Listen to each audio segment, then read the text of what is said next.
That evening, a very interesting live stream was airing on one of the streaming channels. As usual, the young man was spending all his free time sitting at his computer. He was lonely and spent his leisure time in the virtual world. On top of that, his life had been full of stress lately, with problems constantly cropping up.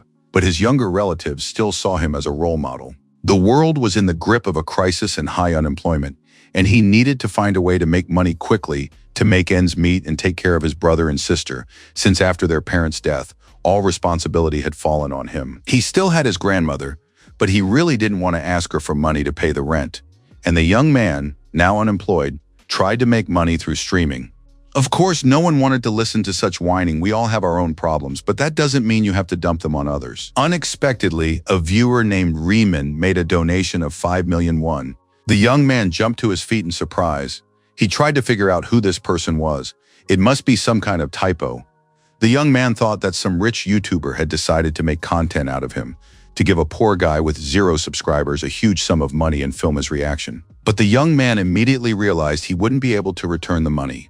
It came at just the right time to buy his younger relatives some necessary clothes and pay the rent. The young man was very anxious. He tried to figure out who this person was, who had decided to play a prank on him, and where all this might lead. Riemann wrote that he didn't require the money to be returned, and then the unfortunate streamer offered to do a task for him so that he could try to earn back this crazy donation. The young man was ready to publicly admit that he would do whatever this stranger wanted. And suddenly the question came, could the young man save Eden for him? Of course, the young man understood that he would have to play some kind of game, and he was ready to do so to work off the huge donation. And as soon as the guy confirmed he would carry out this task, a very strange figure appeared before him, saying that the contract between them was sealed. The entire room was flooded with bright light, and it began to seem as if space itself was trembling before the young man's eyes. He couldn't understand what was happening. The guy only heard the phrase, "You agreed to save Eden." He didn't understand what that meant. His hands were stained with blood, and it felt as though the young man was plunging his hands into something warm and sticky. Looking closely, it became clear that standing before him was a huge monster with its chest torn open. The young man was holding the monster's heart in his hands, which was still beating. The young man tried to wipe his face, looked at the slain monster, and thought that a single donation had completely turned his life upside down. Of course, he now realized he had been quite foolish, for the massive donation had turned out to be a trap, and now Kim Si-woo had been summoned to Eden and was forced to fight for his life, a mace in his hands. Riemann said she would grant the young man her power, and all he had to do was defeat the enemies that crossed his path. Si-woo believed the goddess had chosen the wrong guy. He had never been known for his strength or agility and knew practically nothing about martial arts. However, Riemann replied that Kim Si-woo was the only one who could save Eden. The goddess promised once the young man fulfilled her wish, she would definitely send him back to Earth. The young man realized there was nothing he could do to change the situation. He asked the goddess to ensure that his relatives would live in peace and prosperity. In addition, the young man wanted a promise that once he saved Eden, he would return to a normal life and have a good job. That is roughly how this strange contract came to be between an ordinary guy and a goddess from another world named Riemann. Kim Si-woo didn't think about anything. He simply killed every monster that crossed his path. The young man promised to help, doing his absolute best, and the goddess promised to keep her word. Thus, the young man was inducted into the order serving the goddess Riemann and became a priest in another world. But that wasn't all. Eden was full of demons and enemies. Kim Si-woo got rid of them all. He had to kill each of the 7 demon kings, all for the sake of saving Eden. These actions took 10 years, and it turned out to be a very long time. The more the years passed, the more doubts the young man had. He wanted to know how his relatives were doing, and often wondered if he would ever be able to live a normal life. The goddess saw that the young man, the savior of Eden, was very upset and pensive. Riemann promised that everything would be fine for him. Finally, the contract was broken.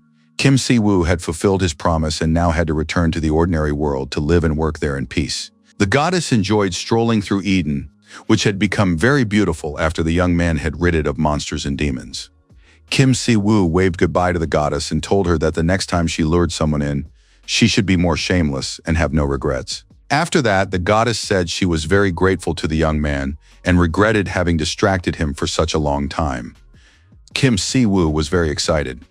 He couldn't believe his luck. He was truly returning to peaceful Earth. this beautiful blue planet filled with beauty and harmony. And so the young man finds himself in peaceful Seoul, which is teeming with all manner of monsters, wyverns, and dragons. The young man stood there, his mouth agape in astonishment, watching as soldiers used firearms to try to destroy a flock of flying lizards.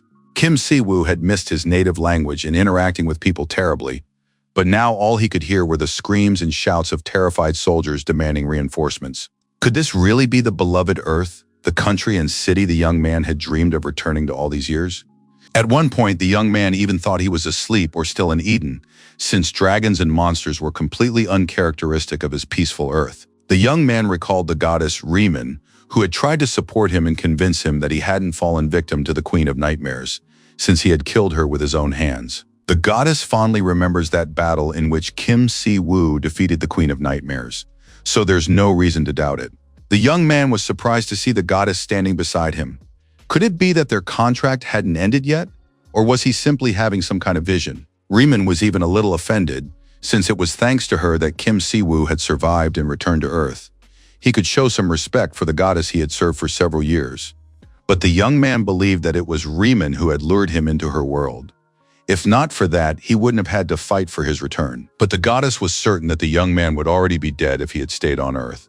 Riemann raised her hand, and immediately a notification appeared that a god from another dimension was interfering with the principles of the Earth dimension. Riemann was unable to make significant changes. Time had been stopped for 5 minutes, most likely due to the main event. Riemann thought for a moment, then turned to the young man and offered him another contract. Kim Si-woo immediately viewed this proposal with caution, as the young man had spent many years in slavery to the goddess. Riemann explained that this time everything would be different. If he didn't agree, she wouldn't insist, and according to the terms, the young man had to want to sign such a contract himself. If he signed a contract with the goddess, he could use the same divine powers he had in Eden, but he would have to fulfill several additional conditions. The fact is that moving between worlds results in a loss of power, and right now Kim Si-woo cannot be as strong as he was in Eden. Riemann didn't want to push the issue and actually thought that signing a new contract was going too far. After all, the young man had been through a lot in Eden. But Kim Si-woo wouldn't listen to any of it. He understood that in this new human world, he absolutely needed to possess divine power. Otherwise, he wouldn't be able to cope or survive. And so the contract was signed. The goddess Riemann of the Eden dimension would provide support to a man named Kim Si-woo. Since this was a contract from the Holy Land of another dimension, it would be reviewed by special committees to verify its validity. The review found no violations. Time would soon be restored, and the goddess began to say her goodbyes. For without support on Earth, she could not remain there long. Riemann understood that the young man wanted to ask many questions. But there was no time. Divine power was created through faith in another being. Without faith, there would be no power. So now, in order to preserve his power, the young man must convert people to faith in the goddess Riemann. He should have no trouble with this, since he was the head of her order. The flow of time was restored, the task was received, and the goddess vanished. Kim Si-woo must found the order of Riemann to preserve his power. There are no restrictions on the methods he uses. He must do this within the next 3 months. Kim Si-woo finally realized that he must become the leader of the cult of the goddess Riemann in Korea. That was the only thing he was missing. Suddenly, the young man sensed movement behind him. He spun around sharply and saw a huge wyvern approaching him. Kim Si-woo looked closely at the monster, and memories of what he had been doing in recent years flooded his mind. The young man's hand began to gather divine power. Soon, he had enough to launch an attack on the enormous lizard. The soldiers watched in astonishment, their mouths agape, unable to believe their eyes, for surely they couldn't all have been dreaming the same dream. The stranger tore the wyvern to pieces, and now he looked at the stunned soldiers and tried to figure out how to explain his actions to them. Kim Si-woo was wearing a cassock, albeit one splattered with blood. He addressed the soldiers and asked if they had time to talk to him about the goddess Riemann. The young man checked his profile. He needed to recruit 1,000 followers to complete the quest. Kim Si-woo now realized that he was completely and irrevocably in trouble. Slaying monsters and gathering followers for the goddess was no easy task. However, for the time being, his divine power was sufficient to kill the lizards, and the young man immediately made use of the divine power he possessed. The soldiers stood with their mouths agape, watching this strange battle in astonishment. They doubted they were really seeing what they were seeing, because it seemed unreal. The commander couldn't understand how a private could be so strong, and the detector wasn't picking up any magical energy. Usually the rank of returnees is determined by the amount of mana they possess, but an ordinary private is not capable of handling a wyvern so easily. Probably some other forces were at play here, but so far no one could even imagine what was going on. Meanwhile, the stranger continued to tear the monsters to pieces. The commander requested an immediate convening of the Intelligence Bureau due to the emergency, in accordance with protocol. This was because an incredibly powerful returner had appeared. He didn't show up on the magic sensors at all. Most likely, this person was beyond the norm. The commander wanted to speak with this man and was now requesting reinforcements. Kim Si-woo soon realized that not a single wyvern remained in the area. He looked around, wondering where everyone had gone. Soon, soldiers emerged from the bushes, and their commander approached the young man to speak with him. The man looked very serious, and Kim Si-woo even wondered if he wasn't supposed to catch and destroy the wyverns. Perhaps the soldiers had their own plans for them. But unexpectedly, the commander of the soldiers smiled, clasped his hands gently, and greeted Kim Si-woo, offering to help the young man settle into their town. Kim Si-woo headed to the apartment complex where he had spent many years of his previous life. Soon he was standing in front of the front door, but something held the young man back, preventing him from entering, for he didn't know what awaited him behind the door. The soldiers told him that his brother and sister were completely safe, and that only 5 years had passed on Earth during that time. The young man understood that the goddess had taken care of that. Even though everything was fine so far, Kim Si-woo was very nervous and anxious. Finally, he rang the doorbell and now waited for someone to open the door. Soon, a voice came from behind the door, asking why a preacher had come to visit them, since they were not religious at all. Si-woo tried to explain, however. The voice from behind the door said it would call the police if this believer didn't leave on his own, peacefully and without causing trouble. But then the voice from behind the door told the stranger to get lost, or else he'd be in pain right now and regret ever showing up here. Kim Si-woo didn't want to listen to this conversation any longer, so he urgently demanded that the door be opened, or he would break it down in the next moment. Finally, the apartment door swung open, and a young man wearing glasses and holding a baseball bat shouted at the uninvited guest to get the hell out of there. Si-woo looked at the apartment's owner. Did the guy really want to beat him with a baseball bat? The young man froze in place, his mouth agape in surprise. He couldn't believe his eyes. Could this really be his brother, whom he hadn't seen in 5 whole years? That's how the brothers were reunited, and now the younger one was cooking a delicious lunch for the older one, still remembering his preferences. It wasn't until the young man sat down at the table that he realized how much he had missed Korean food. It was hard to believe how he had managed to live all these years without noodles and kimchi. Suddenly, the younger brother burst into tears. He couldn't believe that the nightmare of the past 5 years was over, and that the brother he had thought was dead was actually alive. On top of that, this brother had already eaten a full 5 servings of ramen and was dressed like some kind of religious fanatic. Kim Si-woo scolded his younger brother for his greed. Could it be that the boy was upset because he didn't get any food? The young man explained where he had been all these years and what he had been doing in Eden, but at least he had returned to his family safe and sound. His younger brother wanted to know how Si-woo had managed to come back. It was time to talk business, not beat around the bush. Of course, this topic was worth discussing, but how could he tell his younger brother about all the monsters and horrors he had encountered in Eden? And although his younger brother was dissatisfied, having received no answers to his questions, Si-woo still didn't want to share those painful memories.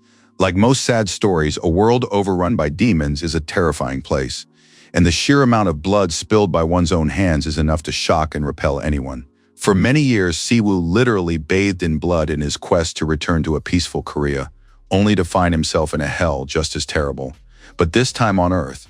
On top of that, there was also the problem of completing the mission.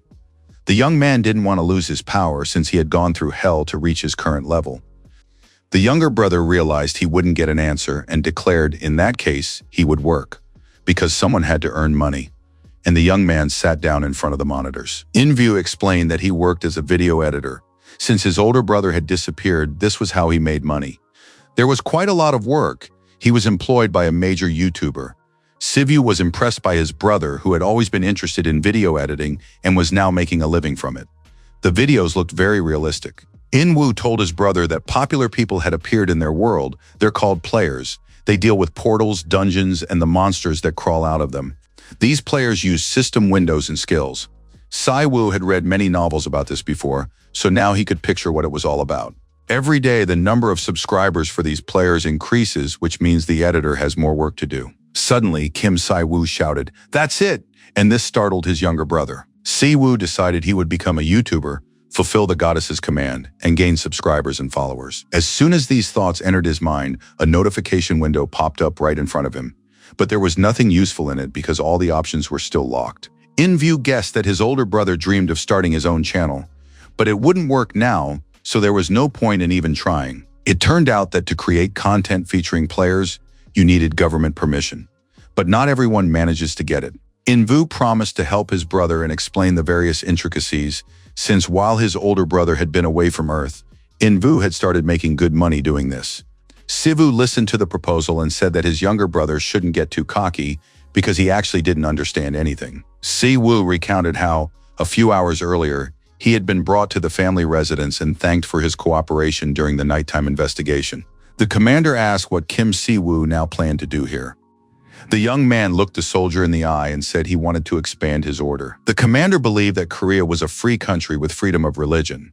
He hoped that Kim Si-woo's order did not conflict with social norms. The young man began to explain that Riemann was a merciful goddess and that he could now tell those present just how good she was. After all, he wasn't just talking for the sake of it. In recent years, Kim Si-woo had been a priest at Eden. The commander listened to him, pretending to be interested. The fact was that Kim Si-woo had now become an important figure for the Department of Ability Management. If he needed anything, he would have to contact the department first. A second team will be at his disposal.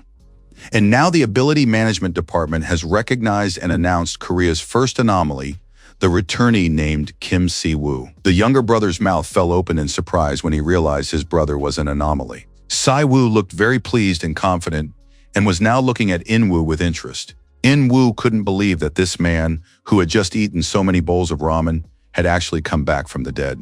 The younger brother didn't understand why Si-woo hadn't told him about the anomaly right away. But Si-woo didn't want to get his brother's hopes up prematurely. After all, if he didn't gain followers, he would lose his powers.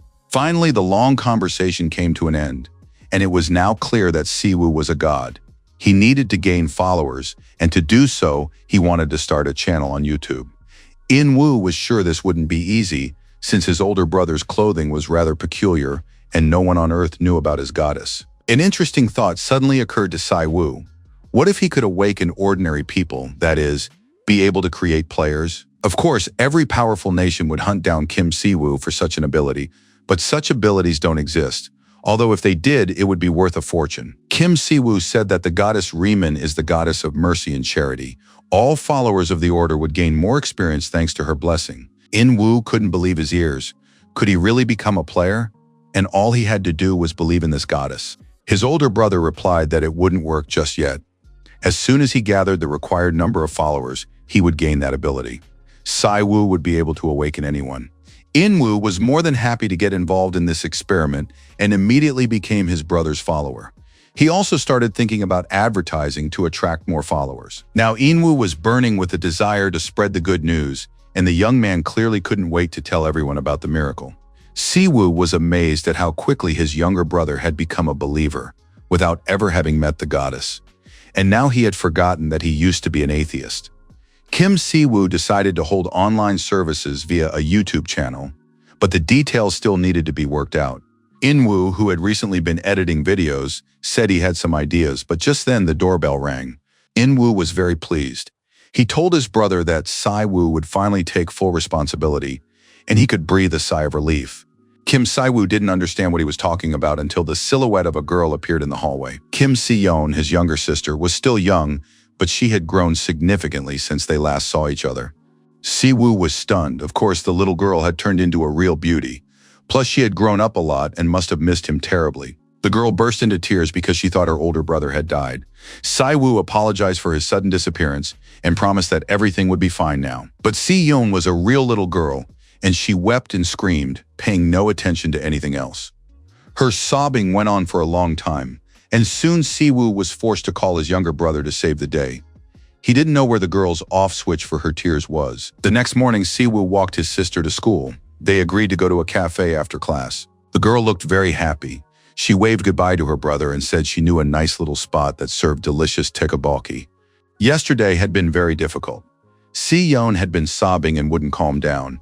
They'd had to apologize to the neighbors for the noise, but finally peace had returned to the family. Kim Si-woo went to the department first thing in the morning.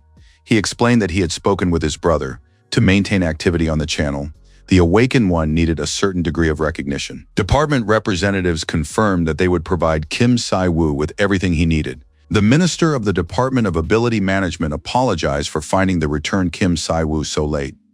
The young man looked at this minister, who possessed incredible political instincts and, though not an Awakened himself, tried to get close to the powerful players.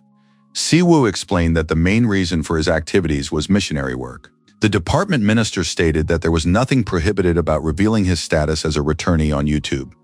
However, the department requested that the young man disclose his anomaly status at a press conference. Everyone present was shown a video of Kim Si-woo fighting wyverns on his first day back.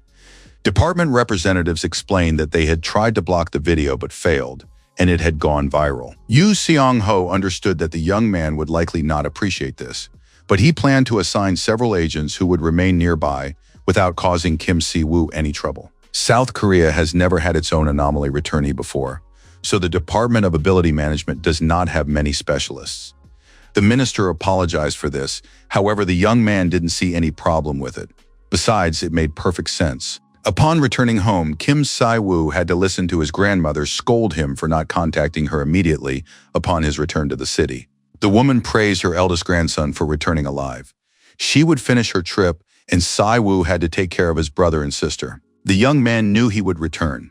In-woo confirmed this, saying that his grandmother had often seen her eldest grandson in her dreams. According to his brother, in her dreams, Grandma saw Shivu walking along an endless horizon and fighting winged monsters.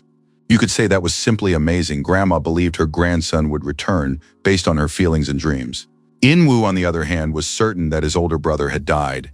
It was strange to see his brother by his side again, especially knowing that he had become an anomaly. All the family members had a good relationship, especially in recent years after their parents died in a car accident. They survived thanks to their grandmother's upbringing. The younger brother, of course, had hoped that his older brother would return, but then he lost hope and took on the responsibility of caring for the family. In-woo explained that they had even held a funeral and planted a tree. They had originally planned to sign a 5-year contract, but ended up signing for 10. His younger sister Si-young decorated the tree, but now they could try to give up the spot and get their money back. In-woo wasn't really keen on doing that. Besides, he was already thinking about how to promote Si-woo's YouTube channel. The young man showed a channel belonging to a gamer who had a large number of subscribers. He gave lessons to beginners and sold strategies for clearing dungeons. The video featured a rather handsome young man who explained that, of all the monsters in the dungeons, orcs were the most common, and he was now going to tell his viewers about their weak points.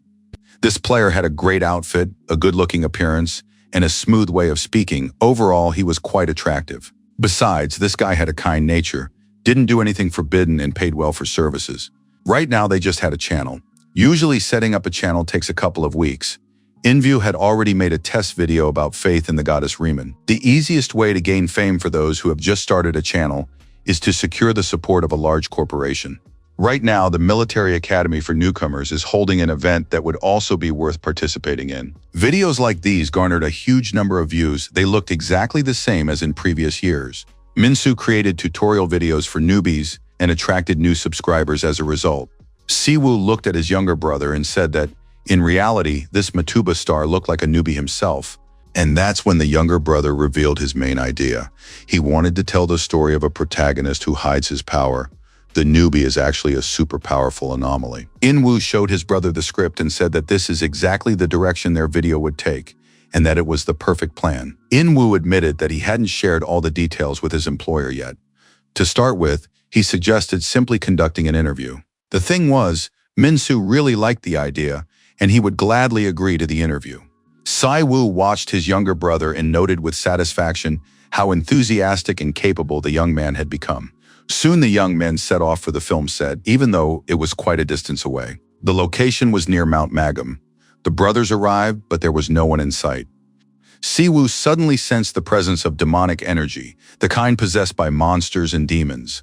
The young man grew wary but didn't want to admit his power to anyone. In-woo assumed that Minsu was simply delayed by some filming. He's a famous actor and a very good person.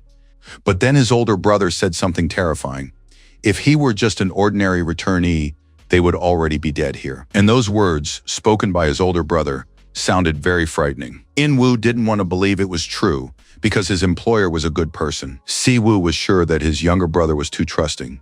If he kept this up, he'd get stabbed in the back before long. Kim Si-woo couldn't understand why he was getting so worked up, so the young man decided to take a deep breath and not get ahead of himself. In-woo explained that a few years ago, their grandmother had been hospitalized, and Min-soo had paid all the bills, thereby saving the family from ruin. Si-woo agreed that it was a very kind thing to do. Maybe he was wrong, and Min-soo was a good person. It's never easy to suspect someone who's willing to help. Si-woo wasn't even born back then, so maybe Min-soo really was a good person. Kim Si-woo told his younger brother to take a taxi and go home because this place was too dangerous. As for himself, he wasn't leaving just yet since his younger brother's plan hadn't worked. They wouldn't be getting the interview, which meant they needed to come up with a workaround. Kim Si-woo decided to work offline. He took off his cloak and activated his divine abilities, preparing to battle an unprecedented dark force. In-woo's mouth fell open in surprise. Now he sensed that his brother wasn't just an ordinary guy. Kim Si-woo was very strict. He didn't let his younger brother film a video because he thought it would be quite dangerous right now, so it would be better for In-woo to go home. Si-woo watched the departing car and thought that his brother hadn't used to be like this. He'd had a difficult childhood, and now the boy was dealing with the consequences. When Kim Si-woo was finally alone, he ventured deeper into the forest and soon entered the Abyss Zone, where the mission had been created. At first glance, it was a completely ordinary mountain, but given the amount of demonic energy around it, the Abyss Dungeon must be located inside the mountain. It was very quiet all around, and the quest required him to purify the land of corruption and wrest it from the clutches of evil, as well as rescue innocent lambs and lead them to safety. Kim Si-woo continued walking silently through the forest. The weather was excellent, but the negative energy was growing stronger by the minute. Soon the young man spotted a group of teenagers and asked what they were doing there. One of the strangers apologized to Kim Si-woo and explained that they were just filming for their channel. In turn, the stranger asked why the religious man had come here. There was a dungeon nearby and it was quite dangerous here. Kim Si-woo replied that he was supposed to meet Gu Min-soo here, and it turned out that the guys had heard he was back and would have met him at the entrance if he had called. Kim Si-woo replied that his phone wasn't working, which was very strange given the circumstances. The strangers checked their phones, and it turned out that everyone was indeed having connection issues. But at least the problem had now resolved itself. Everyone had met by a wonderful coincidence, and now the guys were ready to take Kim Si-woo to Min-soo. They explained that they had planned a huge event a long time ago, which they were going to film for Min-soo's channel. The guy was another cameraman who worked alongside In-woo because their employer had a lot of subscribers and they needed to shoot a lot of content. The young man asked why Kim Si-woo was wearing a cassock. It was probably part of his character's look. Si-woo replied that it was his uniform because he was a confessor. But the guy kept chattering, saying it was a great idea and it should work well to attract viewers. This guy was talking too much. It was starting to give the returnee a headache. He said he was seeing the returnee for the first time. Kim Si-woo noticed that the three guys walking with them were constantly silent. It seemed as if they had water in their mouths. But then the young man replied that he didn't understand what the priest was talking about, since those three were constantly talking among themselves. It looked more than just strange. It was now clear that something was wrong with these guys. Kim Si-woo asked the cameraman his name. The young man realized he would have to do something now. Si-woo put on his gloves and explained that Seol Seum-yeon was very lucky. Some people possess heightened resistance to demonic energy, even without being awakened. Kim Si-woo advised him to thank his parents for that. The boy still didn't understand what was going on, but Si-woo said if he survived today, he should definitely hug his parents. As he said this, Kim Si-woo directed divine energy at the three boys. Seum-yeon couldn't really see what was happening behind him. He could only feel the movement of energy, and he also noticed that his companion looked very strange. It turned out that the three guys were demons who began to disintegrate as soon as the divine energy touched their bodies. Seum-yeon couldn't believe his eyes. He immediately turned on the camera and began filming this inexplicable phenomenon. Kim Si-woo said that the others must be somewhere further away. This was already more or less safe territory, so it was better for the cameraman to stay right here. Seol Seum-yeon looked very frightened. He couldn't understand who this person in front of him was, why he was here, or what was going on at all. Kim Si-woo placed his hand over his heart and said that he was here to spread the word of his goddess. Leaving the terrified cameraman behind, Sai-Wu made his way to the entrance of the dungeon and stepped inside. It was the necromancer's laboratory dungeon. It was in the process of being swallowed by the abyss. As soon as the young man entered the dungeon, a warning immediately appeared. If the boss wasn't defeated, the entire land within a 5-kilometer radius would be corrupted by the abyss. Kim Si-woo now understood why the demonic energy felt stronger and stronger. It was due to the abyss's absorption. In addition, the magical energy of players could be felt inside the dungeon. It seemed that players had remained here, trying to resist the demonic energy. Si-woo advanced deeper into the dungeon, and soon he saw the silhouette of a person sitting motionless in one of the halls. Soon other people came into view. It seemed they were still alive, but they looked strange and were completely immobilized. For some reason, these people had no faces, and now it was clear exactly what kind of creatures Kim Si-woo had killed outside the dungeon. They were ordinary, typical mimics, strange monsters that stunned their victims and then took on their appearance. Mimics only stunned their victims because they couldn't transform into dead people, so they weren't allowed to kill. Since mimics are low-level monsters, they have no vocal cords and cannot speak. Furthermore, they are incapable of surviving on their own. Consequently, the mimic's boss is usually a doppelganger. It is this very monster that he must fight here. As expected, a notification immediately appeared before Kim Si-woo stating that he had correctly identified the dungeon boss. Monsters like mimics, which can transform into other people, are difficult to fight without prior knowledge because they can turn into your friends. Si-woo heard someone screaming. It was unclear who was making the noise, a survivor or a monster, but it didn't matter. The young man rushed toward the sound. Ahead was a very bright light, as well as monsters and people gathered on the set. Si-woo dashed forward and found himself surrounded by cameras and lighting equipment. Before the boy could figure out what was going on, a stranger lunged at him and started yelling at him for barging onto the set. Kim Si-woo couldn't understand what was happening. Could these really be survivors? And what were all these people doing in a dungeon like the Abyss? There were too many people. They probably weren't monsters. Besides, they were upset about the ruined takes they'd have to reshoot. A member of the film crew said they had booked this dungeon for filming. Outsiders had no business being here, and it was unclear who had let this religious guy in. Si-woo replied that he'd heard screams and acted without thinking. He apologized for interrupting and explained that he had a meeting here with Gu Min-soo. Kim Si-woo explained that they had a scheduled meeting. They were going to talk face to face.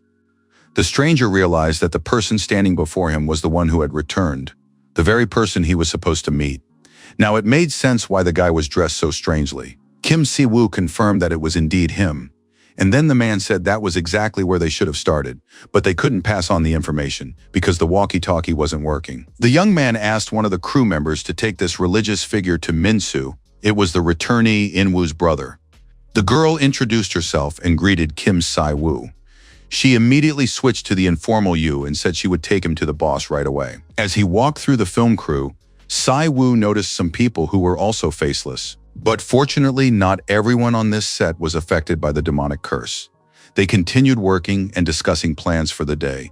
And it was very strange because people didn't feel like they were interacting with empty shells.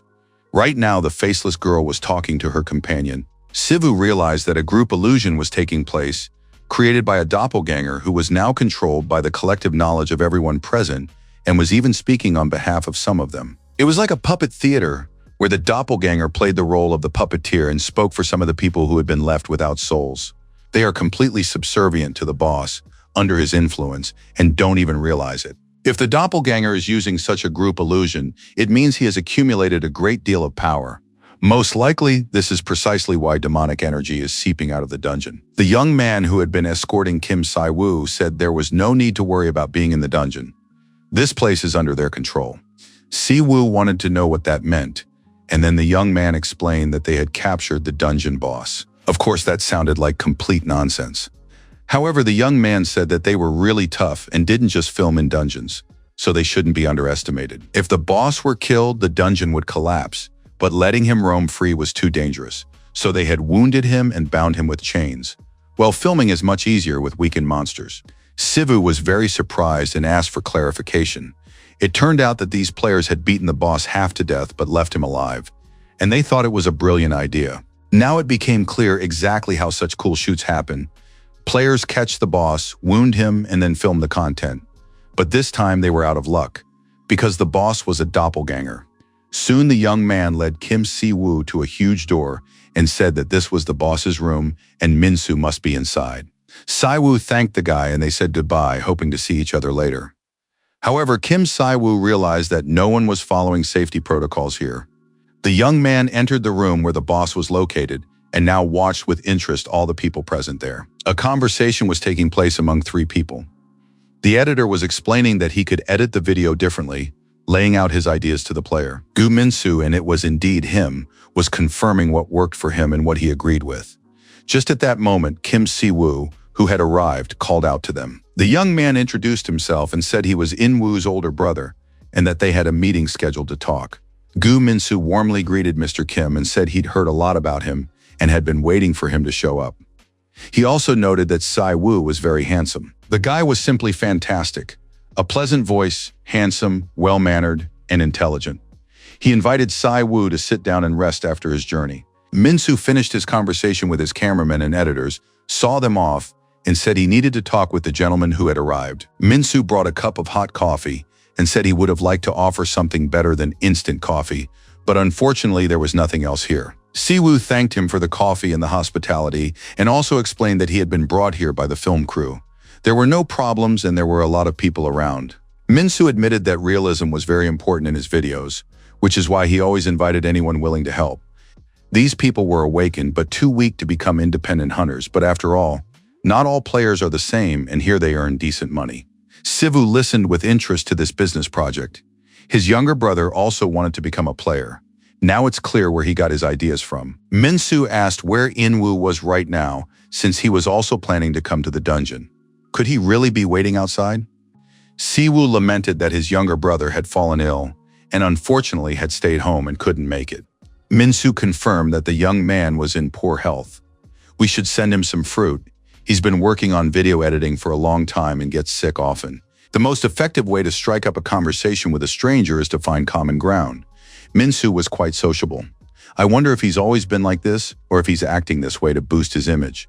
Min-soo suddenly felt as though his conversation partner had no face, and he looked at Si-woo in surprise. But then they started smiling as they discussed In-woo and his health, and the atmosphere relaxed. Min-soo was studying his companion with interest, but then Kim Si-woo asked permission to ask him a question. The young man admitted that he was a little worried since it was clear that the dungeon was a dangerous place to film. Min-soo replied that he completely understood the young man's fears, as it was his first time filming in a dungeon. But now he would see and understand everything for himself. Min-soo threw open the massive curtains, and behind them one could see a doppelganger bound in iron chains. Min-soo explained that safety was their top priority.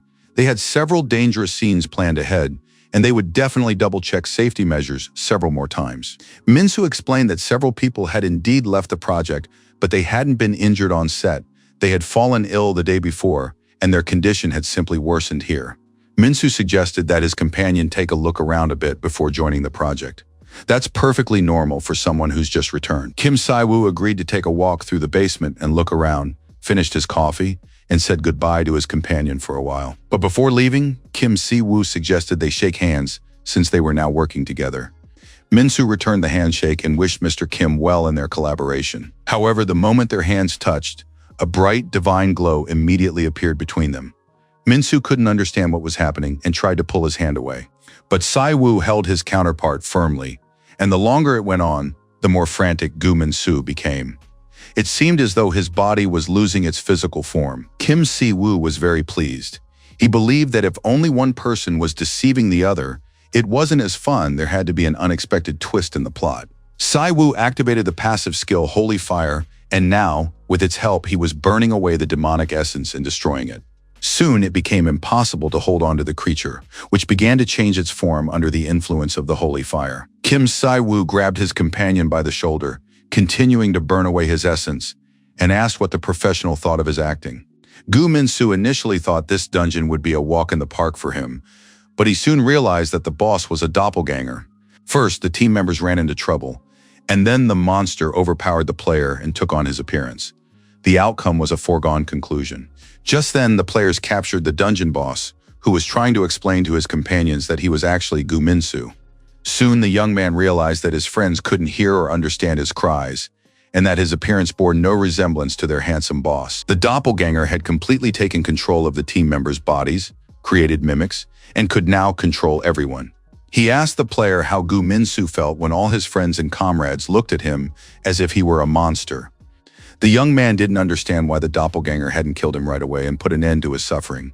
He began to beg the monster and plead for it to release his comrades, to spare them and not kill them, since they weren't even players. But no matter how much the unfortunate man trapped inside the monster's body screamed and cried out for help, no one could hear him or save him. And now the divine light was burning the doppelganger, destroying his inner essence, while the monster screamed loudly and ferociously. Soon his entire body was engulfed in sacred fire. He continued to scream, but no one and nothing could save him. Gu Minsu, whose consciousness was trapped inside the monster's body, felt a warm, pleasant flame emanating from the stranger. It was like a dream or a warm mother's embrace, and suddenly the stranger greeted him, addressing the monster by name. Gu Minsu couldn't believe his ears. Could it really be that someone could see him, hear him, and even understand him? After all, the guy's appearance didn't suggest that at all, and he still looked like a monster. Kim Si-woo explained that he could see him thanks to his keen eyesight, and that explanation should have satisfied the player. Kim Si-woo introduced himself and said he was the brother of the cameraman In-woo. Minsu told him that the guy was very hardworking. Although young, he did everything he could to provide for his sister and grandmother, and his brother, unfortunately, had disappeared 5 years ago. Kim Si-woo turned to the guy and said he would give him a choice. Of everyone who had ended up in the dungeon, Gu Minsu had suffered the most, and now he was being offered 2 options to choose from. Gu Minsu said he understood everything. When the monster took his form, he immediately realized it would be better for him to die, and now he begged to be killed, because dying at the hands of a human is far more noble than working as the dungeon boss. Kim Si-woo said his companion had a vivid imagination, but that he'd be better off listening carefully to what his companion had to say before suggesting such alternative solutions to the problem. Kim Si-woo asked what he should do with this body. He could smash the monster's head or burn it with the holy flame. Minsu thought for a moment, and Kim Si-woo said that the second option was much more painful and that he personally favored it. This argument proved decisive. Gu Minsu agreed to burn the monster with holy flame and make it suffer until its very last breath. Si-woo also believed there was nothing better than burning demons. He was now going to thoroughly roast this doppelganger, and so a new wave of holy fire was unleashed upon the monster, who writhed and screamed loudly, powerless to do anything in response. As the monster's strength faded, the chains binding Gu Minsu's body began to crumble and snap, and soon he was free. A notification confirmed that the player had been saved by the holy flame. The hidden quest redemption had been completed, and the goddess of the otherworld had answered his tears. Riemann approached the young man, cupped his face in her hands, and told him not to blame himself. It wasn't his fault. And the longer the goddess held the young man's head in her hands, the faster he recovered, filling with life energy and gaining strength. Minsu had never believed in miracles, but he didn't know what else to call it if not a miracle. A notification reported that the Abyss dungeon had been cleared and would self-destruct in an hour. Divine points were received for completing the quests. Kim Si-woo tried to imagine what would have happened if he hadn't come. Things could have been worse. It seemed no one had suffered serious injuries, and everyone would wake up soon. Si-woo saw the goddess and was glad to meet her. Riemann had been very upset during their last parting. Kim had thought they wouldn't see each other for the next few years and hadn't expected to meet so soon. The goddess replied that it was all thanks to her beloved's hard work. She admitted that she too missed the young man very much and was glad to see him. Si-woo wanted to know how long she would be able to stay in his world this time. Unfortunately, it turned out to be only 5 minutes, and that was only thanks to the peculiarity of this place. There was a spatial rift here, through which the goddess sensed Kim Si-woo's presence and came here. A spatial rift is a strange place. It's all because this was the Abyss's dungeon. But in general, he needed to figure all this out properly. And while the young man was thinking hard, the goddess gazed at him lovingly. She thought the young man seemed unhappy to see her, but in reality he was very happy, so he shouldn't hold back his emotions. Si-woo wanted to know how the goddess had managed to heal Gu Minsu, since she couldn't even appear in this world very often, and now she had exerted such a powerful divine influence that Minsu had lost consciousness. The goddess admitted that she had decided, this guy is a good person. After all, a person who gets upset because his comrades have suffered cannot be bad. Moreover, he would be the one to help Kim Si-woo settle into the human world. The goddess had seen how hard Kim Si-woo had worked to gather followers in this world, so she decided to help the people who would in turn help Si-woo. And now the goddess wanted to know what Kim Si-woo thought of his home after returning after such a long time. Everything seemed very strange to the young man, and due to time constraints, the goddess was unable to tell Si-woo something important. The goddess reminded him that when they had made a contract on Earth, causality governed all dimensions and applied to the gods as well. Because of causality, Riemann cannot influence things from this world. Kim Si-woo now understood this. However, how could he wield divine power, since he considered himself a mere conduit? The goddess replied that this was precisely why Si-woo needed to be careful when taking any action. Causality is like a medical scale. The Earth had dissolved their contract, and there must be something heavy to balance the scales. Kim Si-woo understood that there must be some very serious aspect on the other side of the scale. The young man waited anxiously for the conversation to continue. However, the goddess remained silent. She couldn't answer that question, and so the young man decided not to waste his energy on idle thoughts. He needed to deal with the monsters. The goddess was very troubled. She didn't like to upset the young man and hoped he wasn't angry with her. Kim Si-woo couldn't understand why he should be angry at the goddess, since she had just helped him. Si-woo understood that what had happened to Earth wasn't the goddess's fault, so he had no reason to be angry. He wasn't such a bad player or person himself, and so he would manage to solve the problems. The goddess looked closely at her companion and simply giggled in response. Kim Si-woo was very bad at understanding women and didn't get what the laughter was about. But Riemann didn't offer any explanations. She turned around and began to quietly walk away. Si-woo watched her go, feeling a sense of longing and sadness. Could it be that he had grown attached to the goddess over these 10 years and now didn't want her to leave? The young man suggested that they take a photo together. Perhaps people would become Riemann's followers simply by seeing how beautiful she was. The girl turned around and said she was very pleased to receive the compliment and was grateful to Si-woo for it.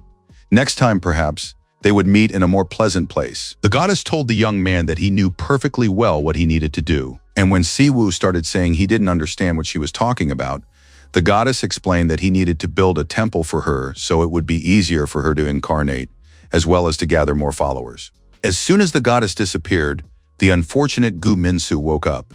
He looked frightened and anxious. Minsu wanted to know where the goddess was and was very upset when he heard she had left. The young man was interested in only one question. Would he ever be able to see her again? Kim Si-woo immediately took advantage of this and began talking about religion. Finally, the young people left the dungeon and were now returning to the city. The number of followers had grown by a full 2 people. The situation with the doppelganger in the dungeon ended without any deaths, but with 12 people injured. None of them had any physical injuries, but due to the brainwashing by Mimika and the doppelganger, the victims suffered from severe migraines. Gu Minsu had to be hospitalized because of the doppelganger's curse. He wasn't seriously injured, but he needed time to recover from the effects. In-woo already knew that the player would be discharged from the clinic in a few days, and now he wanted to know what would have happened to everyone if his brother hadn't arrived in time. Si-woo replied that absolutely everyone would be dead or missing. It seems that in this part of the world, In-woo listened to his brother with interest. Demon gates are dungeons that summon demons of a higher rank than the gates of the abyss. The doppelganger is also called the proud shooter, and there is a specific reason for this. Si-woo explained that when he was in Eden, the doppelganger sacrificed an entire village and summoned a massive demonic gate. Legions of pride invaded Eden through that gate. The doppelganger that appeared in Korea most likely planned to sacrifice everyone in the dungeon to summon a high-ranking demon. They were all very lucky to have stopped the monster before it could bring about the disaster it sought. But there is something that troubles him. Why did the demonic gate appear right in front of Kim Si-woo? Could it be a mere coincidence? Si-woo thought about the causality mentioned by the goddess, and perhaps the appearance of the monsters was the price the earth was paying. If this was a matter of chance, then he needed to gather the necessary number of believers as soon as possible, and now he had to do something spectacular to attract the attention of future followers. In-woo turned to his older brother and asked how he had managed to do all this with Minsu. It turned out that it was about joining a religion. After all, Minsu used to be a complete atheist, and now he was even urging his father and acquaintances to join the religion. In-woo imagined how his older brother had lured Minsu in, brainwashed him, or done something similar to him, since it's very useful when your follower has millions of subscribers on Mitubi. But Kim Si-woo immediately began to protest. Did his brother really think of him as some kind of charlatan or scoundrel? Also, if you imagine that he is the leader of a cult, things wouldn't have worked out so quickly if it weren't for the appearance of the goddess Riemann, who personally impressed Minsu. Siwoo didn't want to listen to his brother's accusations and said, although his goddess is merciful, his younger brother would regularly be punished by his older brother for his wicked thoughts. Though one can understand Minsu, everyone who sees the goddess for the first time experiences a similar shock. She is so beautiful that one could faint at the mere sight of her, and the goddess Riemann radiates a holy power that demonstrates her essence without words. Riemann personally healed Minsu. One can imagine how many people would follow the goddess after witnessing such a divine miracle. Sivu agreed that the goddess was truly beautiful, but why would anyone think she was kind, since she had actually kidnapped Sivu many years ago? But his younger brother was certain that the goddess had been looking after Siwu all these years, and now anyone would want to talk to Riemann. At that moment, a notification came in that Minsu had uploaded a new video. He wanted to see what it was about. The video was titled, "I'm Sorry." Minsu greeted the viewers and said he wanted to talk about an incident that had happened to him. First and foremost, Minsu wanted to thank the person who saved him and the entire film crew who had nearly died before filming even began. The brothers watched the video about the celebrity with their mouths agape on the way to the hospital, where they were just about to visit the player. Upon arriving at the hospital room, they saw a smiling and happy Minsu, who asked how the brothers were feeling and looked very relaxed and uplifted. Siwoo really liked that the young man hadn't fully recovered yet, but was already concerned about other people. Besides, one couldn't help but admit that even in his hospital pajamas, he looked great. But then Siwoo's thoughts were interrupted by the patient's words of gratitude to His Holiness. Siwoo didn't understand where the young man had gotten such words from, and it turned out that he had studied Wikipedia. Siwoo asked to be called simply by his first name. If that seemed too familiar, he could be addressed as Mr. Siwoo. But Minsu looked very grateful and asked to be allowed to call his savior Dad. When the guys sat down to talk, Minsu wanted to know why the star Matuba had uploaded and posted a thank you video. Minsu explained that it had already garnered 1 million views and was dedicated to his encounter with the goddess Riemann. The player thanked his savior, though he didn't mention his name, and also said that the goddess whom the savior serves had personally healed him. Sivu admitted that the video was very emotional, but he wanted something more dramatic when he told people about the Order of Riemann. Sivu looked at the comments and found that there were a large number of negative viewers demanding that he post regular content. Now the young man understood what it was like to be a YouTuber. Every move you make is perceived as a performance, even if you're sincere. Minsu confirmed that he had spoken about the goddess sincerely and had by no means staged anything. The young man added that he wanted to tell the whole world about Riemann because he didn't like how strange cults operated. And now the young man was ready to give everything to glorify the goddess. To do so, he would sacrifice his resources, time, and content. Sivu looked at this spiritual, handsome young man and wondered if he had always been this strange or if his connection with the goddess had made him this way. Be that as it may, Siwu received a notification that the third believer, Gu Min-su, had expressed the sincerity of his faith. Thanks to this, the special profession Inquisitor had been unlocked. But unfortunately, he didn't have enough divine points to purchase this profession, and this greatly upset Kim Si-woo and complicated his activities. However, Min-su suddenly jumped up and told the Holy Father not to be upset or worried. He had extensive experience as a MTuber, and together they were a force to be reckoned with. Min-su explained that as soon as people saw miracles, they wouldn't doubt them. And besides, the blogger already had a video featuring a guy named Sol Seomyeong. Siwoo realized that the situation was getting rather strange, and he decided to immediately voice his opinion and suggestions regarding the further promotion of the religion. Siwoo outlined his plan, and the player was very inspired. He hoped that the goddess wouldn't be upset that he had immediately been given a high position. What followed was a rather strange process once everyone who had joined gathered. The leader announced that having received the will of the great goddess, he was ordaining the followers as warriors. They would devote their hearts and souls to participating in the great plan for the higher will. They would also do everything in their power to save people and act as defenders of all humanity. They spent the entire next day on the carousel, riding various attractions and having a blast. My little sister said she really enjoyed the boat ride. It reminded her of the old days when they were together. Siv was surprised that the girl remembered anything at all, since she was just a toddler back then. But then his cell phone rang in his pocket, right in the middle of their day off. Seong was a very understanding girl. She immediately offered to answer the call for her brother, even though they were spending time together today. It was Kim Dong-sik, the head of the talent management department, who called. He had urgent news and they agreed to meet. Kim Si-woo drove his sister home and then immediately headed to the meeting at the talent management department. Kim Si-woo thanked the department representatives because thanks to them, he had been able to spend time with his sister. Kim Dong-shik said that the department was grateful to the young man for the work he had done in the Abyss dungeon. They had been on high alert the entire time. Si-woo replied that the military should have just told him about it, but it turned out that time was a luxury they couldn't afford, so he'd like to get straight to the point. A video had recently been uploaded to MeTube.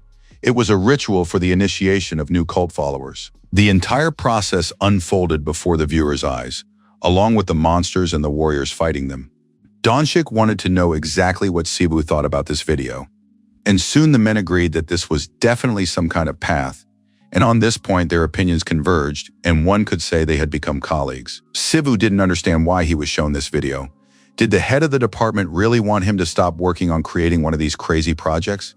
Dong-shik immediately denied this, saying that their government and country were not the kind to prohibit freedom of religion. However, in the case of the Order of the White Radiance, things are complicated. The Order of the White Radiance was the organization shown in the video. They are the ones behind all the incidents the Department of Ability Management has to deal with. If you look closely at the map, you can see red dots. They indicate the appearance of sudden portals. Sudden portals, like sudden dungeons, are not a common occurrence in Korea, but over the past couple of days, this has already happened 4 times. In most cases, regional divisions help deal with the monsters by sending in reserve troops. However, the Order of the White Radiance eliminates the monsters faster than the military can arrive. This happens with all portals, except for those that Kim Si-woo has dealt with, and now it was unclear how such a thing was even possible. The Order of the White Radiance is a new religious sect that emerged 6 months ago. They claim they can handle the dungeons before the military because their deity has granted them the ability to foresee the future. This organization is very secretive, so the Department of Ability Management has no detailed information about them. However, they have already grown significantly, and it is now impossible to ignore them. Si-woo listened intently to this account of the cult, which had grown rapidly over the past 6 months, but his foresight told him that something was off. Kim Si-woo surmised that the purpose of their meeting was that the department wanted him to deal with the Order of the White Radiance. However, Dong-shik replied that they simply wanted the young man to work with them. The Order has influence over politics and the economy, and it is difficult for the department to investigate their activities. The military already had enough on their plate with all these sudden portals and dungeons. It was important for them to get outside help from someone independent, like Kim Si-woo. The young man realized that the Order of White Radiance was actively using Metub and wanted to invade their territory, but now Si-woo had the government's backing. The young man agreed to cooperate with the military on matters concerning the Order of the White Radiance.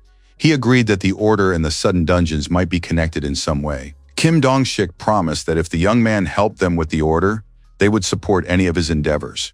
The department head understood that they did not yet know the full extent of Kim Si-woo's power, but his appearance already offered hope for the future. After that, the man bowed his head in a gesture of respect and thanked his companion, which greatly surprised and impressed him.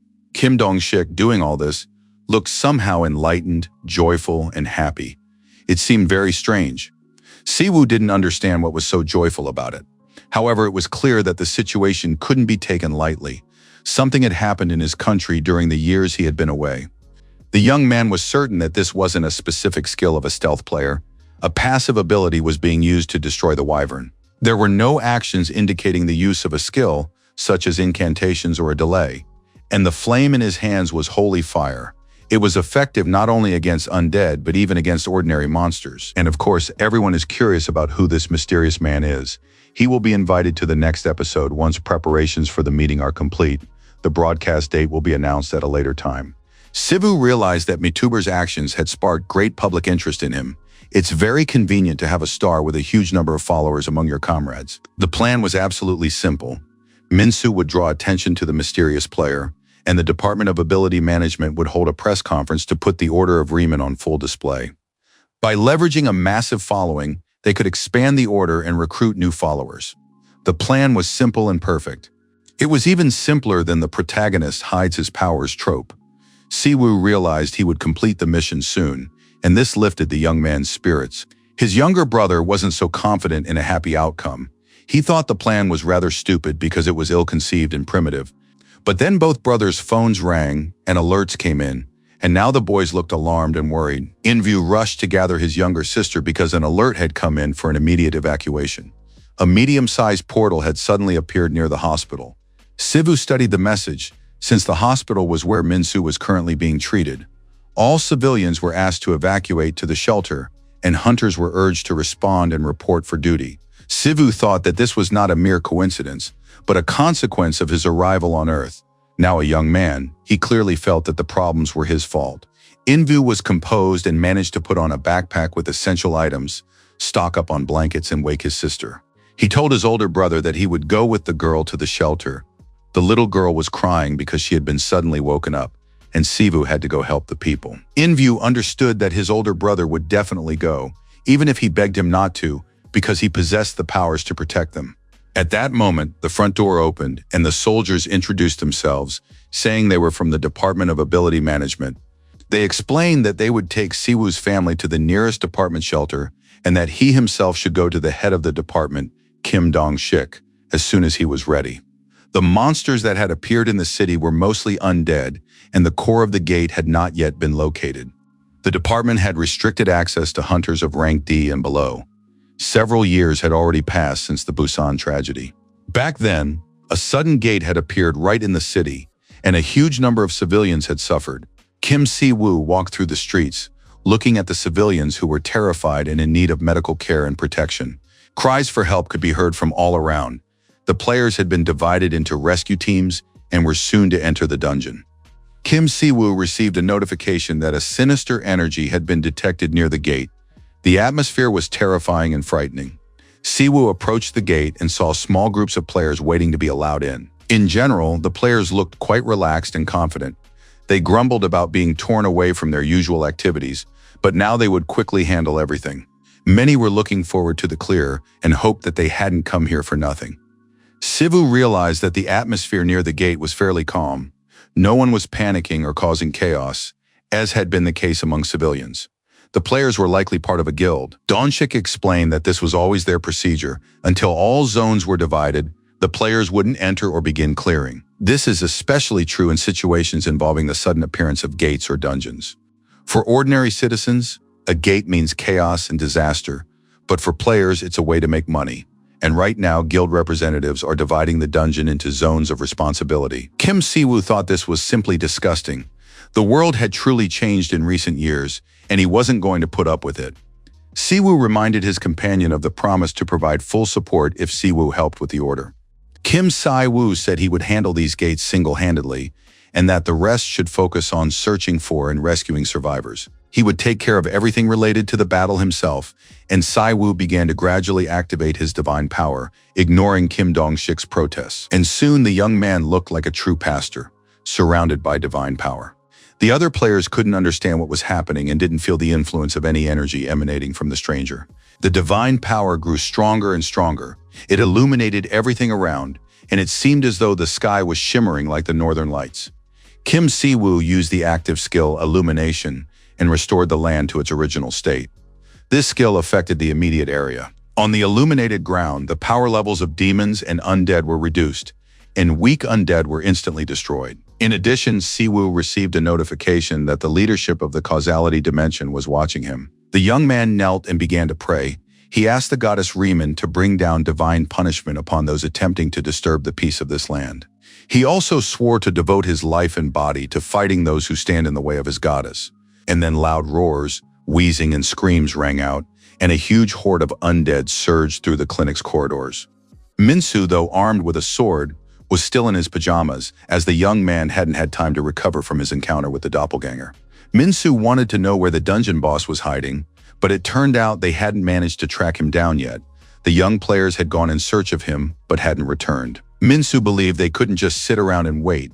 They needed to find the boss on their own. The situation was getting dire. If the gate's power increased any further, the players wouldn't be able to put up any resistance at all. Minsu understood this as he fled from the hordes of undead. And there was no end to the monsters. It was unclear how much longer they'd have to fight. Most likely, the guild members were still dividing up territories and hadn't even begun clearing the area. And the Department of Ability Management didn't have enough professionals, and it soon became clear that there was no one to save them from the undead. Minsu kept running through the hospital. He believed they absolutely couldn't give up. Someone was bound to save them soon. The young man didn't understand who would save them, since they themselves were players. Yet they kept running in the hope of escaping. Minsu said he knew such a person, they just had to survive for now. The guys ran out into the stairwell and decided to climb onto the roof. But when they reached the hospital roof, a very unpleasant surprise awaited them there. A huge number of undead were waiting for their victims. Among the undead was a mysterious horror, Lich Lachius, a follower of pride. He was the core of the Gate of Chaos. The Lich was the most dangerous undead in existence. Even as orang hunters, the players could do nothing against him. They could only wait for their end or pray for a miracle. Minsu fell to his knees, imploring the goddess to have mercy on him and grant him aid and protection. Kim Si-woo suddenly appeared on the roof and said he would take care of the rest. The terrified players were speechless and simply stared, mouths agape, at the miracle that was about to unfold. Si-woo appeared on the roof thanks to Minsu's prayer, and it was just in time. The Earth dimension had begun its causality compliance test, and it soon became clear that the gates of chaos formed by unknown forces were violating causality. The system determined that causality needed to be balanced. That is, all this vile undead needed to be destroyed, and now this task had been entrusted to Kim Si-woo. The Lich also sensed an irritating power emanating from the man. He didn't know where the boy was drawing his divine power from, and he was certain it wouldn't be enough to defeat him. The Lich was certain that Earth would fall victim to great pride, and that no one would stop his darkness. Kim Si-woo couldn't understand what this monster was talking about, but at that very moment, a synchronization occurred with the Earth. And now the amount of divine power was sufficient to destroy all demonic energy within a certain radius. The remaining undead began to simply dissolve in the divine light, and the Lich could not understand who this person before him was. The Lich saw that this man had easily destroyed his entire army. The man possessed immense divine power, and this was extremely infuriating. The Lich also attacked with divine power, yet he continued to shout that he would let no one leave here alive and would turn the city into a necropolis. Soon a warning of danger arrived. The area had been warped by the Lich's curse. Si-woo realized that the advanced dark spell was tainting everything around it with a curse and creating a place exclusively for the dead. The Lich looked powerful once again. He said that a weak goddess would not be able to save her follower and his people from death, and that this city would soon become a city of the dead. The notification stated that Si-woo had fulfilled all the conditions for closing the gates of chaos. Besides, this Lich was extremely irritating. This place was cursed as a necropolis. It would become a land of the dead where no one could be born. But Kim Si-woo already possessed a skill capable of changing the situation. Kim Si-woo began gathering divine energy to unleash it upon his opponent. And although the Lich considered the man a useless servant of some incomprehensible goddess, all the divine power was unleashed, and a powerful explosion occurred. The Lich didn't understand what had happened. How could this man have acquired the power to shatter his destiny? Si-woo believed that destiny was for the living, not for monsters or the undead. But then the Lich himself said that he now understood who had killed his doppelganger comrade and all the mimics in the previous dungeon. How dare this little man ruin his plans? Si-woo no longer wanted to listen to this dead man's ramblings and finished him off with a powerful kick. Before disappearing forever, the Lich said that even if he were killed, his followers would continue to purge this land of humans, and soon this city would become a city of the dead. Furthermore, all human representatives would be sacrificed to the god of evil and the undead, and humans would be powerless to do anything about it. Si-woo was tired of listening to all this. It was already getting on his nerves. The city would be cursed and become a land of the dead, where no one would ever be born. Lich said that this city would become a hell on earth, endlessly spawning the undead. Kim Si-woo possessed a special ability that he didn't want to use because it was too conspicuous and drew too much attention. Kim Si-woo saw the representatives of the Order of the White Radiance and now had no doubts about his actions. Now he would put on a show for everyone and demonstrate what he was truly capable of. Si-woo activated the skill Wings of Purification. Gradually, the gates began to blur. It seemed as though they were becoming less and less distinct in space. The purification of the land, cursed by the necropolis, began, and soon enormous divine wings appeared behind the young man. Using these wings, he began to purify the land of the dark energy's influence. And gradually, the entire space around him was cleansed, and the air filled with light, peace, and grace. Kim Si-woo, inspired by divine power, purified the space and destroyed the dark energy. The people who were right at the epicenter of the events, seeing what was happening, immediately became followers of the goddess Riemann. Afterward, a press conference began, where the department head explained that the awakened Kim Si-woo had arrived at the crime scene and destroyed the Lich, and now the government claims that he is the very secret player who has recently been the subject of discussion on social media. The young man's abilities cannot be measured by a sensor, but during the incident, soldiers and civilians saw with their own eyes what he is capable of. Following an investigation, the Korean government concluded that Mr. Kim Si-woo is a returnee of at least the disaster rank. And now it can be officially stated that a returned irregular and anomaly has appeared in the country, and his abilities are simply unreal. Kim Si-woo greeted the journalists and said that he is the leader of the Order of Riemann. At first, he wanted to explain the essence of the religion and start from the day he arrived in Eden. The journalists listened with their mouths agape as the young man recounted how he had spent the last 10 years devoting his heart and soul to the Riemann Order, serving as its father. He spoke about his religion and emphasized that he had no intention of forcing anyone to join, but would simply attract followers. Si-woo promised that he would participate in various events, and soon the Order of Riemann would launch a channel on MeTube to showcase its activities. The channel doesn't have a name yet, and he invited everyone to submit suggestions. They would be considered, and anyone could participate. The press conference soon came to an end, though it had lasted a very long time, because the first Korean anomalous awakened had attracted enormous attention. Thanks to this press conference, the Riemann Order gained more followers than required by the terms, and now the task was complete. The Order's popularity was skyrocketing. But Kim Si-woo received a causality consistency test from the system. If he failed it, the young man would be punished and unable to use his abilities. In-woo didn't understand why his brother wasn't reacting at all to the negative comments. Wasn't he upset that people didn't trust him? Si-woo replied that he had revealed the order too soon because he had been forced to rush, and if he were in people's shoes, he too would assume that all of this resembled a cult. But over time, Kim Si-woo's future actions as an anomaly would build trust, and the order would come to be seen as just another guild. And so gradually, slowly but surely, prejudice against the new religion would fade away. And even if the order is still weak, it's a start. In fact, things are going much better than Si-woo had expected. His younger brother was impressed by his older brother's optimism, but just then he received a notification about new items in the store. Si-woo checked and found that the missionary profession was available to him. This was much more important than Inquisitor, which had appeared in the previous shop update. However, it turned out that to acquire this profession, one needed to have the understanding of the doctrine skill at level 10. Si-woo was very upset and didn't want to continue the conversation with his brother. He needed to figure out how to handle the situation. Doctrine is the foundation of any religion, and missionaries who spread the teachings play the most important role in expanding the community. It is precisely such people who are needed most.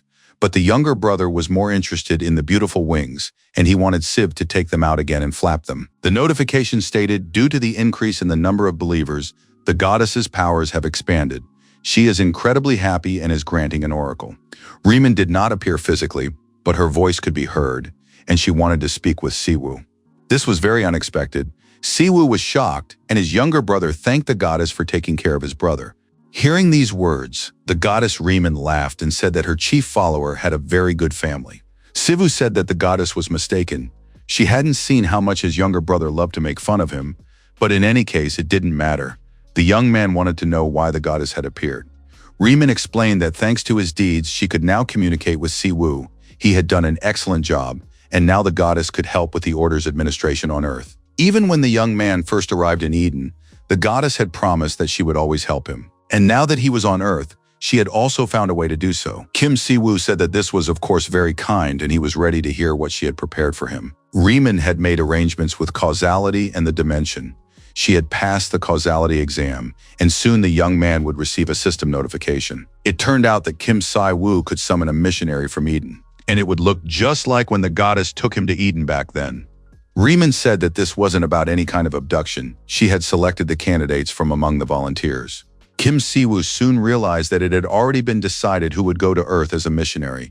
The goddess confirmed that he would arrive the next day through the Gate of Chaos. Si-woo didn't understand how a missionary could cross dimensions in such a short time, but decided not to delay and to purchase the profession right away. First thing in the morning, the young man went to the department, but it turned out that the gate he was interested in had already been assigned, and the department couldn't help him with that. The ability management department couldn't interfere in the affairs of various guilds and alliances, or else it would face a negative reaction. Kim Si-woo hoped everything would go smoothly. If the goddess had sent a missionary here, it should be easy to get him through. If it had been a small guild, there might have been options, but the gate the missionary needed to pass through was claimed by a large guild called the Goblin Guild. Since they are sponsored by the Yusuf Group, persuading them to give up the gate was very problematic. The guild uses it as a training ground. Dong-sik wanted to know why the young man was so interested in this particular gate, and Si-woo decided to tell him the whole truth. To facilitate missionary work, the goddess sent a missionary from Eden, and this person will emerge through these gates. Kim Dong-sik calmed down a bit, but said that this was a very complicated situation. When representatives of guilds and other worlds clash, problems always arise. All this time, the humanoid monsters that had appeared in Korea were very powerful, harbored a deep hatred for humans, and the reward for their destruction was great. Therefore, if he turned out to resemble a monster, the guild representatives would kill him immediately. Si-woo understood what the department head was worried about. If the Goblin Guild ran into the missionary, a war could break out. The young man thought it over and realized he had no choice. Si-woo asked the department head to arrange a meeting for him with the Goblin Guild. The necessary gate was located on the high school grounds. Kim Si-woo arrived at the meeting and watched as the players prepared. They checked their armor, potions, and the availability of all necessary tools. Si-woo noticed the purple sky signs of the Chaos Gate were already beginning to appear. The atmosphere was apocalyptic. Finally, the young man heard a voice thanking him for waiting. The man said he had to give a few orders to the new recruits. The man introduced himself. His name was Cho Seo-jin, and he was the leader of the Goblin Guild. Kim Si-woo was in shock. He could sense the enormous amount of mana this man possessed. He was the strongest of all the players the young man had ever met. Si-woo thanked the man for agreeing to meet on such short notice. Seo-jin replied that it was an honor for him to meet someone like Kim Si-woo, and added that it was a pleasure to meet the Black Priest. Si-woo kept smiling, but he could feel his companion's mana weighing down on him, and that pressure was growing stronger. Si-woo wondered if he was too humble a figure for such a greeting. The guildmaster's influence had no effect on the young man. Seo-jin replied that he was very interested in the Order of Riemann. He wanted to know if they were accepting new followers, since he had long wanted to embrace some kind of faith. Si-woo shook the man's hand and said they were always happy to welcome new followers, especially someone as famous as the head of the Goblin Guild. Seo-jin got straight to the point. He had already heard that Black Papa was interested in these gates, and now he would do everything he could to help Kim Si-woo. It didn't really matter, because the gate was only C rank. However, there must be something remarkable about this gate, since Kim Si-woo had come here in person. Mr. Cho said that it had annoyed him a little when he heard the news. The fact is, his guild is in third place. And does Black Papa really think they'll give up the gate just because he asks them to? Kim Si-woo must think he's above everyone else and that he can do whatever he pleases, just because he was recognized as an anomalous awakened. Kim Dong-sik warned that the guildmaster is quite a hot-tempered man, and one must be wary of his sudden mood swings. Dong-sik said he would now share a little secret on how to get along with Cho. He had never told anyone this before, but he has been on excellent terms with the guildmaster for several years. Si-woo realized this was some kind of secret information from former government officials and folded his hands in a gesture of deep supplication and respect. Si-woo began asking for permission to watch the Earth players in the Great Goblin Guild fight so he could learn from their example, because he had heard stories about how skilled the guild members were. Choi Seo-jin was very pleased. He hadn't expected this from a priest, and soon they were already heading toward the gates. Sinister mana was beginning to fill the area. Choi was very pleased. He treated his guest to a cold drink and said he would gladly fight him right then and there. Si-woo was offended. This guy only treats those who seek revenge on him well, and that was excellent advice from the head of the ability management department. Kim Si-woo calmly sipped his cold drink. He didn't care what happened next. The main thing was to get through the gate. There was no point in speculating ahead of time, since plans almost never work out. The young man watched the players preparing to fight the monsters and wondered if they were truly ready for such a gate. Would he finally get to see how Earthlings fought in situations like this? These guys were the pride and joy of the guildmaster, and even the newbies who showed up today, they were all amazing. Seo-jin looked at the guys with pride and said he could clearly tell which ones were experienced and which weren't. The skills would come, and they'd soon get used to the gate. Si-woo noticed something odd. Did the guild really have no players responsible for healing others? It turned out that healers weren't easy to come by. Most such hunters were very expensive, and even illegal healers cost a fortune. Kim Si-woo realized that there was a shortage of healers on Earth, Perhaps this would be a good opportunity for the Order of Riemann to fill that niche. But finally, everything started moving. The gates began to open, and everyone got ready and took their positions. A notification announced that the gates of chaos had appeared. A new mission had begun. They had to meet the missionary and safely escort him out of the gates of chaos. And soon, huge trolls and goblins began crawling out of the gates, while the players watched them with interest.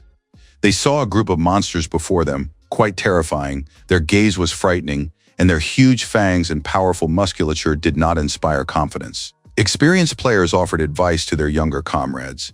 They advised them to aim for the heads, stay focused, and not get distracted during the battle. Sivu offered to help these players, but the guild leader was confident in his elite members. Choi Seo-jin said there was no need to worry about them. The newbies had joined the guild because they trusted them, and of course, the veteran warriors wouldn't let the guys die needlessly. Siwoo realized that the leader was loyal to his comrades. He would have made a fine knight of the order had he been born in Eden. It seemed he wasn't just worried about money, but also cared about people. But then the gates began to widen, and all the troops were ordered to move to Formation B. The players were supposed to be ready for battle, and now they watched what was happening in fear and horror. The fact was that crowds of goblins and trolls were rushing out of the gates. They were terrified, bleeding profusely, and it seemed as though someone was chasing them. The scene was simply terrifying. Huge monsters were trying to escape, realizing that a hostile reception from humans awaited them. One of the warriors ran up to the leader with a report and said that something was happening to the trolls. Someone was chasing them. Choi Seo-jin understood that this was exactly why Kim Si-woo had come here. And then, unexpectedly, the guild leader demonstrated his power. He said that when the Lich had arrived, Kim Si-woo had taken it on alone, but now he would deal with the incredible force moving toward them. Choi said there was no need to be upset with him, but whatever came this time would belong to the guild. Kim Si-woo knew it was absolutely pointless to argue, and although this guy wasn't his enemy, he was unlikely to heed Si-woo's advice. Suddenly, the severed head of a huge troll flew out of the dungeon, and it was already clear that there was indeed someone very powerful behind him. Soon a man with a monocle, dressed in the robes of a religious figure and holding a book, emerged from the portal. It was Leo Ruman, the leader of the Order's doctrinal study group, and a man who had become an archbishop at the age of 29. He was an incredibly straightforward and honest man, but his nickname, the Order's Mad Dog, captured him best. It turned out that the man who would be enforcing his principles was the Order's Mad Dog, and Siwoo couldn't understand why he, of all people, had been assigned to him as an assistant.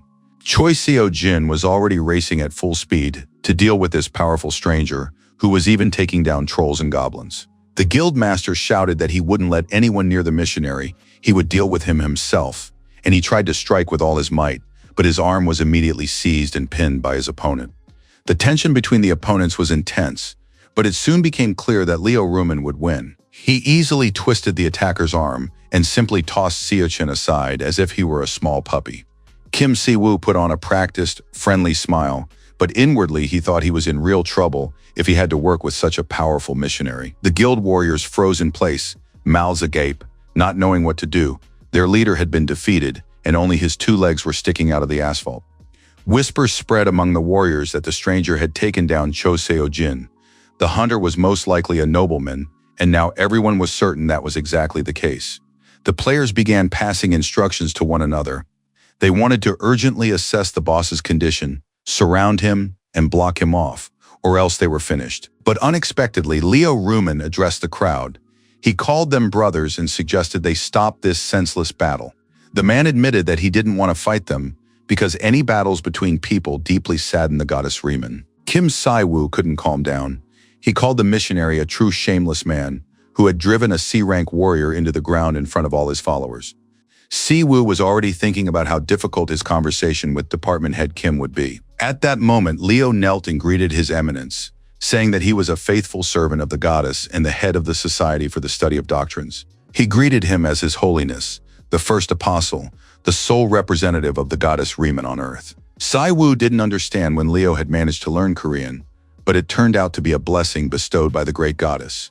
The goddess had told the missionary that with the help of this beautiful language, he would be able to spread her wonderful word. The goddess believed she had done her part, and that Kim Si-woo would have to figure out the rest on his own. And now, looking at the legs sticking out of the ground, Kim Si-woo lunged at the missionary and began berating him for this insane incident. After all, they had to continue living in this world. How were they supposed to look the guild leader in the face now?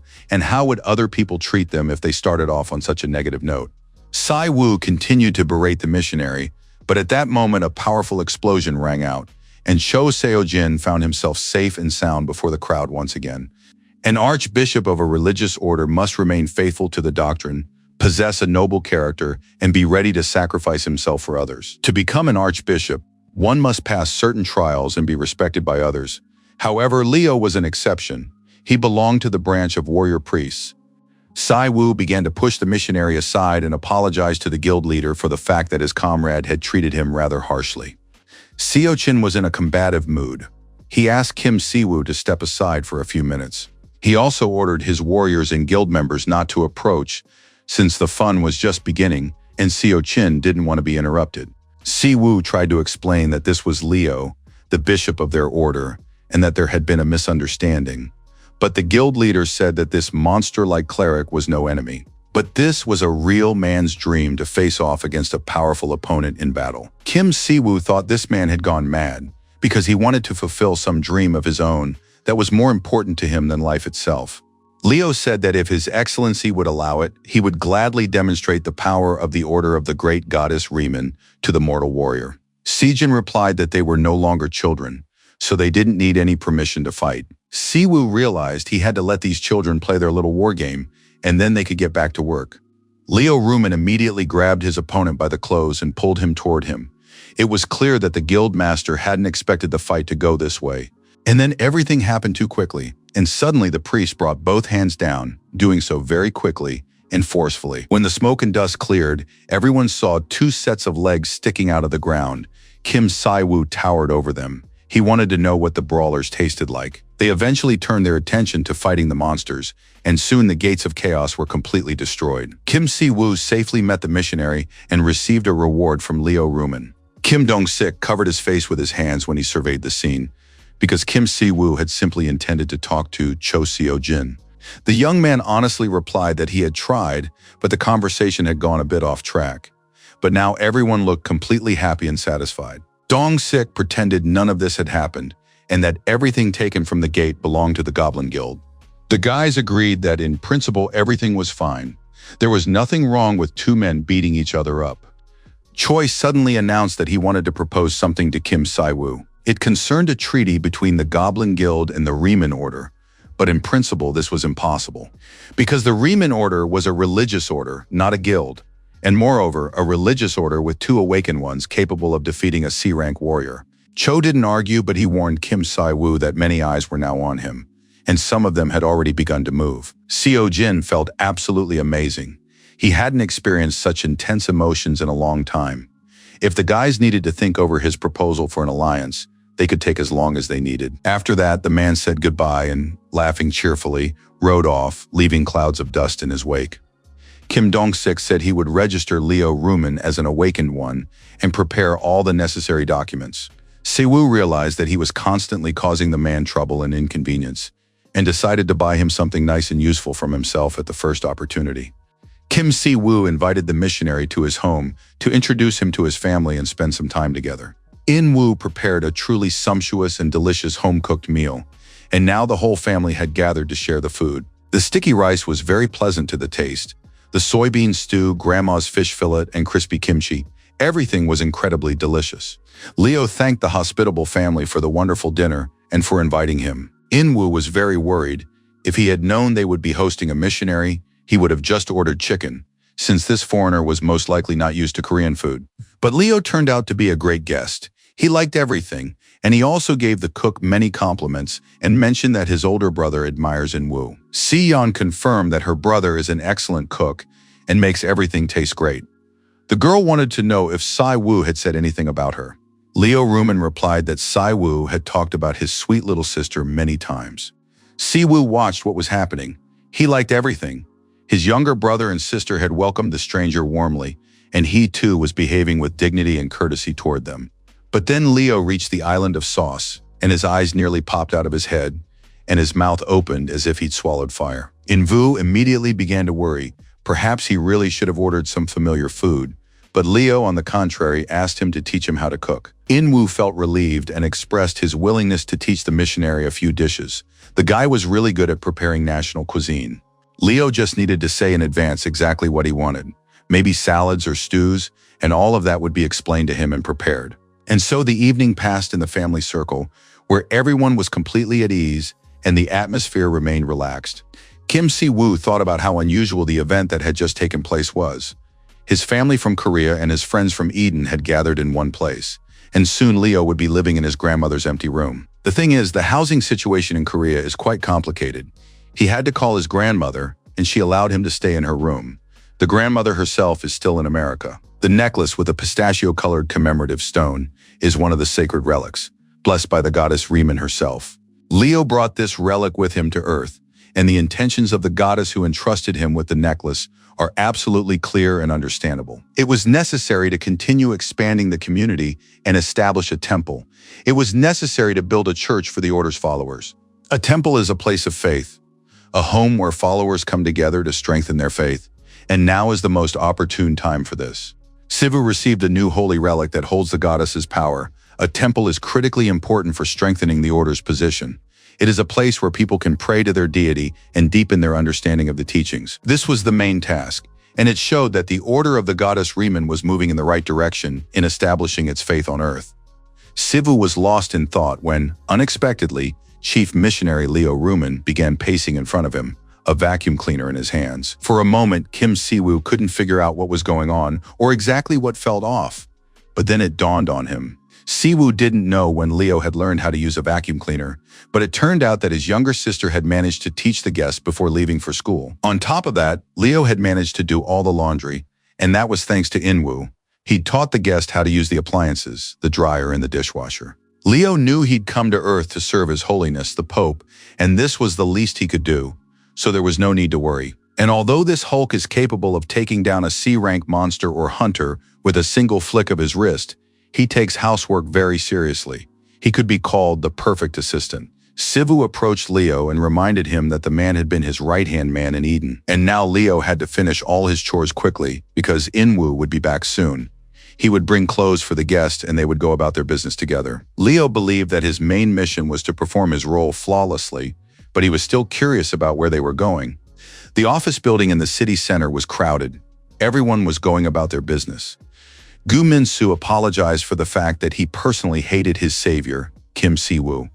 But they all knew how busy this guy was. And although Si-woo believed he could have come on his own, Min-soo still felt a little guilty for making his dad make the whole trip. Kim Si-woo replied that it was fine.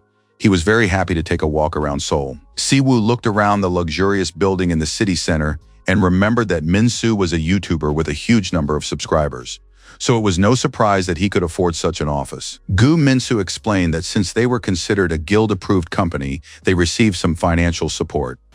MeTube is their main line of work, but they also take on requests to clear dungeons and destroy portals. At the moment, Min-soo earns even more from consulting with guilds than he does from his YouTube channel. Leo Riemann tried the coffee and said it broadened his taste perception. The guy was interested in learning new things about Earth's food. Leo Riemann has adapted very well to human life so far. Gu Min-soo told him not to be shy and to speak up if he wanted seconds. Kim Si-woo introduced the man and said that this was the person he had been talking about, a missionary from Eden, sent to Earth to preach the teachings of the goddess Riemann. Min-soo was very excited and jumped up in surprise when he realized that Leo Riemann was standing before him. Leo replied that he hadn't even thought or hoped to meet a brother in faith on Earth, and he was very grateful to the goddess for this opportunity. The men exchanged names, and it was immediately clear that they had established a good connection. The missionary looked closely at the young man and said that he saw the symbol of the goddess on his heart, which meant they had already met. Min-soo confirmed that this was indeed the case. Although he had been unconscious, the goddess had healed him and blessed him with her warm light. Kim Si-woo finished pondering the future, and once the young men had introduced themselves, he suggested they finally get down to business. Si-woo took out and showed the artifact, a necklace containing a fragment of the goddess Riemann, which Leo had brought him. Min-soo examined the object with interest, trying to figure out what it was and how important and valuable it was. Kim Si-woo told the young man that they were going to build a temple for the Order of Riemann. Min-soo really liked this idea. He immediately said he would start raising funds from the finance department, all for the sake of building the temple. Kim Si-woo was pleased with such enthusiasm, but said that there was something even more important than money, although money, of course, was also important. Si-woo admitted that he hadn't yet chosen a suitable location and, in fact, didn't yet know how to make the first temple of the goddess Riemann accessible to the public. That was exactly why he had come. Kim Si-woo admitted that he had no ideas. He hadn't lived on Earth for a long time and now needed some guidance. Gu Min-soo suggested that the guests wait a bit and have some coffee for 10 minutes while he tried to come up with something. And a few minutes later, the surprised visitors were presented with a design plan for the Riemann Order's temple. Si-woo was shocked. Had the young man really managed to prepare a presentation in a matter of minutes? But Min-soo admitted that he had started working on this idea in advance. After the young man's life was saved and the goddess Riemann healed him, Gu Min-soo became a completely different person. And the young man began to see the construction of a temple in the goddess's name as his duty. Kim Si-woo was amazed at how this guy had planned everything just because the goddess had healed him once. Leo jumped up and began clapping, saying that this was an excellent act of kindness and that the goddess would be happy. After that, the guys began hugging each other. One promised to pray for the other forever, while Min-soo said he was just doing what he had to do. Finally, they decided to get back to the presentation. Min-soo announced that he would hold a public vote for the first temple of the goddess Riemann. In his opinion, subscribers love participating in public votes, and besides, it allows them to stay connected with their idols. In addition, anyone can vote from anywhere, regardless of location, gender, faith, age, or education. The fact that the public would choose the site for the temple itself meant that the order was already ahead of all other religious denominations, and this would help create an image of a religion that works together with its followers. This sounded very positive, and now Kim Si-woo wanted to know which locations Min-soo liked. The young man believed that the first temple in this world should be in a special place, and he asked them to look at the next slide. It showed Gwanghwamun's 0 point and some other blue dome that Kim Si-woo had absolutely no idea about. Many people called this place the 0 point, and its history began in recent years, while Si-woo was away from Earth. 5 years ago, a spatial rift opened right here, and monsters emerged from it for the first time. Photography inside is strictly prohibited, so only old photos are available. At the cost of incalculable losses, people managed to destroy the core of the gate, but those who were nearby could not avoid being poisoned by mana. After that, new gates began to open rapidly, and they had to ask neighboring countries for help. The current government can do nothing about this territory. Kim Si-woo was stunned as he listened to this story. It turned out that such a terrible disaster had occurred right in his hometown. Min-soo explained that the dome consists of 5 layers, including a mana-absorbing layer, which is why only rank hunters can enter without risking poisoning.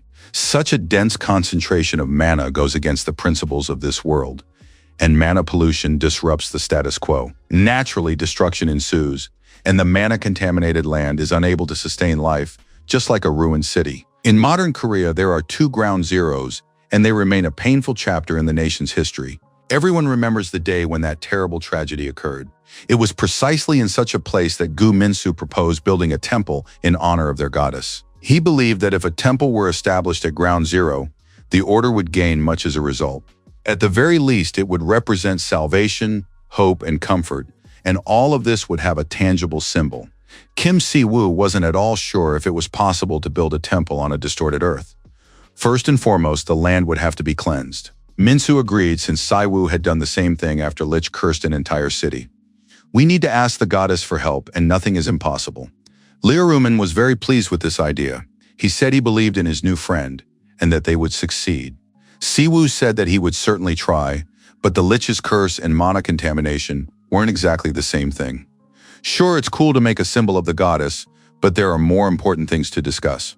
We're planning to build a temple at ground zero, so I'll post another proposal to hold a vote. How can we plan construction if we haven't decided on a location yet? But Min-soo asked everyone not to worry or stress about it, because he'd already thought everything through. So the YouTuber turned to his subscribers, reminded them about the issue with the onion-flavored chocolate cereal, and asked them to choose between 2 locations for the future temple. Kim Si-woo read the comments and realized that Koreans are something else. They knew that even in America, nothing could be done about ground zero. On the other hand, everyone had chosen that very location. At the same time, Si-woo's main quest updated. Now he had to use the artifact and create a sanctuary at Seoul's ground zero. Many people dreamed of getting to that place. They hoped the quarantine would be lifted soon, since it was impossible to even enter the area to retrieve the bodies of the deceased. Some people hoped to soon bury their deceased relatives and lay their bodies to rest so they could find peace. Siwoo understood that a symbol of hope and salvation could be a huge problem. The head of the Ability Management Department stated outright that he did not want Kim Si-woo to go to Ground Zero. The men met in the park, and now a rather unpleasant conversation was taking place between them. Siwoo was seeing Mr. Kim in this state for the first time and did not understand why he was objecting so strongly from the very beginning. Kim Dong-shik said he didn't consider his stance an objection, he simply believed the plan was completely flawed. Before agreeing to anything, Kim Siwoo wanted to know the reason and was now waiting for Dong-shik to finally tell him the whole truth. It turned out that deep within Seoul's 0 point, there was a mine containing high-quality magic stones. Magic stones are formed from crystallized magical energy. You could say they are minerals composed of pure magical energy. They can be obtained from monsters, but the highest quality ones are found only in mines. The magic stone mine was created by a high concentration of magical energy when a spatial rift opened. As a result, the entire surrounding environment was contaminated. A year ago, after the mine was discovered, major guilds formed a team of professionals to mine these stones.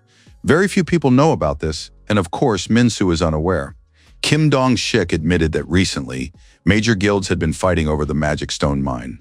The management department is aware that battles took place between hunters of at least A rank. Si-woo believed it would have been better if the government had controlled the situation with these mines from the very beginning. Most of those capable of resisting mana contamination are members of major guilds. All the authorities can do is keep a list of those who have reached the 0 point.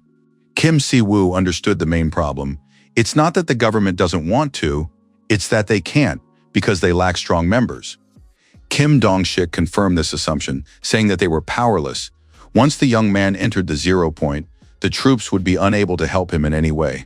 Furthermore, Si-woo could be drawn into a war with the major guilds. Kim Si-woo understood how foolish and absurd all this sounded. The government was objecting to his plans simply because they were worried about him. It was now impossible to abandon the idea of building a temple at the 0 point. The audience's vote could not be ignored. Too much attention had already been drawn to the issue. Si-woo asked his interlocutor what would happen if he took it upon himself to solve this problem. As far as the young man understood, the government was in a difficult position because of the lawlessness at Ground Zero. As the saying goes, when in Rome, do as the Romans do. If this is a lawless zone, then Siwoo, too, can act without regard for the law. Dong-shik, playing it safe, received written assurance from the minister, who believed that the presence of 2 strong hunters meant there was no need to worry about their safety at the 0 point. Siwoo was very pleased and didn't understand why his companion was frowning. Dong-shik realized he had no arguments against this document. Kim Dong-shik led the guys to the right spot. It was fenced off by a very high wall, which they called the Ark among themselves. It was the last bastion of civilization. The department head once again tried to dissuade the 2 men, who wanted to enter Ground Zero together, because if trouble arose and a battle began, the government would be unable to help. Kim Si-woo and Si-men wouldn't be the ones to start the fight and would try their best to avoid bloodshed. In reality, Kim Si-woo thought there was no way he'd back down if another player tried to attack him. But of course, he didn't tell Slom that. Dong-sik led the guys to the spot where the door should be, even though it wasn't visible from the outside. Dong-sik held the magnetic key up to the wall, and immediately the wall began to tremble. Gradually, the door opened. The guys went inside and immediately sensed a demonic energy. Dong-shik turned around and suddenly saw the minister standing right next to the wall. The man expressed surprise that such a high-ranking official had come here in person. Yu Seong-ho listened to all his subordinates' excuses, then asked him why the department head had objected to his decision. The minister stated bluntly that Kim Si-woo had told him everything, and now he wanted to ask his subordinate what exactly the problem was. 5 major guilds are fighting over this location. There are too many risk factors here that are impossible to calculate, and if an anomalous awakened being were to go to such a place, it could cause unnecessary problems. Kim Dong-sik believed that they were waiting for an anomaly to appear, and if for some reason he or someone in his family were to be harmed, that would be a problem. The minister admitted that the National Coalition of Awakened Ones and all the major guilds had already requested confirmation of Kim Si-woo's status as an Awakened One. The battle for him had already begun, and it was surprising that people were not satisfied with the heroic deeds Kim Si-woo had performed to save lives. Guild representatives stated that there was still a chance of deception since both of these places were under government control. The only way to stand up to the financial capitalists is through legislation and enforcement of the law. But members of the major guilds have already become too entangled with political circles. Not long ago, the National Assembly began discussing the dissolution of the Department of Ability Management. The minister has already met with the president of the National Coalition of the Awakened, who does not believe in the existence of the anomaly and is urging the department to gather its strength and surrender. The Awakened have already gathered enough evidence to prove that the government fabricated everything. Kim Dong-sik was so outraged that his mouth fell open. The minister said that is precisely why he allowed Kim Si-woo to go to Ground Zero, and now all the representatives of the powerful guilds know about it. And they will, of course, attack the guy. Dong-sik believed that Si-woo would feel used when he found out that the government had thrown him to the guilds. But the minister said they had already struck a deal. Despite his appearance, he was a conscientious businessman, not some fool. Kim Si-woo was out for his morning jog in the park when the minister of the Department of Ability Management suddenly appeared before him. The young man stopped and asked in surprise what Mr. Yu Seong-ho was doing in this place at this time.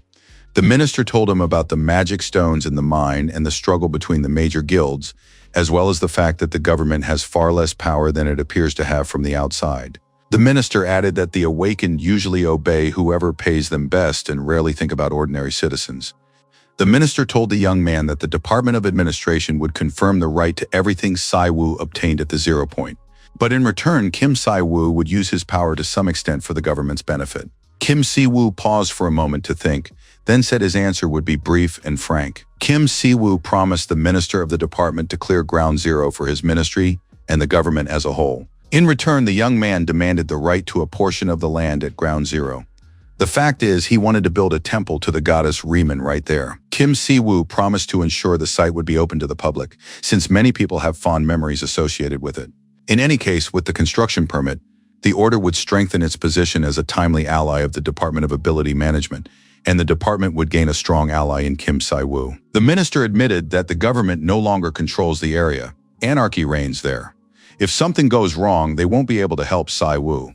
But if the young man clears the land of despair, which currently amounts to nothing, no one will be able to dispute his right to a portion of the liberated land. And so the deal was struck, and the men shook hands. Kim Si-woo moved deeper into the restricted territory and sensed magical energy and hostility.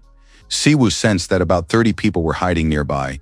They were all watching him. Si-woo told his companion Leo that he hadn't expected an immediate attempt on their lives, and now they needed to figure out what to do about it.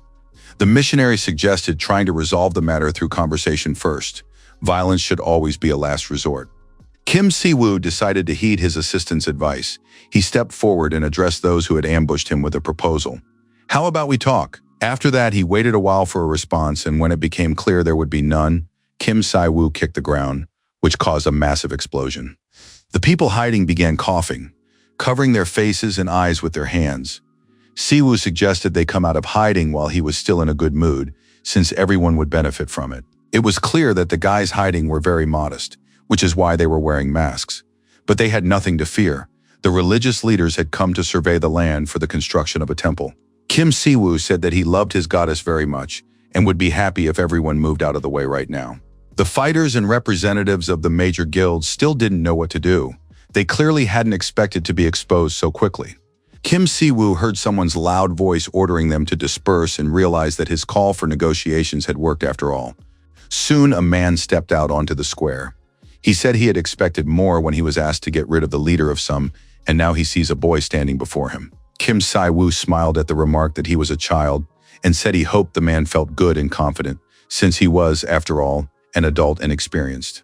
The man replied that he hoped his young interlocutor would be able to talk even with his limbs torn off, since the men had been ordered to do just that. After these words, Kim Si-woo turned to Leo. Did his friend really still think that talking was the best choice in this situation? Instead of answering, Leo Ruman looked at his companion and said that it seemed he had been wrong.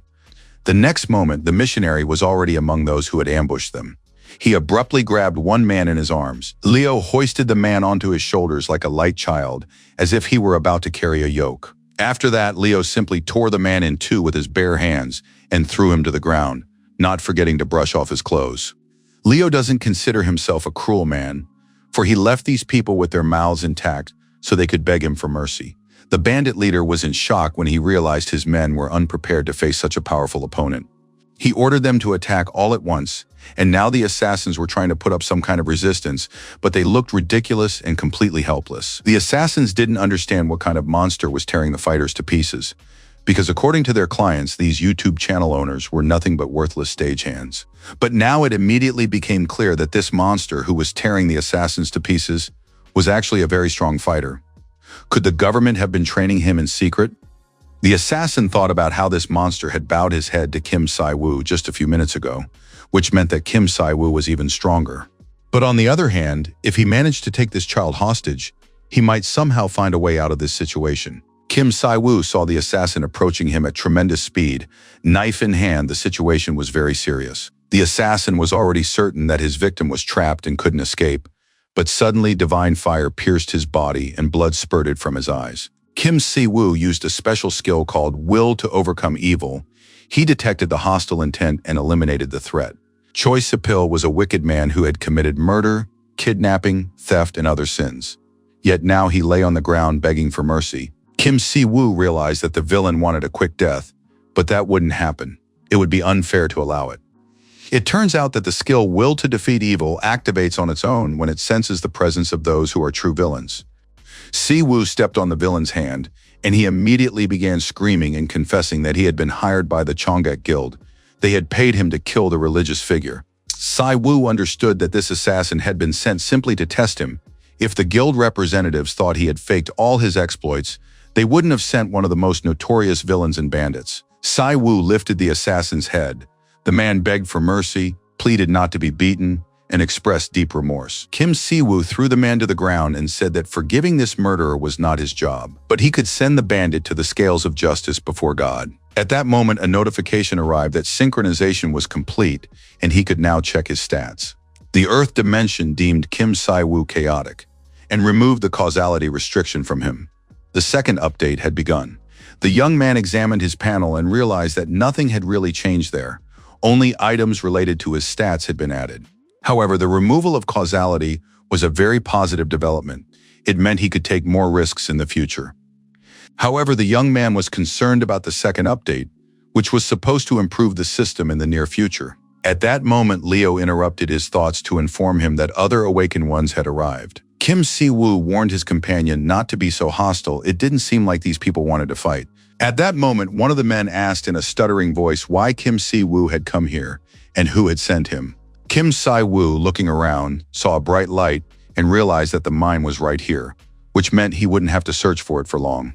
There was a lot of magic there, roughly 7 tons by his estimates. A medium-sized magic tower uses about 700 kilograms of magic crystals per year, so 7 tons would be an excellent resource. Magic and demonic energy emanate from the mine. Magic stones are like pure water. They are clumps of the purest mana. For example, when combined with divine power, they turn into divine stones. Conversely, when combined with demonic energy, magic stones turn into demonic stones. Kim Si-woo sensed the same demonic energy as that which emanated from the Lich. This energy belongs to the King of Pride. Kim Si-woo asked the men if anyone had entered the mine recently, but the warriors were terrified and couldn't trust Kim Si-woo. They decided to say nothing and remain silent. Si-woo said he understood. All the guild representatives were busy fighting for power. But the man who had gone into the mine was very dangerous. Si-woo had been away and missed a lot of news, but he knew this was a lawless land. Now he would get rid of these people and take the mine for himself. Kim Si-woo continued to intimidate those present. He knew that this strong man most likely belonged to the Order of the White Shadows. Kim Si-woo took out his artifact and said he had no intention of fighting the warriors. He was interested in this lawless land. And right now, what interested him most was whether he could truly do whatever he wanted here. At that moment, the goddess's symbol began to react to the demonic energy. Kim Si-woo raised his hand along with the necklace and announced the creation of a sanctuary. The stone in the artifact changed color, and a notification of the sanctuary's creation appeared. People stood spellbound, turning their faces toward the divine light. Leo Ruman prayed to the goddess, and soon the land began to be covered in greenery and to heal as if undergoing a process of restoration. Kim Si-woo announced that he wished to dedicate this land to the goddess Reman. She agreed to accept it as a gift. But Kim Si-woo himself, as a servant of the goddess, could not sit idly by. The The surrounding area began to purify. With the help of the relic, a sanctuary had been created, and now the land was becoming suitable for human habitation. After this land was declared a sanctuary, the surrounding area was cleansed of demonic energy. It literally became easier for people to breathe, all thanks to the cleansing of demonic energy. The goddess spoke. She hadn't expected such inhospitable places to exist on Earth. Kim Si-woo turned around and saw Riemann in all her glory before him. She was beautiful as always. Kim Si-woo realized that he was the only one who could see the goddess here, judging by the fact that Leo was very calm and showed no reaction. The goddess also admitted that she could see everything here very poorly and vaguely. The fact is that the earth is saturated with human sorrow, and countless dreams lie buried beneath these ruins. The goddess thanked Si-woo for taking good care of the artifacts she had entrusted to him through the child. Of course, it was hard to call this monster, who tore people apart with his bare hands, a child. However, the goddess said that Leo was truly a child to her. She had raised him and known him for a long time, and besides, he had been a very sweet boy in his childhood. Kim Si-woo refused to listen to anything about Leo, and the goddess admitted that she liked him, Kim Si-woo, much more. Si-woo asked her to stop this conversation and inquired why the goddess had come to Earth this time. Riemann admitted that she wanted to personally present a gift for a job well done. Besides, there were certain things she could only do while here. Si-woo didn't understand what gift she was talking about, and then gradually he felt as if divine pollen were showering down on his head, and it grew warmer and brighter. The goddess led the young man to a stone slab and asked if he could feel it. Kim Si-woo understood that he could not accept this as a mere gift. He sensed the love and sincerity of the goddess Riemann. The goddess hoped that the dream left here now had a good place to stay, and that the people who missed this place would perceive it as a miracle.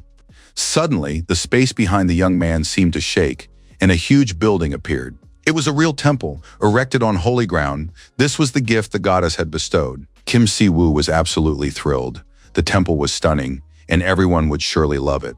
One can imagine how Leo would weep with happiness. The goddess Riemann knew her follower well and understood that Si-woo had already guessed the gift in advance. But now the goddess was ready to tell him something very important. The fact was that the last of the defeated demon kings, Lucifer, had not died. He had transported fragments of the other demon king's souls to the nearest dimension and kept them there. And the dimensions closest to Eden are none other than Earth. Most likely, the Earth system allowed contact with Kim Si-woo precisely because of Lucifer's actions. Since Earth is not under the goddess's jurisdiction, there's a great deal she cannot do here. Kim Si-woo must figure out all the details himself and take care of this world from now on. After these words, the goddess began to fade away. And, of course, Kim Si-woo must have already gotten used to the fact that she appears only for a very short time. Kim Si-woo looked at the temple. It was a wonderful surprise. It seemed like he had now accomplished all his urgent goals, and he could breathe a little easier. Leo would translate the holy book. Now, there was also a temple where believers could gather and pray together. The system congratulated him on building the first temple, awarded bonus points, and marked the completion of the community expansion task. Kim Si-woo was pleased with himself. He felt that he was now doing something meaningful. Thanks to the interdimensional contract, it was now possible to purchase buildings with divine points. Gu Min-soo stood in front of the camera and told his viewers that they had gathered at Ground Zero for a special event. The young man said it was a tremendous honor for him to be the first to show the renovated Ground Zero. Besides, everyone of course knows who else is participating in this report. Mr. Kim Si-woo, the Republic of Korea's first anomalous awakened leader of the Riemann Order. The young man said it was an honor for him to present his order's first temple, and that he now welcomes anyone wishing to join. But in the comments, the viewers' mood was very negative. People didn't believe that this was really the 0 point. They thought it was a setup. To many, it seemed like just ordinary religious nonsense, and some were about to unfollow. Gu Min-soo showed the temple and said that this had become possible thanks to the active participation of the viewers. Even after the live broadcast ended, viewers continued to argue in the comments. No one believed that this was truly the 0 point, since it was poisoned by demonic energy. In their opinion, no life could exist there. Yet the frame was full of flowers and grass. Kim Si-woo did his best to remain calm in response to such commenters. He wanted to shut these self-righteous fools up. Kim Si-woo talked about the app. From now on, anyone can visit the Seoul City website to obtain permission to visit the 0 point. You can find out more on the Department of Ability Management's website or through Gu Min-soo's YouTube channel. And soon the tone of the viewers' comments began to change. People watched the drone footage with skepticism, and it soon became clear that this was indeed Ground Zero, which now looks like this. The Minister of the Department of Talent Management personally appeared in this area and examined the temple with interest. The man admitted that he had always wanted to return here, but never thought it would actually happen. And although he approved of Kim Si-woo's idea, he didn't believe in it himself. Yu Seong-ho asked about the small headstone on the lawn. Kim Si-woo explained that it was a monument to everyone who sleeps here so they might rest in peace. It was erected by the same person who did everything else. This monument to the goddess is needed to dispel sadness without losing one's memories. The minister of the department laid a bouquet of beautiful flowers near the monument. It was a place where dreams lay. Yu Seong-ho admitted that the young man had fulfilled his wish, and also thanked Kim Si-woo for making it possible. Kim Si-woo understood. Despite the abduction, he did not hate the goddess Riemann. And now the young man understands why this happened. He looked at what the goddess had done and felt gratitude.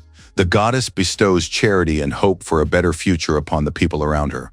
The guys started reading the comments again. Public opinion was shifting, but there were still people who considered Kim Si-woo a real fraud. Gu Min-soo was already starting to lose patience. He didn't understand what else needed to be done for people to stop doubting and start believing. Kim Si-woo tried to calm his friend, whose reaction was literally scaring him. People didn't believe it even after seeing the drone footage. Min-soo had never suspected Kim Si-woo of anything, but he was ready to admit that he didn't believe it was possible to make this place so beautiful. Of course, this only shows how powerful the goddess Riemann is. And now the guys understand what the whole earth should look like. To follow the goddess's intentions, they need to open this place to the public and allow families who lost their loved ones here to come and honor their memory. Min-soo was certain that all these people were sincerely grateful to Kim Si-woo, as well as to the goddess. Si-woo considered it his duty to do everything in his power and hoped that this would be enough for people to find comfort and peace here. As he was leaving, Si-woo remembered the Blue Collar Guild. He wanted to get some information about these people. Min-soo knew a few people and promised to talk to them, but now the young man suspected that Si-woo had something in mind. Si-woo didn't want to say anything prematurely, but he confirmed that he had a small idea on the matter. While the goddess was purifying this territory, part of her divine power spread through the mines, was absorbed by the magic stones, and they turned into holy stones. And that meant there was a mine full of holy stones in the temple's sanctuaries. But then came the next question, which caught the great YouTuber off guard. Had Gu Min-soo ever sold merchandise? Kim Si-woo had read on his profile that he could use the holy stones to create holy relics. In the future, these could be sold to provide a stable source of income. But then Leo approached His Holiness and said that some uninvited guests had arrived. The man introduced himself as Kang Byung-soo. He was the managing director of the National Coalition of the Awakened. Mr. Kang went on to say what a tremendous honor it was for him to meet the leader of the order in such a place. Kim Si-woo warned the missionary that he would step aside to speak with this man, and that there was no need to make a scene or kill anyone. Mr. Kang's bodyguards realized that this strong man could fold people like paper. They would love to see that with their own eyes. Kim Si-woo knew that representatives of the organization had sent an assassin to kill him. And now the young man wondered, perhaps he too should send a gift in return. But Mr. Kang said there was no need for that. He had no interest in the arts and crafts. The man folded his hands and said that after their conversation, he would very much like to pray to the goddess for stepping forward and cleansing the territory they had defended for so long. Si-woo immediately took issue with the phrasing "stepped forward," and once defended, the young man was very wary. Si-woo realized that Mr. Kang was denying any connection to the assassin who had been sent, but at the same time had come here to cause a scene. Furthermore, the director of the National Coalition of the Awakened was not defending the 0 point here, but rather the mine where the magic stones were located. But now those stones are gone. The magic stones have turned into holy stones, and Kim Si-woo himself didn't know this until he saw them in the temple. Finally, Mr. Kang stopped pretending and said that all of this makes the situation even simpler. He was certain that the young man had obtained information about the magic stones from the Department of Ability Management, and now everyone was convinced that Si-woo had entered the 0 point with the aim of taking those magic stones. Kim Si-woo must know that the development of the country's guilds is proof of the state's overall growth and prosperity. For a guild alliance like the one in Korea, magic stones are a key resource for growth, and now Kim Si-woo has taken them. The young man realized that Mr. Kang wanted to make it seem as though he was undermining the country's well-being, but in reality, Si-woo had been working with the Department of Ability Management. The Department of Ability Management belongs to the government, while the National Coalition of Awakened Ones is hindering the department's work, claiming that the mines are necessary for the state, yet taking all the profits for themselves. Kim Si-woo could have reached an agreement with the man if he had started with an apology, but instead he only leveled accusations of destroying this place and even hired an assassin to kill Kim Si-woo. Kang Byung-soo did not admit his guilt. He suggested putting all this behind them. After all, the man had come for negotiations. The National Coalition of the Awakened guarantees the Order of the Goddess Riemann half of the yield from the Mana stone mines, as well as access to all of its mining infrastructure. In addition, it will donate a large sum to the Order's account. Kim Si-woo crumpled the contract. Does Mr. Kang really think a single piece of paper will be enough to make peace? First he hired assassins, and then he says, "Oh, you're such a great guy, let's be friends." No, it doesn't work that way. Kim Si-woo said he didn't believe a single word that came out of Mr. Kang's mouth. As he said all this, Kim Si-woo was furious. He activated his divine power and directed it against the men. They were as if paralyzed and couldn't do a thing. Kim Si-woo grabbed Kang by the throat and squeezed hard. Kang Byung-soo, gasping for air and spitting up blood, said they had given Si-woo a chance. They have the strength to stand up to him, and when they unite, they'll succeed. Kim Si-woo threw the man to the ground and laughed, saying that he was very scared and literally terrified. Then the young man told the man to go back and tell the members of the National Coalition of the Awakened that they'd better come and apologize, or else he would come to them himself to demand an apology. The next news broadcast reported that the Coalition of the Awakened had formed an investigation team and officially submitted a request to confirm the status of the 0 point. At the same time, it is worth noting that the Order of Riemann attracted widespread attention after its leader, Kim Si-woo, managed to purify the 0 point. His younger brother looked like a real zombie with huge dark circles under his eyes. In-woo admitted that the launch of the Riemann Order's channel was scheduled for the next day and he had to work overtime. Little Si-yeon watched the news broadcast with her brothers. The girl wanted to know when Uncle Leo would appear again. Si-woo told his little sister that Mr. Leo was now working at a beautiful temple where she could visit him soon. That answer completely satisfied the girl, but she wanted to seem grown up and told her brothers that she knew a thing or two. Si-yeon now knew that her brother was a priest of the Riemann Order. Besides, the little girl knew that it was her older brother who had purified the 0 point. Si-woo didn't understand where the little girl had gotten that information, but In-woo knew that kids these days were great with phones. And during the years his brother had been away from Eden, he had fallen way behind the rest of humanity. For this, the younger brother received a few slaps so he wouldn't talk nonsense. And his little sister went to bed so that tomorrow would come sooner. Left alone, the brothers discussed their youngest sister. Of course, she couldn't help but grow up before her time when the family was left without parents and an older brother. Kim Si-woo now understood that it was partly his fault, and he owed a great deal to his family. His grandmother and brother who had somehow managed without him. In-woo remembered that his grandmother had called the day before. The department had provided her with a private jet, and she would be arriving in 2 weeks. The information about the private jet was very strange. His grandmother said that she was now a member of a Korean celebrity's family. Furthermore, because of her eldest grandson, his grandmother could no longer travel freely and had asked him to tell Si-woo to brace himself for pain. Si-woo really wanted to see his grandmother, but at the same time he understood that the meeting wouldn't be very pleasant. So the launch of the official channel began, but everything was very tense. The participants were scared, and it seemed like nothing would work out. And so the brothers officially launched the Order of Riemann channel, which so far contained only a single video. But an hour after the channel launched, the number of subscribers exceeded 43,000, and it was both pleasant and frightening at the same time. In-woo was very excited. He saw a huge number of comments, and among them were prayers for wishes to come true. Kim Si-woo believed that prayers for wishes to come true were normal. The goddess loves such comments. Leo Riemann confirmed that their goddess cares deeply for people who desperately wish for something. Considering how many problems the guys had been able to solve lately, they would soon have even more followers once people began to understand the patterns. At that moment, the young man was given a new task. He needed to expand the community, which meant increasing the number of followers, recruiting divine-type players, and constructing a few more buildings. After some time, a very strange message was sent to all players in the Earth dimension. The gist of it was that the restriction on holy energy had been lifted from Earth. The Earth system was preparing for a class-era update, and all Earth players needed to prepare for the coming changes. Si-woo understood the gravity of his special mission regarding the expansion of the community. The situation was becoming dire.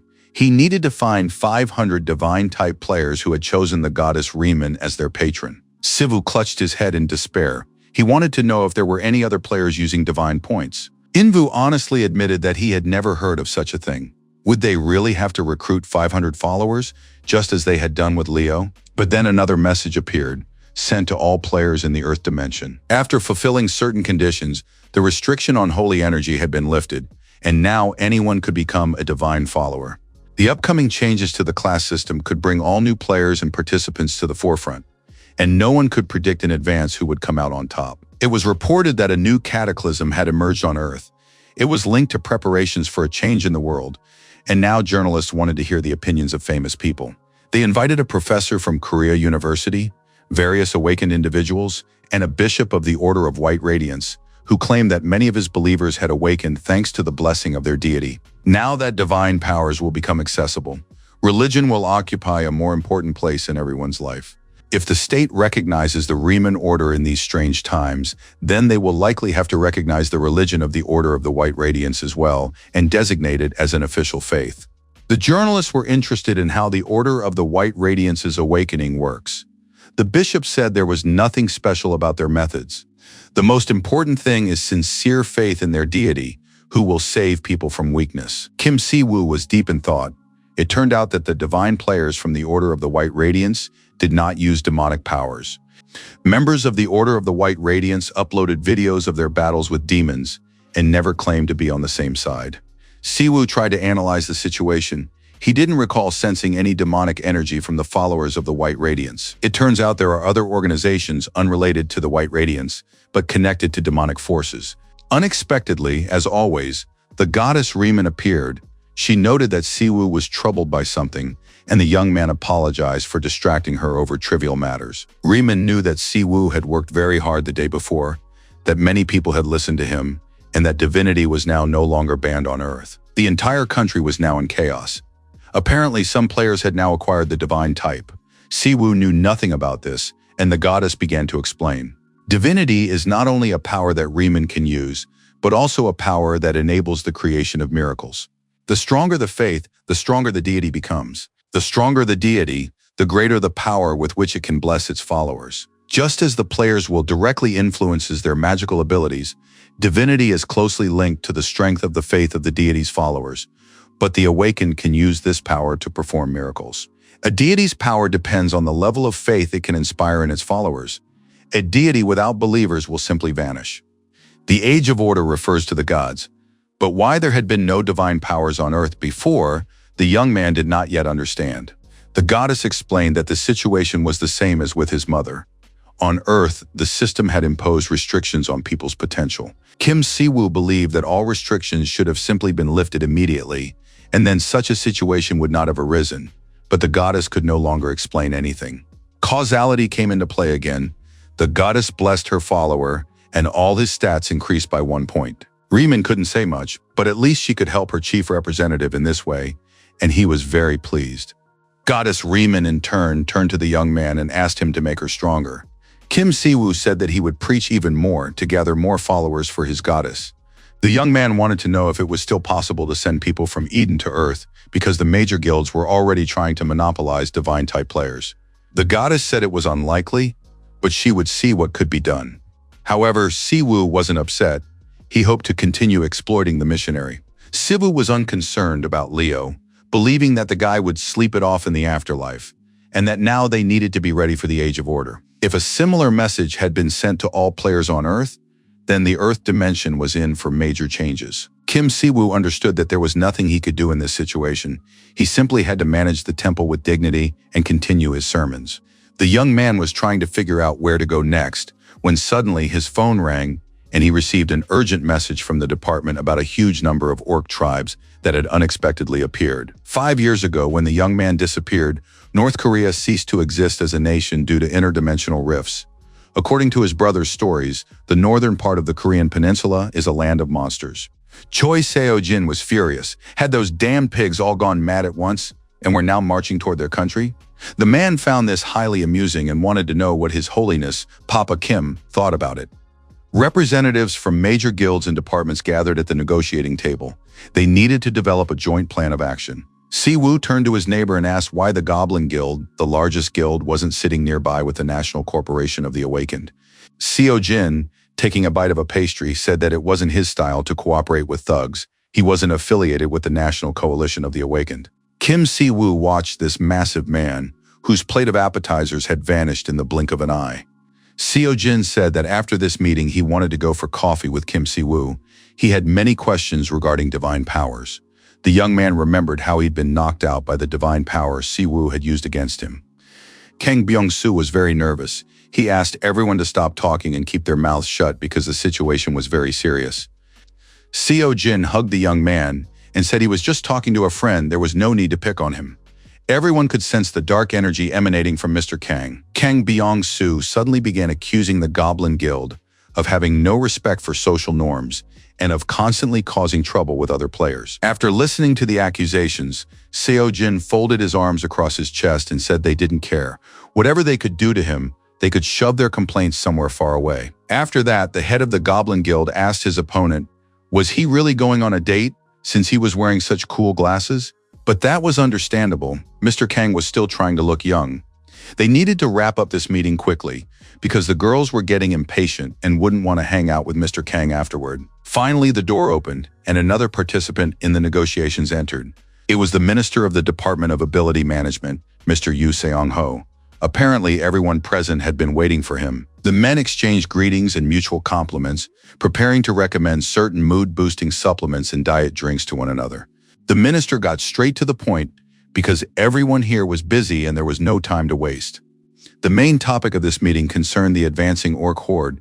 They needed to discuss plans for confronting and destroying them. Orcs are nocturnal creatures that operate in tribes. They are very strong, physically powerful, and brutal. Also, orcs from different clans are usually hostile toward one another.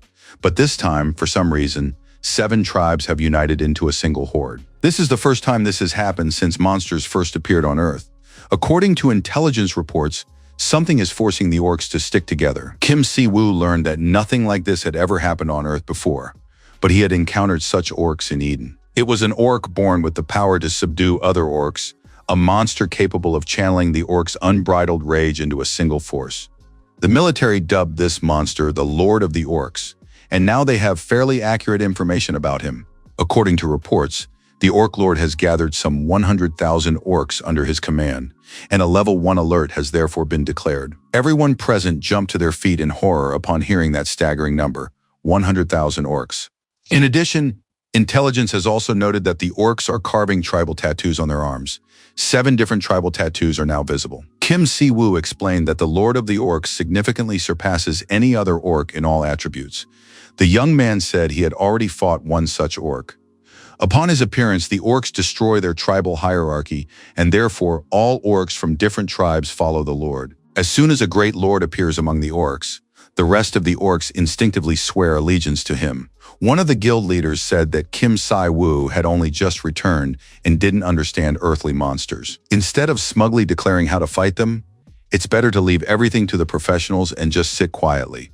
This is an excellent option for His Holiness Kim Si-woo. Kim Si-woo was furious. He suspected that this guild leader had illegally seized the state-regulated 0 point, but there was nothing he could do about it. The Goblin Guild leader, of course, began to agree and said that this man had no right to pressure His Holiness Pope Kim. The man said that orcs were a real threat. They destroyed everything in their path, and pleading and flapping their wings wouldn't make them disappear. Kim Si-woo couldn't stand to hear it anymore. If it weren't for the minister, he would have beaten up this insolent man, who was deliberately provoking him long ago. Cho Seo-jin was absolutely thrilled. He was hoping to see Kim Si-woo beat someone up. But then Minister Yu Seong-ho intervened in the conversation. He turned to the young man and said that since Mr. Kim Si-woo had fought the Lord before, perhaps he knew how to solve this problem. Kim Si-woo replied that it was very simple. They just needed to kill this Lord. Kim Si-woo believed they would have to make great sacrifices to stop this horde. The damage to ordinary women would be incredibly great, so it was better to simply kill their lord. As soon as the leader is destroyed, the orcs will start fighting among themselves, because these tribes are actually long-standing enemies. It sounded like utter nonsense. After all, the leader is surrounded by a massive horde of 100,000. How on earth could they get to him? And even if we accept this proposal as correct and logical, how do we get close to the leader? The army would be forced to fight its way through this massive horde. Kim Si-woo said that this would indeed be the case if they relied on ground forces, but they could use air power. Fighters and helicopters hadn't exactly disappeared. They could organize an airstrike and simply bomb the orcs. There were no guarantees that killing the overlord would stop the horde. The military officer wanted to know whether he should send out a hunter without any certainty of success. To the military officer, it sounded as if Kim Si-woo wanted to sacrifice the lives of soldiers for the sake of civilians and livestock. Kim Si-woo said that if the military had no proposals or solutions, and they were just ready to voice unnecessary opinions, then they'd better shut up. He hadn't said that hunters should be sent out. Kim Si-woo said he would go on this mission alone, and it grew quiet around him. You could even hear a fly buzzing by. Kim Si-woo added that some media outlets were exaggerating and overstating his strength, and he was ready to use this opportunity to unequivocally refute those claims. If anyone had objections, let them voice them right now. If not, he wanted a helicopter prepared for him. Kim Si-woo had long known and tested time and again that the best defense is a good offense. And soon enough, a helicopter was indeed ready. However, people couldn't believe until the very last moment that the young man was ready to go alone. But Kim Si-woo asked them not to worry. The situation would be resolved before they could even blink. Si-woo said he was in a great mood because high in the sky, he would be able to breathe in some fresh air for the first time in a while. He used to fly on a griffin. The pilots were very surprised to hear about the griffin. Si-woo said it wasn't very comfortable, and helicopters were much better and more comfortable. The pilot admitted, in fact, he was very concerned that Kim Si-woo had refused to use the large anti-aircraft gun. Kim Si-woo tried to calm the guys down and said he had a plan and a couple of interesting skills. After that, the young priest walked up to the helicopter and touched it. He needed to activate certain skills for a moment. He used the House of Light skill. A powerful blessing was cast upon the object. Kim Si-woo believed the effect would be quite good. Even monsters wouldn't want to run toward their deaths. Sol Seo-myung was working as a cameraman today. He had been involved in the doppelganger incident last time and was now ready to film. At Ground Zero, filming was impossible due to mana contamination. So Kim Si-woo hadn't used a cameraman's help back then to record a stream for himself. But in the Lost Lands north of the ceasefire line, there would be no problems with filming. Given the fierce competition, it was important to rack up views with a live stream. Si-woo gave the video a title like, "Fought 100,000 orcs alone," or "I flew into the Lost Lands by helicopter." He couldn't get by without that kind of clickbait. Kim Si-woo looked at his cameraman and tried to calm him down, saying that it would all be over soon. Seo-myung was literally shaking with fear. He said he knew the safest place to stay close to Kim's dad. It was simply that the young man considered it a tremendous honor to fulfill this duty. He thanked Mr. Kim Si-woo from the bottom of his heart for this opportunity and was now ready to risk his life for the goddess Riemann. Kim Si-woo was beginning to realize that there were far more fanatics on Earth. They were ready to believe in anything and throw themselves into their faith with heart and soul. Be that as it may, the helicopter finally took off and headed for the Lost Lands. Many wyverns were flying in the sky. But very little time had passed, and the helicopter was already flying in complete solitude. No one could believe in a miracle, but they had managed to avoid a collision with the flying lizards. Soon the pilots announced that they would reach their destination in 5 minutes. Seo-mon was very focused and ready for work. Just as the awakened Kim Si-woo had warned, the flying monsters didn't even try to approach the helicopter, and the orcs moved toward the border without being distracted by anything. The minister of the Department of Ability Management was watching this flight live. In the end, the minister admitted that he hadn't expected to see a live broadcast of an airstrike on Matuba and was now prepared to issue a written apology. Kim Si-woo said he was ready to stop the broadcast at any moment if the minister was that concerned. Of course, everyone understood that the young man had agreed to and insisted on the broadcast to prove his skills, and now, perhaps, it was best to simply trust him and not interfere. Kim Dong-sik agreed with his boss. Up until now, the anomalous awakened had been a great help to their department. But if he failed this mission, the responsibility would fall on the minister. And if that happened, the reputation of the Department of Ability Management would be severely tarnished. Yu Seong-ho remained completely calm. After all, if this genius couldn't handle it, they wouldn't be able to do anything about the horde of monsters anyway, and who would care about reputation then? Whether Kim Si-woo broadcasts it or not, it doesn't matter. If he fails the mission, the result will be the same.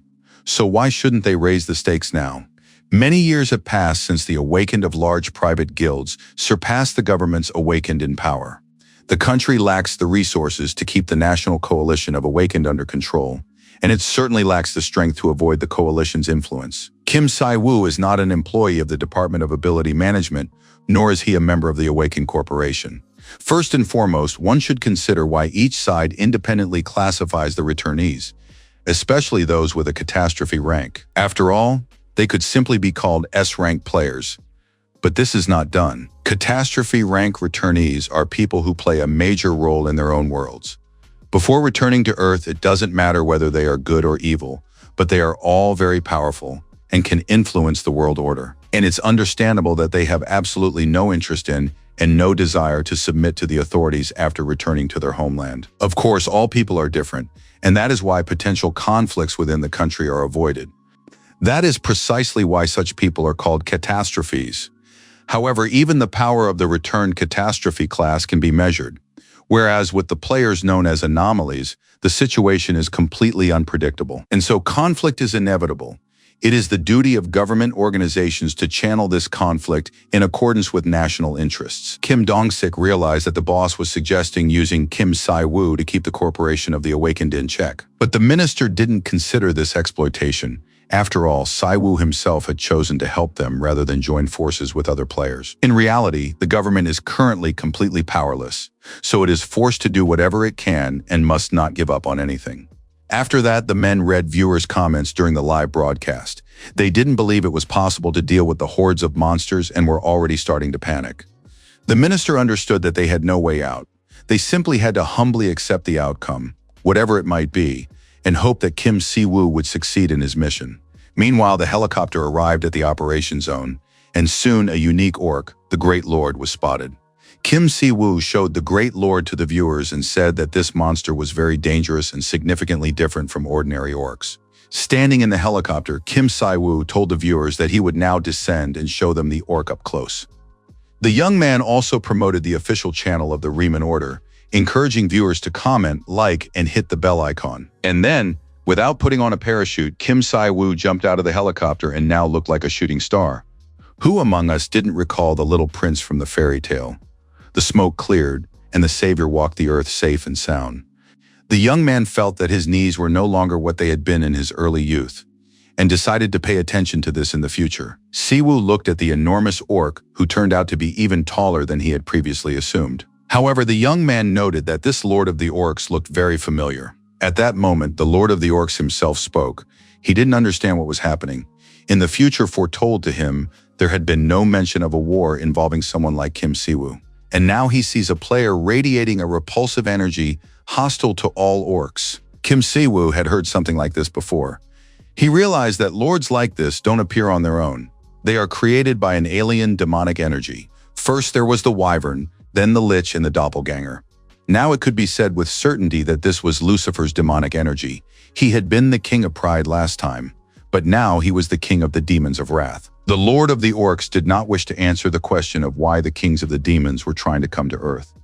Everything was happening to fulfill a chosen destiny. And now the Lord of the Orcs was about to kill the warrior right here and now. That too was his destiny. He swung a massive axe that split the ground into pieces like a bar of chocolate. However, Kim Si-woo managed to jump out of the way and was unharmed. The young man noted that the destructive power of demonic energy, combined with physical prowess, was formidable and would have to be reckoned with. The Demon Lord raised his axe again, preparing to attack his opponent once more. At that moment, Kim Si-woo unleashed his divine power upon the monster, who was shielding himself with the axe. It was clear the orc was struggling. Kim Si-woo leaped backward. He noted that his opponent was much better at blocking blows than he had previously thought. In Eden, this Lord of the Orcs would be considered one of the strongest. At that moment, the monster declared that their war had already begun, and that they had already started a war against humanity. And no human army would stand in the way of destiny or be able to stop the demonic army. The Lord of the Orcs called on his brave warriors to follow him and pay no heed to anything else. Kim Si-woo calmly watched the monsters. He knew that demonic energy was linked to despair, and now he could use that to his advantage. Si-woo realized how he could get rid of the orcs before they became even more dangerous. Kim Si-woo couldn't stop thinking about his subscribers.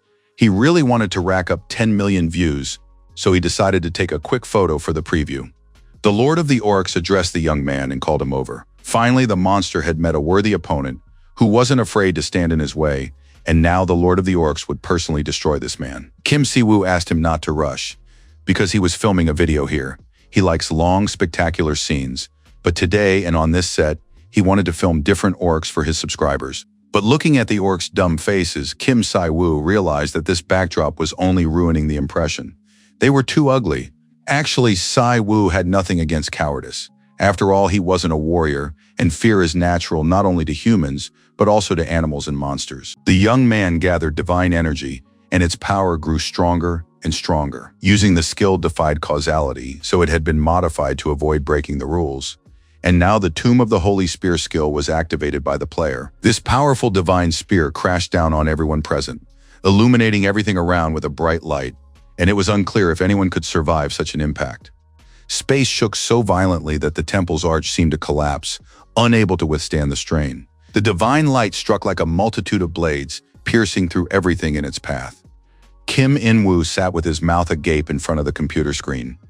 The young man was watching the live stream and was stunned as he observed his older brother's duel. Viewers in the comments couldn't even find the words. They didn't know if it was magic or just interference on the screen. Is it really possible to do something like that?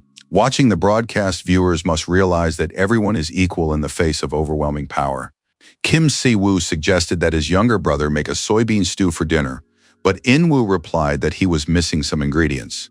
Si-woo threw some money at his younger brother so he could buy everything he needed, and in doing so, even turned his younger brother against him. But just a couple of hours later, this man, Kim Si-woo, was displaying simply incredible strength, and it became clear that he was unlike anyone else. In-woo had never doubted it and had always believed that Si-woo was very strong. But now it was clear that not even the strongest hero in Korea could stand up to him. It was a true miracle revealed to all the spectators, as well as a demonstration of unprecedented divine power. In-woo was deep in thought as he watched his brother. He was convinced once again, and now no one would accuse Si-woo of cheating. And soon the spectators saw the orc's hand tremble, and everyone was horrified when they realized that the Lord had survived such an ordeal and was still alive. In-woo's mouth fell open in surprise as well. The young man noticed the monster's movement and now wanted to see what his brother would do next. Kim Si-woo approached the Lord of the Orcs and with a single stroke of divine light, sliced the monster in half. Kim Si-woo was a little annoyed that the enemy hadn't died from the first blow. However, now this enormous monster lay destroyed at his feet. At the temple of the goddess Riemann, there had been an uproar since early morning. Kim Si-woo was upset that the Lord of the Orcs had survived the first strike, and the video's ending turned out to be disappointing. Si-woo was convinced it was a failure and nothing impressive. But everyone else was absolutely thrilled. They thought his performance was magnificent and that he even showed viewers his human side. Everyone understands that nobody is perfect. However, Kim Si-woo believed it would have been better if the first strike had been a complete success. It seems the religious figure thinks only about looking cool. Gu Min-soo said that after the Orc Lord's death, the remaining orcs began fighting among themselves, and soon the orc horde fell apart, and it seems everything is fine now. The Department of Ability Management, on behalf of the state, thanks Kim Si-woo. The National Corporation of the Awakened, however, has remained silent so far. However, all the media outlets wrote only about the true leader of Greater Korea. But it turned out that just a few minutes earlier, a new massive gate had opened in Busan, and now everyone is wondering when Korea's chief savior will join the mission. Kim Si-woo, of course, would not have minded stepping forward right away. But the fact is that after using a massive amount of divine power, he received a warning that his limit had been exhausted and blocked for the next 24 hours. When a powerful surge of divine energy crashed down on the Lord of the Orcs, it looked terrifying even to those standing far away. The military personnel watching the battle stood with their mouths agape, unable to believe their eyes. Kim Dong-sik was also staring intently at the screen, unable to comprehend what it was. Now even the Minister of the Department of Ability Management understood why the abilities of anomalous awakened ones were compared to nuclear weapons. Everyone had only a very vague idea of Kim Si-woo's power, but now it was becoming clear what the guy had been aiming for by hosting this live stream. Most likely, all the viewers were feeling the same way. Kim Si-woo was still addressing his subscribers from the computer screen, urging them to subscribe, comment, and like the post. The men realized that they no longer needed a written apology and that from now on, they should take this guy's suggestions more seriously. Dong-sik called Awakened Si-woo and said the broadcast was simply amazing. He watched intently and didn't even blink once. Kim Si-woo was pleased that his partner liked everything, and asked if he could leave the rest to the military because an unexpected situation had arisen. Donchik replied that of course they would handle it themselves. Thanks to Siwoo, they had managed to hold back the horde, and now the department head was flying to China for negotiations regarding the orcs' movements. Donchik promised to call back and summarize the negotiations. After that, the men said goodbye, satisfied with each other.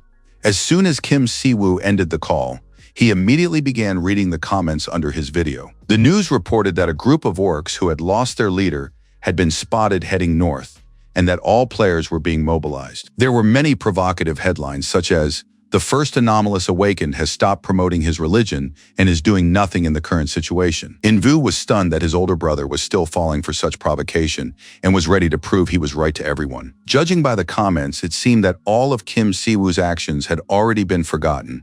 Representatives of the National Corporation of the Awakened had gone there, and Siwoo could now tend to his household chores and go to the store for potatoes.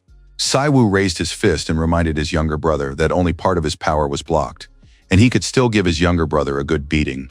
In the end, the brothers sat down to eat and decided that, given how often he was mentioned in the headlines, Kim Siwoo would live a long and happy life. All the political opportunists were now getting active. The Goblin Guild has placed its bets on the gates, which, according to rumors, have their own horde of monsters, and soon everyone will be busy fighting. They need to handle at least one horde properly. Kim Siwoo had a hearty meal and calmed down a bit, reasoning that while all the awakened are fighting the orcs, he has important business of his own. Kim Siwoo was going to prepare the temple and headed there first.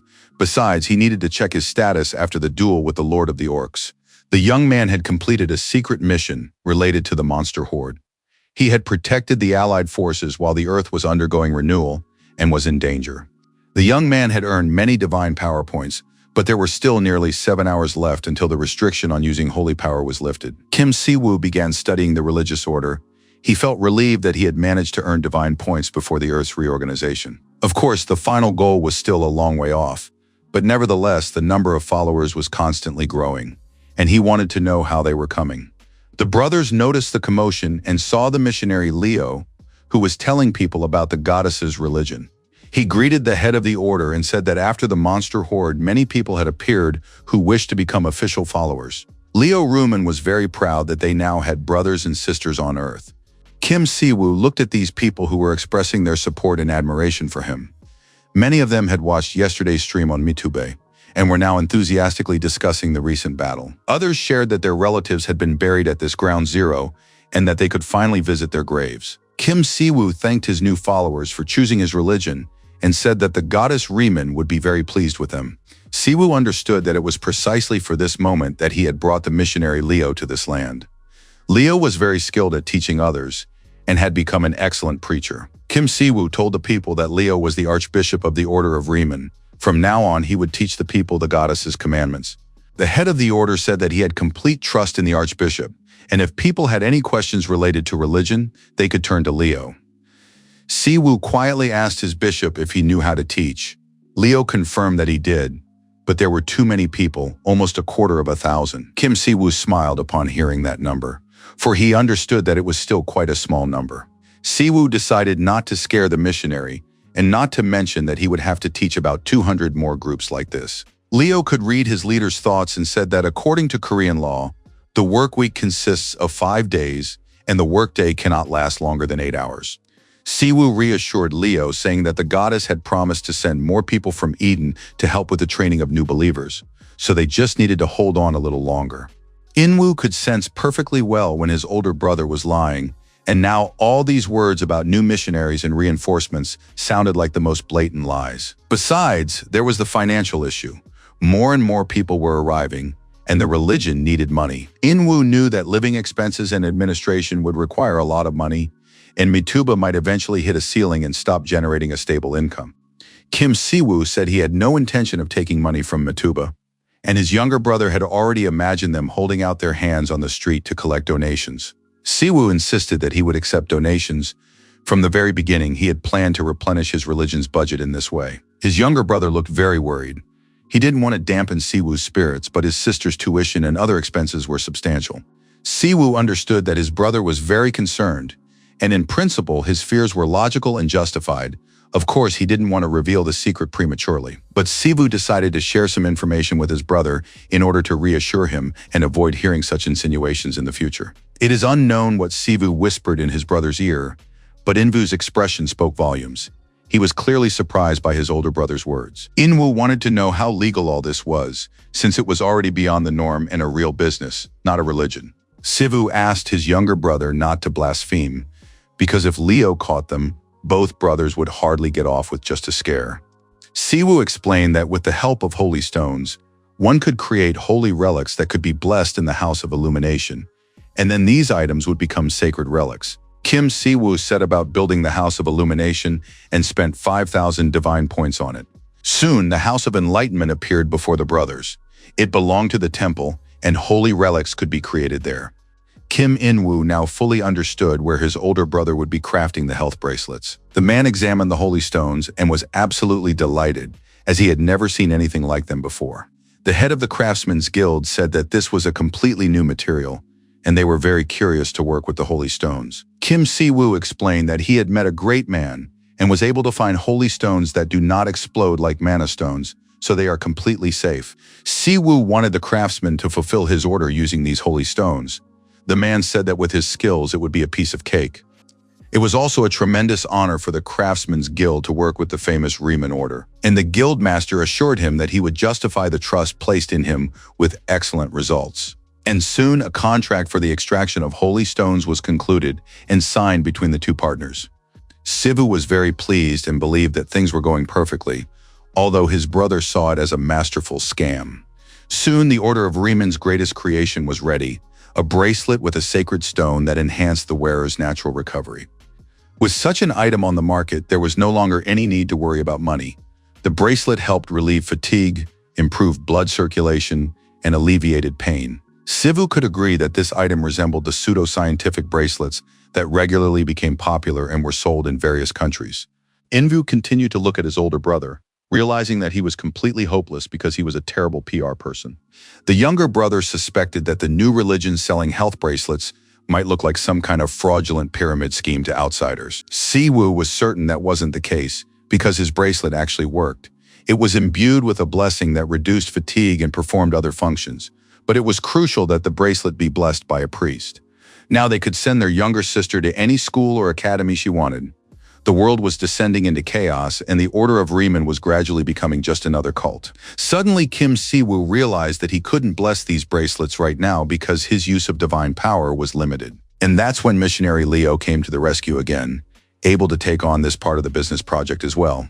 Inwoo realized that his brother was a real scapegoat who was shifting all the blame onto his assistant, but Sai-woo insisted that there was nothing he could do, since Leo was their only priest. At that moment, a notification appeared stating that the goddess had sent an oracle. As soon as the goddess connected, Inwoo started shouting that his brother was going to kill the missionary Leo through overwork, forcing him to work practically without rest. The goddess Riemann announced that she had arrived just in time.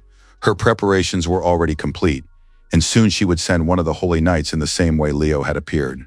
Sivu had to make a purchase in the system, and the goddess would send the guest through the gate. Just at that moment, a notification appeared before the young man stating that the Paladin Commander was available for purchase. Sivu noticed that the cost of the Paladin Commander was the same as that of a new building. If it weren't for the reward from the hidden quest, he would have faced financial difficulties. But since he couldn't let Leo die from exhaustion, he had to buy another assistant no matter what. Sivu paid the divine points and now waited to see what would happen next. Sivu asked the goddess to warn him in advance where and when the gate would appear, because there had been a lot of problems last time. On the other hand, thanks to those problems, Sivu had met the head of the Goblin Guild. Luck had been on their side after all, but now they needed to prepare thoroughly in advance. The goddess was silent for a long time, then announced that the paladin was already on his way, and it was completely untimely, which showed on Sivu's face. Riemann admitted that she was too ashamed that she hadn't been able to send help for so long, so now the goddess had dispatched the commander of the paladins immediately. Sivu agreed that this made sense. The world was already plunged into chaos because of the strange gate and the dungeon phenomenon. But just then a frightened Invu ran up to him. He showed a video of a girl fighting monsters, and it seemed she was from Riemann's order. The beauty had easily killed several monsters and was now standing over the body of one of them. One of the warriors was simply furious. He ran up to the stranger and declared her an enemy, demanding she identify herself and state her name. And now the girl found herself surrounded. Armed warriors were pointing their weapons at her from all sides, ready to attack. The stranger didn't react for a long time, and then simply parried the attack, doing so sharply, quickly, and powerfully. She leaped high into the air to prepare for the next attack. And now she was absolutely confident those players had attacked her first, which meant it was her turn to strike back. Her powerful new blow stunned everyone present. Stones flew in all directions, and everyone demanded an explanation, unable to figure out who she was. Kim Si-woo was also watching this live broadcast closely and wanted to figure out who this girl was. Besides, it was unclear why the beauty was winking at the other players before striking them with tremendous force and sending them flying. Si-woo wanted some answers from the goddess, but she said that her authority ended there. She needed to return to Eden, since she had a lot of work to do there. At that, the connection with the oracle was severed, and Kim Si-woo stood there stunned, not knowing how to react to all this or what to do about it. But then finally, the girl reached the camera and introduced herself. Her name was Luna Leventon, and she was the commander of the Paladins of the Order of Riemann. After that, the girl addressed the warriors she had been fighting and said that if they hadn't decided to surrender yet, she strongly recommended that they do so. The Kim brothers realized they were in big trouble. Luna Leventon was the third in command of the Paladins and one of the Order's strongest fighters. Some call the missionary Leo a mad dog, so Luna has a nickname. She is the Bloody Saint because on the battlefield she is always covered in the blood of her enemies. Luna is highly skilled with any weapon, but the mace is her favorite. She takes great pleasure in cracking skulls and invites everyone to try it so they can experience it for themselves. The girl has also repeatedly tried to get closer to Kim Si-woo, inviting him to spend their free time together and have a drink. In addition to her combat skills, Luna Leventon boasts influence within the Order. She is not only a saint and a paladin, but also possesses striking looks and draws people to her. To put it in modern terms, Luna Leventon is an idol in an era when social media is of great importance. It's wonderful to have someone like Luna among your friends. Kim Si-woo was already furious. He didn't understand why Luna had started fighting with the warriors. Come to think of it, Leo had started out that way too. The missionary couldn't even give a coherent answer right now. It seemed he had no other choice at that moment. The fact was that the guild representatives had attacked first, so they had to fight back. Leo said that he and Luna had acted according to the protocols they'd been taught, and now Kim Si-woo wanted to know who had trained the priest to do that. Leo Ruman looked intently at His Excellency and said nothing. Kim Si-woo tried to ask the same question again, but Leo responded with silence, merely whistling some silly tune. The gates of Inshin looked simply gigantic. They radiated negative energy, and it was clear that powerful monsters lay beyond them. Government officials tried to keep journalists away from the scene. They said a military operation was underway in the area, and the press had no business being there. Journalists had already learned that the government was fighting a representative of the Riemann Order, but it was unclear why they were treating those who had saved the entire country from the horde of monsters this way. Perhaps the government was jealous and afraid to reveal its own incompetence. Si-woo drove up to the scene. He saw the journalists fighting with each other and with the government. Of course, people have a right to know the truth, but in this case, it was more a matter of sheer pride. The Daeho Guild was one of the most famous in South Korea, but they had disgraced themselves during the stream. On top of that, Luna beat them all up and announced that she was from the Riemann Order. Before stepping out, he should have considered what would happen if everyone saw Kim Si-woo there right now. Then the conspiracy theorists would simply tear him to pieces. Kim Si-woo understood that his appearance would ruin the initial good impressions. Besides, he would let down team leader Kim and Minister Yoo Seong-ho. For now, they needed to enter the barrier created by the guild to stop Luna and quietly take her away from there. But Leo was certain that Luna Leventon would never leave quietly. Besides, it wasn't clear how to get through the barrier. Si-woo replied that they would do it simply. They would walk right through it. And so the guys activated the passive skill of divine protection and walked through the magical barrier. Luna Leventon stood with her hands on her hips, looking down at a pile of bodies, beaten and slain players. And one might say that this girl was simply gorgeous, if not for the carnage she had caused. Kim Si-woo looked at his former friend. He still couldn't believe it was her. At that moment, the girl was attacked by one of the guild's players, but she raised a barrier with her weapon. And although Luna withstood the attack, this warrior turned out to be quite strong. He was knocked aside, but clearly didn't look defeated. Perhaps this hunter would be able to hold the beauty back, but the guys were sure that Luna Leventon was simply testing her opponent. Of course, it would be more accurate to say that the beauty was simply toying with the guy. It was clear that she was bored and, having nothing better to do, had found herself some entertainment. The unfamiliar warrior lunged at Luna. She, in turn, also moved to meet her opponent. But then Kim Si-woo stepped between them and held the adversaries back with both hands. Si-woo said there had been a misunderstanding, and he could stop the girl if the authorities promised not to interfere. In the end, both opponents went their separate ways, and it seemed the worst was over. But then Luna rushed to embrace His Eminence Kim Si-woo. The girl said she had missed him terribly because they hadn't seen each other in a long time. Si-woo didn't think too much time had passed. Only 2 months had elapsed since his arrival on Earth. Luna Leventon knelt and said she had received a summons from the goddess Riemann and had come to Earth to help His Eminence.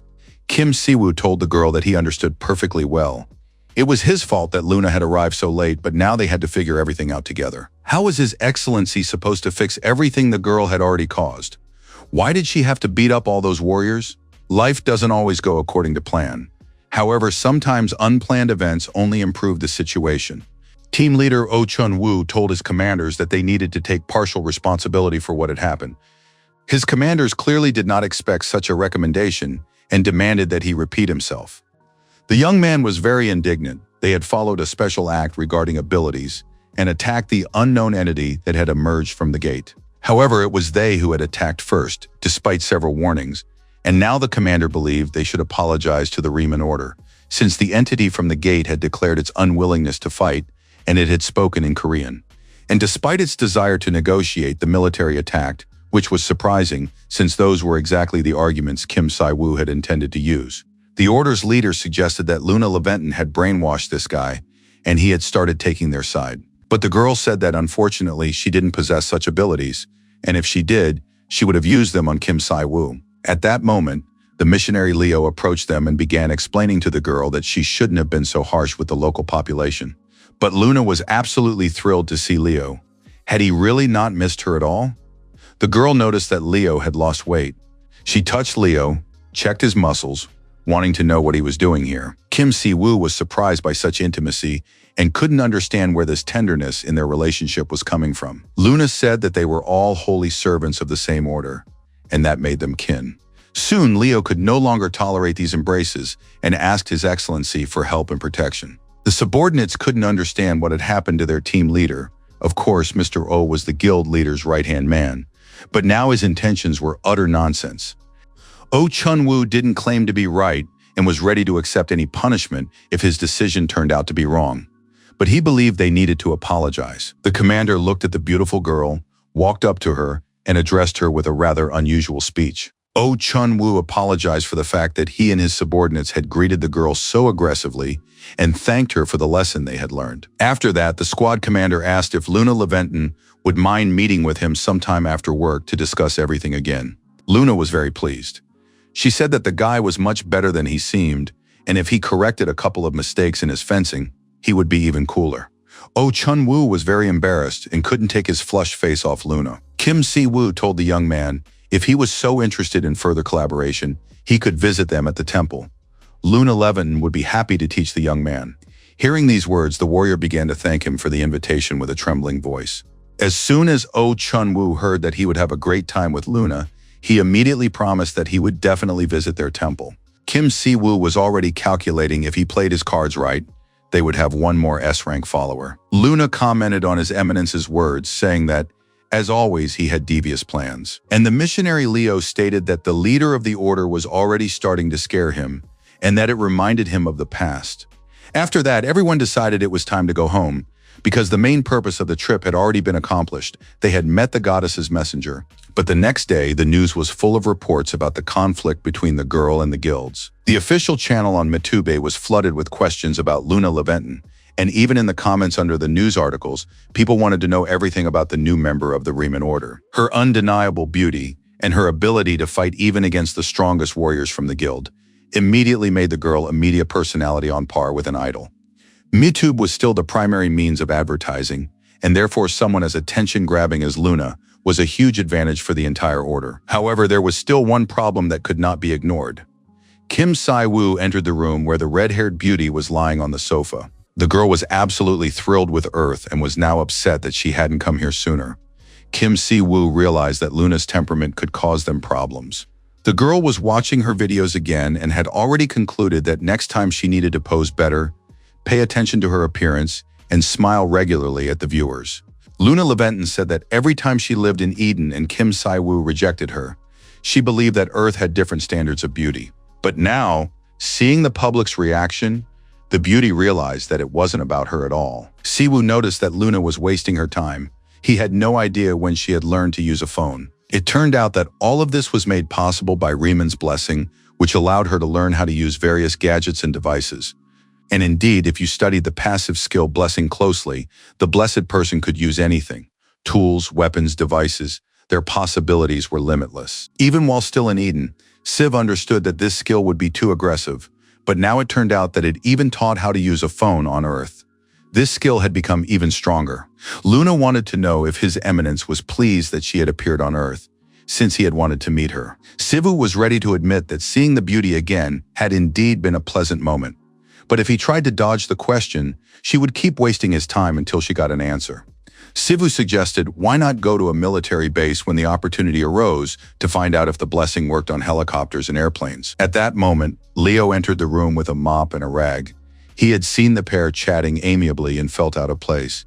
Leo in turn asked if there had been any problems in the Holy Land lately, and it turned out that things were indeed not peaceful in Eden. After His Eminence's return to Earth, demonic beasts had begun to reappear, hiding in the northern part of the continent, and someone had even spotted the Demon King in the southern archipelago. Kim Si-woo was very upset, as he had believed he had completely destroyed all the demonic beasts.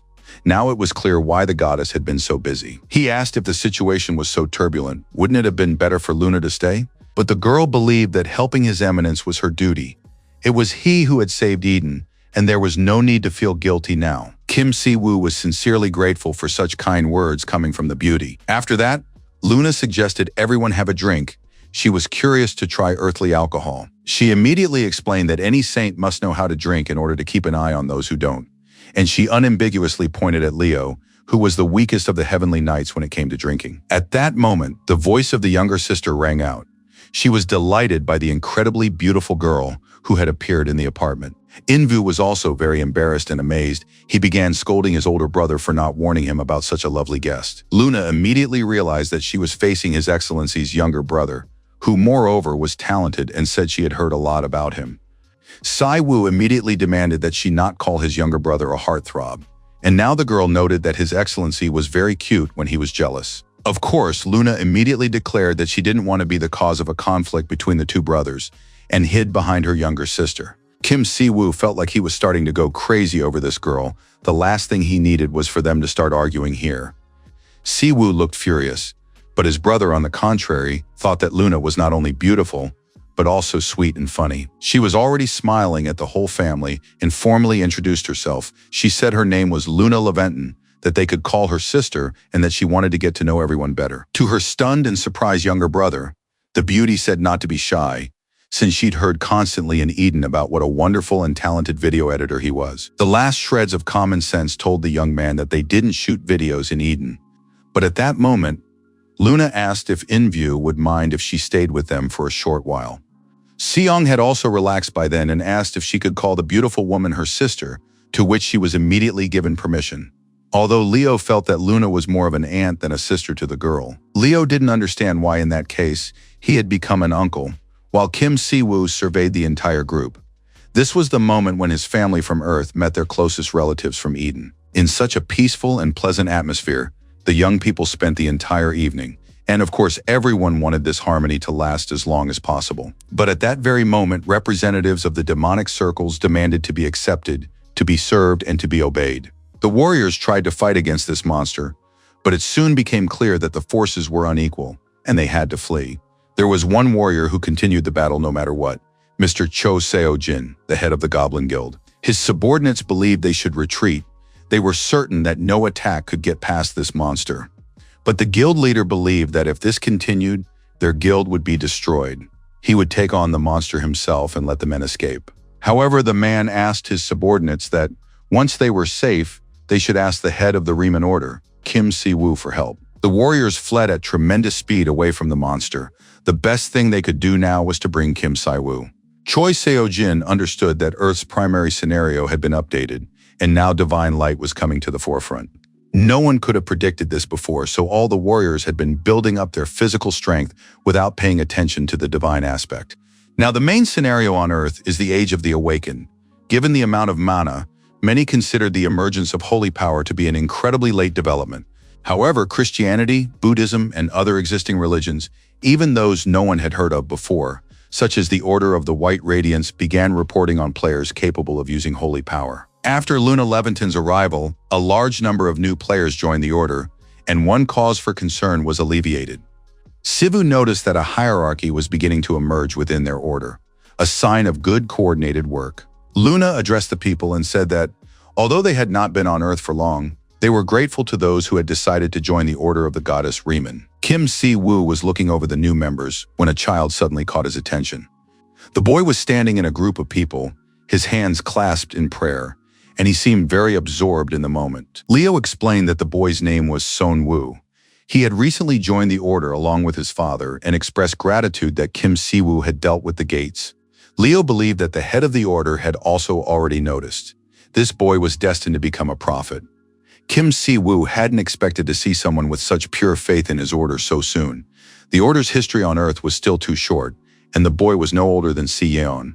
At that moment, Leo turned to the leader and asked if he would be so kind as to say a few words of encouragement, because the followers were practically begging for a meeting with Kim Si-woo. Little Seon-woo kept his eyes fixed on the Order's leader, who recounted that in the past a wise man had said, "Give a man a fish, and he will be full for a day.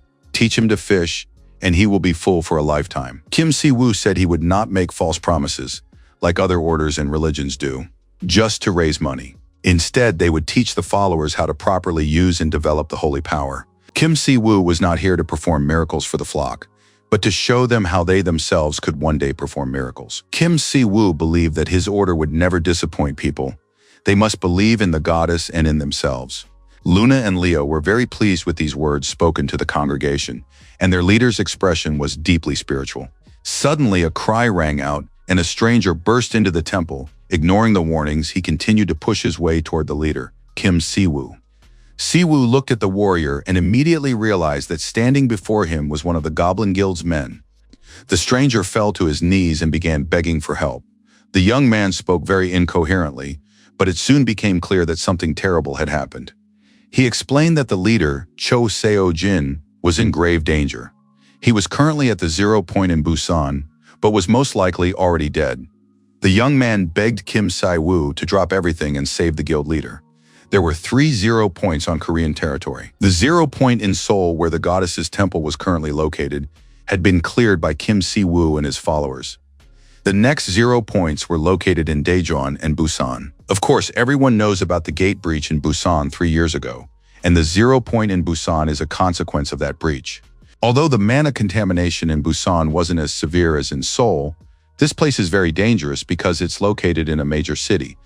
During the gate breach, it was the Goblin Guild that made the greatest contribution. After they discovered that the 0 point was connected to dungeons located in other worlds, several more gates appeared in Busan. As a reward, the Goblin Guild was allowed to be the first to choose which gates they would explore. The gate breach incident granted them numerous privileges, and of course, the guild decided to take advantage of them. Kim Si-woo understood that this was how the ability management department would regulate internal relations between different players. However, after the announcement of the Earth scenario update, gates began opening all over the world.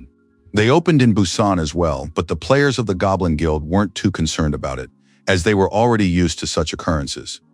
But a couple of days after arriving at the 0 point in Busan, the Goblin Guild began to face problems. They received a message from Choi Seo-jin from inside the dungeon gate. The problem was so serious that even S-rank hunters couldn't handle it. Upon arriving at the scene, Luna Leventon remarked that the people of Earth rode in strange carriages instead of using magic. They spent an enormous amount of time on it. Kim Si-woo noticed that the girl had even started copying the local fashion. Si-woo knew that the beauty had spent her first allowance on clothes, and now it was hard to even imagine that Luna Leventon was a saint. The girl replied that everyone in their order was strange, and the strangest of them all was their leader. When this conversation between the leader and his assistant ended, Kim Si-woo finally asked where exactly the gates were. The warrior immediately offered to lead them directly to the right place, and soon they were all standing in front of the entrance.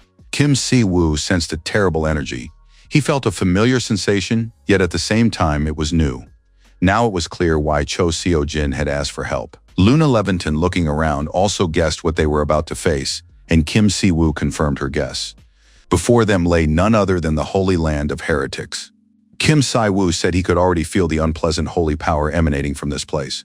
The notification reported that the gates of chaos, the holy land of the fallen faith, had been discovered. It was an unstable dungeon, and it was now clear that a difficult night lay ahead for the warriors. Kim Si-woo confirmed the mission, which required clearing the dungeon before it became unstable. To do this, they had to destroy the dungeon's cores. Soon the young people entered the dungeon, having also accepted side quests, and found themselves in some kind of abandoned city. The surroundings turned out to be nothing like what Kim Si-woo had expected to see. It resembled neither Earth nor Eden. The place felt like a completely different world, as if they had entered another dimension. Kim Si-woo wondered what this world would be like if people had only destruction on their minds. Probably exactly like this, looted and abandoned. The young man explained that this was typical of open guild dungeons.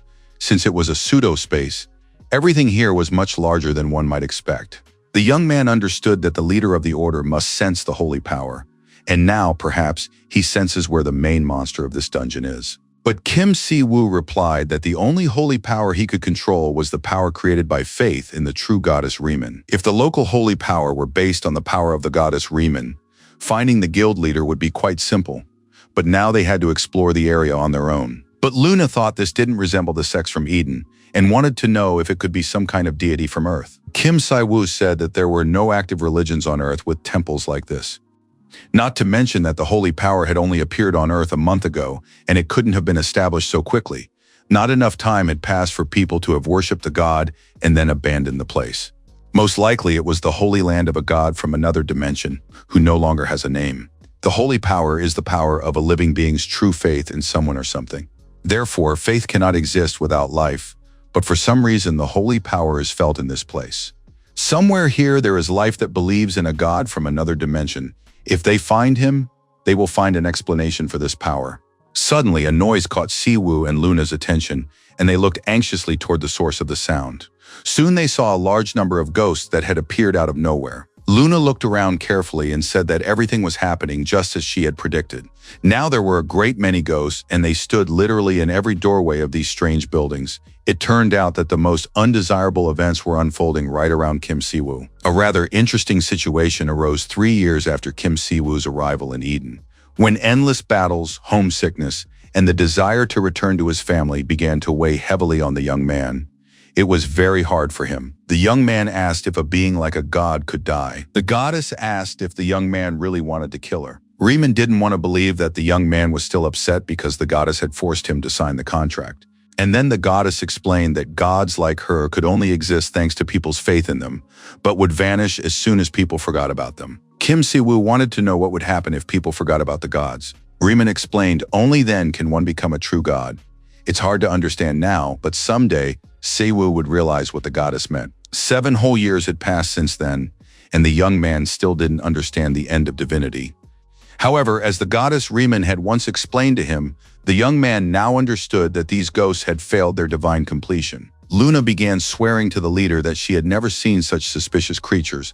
The fact that they looked so terrifying, yet possessed holy power, was driving the girl crazy. Kim Si-woo advised the beauty not to judge a book by its cover. Luna didn't understand what was wrong with her behavior, since the leader of the order himself had just called these ghosts freaks.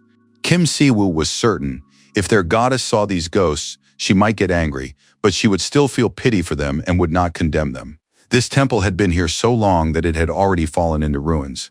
However, those who should have long since departed for the afterlife are still here. They are held in place by threads of holy energy woven by their god. And now it's unclear how this thing can mock the people who believe in it. This has nothing to do with holiness anymore. Can this energy even be called holy power? Luna found it simply repulsive. It was obvious what would happen if such an abomination broke through to Earth, and the girl prepared to attack. Luna Levinton leapt high into the sky and raised her favorite mace above her head. The ghosts did not move from their spots and merely watched her with their eyes. Luna finished her attack and brought the mace down. slicing through a multitude of ghosts that crumbled into fine dust. Luna realized she could easily handle these ghosts and suggested to His Eminence that he use his own method to free the dead. Kim Si-woo said he wouldn't argue with Luna and was willing to leave the ghosts to her while he went to look for the leader of the Goblin Guild. The guys wanted to stay and help the beauty, but Kim Si-woo forbade them from doing so. He ordered them to come with him because Luna hates it when outsiders interfere in her battle. The guys set off, even though they really didn't want to. Oh Chun-woo was especially upset. He wanted to spend time with Luna. Kim Si-woo realized he needed to keep the guys busy, so he suggested they search for Cho Seo-jin together, and that the best place to do that was the center of the dungeon. Soon they reached the middle of the dungeon, but something was clearly wrong there. First, there was absolutely no one there, and second, there wasn't a single trace of the leader beyond that point. There was a huge crater on the ground, left behind by an explosion. The guys could sense the leader's mana emanating from this crater. Judging by the size of the crater, the battle had been very fierce, but the trail ended right here.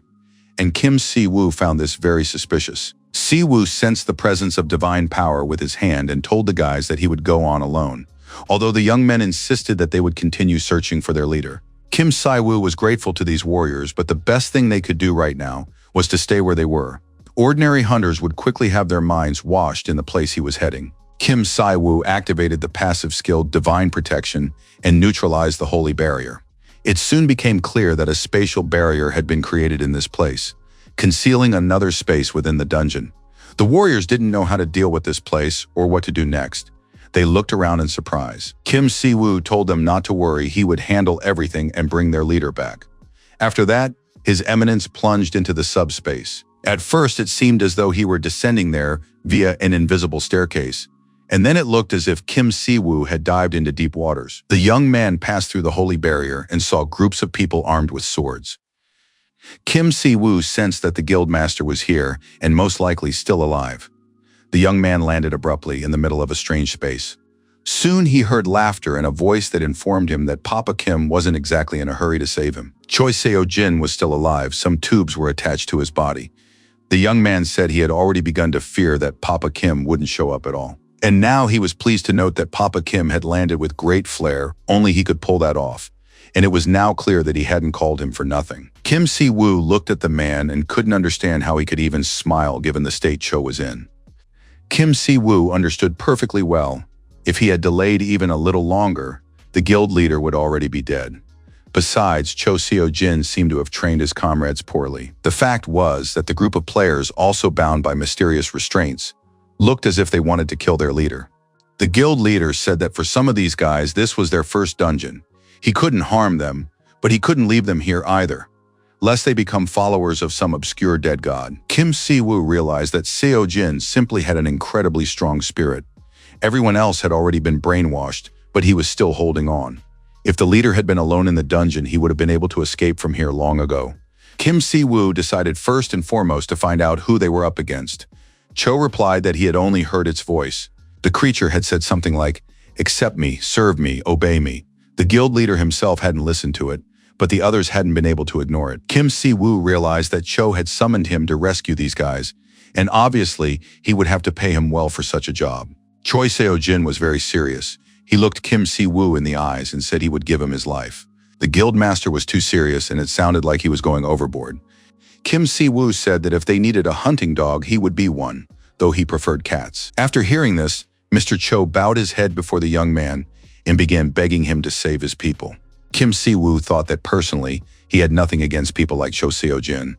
Si-woo said they would discuss compensation later, and then he began gathering the ropes that bound all the people. After gathering them into a large bundle, he addressed the deity hiding within the distorted space, using it as a shield. It immediately became clear that this creature had already lost its divine name and had plunged into evil instead of holiness. And now the master of this perverted temple appeared.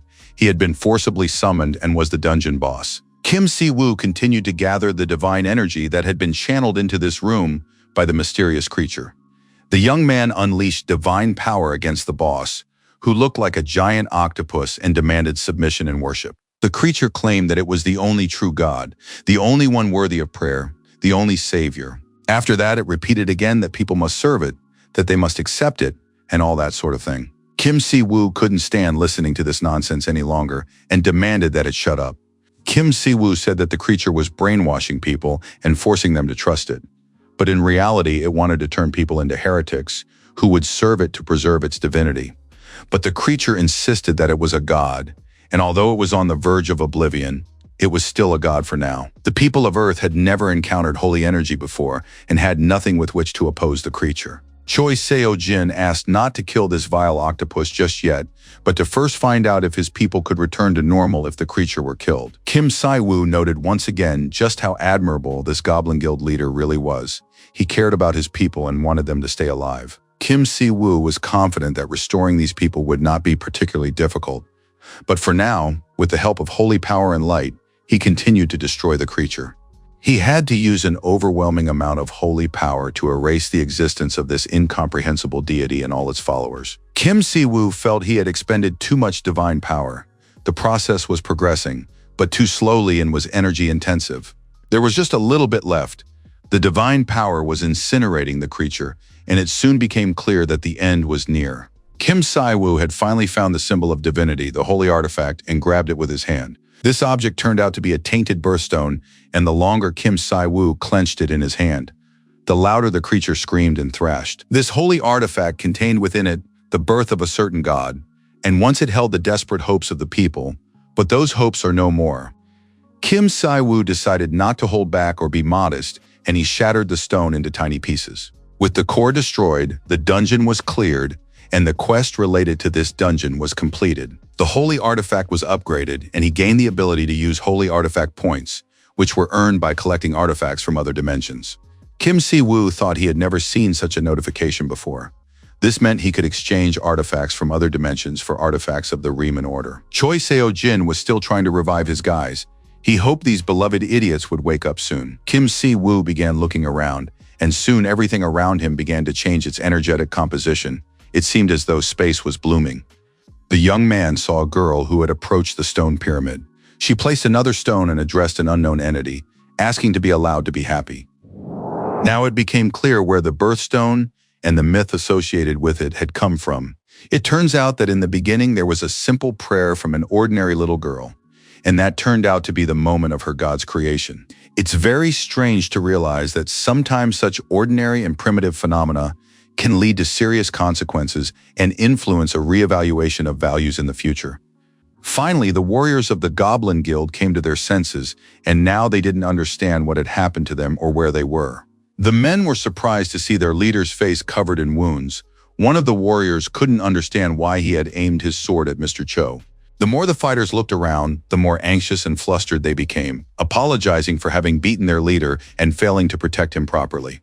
Choi Seo-jin decided to seize the opportunity. He fell to the ground and began shouting loudly that he was dying and needed to be saved. The men immediately began to fuss. They suggested examining their leader for injuries, laying him down, or better yet, lifting him up, carrying him and quickly getting him out of the dungeon. Kim Si-woo was just about to walk away, feeling reassured by these people, when suddenly a loud scream rang out. Luna rushed to hug him, but misjudged her strength slightly and knocked the guy to the ground. It turned out he was more injured by Luna than he had been fighting God. Luna was certain that Mr. Kim Si-woo had defeated that strange creature, and just at that moment, a notification arrived that the dungeon would soon disappear, so they needed to leave. Kim Si-woo wasn't interested in how the god of another dimension had come to be. The young man was more intrigued by the fact that this place had once been holy ground. Countless people had lived here full of hope and dreams, and now all those dreams had met such a cruel end. That same evening, the whole group gathered in the tents to spend the night. Choi Seo-jin raised his glass. He believed there was no better drink than the one you have after fighting for your life. Luna praised the man's taste, saying it was just the right drink, and emptied her glass as well. The group leader sent his men to fetch another case of drinks, while Kim Si-woo thought about how they were drinking in the middle of the park after the battle, just like model citizens. Si-woo felt it was essential to celebrate the fact that all his men had managed to leave the dungeon alive. And of course, Kim Si-woo deserved immense credit for that. Kim Si-woo replied that he was simply doing his job, freeing people from the clutches of the cult god. But the only person who had truly been on the brink of death was the guildmaster, and now Choi Seo-jin looked genuinely frightened. Well, if you consider the amount of alcohol consumed, most people would have died after drinking that much while wounded. But Seo-jin asked not to make a fuss about the alcohol. He had simply used it to sterilize the wounds from the inside. The man was on the verge of tears as he described how painful it was to see his comrades looking like puppets. So now they needed to heal the pain and the wounds. Kim Si-woo didn't want to hear any of it, while Luna believed this was a form of disinfecting the wounds of the mind. Luna agreed with the head of the Goblin Guild, saying that many drink because of mental exhaustion. But Kim Si-woo didn't understand why the girl wasn't supporting him. Luna and Seo-jin giggled more and more as they poured drinks for each other, and thought that it wouldn't hurt for him to have a drink and relax during the consecration. Kim Si-woo watched this pair chatting casually. He noted that both guests from Eden got along perfectly with Cho. Kim Si-woo continued to sit there sober and angry, but soon saw a new quest appear in his status window and realized that now was not the time to get drunk. The Age of Orders had begun. Many deities would soon arrive on Earth, and while some would show favor toward humanity, not all would. The mythical powers they possess would serve their purpose by strengthening the Order. We must absorb their power and expand the Order's influence. We must be prepared to encounter many deities. It is clear that among them will be deities with impure intentions. Those who harm people are called evil gods. The main difference from demon lords is that even in their fallen state, they retain holy power. Holy energy and demonic energy cannot be combined. It was surprising and strange to hear that the Demon King had arrived on Earth, but believing that other deities would soon follow him is even harder. It's terrifying to imagine what will happen to Earth. At that moment, the tent flew open, and a flustered Oh Chung-woo rushed in, saying that everyone needed to come out and see for themselves. The warrior explained that people from the Order of the White Radiance had arrived. The guys from the Goblin Guild wanted to know why another guild was violating their borders without warning. The unexpected guests replied that they would explain everything as soon as they saw the leader, and they asked for permission to meet with Cho Seo-jin. Furthermore, the representatives of the Order of White Radiance did not believe that the Goblin Guild had cleared this dungeon. If they attempted to attack, the Order of White Radiance would respond with force as well. Just then, guild leader Cho appeared. He wanted to know what had brought the Holy Order to these dark back alleys at such an hour. A representative of the Order of the White Radiance greeted the guild leader, introduced himself, and said his name was Shim Jin-yu. He was the vicar of the Kusong branch of the Order of the White Radiance. The man then apologized for coming uninvited, but explained that they felt it necessary to prevent a catastrophe, and it would be wonderful if the Goblin Guild would tone down its hostility. Leader Cho said that first they had barged into someone else's territory, and now they were asking to tone down their hostility. It really did sound a bit too presumptuous. After that, the guild leader turned to Kim Si-woo and asked what he thought about the matter. The vicar realized he hadn't sensed the presence of the leader of the Riemann Order. The man had greeted Kim Si-woo, and now it was clear to him who had helped the Goblin Guild. Luna Leventon also joined the conversation. She said that since the vicar was speaking with the Pope, he shouldn't dare speak to him arrogantly and should watch his eyes. Kim Si-woo turned to his assistant and asked her to calm down immediately. The fact was, he had sensed holy energy. All members of the Order of the White Radiance possessed impressive reserves of holy power. Given that it had appeared on Earth only recently, each of these people was a sincere believer. However, it was unclear which deity they worshipped. The vicar bowed his head and said that one of their seers had foreseen that a god of unknown origin had attempted to attack Earth. That was precisely why the diocese had ordered them to come here, as it always did in such situations. The vicar felt an overwhelming holy power emanating from him. If the representatives of the Order of the White Radiance had guessed where the gate would open and seen a strange god, then it seemed that these seers were incredibly powerful people. The man replied that this was no mere guess. Holy revelation always speaks the truth. Their God does not wish for the suffering of innocent people, which is why he has bestowed upon them the gift of foresight. But Cho Seo-jin wasn't reassured. He thought it was rude to bring so many members of the Order of the White Radiance here, and that it would be best for them to stop imposing their point of view and get out of here. The vicar replied that he could see perfectly well looking at the guild leader. If the Pope of the Order of Riemann hadn't arrived in time, Cho would have met an unimaginable end. And the Order of the White Radiance was merely organizing troops in case of a new breach. Kim Si-woo understood that the unexpected guests had come here ostensibly out of concern, but there was no need to bring so many skilled users of holy power. If it weren't for Kim Si-woo and Luna, the Goblin Guild and its leader would have perished in that dungeon. In that case, what would these heretics have done to a god from another dimension? Choi Seo-jin was already thoroughly enraged. He told the vicar that only invited guests were allowed to enter the operational area, and the Order of the White Radiance was not invited. But it seemed that the vicar and his subordinates were pretending not to understand. since they were currently breaking the law. Do they really think that the obscure scheme to seize the dungeon after the Goblin Guild's defeat isn't obvious? But now the clergy are convinced that the Abyss dungeon has been cleared, so they'd better get a move on and head back the way they came. The vicar agreed that now was not the right time for a conversation and announced that the representatives of the Order of the White Radiance were leaving. After that, the man said that his superiors were very interested in Kim Si-woo's identity. But Kim Si-woo replied rather bluntly that he didn't need unsolicited attention, especially from heretics. The vicar said that they were all faithful servants of the deities and actually had a lot in common. After that, the man bowed and repeated once more that his diocese would like to meet with the head of the Riemann order as soon as possible. The next day, sitting in the temple, the head of the order read an article about the popular coalition between the Awakened and the Order of the White Radiance. Kim Si-woo immediately began to wonder what the national coalition of the Awakened would do in the face of the growing need for holy power. But he had not expected an alliance with the Order of the White Radiance. Kim Si-woo did not approve of their actions, and the fact of this collaboration made him even more uneasy. The head of the Goblin Guild had said that since they were all in the same boat, they should work together. The young man had no intention of wasting time recovering from his injuries. He claimed that all he needed was some food and sleep, and he'd be as good as new. Furthermore, Cho decided that he and his men would serve as the temple's watchdogs. And to do that, he needed to get to know the place better so he could guard the temple effectively. The night before, when everyone was returning from Busan, Leader Cho announced that he would arrive at the Riemann Order's temple first thing the next morning. Kim Si-woo didn't understand why this was necessary. They'd already spent enough time together. Leader Cho explained that they needed to discuss an alliance between the Riemann Order and his Goblin Guild. Kim Si-woo didn't understand what he was talking about. He had no intention of joining forces with anyone, but the young man said that from now on, he would guard and protect the Riemann Temple. Kim Si-woo honestly admitted to his comrade Min-soo that he was surprised when the latter proposed forming a coalition with the Goblin Guild. Gu Min-soo whispered that he had found out in advance that they could sell a large number of bracelets with holy stones through the Goblin Guild. Because in fact, the Goblin Guild, but the young man didn't get to finish his sentence, because Cho Seo-jin said he would explain everything himself. Of course, everyone knows the Yuzhin Group. It's the largest conglomerate, and many prefer their electronics. Indeed, this group is famous for its high-quality electronics, so Cho Seo-jin's grandfather still runs their electronics division. And thanks to his business acumen, Cho's younger brother is the head of the logistics department. So if anyone needs to sell something, provided it isn't illegal, the Yuzhin Group can help with that. Kim Si-woo was very surprised when he realized that this scatterbrain's own brother was the head of logistics at Yuzhin. But then Kim Si-woo had another thought.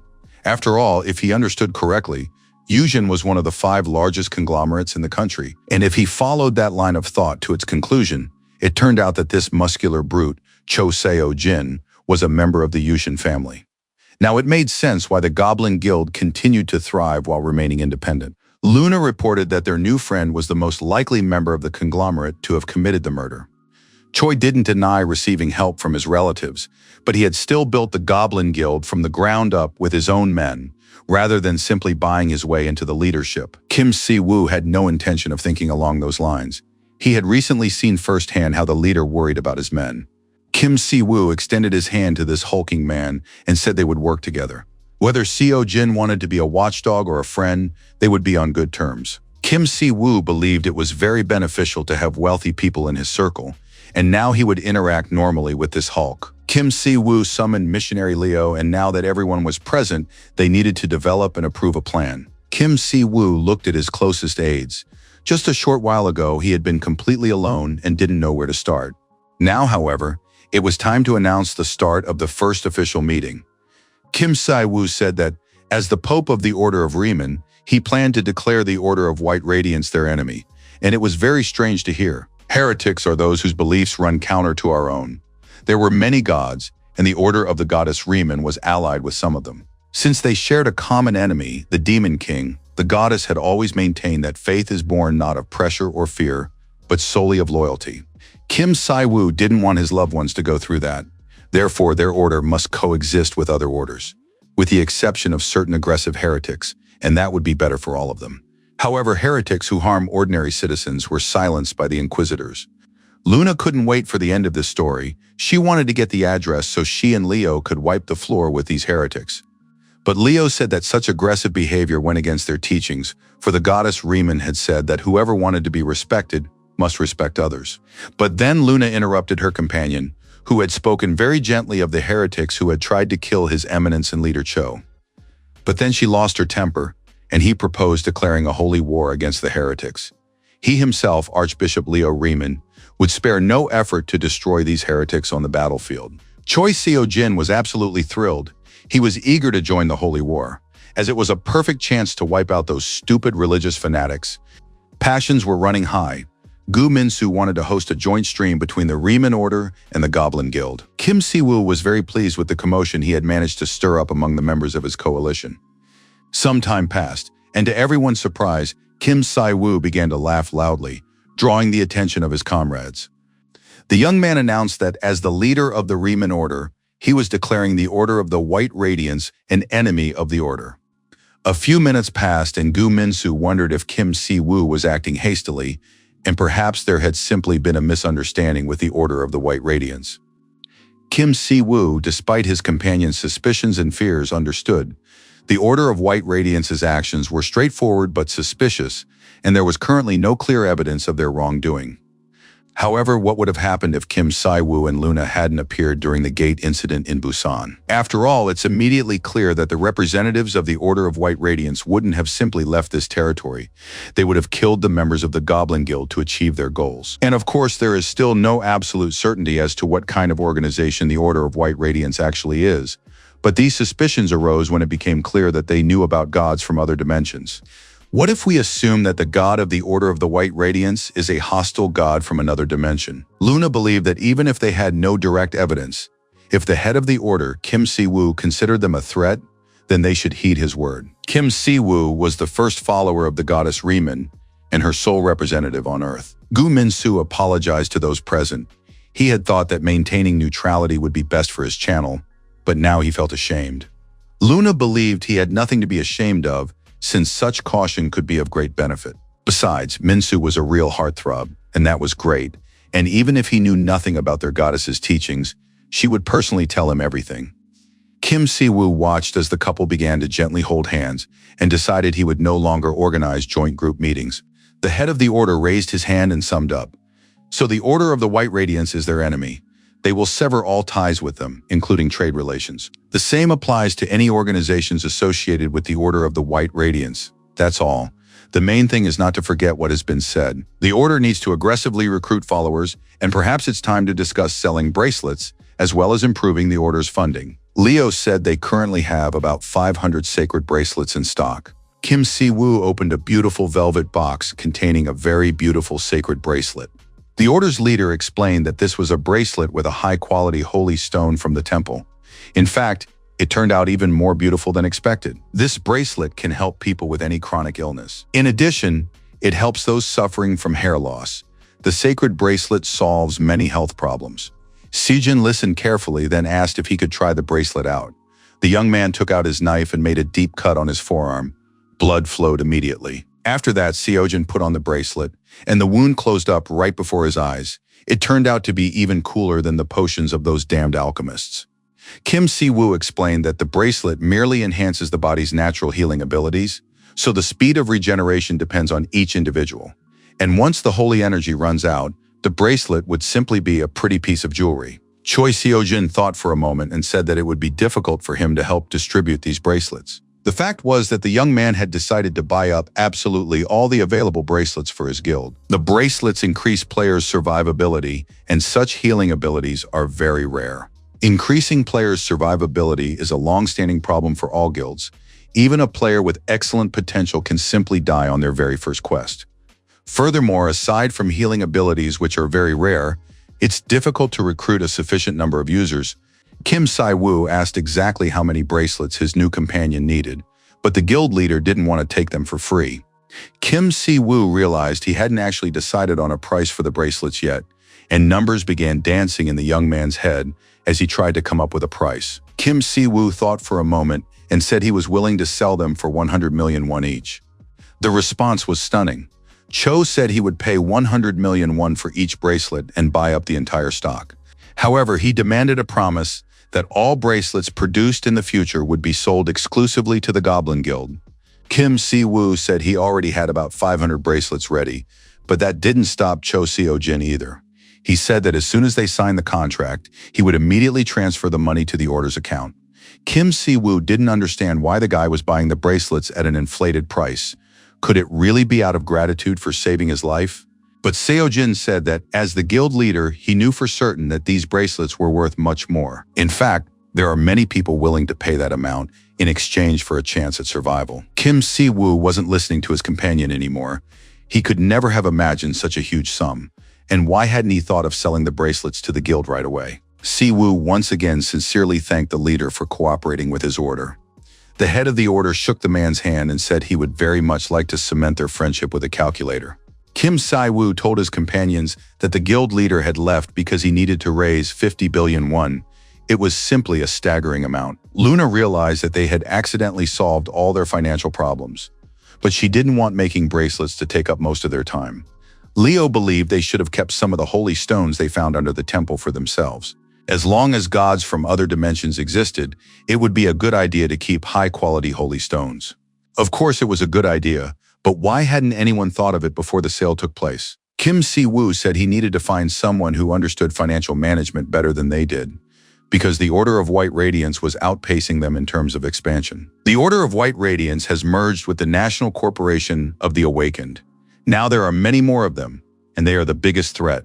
Gu Minsu needed to be told how things were going with their YouTube channel, and the guy said everything was going great there. After Luna beat up the Great Tiger Guild, the view count skyrocketed.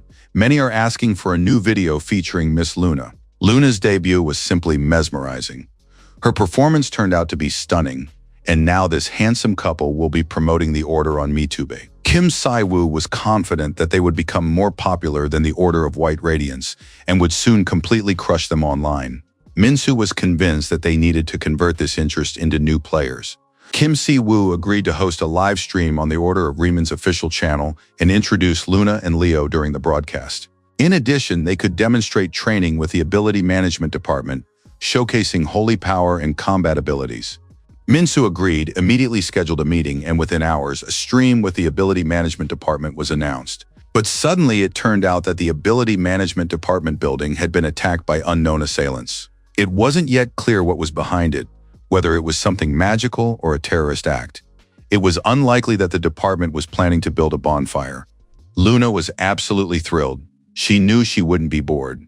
Kim Si-woo couldn't believe his luck either. It was clearly a terrorist attack, and there might even still be people inside. The man stood by a huge panoramic window, admiring the city at dusk. Another man approached him and said that the situation in Busan had been resolved. It seemed everyone was already aware of the existence of a divine being from another dimension. In the second building of the Department of Ability Management, there is a subject who could become the new reincarnation of the Demon King. The man demanded that this person be brought to him, and in return, he would grant powers greater than those currently possessed by his interlocutor. And now the man in the hood, like a representative of the Order of the White Radiance, had reached a level he could not have attained on his own. And since the Order of the White Radiance has provoked Kim Si-woo, perhaps it's time for them to make their move as well, said the man in the red cloak. At that very moment, the building was ablaze, and those inside couldn't understand what was happening. Likely some unknown terrorist organization had attacked the facility.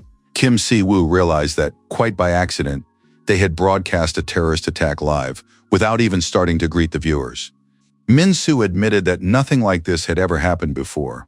There had never been any terrorist attacks on the Department of Ability Management. Kim Si-woo looked at his interlocutor and realized that this was a shocking situation even for an experienced MeTuber like Minsu. At that moment, the phone rang. Kim Dong-shik reported that a terrorist attack had occurred, and therefore their stream would have to be postponed until further notice. The department head said that high-ranking Magic class players were involved in the attack, and he asked Si-woo to help with the evacuation of civilians. The man didn't have time to say anything else, because at that very moment, someone grabbed him by the hair and knocked the cell phone out of his hands. Kim Si-woo heard a voice say that he never thought Kim Dong-shik would call his wife to say goodbye before dying. After that, there was another very powerful explosion, but Kim Si-woo realized that there had just been a woman standing next to the man he was talking to. Minsu knew a high-ranking Awakened who used Blue Flame. It was Lee Si-hee from Blue Flower. This girl is a real monster. She became an S-rank player 3 years ago. Once she wiped out an entire guild during a raid, then fled to another country. Luna summed up the story.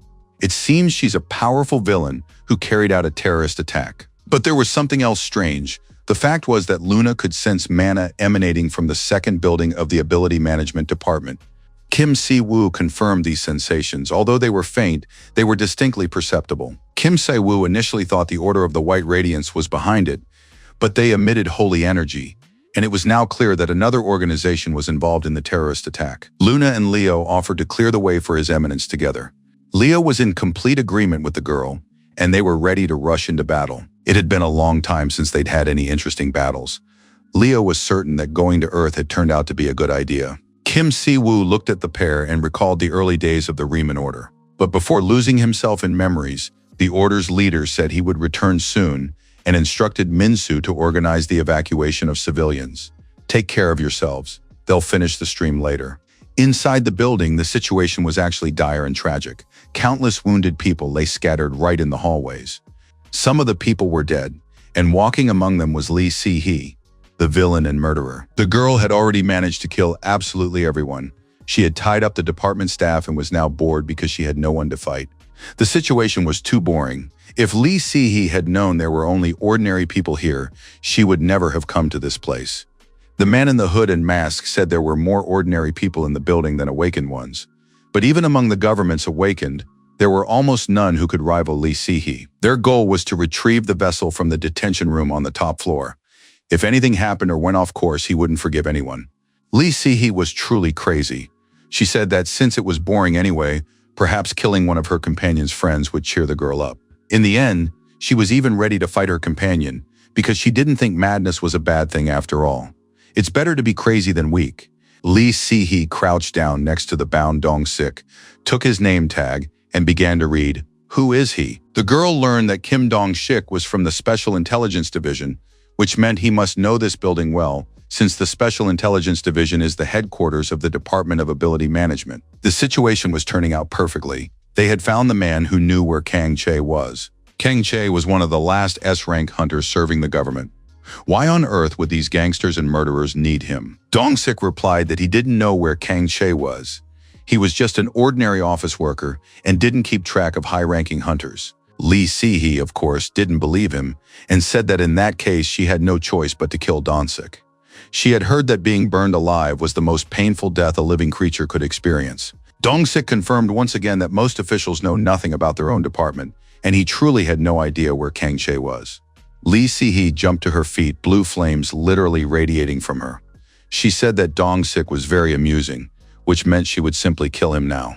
The man was completely helpless. He sat on the floor with his hands tied, engulfed by blue flames that were already beginning to burn him. The heat grew stronger and stronger, and at one point Kim Dong-sik felt like a roasted sweet potato, but suddenly the flames around him subsided. Lee Si-hee was furious. She couldn't understand how a mere mortal could stop her flames. But the fact was that Dong-sik didn't understand it himself. The girl said she was taking the old man in for questioning. They had attacked the department building, so kidnapping a government official wouldn't change anything. The gangsters didn't want to linger here. They said they needed to pick someone up from another floor, but agreed to take the bound official with them. The bandits had received information that Kim Si-woo was nearby, so they needed to finish their business before he arrived. Lee Si-hee realized they were talking about that same badass guy who had stopped the horde of monsters, and she wanted to take the chance to fight him. But the next moment her companion crashed into the wall, nearly breaking through it with his back. Unfortunately, he dropped his burden, and now Kim Dong-sik was lying on the floor. Luna announced that Kim Si-woo had ordered the destruction of all who resisted, but they were in a great hurry to save their friend Dong-sik. So the girl asked those present to pretend that they had already begun to resist. Leo began to calm his friend down, saying that they needed to give the enemies a chance to surrender peacefully.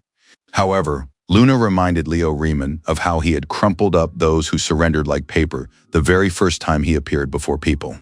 Lee Si-hee was very surprised to see the uninvited guests because she knew they had left their people on every floor, which meant this pair had already dealt with everyone. The girl had been warned that these two were Kim Si-woo's friends and were very experienced, but this only made Lee Si-hee even happier. She was getting more and more excited as this presented an excellent opportunity to test her new powers. The girl immediately began to activate her blue flame, and the heat was so intense that it could melt even steel beams. Lee Si-hee was absolutely thrilled with her power. She found it all delightful and was grateful to him for such an enhancement. After that, the girl unleashed her flame on her opponents and declared that she loved hearing the screams of people burning alive. Luna and Leo didn't even put up a fight. They stood calmly as the blue flame raged around them. Lee Si-hee felt truly disappointed. She had expected more, but these weaklings couldn't even scream. Soon, a bright white star ignited at the very epicenter of the blue flames, its light scattering the flames in all directions. This white light shone ever brighter, and it soon became clear that Luna Leventon had gathered it above her head and was holding it there. And now a confrontation had begun between the girls. Lee Si-hee was exerting a great deal of effort to keep her fire burning just as fiercely, but soon even she realized that her strength was failing her. Luna unleashed a torrent of white light upon the villainess and slammed her against the wall with all her might. Lee Si-hee had greatly disappointed Luna. Luna said that a defeated mage facing a knight in battle should, as a first and most natural action, choose to keep her distance. Luna grabbed the girl by the throat, lifted her with her outstretched arm, and continued. She didn't understand why that idiot who had given the villain mana hadn't warned her about the danger of using it alongside holy power. It was clear that Lee Si-hee hadn't heard anything about the dangerous combination of mana and holy power. Luna continued to choke the villain with one hand and said that she really liked it when people screamed, and most of all she liked it when beautiful people like Lee Si-hee screamed. Her former comrades abandoned their friend and tried to escape down the stairs. They realized things were bad. Given her blessing, Lee Si-hee should have been stronger than most hunters, but it turned out she was destroyed so easily and quickly. A man in a hood and mask tried to escape from a burly man in religious garb who kept chasing him. The man hoped his people would be able to detain this clergyman. Soon he reached the right floor and a special cell in the second building of the Department of Ability Management. Before sending detained awakened ones to a special prison, the Department of Ability Management holds them in this cell for special investigation. Given how badly things had turned out, the man realized he absolutely had to retrieve the subject, or the mission would be a complete failure. He drew his sword and knew that once he freed the subject, his only option would be to escape using the pre-prepared portal on the roof. The team leader appeared and was met by his comrades, who were already holding the object in their arms. It was unclear why they hadn't evacuated yet. The man apologized to the commander, saying that the emergency shutdown system had been activated. The commander checked where the subject they were supposed to steal was, and they showed him the body of an unconscious man in blood-stained pajamas. The soldiers explained that as soon as they freed Kang Che, he tried to kill them, so they had to knock him out. However, he managed to kill 2 of them before he was neutralized. The commander understood that such a reaction was perfectly normal for the target. His intense malice could be felt from a distance, and now they could use the teleportation scroll to deliver the target to the leader. One of the warriors asked if they shouldn't regroup with that explosive girl who controls the blue flame. But the commander was forced to say that everyone needed to rush to the roof immediately. A magic circle would be waiting for them there. One of the warriors was carrying the same lifeless man's body on his back. The gang leader thought that he needed just 3 minutes, which his comrades had managed to buy for him. As soon as they reached the roof, the magic circle would activate its self-destruct mechanism, and a massive explosion would follow immediately. All participants in this operation, except for him and Lee Si-hee, were considered acceptable losses. But it seemed that even Lee Si-hee had been unable to stop Kim Si-woo's henchmen and had also perished. But if he could escape now, he could deal with everything else later, and the man held a teleportation scroll in his hands. Of course, the Riemann order still stood in his way, and he would have to stop them by any means necessary. But that was for later. But then a voice rang out, saying that sending his comrades to buy time for his escape with their lives was too primitive, even for a villain. Kim Si-woo stood right in front of the man who was trying to carry the stolen Kang Che away on his back. Kim Si-woo finally realized what had happened. The guy on the villain's back was the Demon King's vessel, and they hoped to use him to summon the Demon King into this world. But Kim Si-woo believed the man had to be very careful when carrying such a dangerous vessel. And before the thug could figure out what was going on, Kang Che woke up and, opening his mouth, which looked like a vampire's, lunged at the man. What followed was a rather bloodthirsty scene of bloodletting, in which Kang Che satisfied his hunger and killed the villain at the same time. The Demon King's vessels usually gain their power by devouring their own kind. Kim Si-woo thought he was unlucky that his live broadcast coincided with the attack on the Ability Management Department, but it seems things aren't so bad after all. quite the opposite, in fact. It's pure luck. If the villain had managed to escape with this man, nothing good would have happened in the near future. It's just unclear why such a dangerous subject was being held in the ability management department building in the first place. At that moment, the vampire lunged at Kim Si-woo, but the cleric grabbed his bloodied arm and squeezed it tightly. Kim Si-woo tore the man's arm off, and now blood was spurting and flowing in all directions. For the Demon King to be reincarnated, a mortal being close to demons and under the Demon King's influence is required.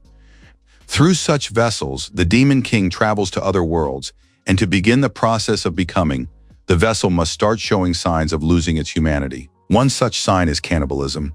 As the vessel commits evil deeds, it grows stronger. And it was precisely this process that could be observed right now, looking at this man who was missing an arm but continued to live perfectly well. Moreover, a few moments later, his arm began to regrow like a lizard's tail. It was clawed and covered in hideous warts. Kim Si-woo calmly observed this process. Of course, the man hadn't fully awakened yet, but it was already clear that he possessed exceptional regenerative abilities. The vampire once again lunged at the priest, but Kim Si-woo placed his hand on the man's head and said that, fortunately, the man hadn't yet killed enough people to become a full-fledged demon. Moreover, it soon became clear that this was the first time the man had behaved this way. He hadn't even learned to control his powers yet. Using his abilities, Kim Si-woo identified this target as evil. He had been accused of assaults, murders, and cannibalism. This man had been a scoundrel since early childhood. Most likely he was facing life imprisonment, or perhaps he was the child of some bigwig in the department. Kim Si-woo placed his hand bearing the holy fire on the young man's head, and the latter looked very frightened and cornered. Kim Si-woo realized that a glimmer of sanity and consciousness still lingered in this man's mind. He understood that the holy power was affecting him more strongly than the power of evil. And of course, this monster should have fled when he had the chance. But now there was no way out.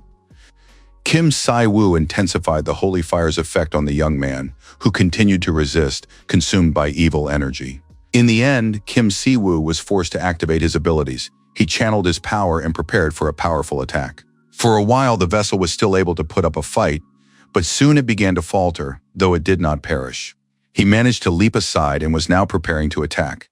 It seemed that the Demon King's vessel's condition was seriously aiding him at this moment. The young man channeled his demonic energy, readied himself, and lunged at Kim Si-woo.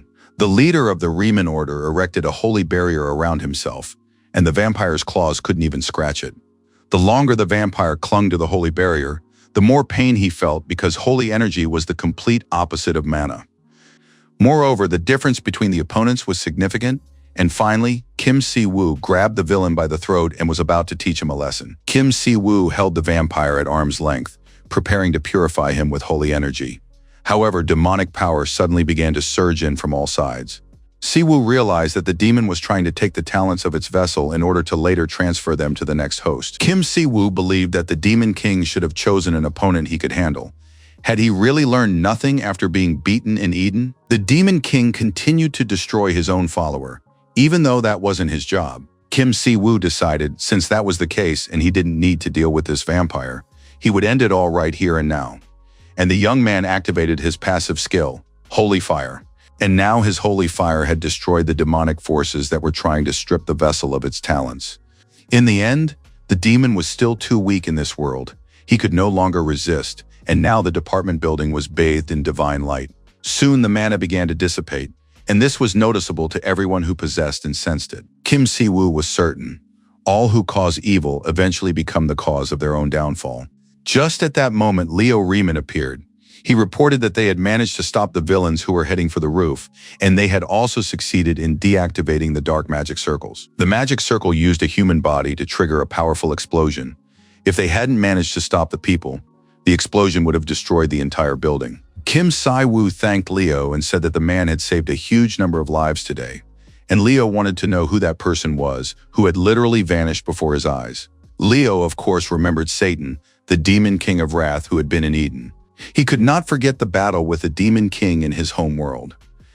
Kim Si-woo pointed to the ashes and said that they contained a fragment of the reincarnation of the Demon King of Wrath. It was a way to summon Satan into this world. The second building of the Department of Ability Management had been attacked precisely because of this, because of the reincarnation of the Demon King. Leo was afraid to even say aloud what the appearance of the Demon King's reincarnation meant. Kim Si-woo confirmed his hunch and said, "It means there are many followers of demons on Earth. The reincarnation acts much like a prophet of a religious order. There are 7 demon kings in total, and Satan is just one of them. First, the Order of the White Radiance. Now the followers of demons in any case. They need to track them all down." And now came a very important and critical moment. Kim Si-woo wanted Leo to be honest with him. The head of the order wanted to know if even one of the attackers had survived, so they could interrogate him. Leo was embarrassed and caught off guard by this question. He said he had managed to capture 70% of the attackers. The rest had met their deaths due to the fragility of their bodies. Leo asked not to be hard on him. These people had sold their souls to the demons, and even if he had torn them in half, it was a small price to pay. Kim Si-woo didn't argue with the missionary, since most of them were still alive. Kim Si-woo expressed hope that Luna had managed to take a few prisoners and wondered where she was now and what she was doing. At that moment, a perfectly happy and energetic Luna appeared on the floor, carrying Lee Si-hee's body on her shoulder. She announced that she had come with a gift for His Excellency. After all, he had always been looking for something like her, and the girl tossed the villainess onto the floor as if she were an object. Kim Si-woo confirmed that he had indeed been looking for someone to talk to, and now he stared in surprise at the mage Lee Si-hee, astonished that Luna hadn't killed her. The fact was that Luna had once lost her parents because of a mage's actions, and now she still destroys all mages. Apparently Lee Si-hee was too weak an opponent, and she didn't want to kill her. But Luna said she took pity on the girl because she was very pretty. But that didn't really matter. Kim Si-woo thanked the girl for a job well done and asked if she was hurt. But Luna was perfectly fine. And besides, she was very pleased that the head of the order was concerned about her. She was glad to hear his words of care. Soon, department head Kim Dong-shik appeared in the hallway. He had almost fully recovered, even though he had previously been attacked by Lee Si-hee's fire. The man didn't understand it himself, but somehow he was completely unharmed. Memories of feeling like a roasted sweet potato still lingered in his mind. Kim Si-woo admitted that he had blessed the man last time, and now he could say with relief that this blessing had come from the goddess Riemann, and that it was she who had saved and protected Dong-sik. The department head began to thank him, but Kim Si-woo said there was no need, for his blessing would not have had much power if not for Dong-sik's faith. Kim Si-woo was practically certain that this man's faith was much stronger than he himself realized. At that moment, Lee Si-hee spoke up. She now understood why her fire hadn't worked. It was all thanks to the holy barrier, because a weak civil servant wouldn't have been able to stop her attack. The essence of life boils down to the fact that all weaklings must die because weaklings are useless. The world must be cleansed of them. Lee Si-hee also stated that absolutely everyone understands this, but Kim Si-woo keeps stopping them and preventing them from ridding the world of weaklings. Besides, she was annoyed by this strong girl who was getting in the way and preventing her from doing her job properly. Why do religious fanatics stand in the way of the purifiers? Lee Si-hee lay on the floor and screamed loudly, not understanding why those religious fools were stopping them at all, since none of them would stand a chance when he arrived. Kim Si-woo approached the girl and said that the word purifiers was too nice a name for a group of thugs. Lee Si-hee was flung across the entire hallway again and slammed into the wall. Kim Si-woo didn't even have time to ask her anything, but Luna said she'd felt His Eminence order her to hurl the girl against the wall, and she'd gladly obeyed the command. Kim Si-woo didn't interfere. Let the child have her fun, but he wondered who Luna reminded him of, and soon a man's face came to mind. Cho Seo-jin. When Lee Si-hee came to, she was asked who the purifiers were and what their goal was. The girl explained that they were civilians without abilities, and players who didn't use their abilities. Their goal was to get rid of the religious fanatics. Lee Si-hee believed they had no need for a rabble incapable of using their abilities. They were simply weaklings who needed to be protected in the current world. There was no need for them, and without them, an oasis for the awakened would be created. Lee Si-hee said that since they had been chosen, they were the best. To create a better future on Earth, it must be cleansed of inferior beings, which is why they are called purifiers. For the sake of humanity's evolution, they would sacrifice those who had failed to awaken their abilities. Kim Si-woo listened to this nonsense and gradually moved closer to the girl. Eventually, he placed his foot on her arm. The priest said that none of the purifiers came close to Leo and Luna, so it was unclear what there was even to discuss. Kim Si-woo couldn't believe they were just an organization of demon fanatics with a superiority complex. The fact that they knew the Demon King's reincarnation would be held right here meant there was a spy in the ability management department. But it turned out everyone already knew about this. The prisoner's name was Park Soo-ho. He was 16 and had awakened a year ago. Around the same time, he had attacked and killed 2 other awakened students at the academy. Furthermore, it was said that this teenager was already guilty of numerous other crimes. The department had received him just 2 days ago. After it became clear that ordinary prisons wouldn't be able to hold him, that's when the information leak occurred. Kim Si-woo suspected that this criminal was supposed to receive a life sentence in the prison for the awakened, or that someone had intervened on his behalf. Kim Si-woo told the head of the department that he had to look after this guy during the battle. Kim Si-woo wanted to tell the public that the prisoner had been the victim of an attack, along with other information regarding the assault. There is no turning back for the Demon King's vessel. Kim Si-woo hoped that the head of the department would handle things on his own from here on out. Don Sik thought it would have been better if the guy had died. He couldn't imagine how he would have handled the situation if Kim Si-woo hadn't come to his aid. Luna reported that the girl was unconscious and didn't know what to do with her. But Kim Si-woo believed there was no need to do anything to her. She would make a good hostage. The head of the order suggested taking Lee Si-hee with them, bringing her to his temple, and interrogating her there. Kim Si-woo spoke over the radio with Minister Yoo Seong-ho, who said that demons or forces influenced by demons were behind the incident. Of course, this would be hard to believe, but Kim Si-woo was certain that this was exactly the case.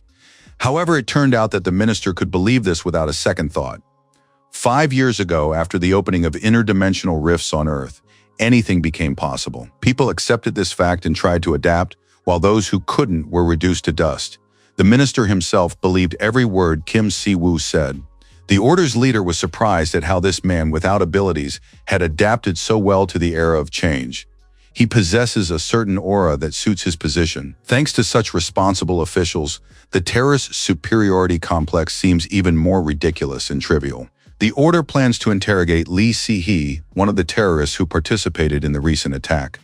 After the interrogation, journalist Luna will write an article. But Kim Si-woo himself had a request for the minister, which he voiced right then and there. From now on, whenever the department receives information about demons or the Demon King, it must immediately share that information with the Riemann order. This applies not only to demons within the country, but also to all demon sightings abroad. But the minister assumed that other countries might ask for some information from the order in return. In other words, if anyone has information regarding the reincarnation of the Demon King, let that person know that the Riemann order will help them in their time of need. The minister seemed very pleased when he heard this request. He immediately agreed to fulfill it and pass it on. After that, the minister reiterated that the government was grateful for the rescue and would never forget the help provided by the Riemann order. The minister warned that openly helping the order could cause unnecessary trouble, so they would soon decide on a way to express their gratitude. Kim Si-woo was intrigued by this other way, and after the conversation ended, decided to check in on Luna. Another scandal was brewing online. Surveillance cameras from the Department of Ability Management had broadcast footage of missionary Leo folding people in half. Kim Si-woo realized that the department had leaked the surveillance footage online, and Minister Yoo Seong-ho was most likely involved. The news report stated that the recent terrorist attack had resulted in a large number of deaths and injuries. It is now clear that it was sheer luck that the area was under constant surveillance, allowing rescuers to minimize the number of casualties. Kim Si-woo felt a strong urge to speak with the goddess and hear her opinion on what was happening. The young man went to the temple and began mentally summoning the goddess, but she did not appear. It seemed she had too much on her plate in Eden. Kim Si-woo met with his assistants and they told him they hadn't even had to do anything. Lee Si-hee had agreed to cooperate right away. Lee Si-hee knows how to use magic with imbued mana, but she couldn't say anything else useful. Standing next to her was someone wearing a black mask, the team leader, who was also the captain. Kim Si-woo said that this captain had been devoured by the reincarnation of the Demon King. The only thing they found out was that the girl had gained her abilities through gifted mana and that it had happened abroad. Lee Si-hee explained that it had taken place in Shanghai, China. There is a group there that produced the purifiers. They have superhuman abilities, but their names are unknown.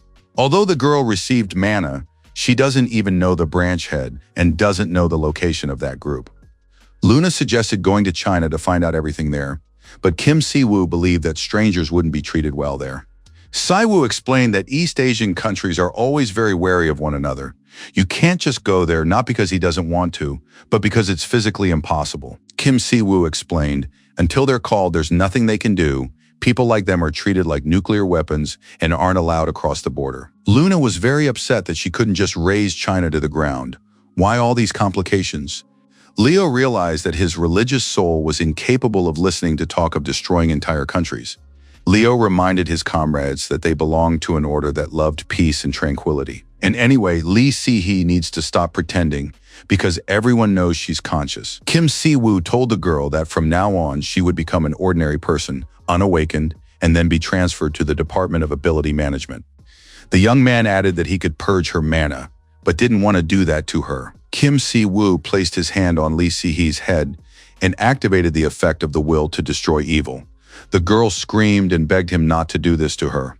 Si-woo continued, divine powers would neutralize her abilities. The villain claimed that people without abilities were unnecessary on Earth. He wondered how she felt now. Leo was very serious. It seemed to him that there was even more work on Earth than there had been in Eden. First, the Order of White Radiance appeared, and now a group of purifiers as well. If the Riemann Order were to encounter similar strange organizations in the future, it would face problems, so it urgently needed to expand its influence. The Order's leader announced to his aides that they would soon have candidates for priests and knights. Luna would train the knights, and Leo would mentor the priests. To attract more people to the Order, they needed something to accelerate its growth. Kim Si-woo pondered abilities or items that might help with this. But then, fortunately, the head of the Order remembered the artifact he had received for defeating a god from another dimension. It turned out that by using the command, Summon Holy Artifact, the Riemann Order was able to summon one random artifact to Earth. The prospect seemed utterly ridiculous since he wanted to choose the holy artifact himself, not rely on chance. Because holy artifacts could be completely useless, like the holy goddess's broom, Saint Joseph's hair, or the dumbbells that helped the paladin Peter. Kim Si-woo doubted that he could get anything good or worthwhile through a random artifact. He wanted to hope that, as the high priest, he would get lucky. He prayed fervently because they absolutely had to win this lottery of artifact selection and summoning. And so the choice was made. And now, of course, he wanted to receive the holy shield of the first paladin. It was a very interesting, worthy item, essential for his needs. Kim Si-woo also prayed and begged to be given something useful, rather than something strange and useless. And finally, the choice was made. And in the glow of the sacred artifact, the branch of the Endeavor appeared before their friends. Everyone's mouths fell open in surprise. They didn't know what they'd asked their goddess for, but looking at this stick, they didn't know whether to laugh or cry. But they all unanimously realized they'd lost. They'd never encountered a more useless artifact. And that was even more upsetting because there were hundreds of truly useful items in the vault. What use was this stick or toothpick to them? Si-woo and Luna were very upset. They certainly sensed a little divine power emanating from the stick, but they hadn't expected much. Leo's expression, however, remained unchanged. Finally, he couldn't take it anymore and began to speak. Leo was absolutely thrilled and couldn't believe his eyes. He had never in his life hoped to see such an artifact. Leo immediately fell to his knees and began to weep, thanking the goddess Riemann for her generosity and kindness. Si-woo looked at the branch with interest, and Leo explained that it was the Branch of Beginnings, an artifact of the Order that had gone missing about 500 years ago. In the distant past, when the goddess first appeared in Eden, she promised mortals peace and prosperity in exchange for their faith. Riemann blessed the people with a single great tree. Later, this tree became the sacred tree of their order. However, unfortunately, about 500 years ago, the forces of the Demon King burned the sacred tree during the Holy War. Because of the suddenness of the disaster, the people could only watch as their sacred site perished. The defenders of the sacred tree tried to put out the fire, but they couldn't. However, one brave defender broke off a still living part of the sacred tree. This is the Branch of Beginnings. The sacred tree purifies the holy energy of the surrounding land and makes it more concentrated, as well as increasing the regeneration of everyone nearby. It was precisely because of this effect that the branch was stolen by thieves who had sneaked into the sacred place. Kim Si-woo realized what a great object they now possessed and suggested planting it in the garden immediately. The followers welcomed this idea with enthusiasm. They immediately grabbed shovels and rushed to the garden near their goddess's temple. Soon a spot was chosen to plant the branch, which was destined to grow into a sapling of the sacred tree and saturate the earth with holy power. Kim Si-woo admitted that he had often wondered what to do with all that empty land, and now it turned out that a sacred tree could grow there. Since the goddess Riemann possesses the gift of foresight, perhaps she knew this would happen. Siwoo planted the branch and firmly packed down the soil. Immediately, a pillar of sacred light appeared around the planted branch. It was very strong and powerful. A few moments later, a sapling of the sacred tree appeared before the astonished people, not some strange stick. Leo admitted that he now understood why this tree was called sacred, even though it was just a sapling. But according to legend, there is supposed to be a certain sacred beast that will guard this sapling. He wondered where it was, and suddenly a bright flash lit up the sky, and soon a white cat materialized near the tree, meowed, and moved toward the people. Luna gazed with delight at the cute little cat, which apparently was this sacred beast. Siwoo admitted that he liked dogs better, but it was no big deal if the sacred beast was a cat. As the sacred beast grows older, it will grant the order more and more benefits. The sacred tree will grow with every good deed performed by the order's followers. In other words, the sacred tree will grow alongside the order, and that's wonderful. Siwoo had already forgotten that he liked dogs better. He started petting the kitten and asked Leo if they could take the cat home with them. His younger brother and sister had always said they wanted a cat, but both kids were allergic to fur. Perhaps the sacred animal wouldn't trigger an allergic reaction. Besides, the sacred tree was located not far from their home, and they would often return to the temple grounds and bring the cat there. Luna realized that the head of the order was taking the cat home with him and asked if they could visit too, but Siwoo replied with a firm no. After that, the head of the order decided to use the divine points remaining from the purchase of the holy artifact. Siwoo asked his assistants to make sure the temple was in good condition. After that, Kim Siwoo used the remaining divine points to purchase the Paladin Barracks building. In doing so, he unlocked the Paladin Apprentice rank, and a monastery building was also purchased. Leo stood there with his mouth agape. He couldn't believe his eyes. But hadn't the head of the order said that Leo would be training the priests? Luna would be training the knights, and she wasn't opposed to it. In fact, she was quite happy about it. But did they really have to start today? Kim Siwoo, petting the kitten, announced that they had no time to rest. They had to get to work right away, and as for him personally, his workday was over. And despite Leo and Luna's protests, the head of the order went about his business, saying goodbye to his assistants.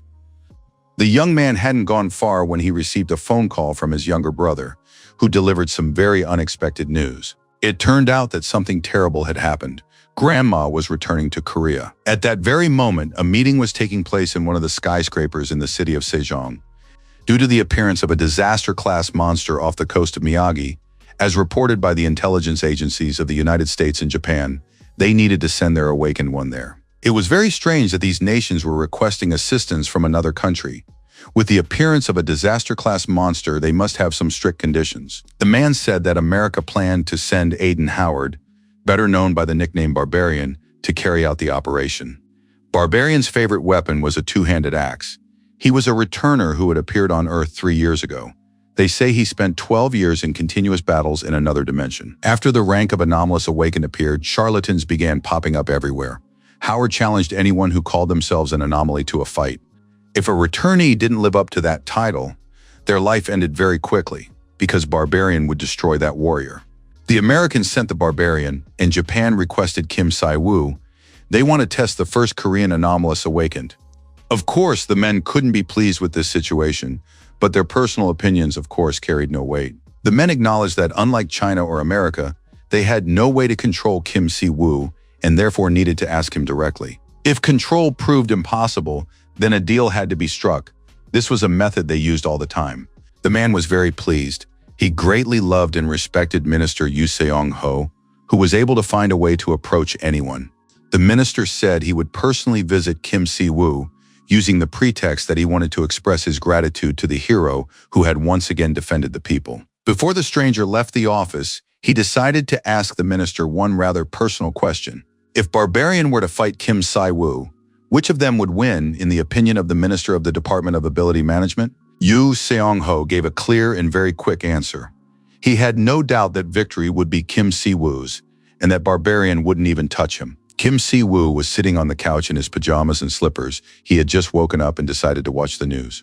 The news reported that a monster of national disaster rank had suddenly appeared on the shores of Miyagi, and the Japanese government had ordered an immediate evacuation of the civilian population. Japan requested assistance from neighboring countries, and the United States government agreed to send Aiden Howard. Experts claim that this is the Americans' way of testing Kim Siwoo's abilities. The young man jumped up from the couch in surprise when he heard that Barbarian would be testing whether he was a real anomaly or just pretending. Just then, In-woo walked into the room with some sandwiches. He didn't understand what was going on either. He wanted to hope that it was all a mistake and just journalist speculation, since Department Head Kim hadn't called yet and hadn't mentioned anything like that. Kim Si-woo began enjoying the sandwiches with his younger brother, and soon a cat appeared beside him. His little sister was absolutely thrilled because there was a cat in the apartment and she didn't have an allergic reaction. It was pure joy, and the cat was immediately named Snowball. The girl carried the cat into her room and began explaining to him that he was named Snowball because he was white as snow and that he would now live in her room. The girl enthusiastically told him about and showed him her toys, while Kim Si-woo thought about how the holy beast had gotten his funny name, Snowball. In-woo was also very happy to have a pet. Holy beasts probably don't cause allergies, since they picked him up and didn't feel anything. Kim Si-woo told his brother that as the order grew, so would Snowball. Besides, he was already thinking about the need to assign a guardian for his younger brother and sister. In-woo was skeptical about the idea of a cat being his protector, but watching how the cat ate the sandwiches, he realized it would make a fine protector. Kim Si-woo explained to his brother that Snowball was capable of handling any awakened weaker than Kim Si-woo himself. His younger brother's jaw dropped in surprise. The brothers also discussed that it wouldn't harm the holy cat to eat delicious sandwiches, and they remembered that their grandmother was arriving soon. In-woo warned his older brother that he would be busy with work and wouldn't be able to meet Grandma. Si-woo replied that he would handle it himself. Besides, he'd noticed that their channel was growing and there was more work to do. They needed to keep up the momentum and keep making videos, because so far the view counts had been very encouraging. In-woo said goodbye to his brother, telling him to be careful, and went to edit a video for the channel. His older brother could now say with certainty that now that he had returned to Earth, In-woo had become much happier, and his eyes had come alive with joy. It must have been hard for him before, since he'd been taking care of his grandmother and sister all by himself, but when his grandmother arrived, the apartment would get cramped, and they'd have to think about moving. Si-woo told Snezhka to protect In-woo while he was away, and the cat agreed with a meow. Kim Si-woo stepped out of the house and was surprised to see a crowd of people and agents near the entrance, pretending to just be standing there. Kim Dong-shik called out to the young man and said that today was perfect weather for returning home. The department head knew that Grandma was coming back today and offered to help Kim Si-woo meet her. The young man refused, saying that was too much for him. He would just call a taxi and go to the airport. However, for some reason, Dong-sik wouldn't give up and continued to accompany the young man, which looked more and more suspicious. A huge black executive car surrounded by security guards was parked on the street near the house. Kim Si-woo probably wouldn't have been very surprised if it turned out that the president was waiting for him inside the car. But it really was the president who mentioned that he had already reduced his security detail to the bare minimum. The man introduced himself. His name was Seo Shin-woo, and he was the president of the country, and he had come personally for a conversation. Kim Si-woo was so surprised he couldn't close his mouth or say a word. He even forgot to say hello. The presidency is a position given to the person at the center of all power in the country, the highest office to which an official can be elected. Ordinary people can only dream of meeting the president. Kim Si-woo got into the car and told the president that he was planning to go to the airport to meet his grandmother. Seo Shin-woo told the young man that he also needed to go to the airport, and one could say they were lucky by chance, as they were heading in the same direction. Of course, Kim Si-woo understood that getting a ride with the president wasn't just a coincidence. Surely the president's staff shouldn't be wasting time on such nonsense. The man replied that most of the work of any organization's leader is done in secret, and official events are just a show. When Kim Si-woo was in Eden, he was a father, and he understood what this meant. It was now clear that a serious conversation was about to take place. The president was a charismatic man without a superiority complex, and he also had a wonderful sense of humor. The men discussed the news story from the morning programs about a monster that had appeared off the coast of Japan. Seo Shin-woo made sure the young man was up to speed on the situation and decided to get straight to the point. The government of the United States of America had requested that Korea include Kim Si-woo on the list of soldiers to be sent to Japan. Kim Si-woo didn't understand why the president had come in person to discuss this matter, since he could have simply issued an order. But it turned out that an anomalous awakened could only be mobilized within the territory of their country of residence, in this case South Korea. Thus, Kim Si-woo had no obligation to help Japan. But it became clear that the president of Korea wanted the young man to go there, and now Kim Si-woo wanted to know why. The United States of America has sent its own awakened, Aiden Howard, also known as the anomaly reader. If Kim Se-woo can defeat him in battle, it means he is truly one of the strongest anomalies in the world, and he will be an anomalous, awakened, approved by the US government, and leading his own order. People around the world will be interested in watching such an anomalous awakened. The president admitted that he isn't afraid of the monster the two strongmen are going to fight. He's worried about what will happen afterward. Seo Shin-woo addressed the young man. On my own behalf and for the good of the entire Korean people, we must destroy Barbarian. Kim Se-woo honestly admitted that it sounded as if they were striking a deal right now. The president replied, since ancient times, politics and religion have gone hand in hand, because both derive their power from the people's approval. That is precisely the kind of relationship he wants to create. The president of Korea wants them to work as partners and help one another. Unfortunately, the Korean government has little power, while the power of the Riemann order will only grow with each passing day. However, if the gap between the order and the government remains significant, they will cease to be partners because the relationship will become one-sided. And of course, as the head of the order, Kim Se-woo does not want such a future for his brainchild. By this point, the president's car had arrived at the airport. He said the young man had time to think over his decision. However, the president promised that whatever that decision might be, he would fully support it. Seo Shin-woo mentioned that he had an official visit scheduled to the temple of the goddess Riemann, where they would continue their conversation. After saying this, the Korean president got into his car and drove off to attend to his business. He seemed like quite an interesting person, but it was time to return to family matters. The weather outside was pleasant, perfect for a family reunion. After Grandpa's death, Grandma began traveling the world. When she heard about her parents' death, she immediately returned to Korea to take care of her grandchildren. Grandma always said that their family had a real knack for getting into trouble. Ever since they were children, she had been telling her grandchildren not to forget to protect themselves when the time came. In other words, Grandma was a truly unique person, and even if the whole world turned upside down, she decided that the time was right for a trip to the US. In her youth, Grandma took care of Grandpa after an accident involving her parents. She took care of her grandchildren. She was always a busy woman. And finally, Grandma and her eldest grandson were reunited after so many years apart. However, instead of hugs and kisses, Grandma patted her grandson on the back, saying that it seemed like life in another dimension had helped her eldest grandson become more serious. Kim Se-woo offered to hug his grandmother since they hadn't seen each other in so long. But Grandma told him that she was very proud of her grandson. After that, the woman admitted that she hadn't worried about him at all, since she was sure Se-woo would be fine. After all, he has arms and legs. Se-woo noted that his grandmother was acting as if he had simply gone away somewhere, even though traveling to another dimension could be considered a journey. His younger brother and sister reacted to Siv's return as if he had risen from the dead, but his grandmother views this return differently. She wanted to know everything about the other dimension, and her eldest grandson said that things there are completely normal and that he has found his place in religion. The young man explained that he had even managed to build a temple, and that his grandmother could visit if she wanted, or they could go there right away. The woman realized that the journey to this new place had allowed her eldest grandson to grow up. Besides, she had heard that the young man had cleared his 0 point. The grandmother looked at her eldest grandson with a loving gaze. Since their last meeting, he had become a great man. After that, the woman hugged her grandson tenderly and said that this would be considered compensation for his disappearance and all the hardships she had endured over the past 5 years.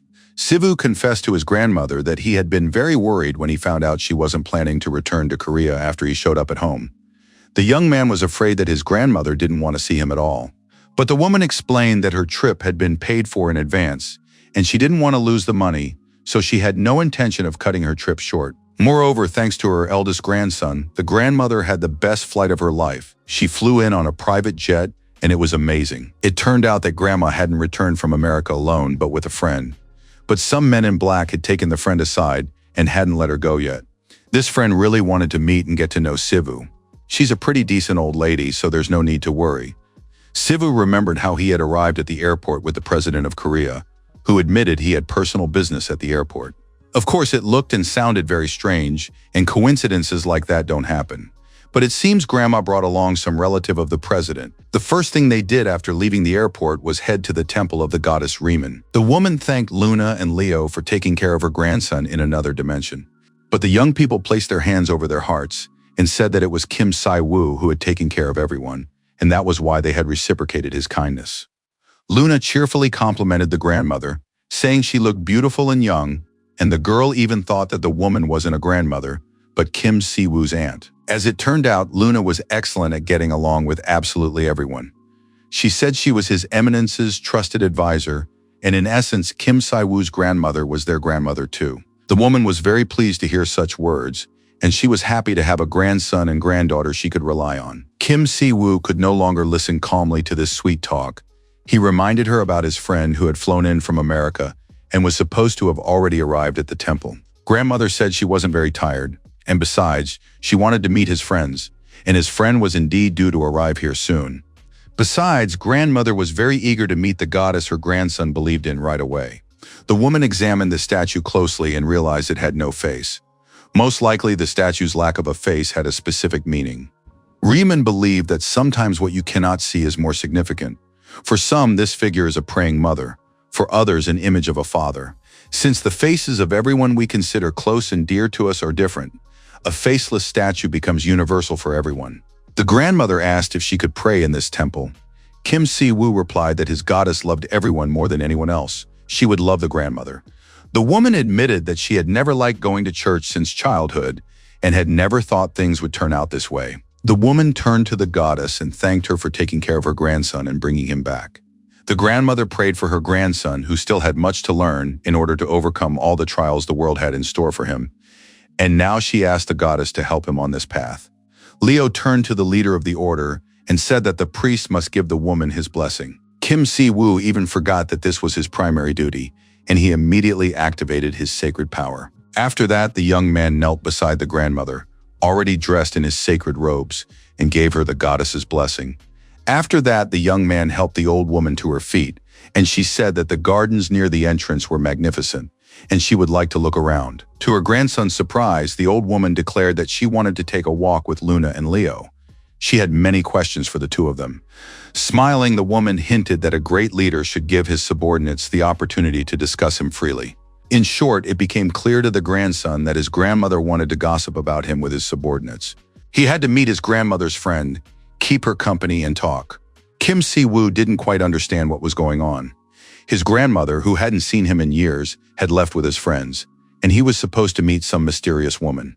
But suddenly Kim Si-woo tensed up because he sensed manna in the distance, quite pure and delicate. Kim Dong-shik told the young man that his grandmother was traveling with a figure of great importance to the country, and now it became clear that his grandmother's friend and the guest whom the president of Korea had gone to meet were one and the same person. The eldest grandson had always known that his grandmother was a very extraordinary person and was hiding something, and now standing before him was an oracle, a famous prophetess who could foresee the future. At the same time, she was an important awakened being, beloved in the United States of America. The president had personally asked Kim Si-woo to take care of Madam Emma Miller. The woman greeted the young man and said that he looked very much like his grandmother. No wonder she had been talking about him all the time. Kim Si-woo also greeted Madam Miller and said he was very happy to meet her. It turned out that Madame Miller spoke Korean perfectly. She admitted that she had picked it up thanks to Go Yeon-young, the young man's grandmother. Kim Si-woo was replaying his conversation with Dong-shik in his head, when the man had advised him to be very attentive and careful with this woman.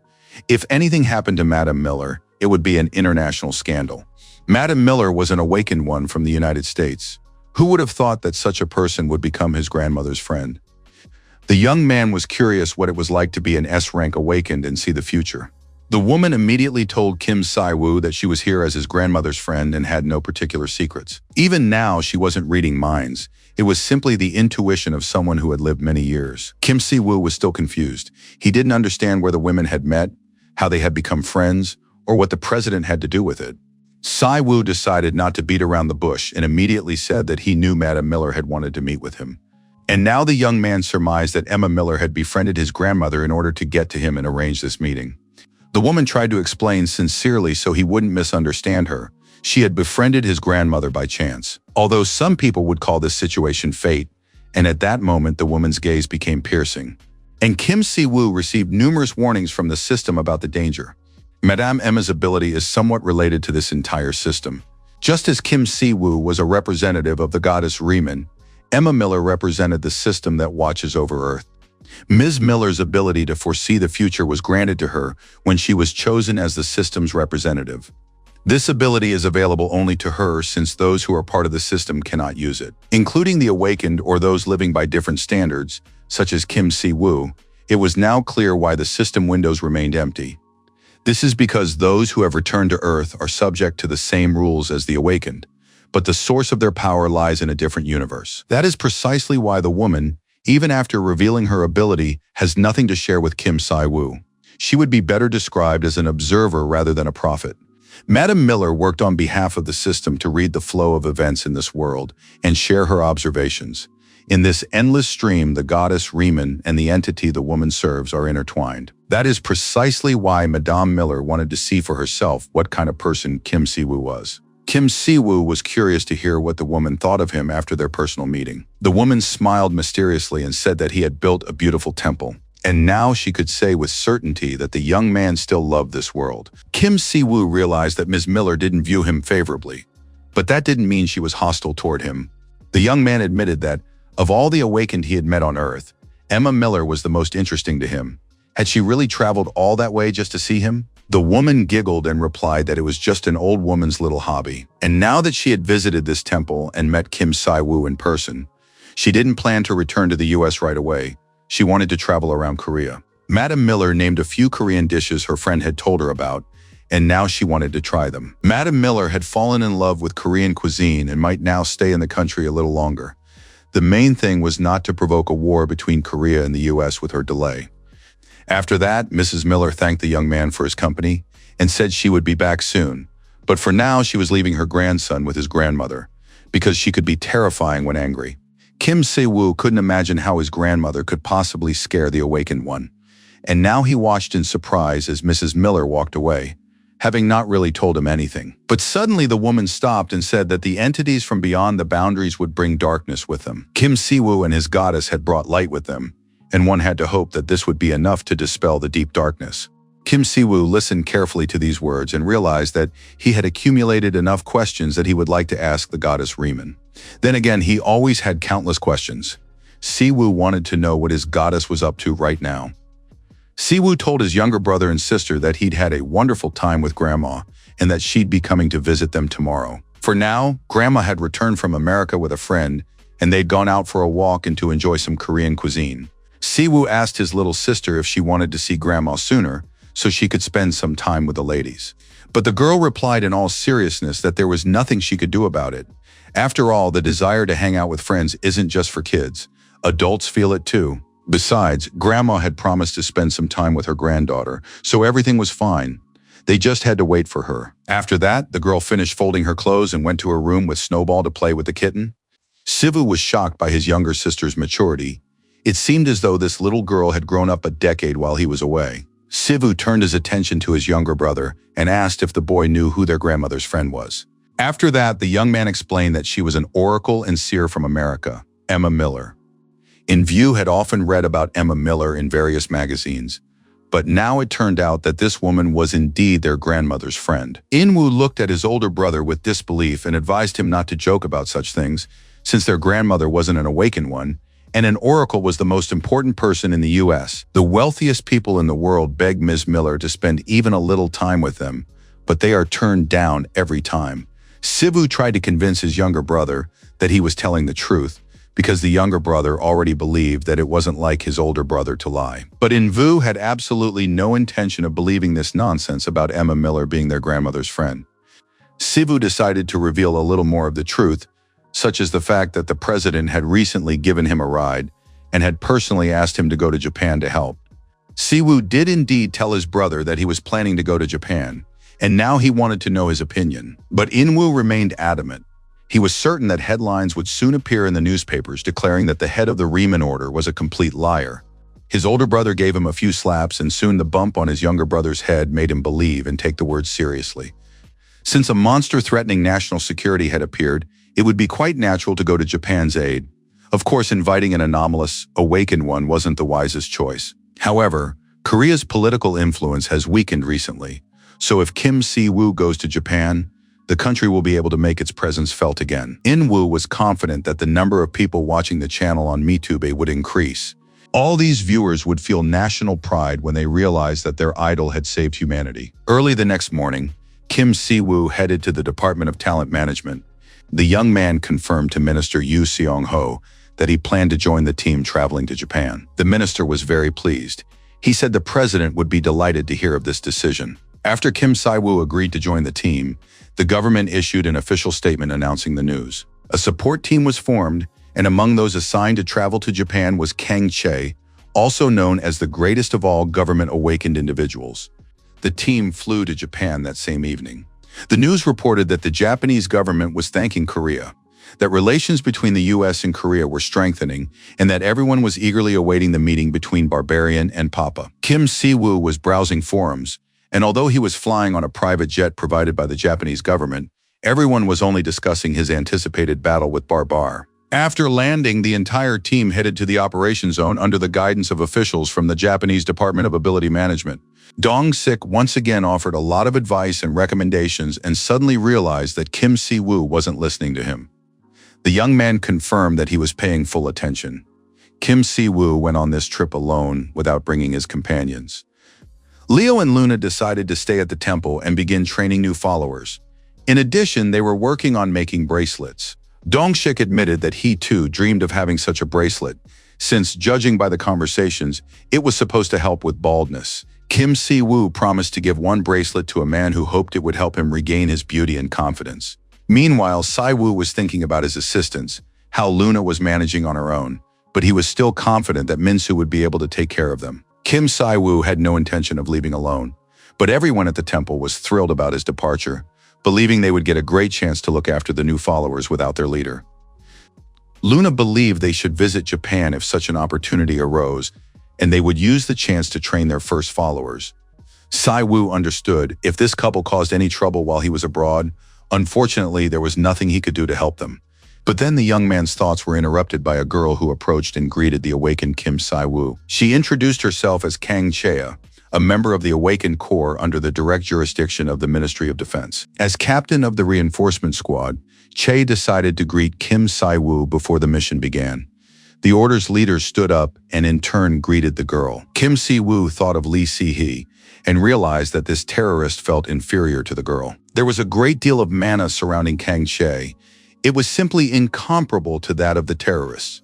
At that moment, the girl raised her hand and saluted, and also thanked Si-woo for fighting the terrorists and protecting the country. It felt very strange for the young man to hear such praise, because Kang Chae is one of Korea's greatest awakened, yet she is very modest and thanks him for his actions. Kang Chae is modest and strong, confident in herself.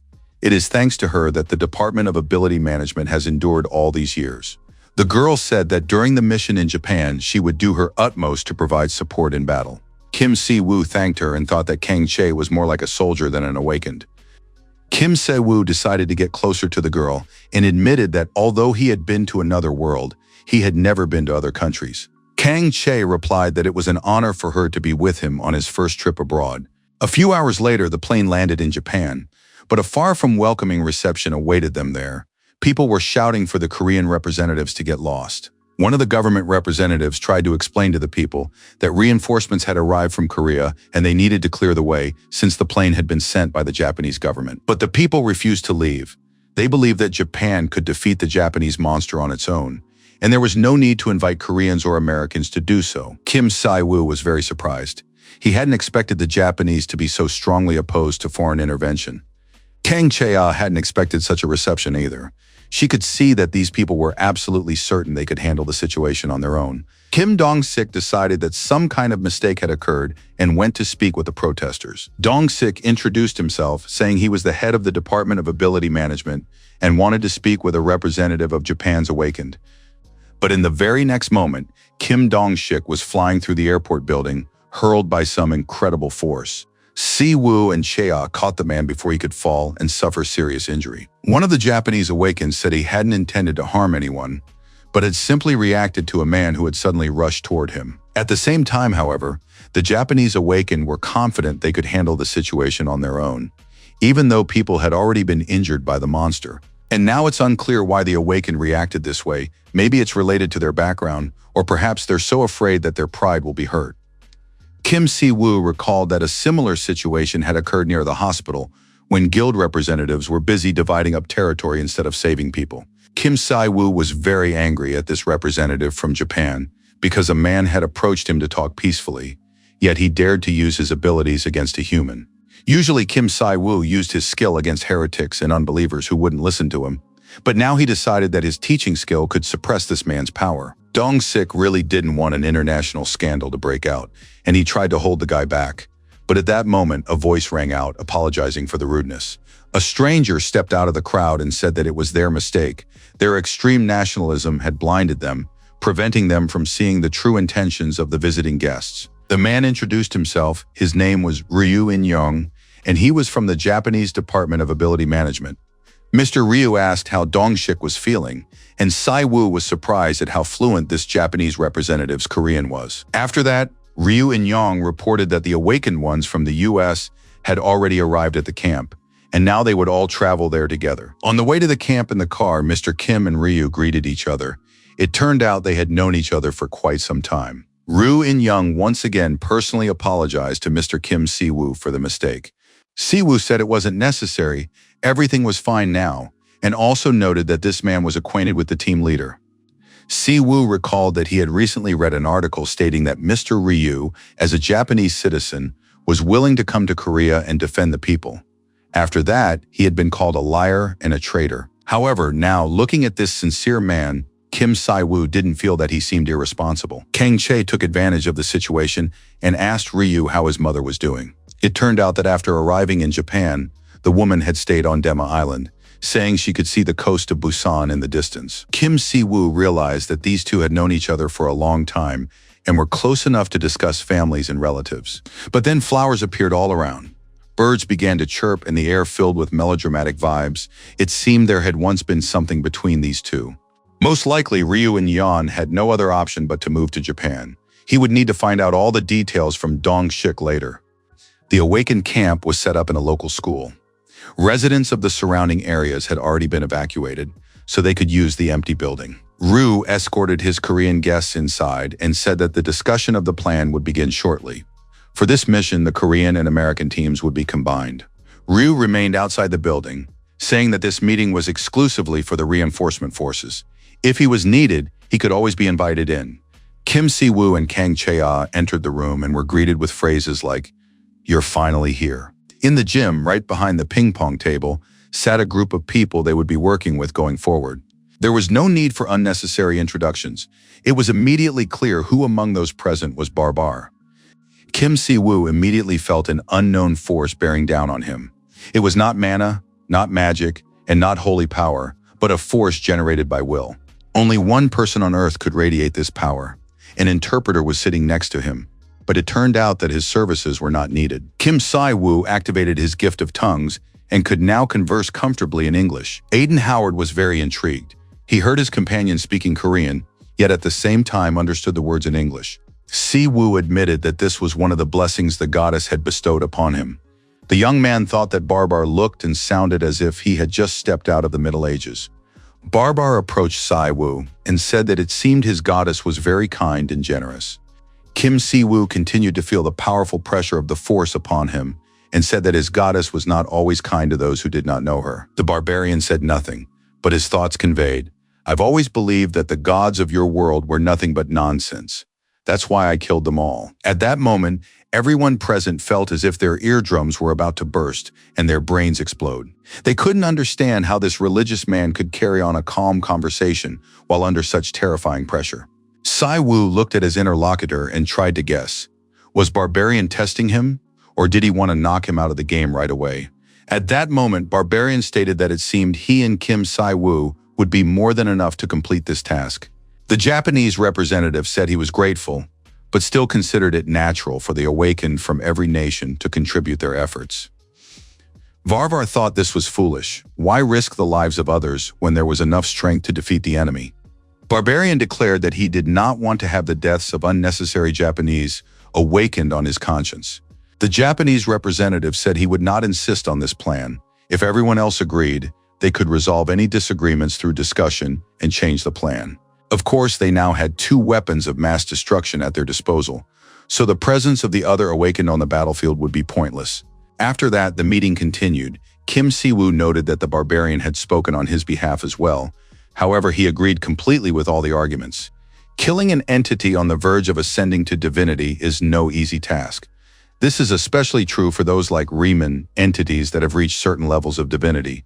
Mortals are practically powerless against such beings. However, just as with the god from another reality, it is possible to kill godlike beings and even gods if they are on the verge of extinction. Most likely in his own dimension, Barbarian was able to kill precisely such fallen gods. But of all the awakened ones encountered on Earth, he is clearly the strongest. Soon the night came to an end, and dawn began. Kang Che was about to give the order and prepare the helicopters. The girl wanted to offer additional information about the monster, but Kim Si-woo replied that the recent briefing was more than enough. He understood everything. This creature was named Yamato no Orochi. It first appeared in Japan and has not yet been entered into the International Monster Database. Like all monsters classified as a national security threat, it had caused enormous damage. According to descriptions, it resembled a dragon and was capable of controlling flying wyverns. A few hours ago, it stopped moving and entered hibernation. Kang She looked alarmed and worried. She asked once again if Si-woo was sure he wouldn't need backup. Kim Si-woo replied that there was no need to worry and that it would be better to focus efforts on evacuating civilians. Dong-sik was on the verge of tears, but it turned out he wasn't worried about Kim Si-woo. He was tearfully begging them not to drive Barbarian into the ground. The helicopter headed for the monster's location, but they said that flying monsters made navigation in the area very difficult. It looked like the journey wouldn't be easy. Varvar knew that this monster possessed many useful abilities. Kim Si-woo could cast a blessing on the helicopter and protect it. Varvar heard that Kim Si-woo had asked the reporters to fly alongside and film the battle. In most cases, the Awakened prefer not to make their fighting style widely known. Kim Si-woo thought the reporters had the same look on their faces as Sul Seum-yong did when he asked to film the duel. And of course, Kim Si-woo didn't want to miss this chance to promote himself well in the future. Si-woo was certain only weaklings and self-obsessed idiots would be afraid to reveal their abilities. The Barbarian looked as if he were even a little frightened. The man said he realized that Kim Si-woo was much more arrogant than expected. Si-woo noted that this wasn't something to discuss with a man who hid his ambitions, and that it was unclear whether there was any point in being polite to one another. After that, the men flew in absolute silence until the pilots warned them they were approaching their target.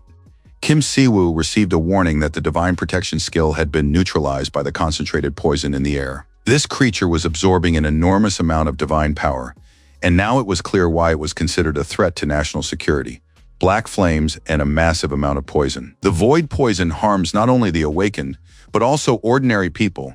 It will be very difficult to live here afterward, and cleansing the area with ordinary divine power will not be easy. In a land where divine abilities had long been banned, a catastrophe would have occurred had Kim Si-woo not appeared. The Barbarian began to tell how, once in the past, he had fallen into a trap dug by an enemy tribe.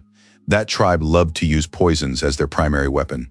Soon the Barbarian found himself up to his ears in deadly poison. That was 20 years ago.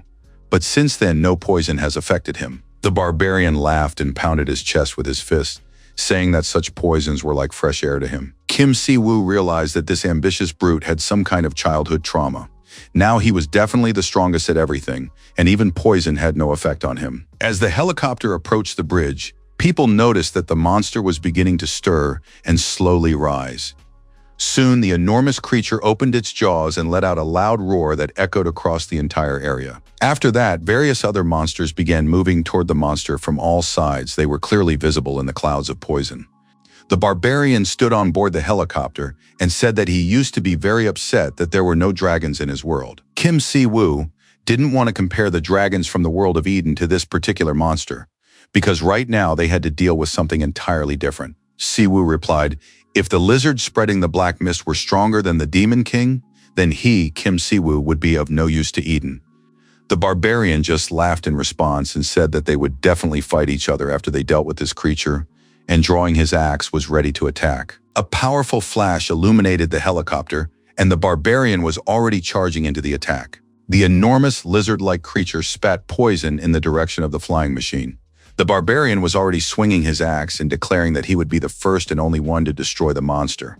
The man dropped to the ground, and towering above him was the enormous creature, staring down at its future prey. Kim Si-woo was still aboard the helicopter. He watched as this restless Barbarian jumped around the lizard, trying to attack it. Kim Si-woo didn't understand why the system windows weren't appearing. Perhaps it was due to the increased number of followers, but he had waited long enough now and hadn't received any restrictions or warnings. Kim Si-woo began gathering divine light and divine power, preparing to attack. He activated the Holy Spear skill. Si-woo hoped that the barbarian would manage to step aside and avoid his attack. A powerful surge of divine power, like a sharp spear, pierced the enormous lizard right through. A moment later, a massive explosion rang out, and fragments of the demonic creature flew in all directions. It was hard to tell what had happened. Military personnel flew in helicopters and recorded the data.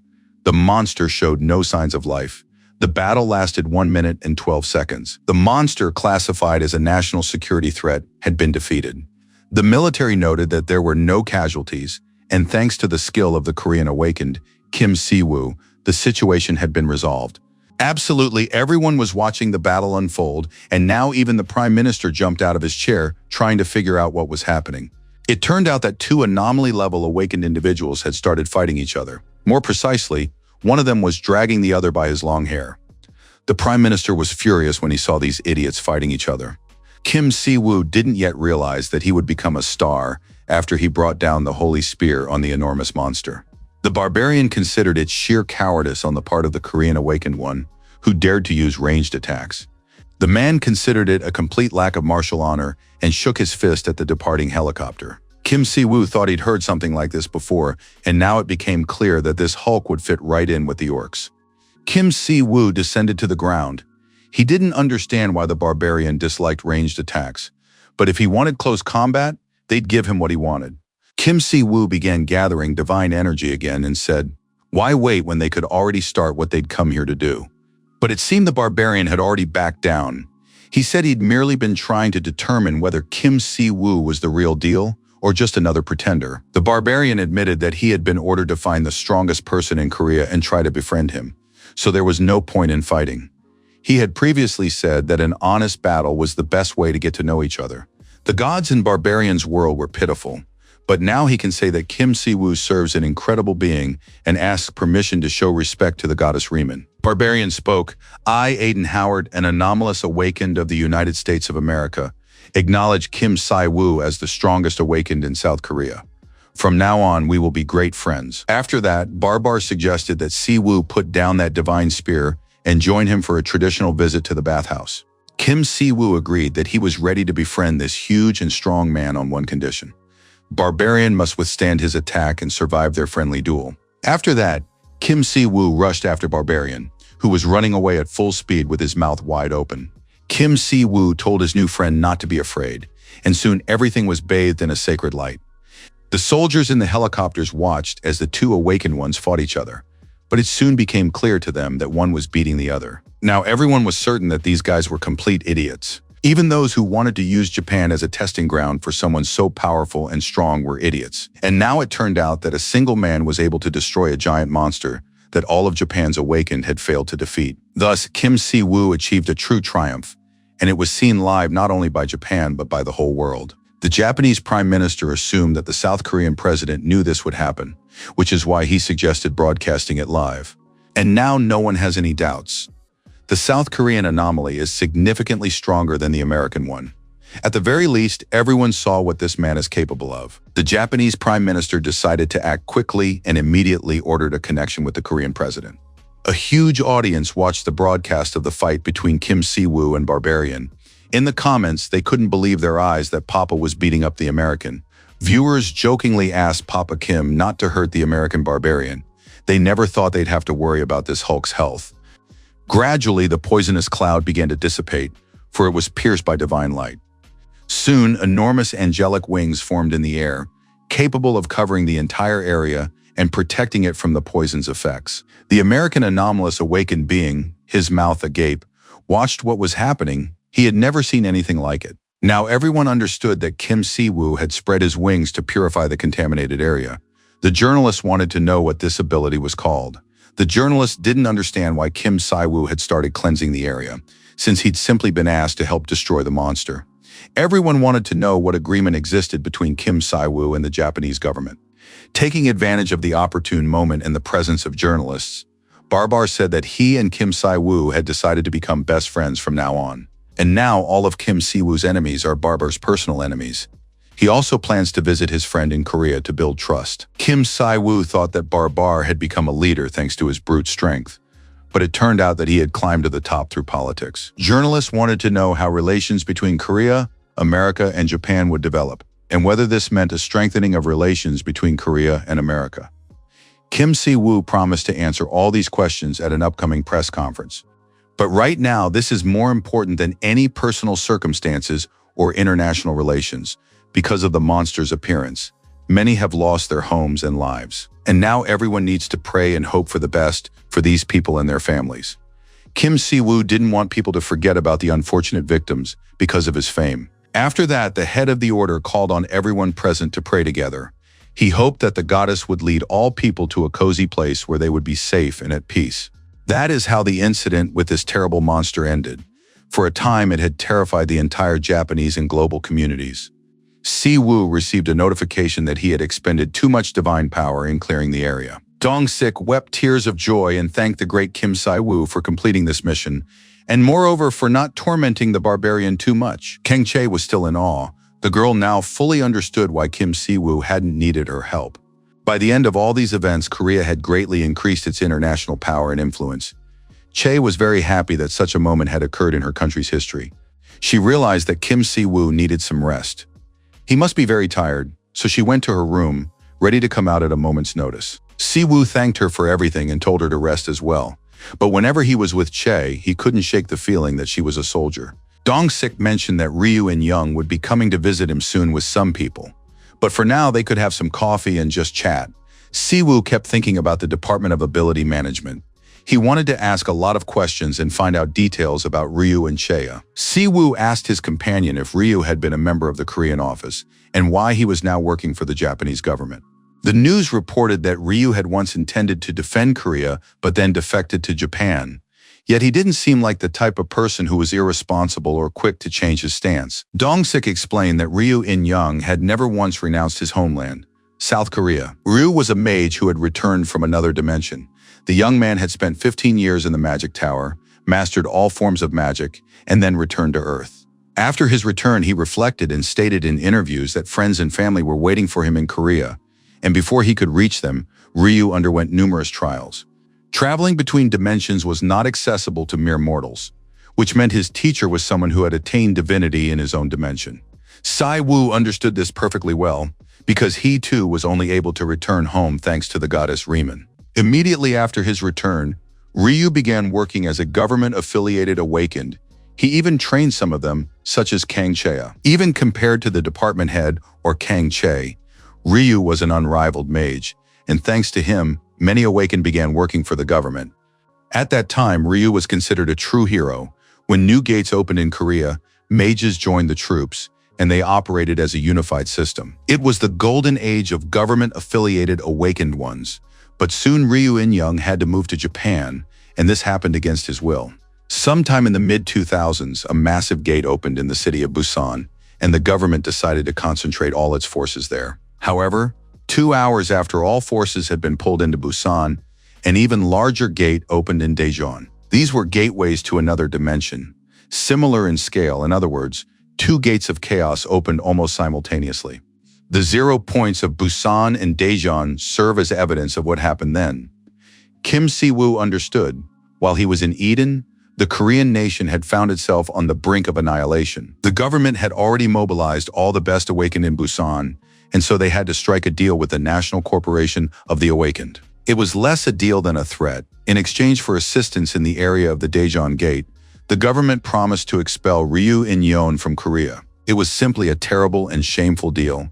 As a result, Ryu settled in neighboring Japan, and only a handful of people know the truth. The Awakened Corporation's main objective was to eliminate the government's strongest awakened. After that, the government was significantly weakened and has never recovered, remaining in the background compared to other guilds. There was simply no other choice at the time. Ryu insisted that what had happened be kept secret and pretended to be leaving the country for his own reasons. The goal of the National Corporation of Awakened Ones was to create new forces, a new order, and a leader. They are crazy enough to do anything for profit. Kim Si-woo understood that these people had always been this way, and now they were doing the same to him, while the government was forced to merely watch. Kim Si-woo was able to resist these people, but unfortunately, Ryu In-young had fallen victim to them in his time. Si-woo believed that the government needed to cooperate better with the media. But Dong-sik believed that the truth meant nothing in the face of overwhelming control, and now he had told the truth solely because of his own desire. It was more like a confession, but now the men began discussing a new plan, and Dong-sik realized he wasn't exactly talking to a religious man. He would never have thought that Kim Si-woo was ready to play his part when it came to an unsolvable problem. But the conversation between the men was interrupted by guests who soon appeared at the hotel entrance. The door swung open and Ryu appeared, accompanied by a man in a hat, who greeted the Korean awakened one and apologized for the late visit. The man introduced himself. His name was Sosaki Hirota, and he was the Prime Minister of Japan. Kim Si-woo was a little shocked again. The young man still wasn't used to the fact that he now had high-ranking representatives from various countries among his friends. The young man politely greeted the Prime Minister of Japan, introduced himself, and said that he was the head of the Riemann Order. Si-woo also explained to the Prime Minister that he spoke Japanese fluently, so they could get right down to business. The Prime Minister was very impressed by this ability and said that he had come personally to thank the young man for saving his country. The Prime Minister had brought Ryu In-young along to assist with the conversation, but he was certain that he himself would also like to speak with Kim. Ryu was a little embarrassed. He said they had discussed the matter in private, and now they were having a business meeting. But the Prime Minister believed they must be very close because they shared the same goals, and one could say this was a private meeting between good friends. Kim Si-woo watched the Prime Minister. It seemed as if he was addressing Ryu as a son and looking at him with affection. Si-woo expressed his opinion. He was very pleased to see that the Prime Minister had befriended the Korean awakened one. The Japanese Prime Minister apologized, saying that he had gotten carried away talking with Ryu, but was now ready to join Si-woo and talk together. Ryu apologized once more for the interruption. They hoped they hadn't disturbed Kim too much, though they understood that he needed to rest. After that, the Prime Minister began apologizing for interrupting and distracting him from his rest. But Si-woo said again that it was no big deal. After that, the Japanese Prime Minister bowed his head and formally addressed Kim Si-woo. On behalf of the Japanese government, he expressed gratitude for the victory over the monster, as well as for clearing the area, and asked how the Japanese people could repay him. Si-woo said he didn't need anything.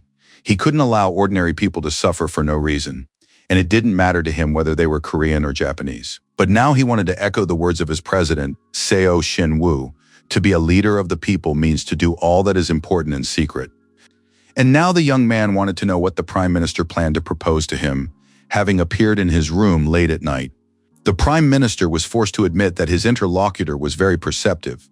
First and foremost, he would like to apologize for the incident at the airport. Kim Si-woo agreed that the situation had been alarming, and although no one had been hurt, it could have ended tragically. Of course, it had been immediately apparent even at the airport that relations between Japan and Korea were rapidly deteriorating, and this was evident even in their attitude toward the awakened. Ryu In-young's move to Japan was only the beginning, and although hostile relations between countries are not exactly rare, the Prime Minister had always wanted positive relations with Korea. And now the man wanted to know what Kim Si-woo thought about building a temple to the goddess Riemann in Japan. Kim Si-woo pondered this proposal, realizing that religion is a faith that transcends borders. If the Riemann Order builds a temple in Japan, the strained relations between the two countries will begin to thaw. As soon as people of the same faith begin to appear, the tendency toward mutual hatred will start to subside. Only a few hours had passed since the Japanese people learned the name of their savior, and perhaps now was the best time for such a proposal. Kim Si-woo now understood why the Prime Minister had immediately addressed him as father, even though it was their first meeting. After that, the Prime Minister took his leave and said that their official meeting would take place the next day, and that in the meantime he could talk with Ryu. Si-woo realized that the Prime Minister preferred to pretend the next day that they had just met for the first time. All politicians are sly foxes. Ryu In-young, once they were alone, immediately said that it seemed Kim Si-woo didn't trust the Prime Minister very much. Si-woo replied that of course that was exactly the case. He had no intention of hiding his opinion or pretending otherwise. Si-woo admitted that he might agree to the construction of a temple in Japan, but he wasn't sure that would be enough to improve Korean-Japanese relations. But Kim Si-woo believed that everything else was no longer his concern. For his part, he would do whatever was necessary. Ryu In-young realized that the Riemann order could be used to resolve the conflict. With the emergence of Kim Si-woo as East Asia's first Korean anomalous awakened, Japan received direct support during a national disaster. Furthermore, since the government no longer needed to rely on the strength of extremist awakened ones, it could use politics and logic to suppress any objections and begin building positive relations between the two countries. Japanese Prime Minister Sosaki is no idealist, but a born politician. He has a keen sense of the situation, and Kim Si-woo must not underestimate the influence he already wields. Si-woo was certain the same could be said of the others, including Ryu. Si-woo saw trust and responsibility in this young man's eyes. Lies from people like him are too obvious. It's better to tell him the truth right away. Kim Si-woo turned to his companion and said he wanted to speak frankly with him. Team leader Kim Dong-shik had already explained the reasons for Ryu's move to Japan. Furthermore, Kim Si-woo admitted that he too was at odds with the Awakened Corporation. And now he wanted to hear the answer to this question. If Kim Si-woo settled things with the Awakened Corporation, would Ryu In-young return to Korea? There was no need to fear public opinion. Kim Si-woo was confident that everyone would understand once they learned the truth. Ryu told his interlocutor that for 2 years now, every Monday, a little Japanese girl has been writing him a letter in which she thanks Ryu for saving her family and says she wants to be like him. At first, the young man couldn't understand what she was writing, but over time it became easier. There is also the Prime Minister of Japan, who treats Ryu like his own son. There are people in Japan who will try to stop Ryu In-young if he attempts to leave. Besides, Korea now has its own hero and savior, Kim Si-woo, who knows the whole truth, and that is enough. Si-woo looked at the young man with admiration. His firm stance would have greatly pleased Luna. Si-woo asked how old Ryu was, and it turned out he was 31. Kim Si-woo was 27. They could have become good friends. The next day, news outlets around the world were reporting on Japan's savior, as well as how grateful Japanese citizens were to Kim Si-woo. Si-woo was certain that the goddess Riemann would be very pleased with the improved relations between Korea and Japan. She had always advocated for peace and would be delighted. The goddess used to appear from time to check on things on Earth, but lately she hasn't been visiting Kim Si-woo very often. Soon Kang Chae came to the young man and told him it was time to board. The girl and the department head stayed in Japan for a while to prepare the conditions for negotiations between the departments. They also intend to help with reconstruction efforts and consultations. The night before, after drinking a fair amount of cognac, Ryu In-young said that he and Chae had shared true love, but they were unable to stay together. Kang Chae became a symbol of the Korean awakened and remained in her homeland. And since the young people loved each other deeply and understood one another well, they could not help but respect each other's choices. Kim Si-woo called out to the girl and said that he had been drinking with In-young the night before. That was why he had been constantly checking his phone. Besides, Ryu hadn't started dating anyone since moving to Japan, and Kim Si-woo got the impression that he was waiting for someone to call him. Kim Si-woo hadn't known this guy for very long, so he couldn't even imagine whose call he was so eagerly awaiting. Kang Chae turned around and said she had urgent business to attend to, and that Kim Si-woo would find his way to the plane on his own. Si-woo said he would certainly manage, and said goodbye to the girl until they met again. Kang Chae thanked her dad for telling her everything, and admitted that she too was really looking forward to that call. Kim Si-woo was very pleased with how things had turned out, wished the two of them all the best, and flew back home. At the Seoul airport, a completely different reception awaited him. Crowds of citizens had gathered to greet their beloved father, the savior, and to thank the goddess Riemann. The man asked Varvar for his opinion. Would Kim Si-woo be useful to them in the future? And the answer was yes. The purifiers were behind the terrorist attack on the Korean department, and a conflict had already arisen between them. Kim Si-woo knows everything about demonic energy. Varvar was certain that Kim Si-woo wasn't just a cult leader, he was incredibly tough and powerful. It turned out that China had now deployed a massive number of soldiers near the Yalu River. The lost territories might contain valuable resources, and it was quite likely that the Koreans would begin fortifying their northern borders. Now that Korea has a superpower on its side, the government would never give up the territory. The barbarian didn't understand what this had to do with him, but his interlocutor replied that Aiden was heading to Korea in the near future. Until he received his orders, Aiden was to establish friendly relations with Kim Si-woo, as well as with other influential figures in Korea. The guy didn't really like the idea working as a spy and building relationships with the Riemann Order. After all, he worked for the US government, and any of his actions could be perceived as direct policy of the United States of America. However, his interlocutor urged him to be diplomatic and to pursue his goal with determination. In other words, Aiden understood that everyone associated with the Riemann Order, including its leader, had drawn the close attention of all the major powers on the planet. The man still felt fear at the mere thought of Kim Si-woo, who was worthy of attention and respect. On the other hand, it was clear that like attracts like, and now Aiden was certain they would become friends. Luna and Leo personally came to the airport to meet their leader, Kim Si-woo. A large number of followers were at the airport.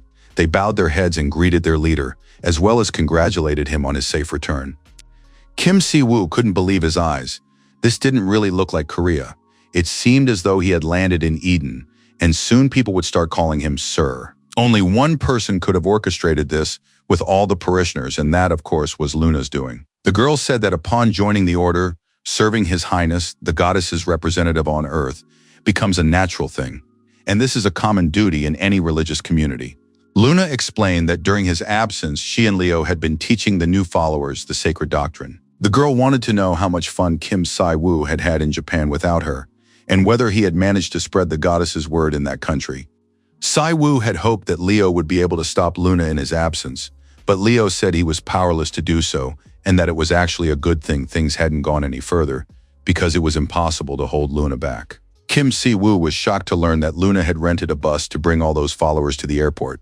It was completely baffling how she'd managed to arrange the rental. Si-woo wanted to get home as quickly as possible. He was feeling tired, and Luna could have told him that one of the followers was the bus driver. However, he couldn't rush home because the president of Korea was greeting Kim Si-woo, the hero of South Korea, with a gorgeous bouquet of flowers. There were many journalists near the airport. A banner with congratulatory messages was hung, and the president was waiting for the hero with a bouquet of flowers. This was followed by a photo session, during which many journalists asked the president and the young man to look at the camera. Of course, politicians have to play to the public, but doing so every time is very tiring. The president thanked Kim Si-woo for agreeing to pose. Kim Si-woo told the president that he was happy to have done his duty. It was a job that didn't even need to be asked. Seo Shin-woo understood that the young man believed he had done the right thing, but in reality, not every awakened person would have acted exactly the same way. The president continued to shake Kim Si-woo's hand and said that thanks to the awakened, Korea could make new political decisions, and the young man's actions would now change everything. In turn, the president also promised Kim Si-woo that he would do everything not to disappoint him. No one knows what the future holds, but time will tell if the president keeps his word. The president asked what Kim Si-woo would do next. He would probably go home to rest. But the young man said he had some urgent work to do, so he would head straight to the temple. The president thanked him once more and wished the young man all the best, adding that they would see each other again soon. Kim Si-woo thought the president was a rather strange man, but on the other hand, he seemed honest. And at that moment, an urgent task appeared before the young man.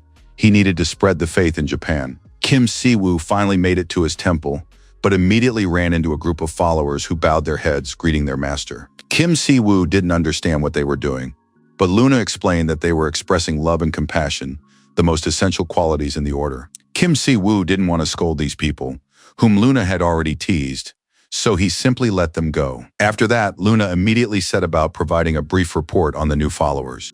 A total of 142 people were currently being trained at the temple, and all of them were required to study the rights and duties of the awakened. They also now understood the order's ideal thanks to the sacred scriptures that had been presented. 142 people wasn't that many, but it wasn't few either. It was an excellent start, and the number of followers would grow. At the moment, the Order of White Radiance had 190 awakened. Considering that the growth of the Riemann Order was spurred by its leader with Kim Si-woo's help, the followers had grown stronger, and now Luna wanted to know exactly what he would be teaching them. Kim Si-woo was very pleased with the latest update. The status window was now more informative, and he immediately decided to teach the followers combat. Choosing a sermon made no sense. However, Kim Si-woo immediately began to wonder, didn't that mean the order would consist solely of paladins? Leo asked him not to worry about it, since even priests could learn to fight well, and he himself was a prime example. There was some truth to that. Priests remained bookworms, yet were also excellent fighters. Leo wasn't the least bit offended by that remark. Better to be like that than stubborn warriors who don't know Riemann's words. Then a spat broke out between Leo and Luna, because their order's leader was a priest and yet counted himself among the holy knights. Siwoo had already forgotten that the archbishop and the commander of the paladins had always been like cats and dogs, yet they got along perfectly and complemented each other. Kim Siwoo paused to think for a moment, but he was distracted by the voices of his aides, who noticed that their leader was daydreaming. Kim Siwoo was about to head home, but Luna stopped him, saying there was one unfinished matter. The girl knew the order needed money, and although they had struck a deal with Cho Seo-jin, they still had to pay for training and maintain the school for disciples. And since the number of followers would grow, they would need to invest even more money into all of this. But Kim Siwoo reassured the girl, saying that he had already struck a deal with Japan. There was nothing better for cleansing demonic energy and poisons than holy stones. The Japanese are ready to buy up any remaining stock, and Cho's representative is already considering purchasing even more bracelets. Leo Ruman reported that he and his followers had begun crafting low-grade bracelets. So it turned out that finances were in order. Funds would come in regularly, and for now, there was no need to worry about that. Finally, everyone began exchanging wishes for a good rest after the trip and all the past events. Kim Siwoo was already hoping to finally head home, but then he was told that a guest had arrived. It was a very important guest. Siwoo couldn't imagine which of his acquaintances would call themselves a very important guest. But then Varvar appeared on the temple grounds, happy, confident, and announced that he had come bearing gifts. Siwoo and his closest aides stared at the man in surprise, wondering what he was doing there. Aiden also looked stunned and awestruck. He stood there with his mouth agape, unable to look away. The barbarian couldn't even imagine that he would find such a beautiful lady here, and he wondered why Kim Siwoo hadn't warned him. Then he would have definitely dressed up. Aiden was certain that this beautiful rose, of course, had thorns, but a hero would never let a beautiful lady go, and now he had finally found the purpose of his stay in Korea. By this point, Luna was already furious. She drew her divine sword and demanded he repeat what he had just said. Kim Siwoo was very pleased and smiled sweetly. He asked Luna not to kill their American guest. But beating him up was allowed, which is exactly what the girl said about doing before Aiden had a chance to react. A few moments later, Leo was pulling Luna away from the battered man, and he couldn't help but wonder if all members of the Riemann Order had a habit of beating people up on their first meeting. Siwoo was even impressed. This Hulk had withstood a full 5 blows from Luna. He really was tough, just as one would expect from a super strong man from America. At that moment, Aiden raised his hand and said he had come with a gift. Besides, he was here as a representative of America and was now demanding diplomatic immunity. Siwoo asked Luna to wait a moment and see what kind of gift he had brought. If it was nonsense, they could beat him up a little more. Kim had let his assistants go for a walk and now wanted to know the purpose of Varvar's visit right away, without any nonsense. Aiden still couldn't get to his feet. He already understood that the Riemann Order was some kind of Korean criminal organization. Siwoo didn't want to listen to this nonsense anymore. He placed a hand on the guy, signaling that it was time to get down to business. As a gift, Varvar brought information about the Purifiers. It was the organization responsible for the terrorist attack. After a passage to other dimensions opened on Earth, demons and gods began to use it. After that, Earth entered an era unlike any before, and now America is paying close attention to the great changes taking place. These changes concern organizations and groups that behave suspiciously or as if they know something. Among them, the Order of the White Light stands out. Special attention is also being paid to a group called the Purifiers, and recently, the Order of Riemann has drawn widespread attention. Kim Siwoo was an anomaly who was taken to another world. After that, the young man saved this world from demons and returned with immense power. At present, Kim Siwoo is the strongest awakened in Asia, and after the holy power of the Riemann Order manifested on Earth, the Order began to rapidly spread its faith. At first, America was concerned, as the involvement of such a powerful awakened could become a problem. However, it appears that the Riemann Order is fighting suspicious organizations on its own, and Kim Siwoo is the fiercest dad imaginable. Aiden admitted that he had already submitted a report regarding the Riemann Order, and the United States government no longer suspects him. America believed that Korea could not handle all sorts of suspicious organizations on its own. That was before Korea got its own hero, Kim Siwoo, and now he is receiving a gift from the American government. It was a folder containing information about the Purifiers, and the Korean Department of Ability Management would not be able to gather such information. Of course, this was a blow to Siwoo's national pride, but the information from America largely coincided with what was already known, which serves as confirmation of its veracity. The Order of the White Radiance and the Purifiers, just like the National Corporation of the Awakened, have suspicious ties to all of this. And now it's clear that the Order of the White Radiance is connected to gods from another dimension. They are hostile toward demons passing through the interdimensional rift. The Purifiers use vessels to summon demons or even the Demon King in order to use them to purge the world of the weak. Siwoo looked through the papers and realized that the Americans don't know all that much about these organizations. There are some influential figures in their country associated with the Purifiers. It seems they want Kim Si-woo to uncover them on his own. Siwoo had initially thought the Americans wanted to manipulate this information for their own gain, but now it became clear that made no sense. Kim Si-woo thanked him for the papers, but after that, Aiden didn't understand where they would put him up for the night as a guest, or what kind of hospitality this was when guests weren't welcome. It was already late in the evening when Siwoo finally made it home. He flung open the door and told his brother that he was finally back home. In-woo greeted him with party poppers and confetti, and now it was unclear which of the brothers had lost their mind. In-woo said he'd seen photos of his older brother with the country's president, which meant they were now world famous. Besides, a crowd of reporters was stationed outside the house. Everyone wanted to get an interview and have a chat. In-woo said they now needed security because, like other celebrities, they couldn't walk down the street normally. Siwoo himself realized that with Grandma's return, they needed more space. Besides, the noise from the reporters would disturb the neighbors, which meant they had to find a safe place for the family to live. His younger sister came out of her room. Siwoo had brought her souvenirs from Japan. Snezhok also received Japanese souvenirs, and his younger brother In-woo was no longer a child, so he needed to check his bank account.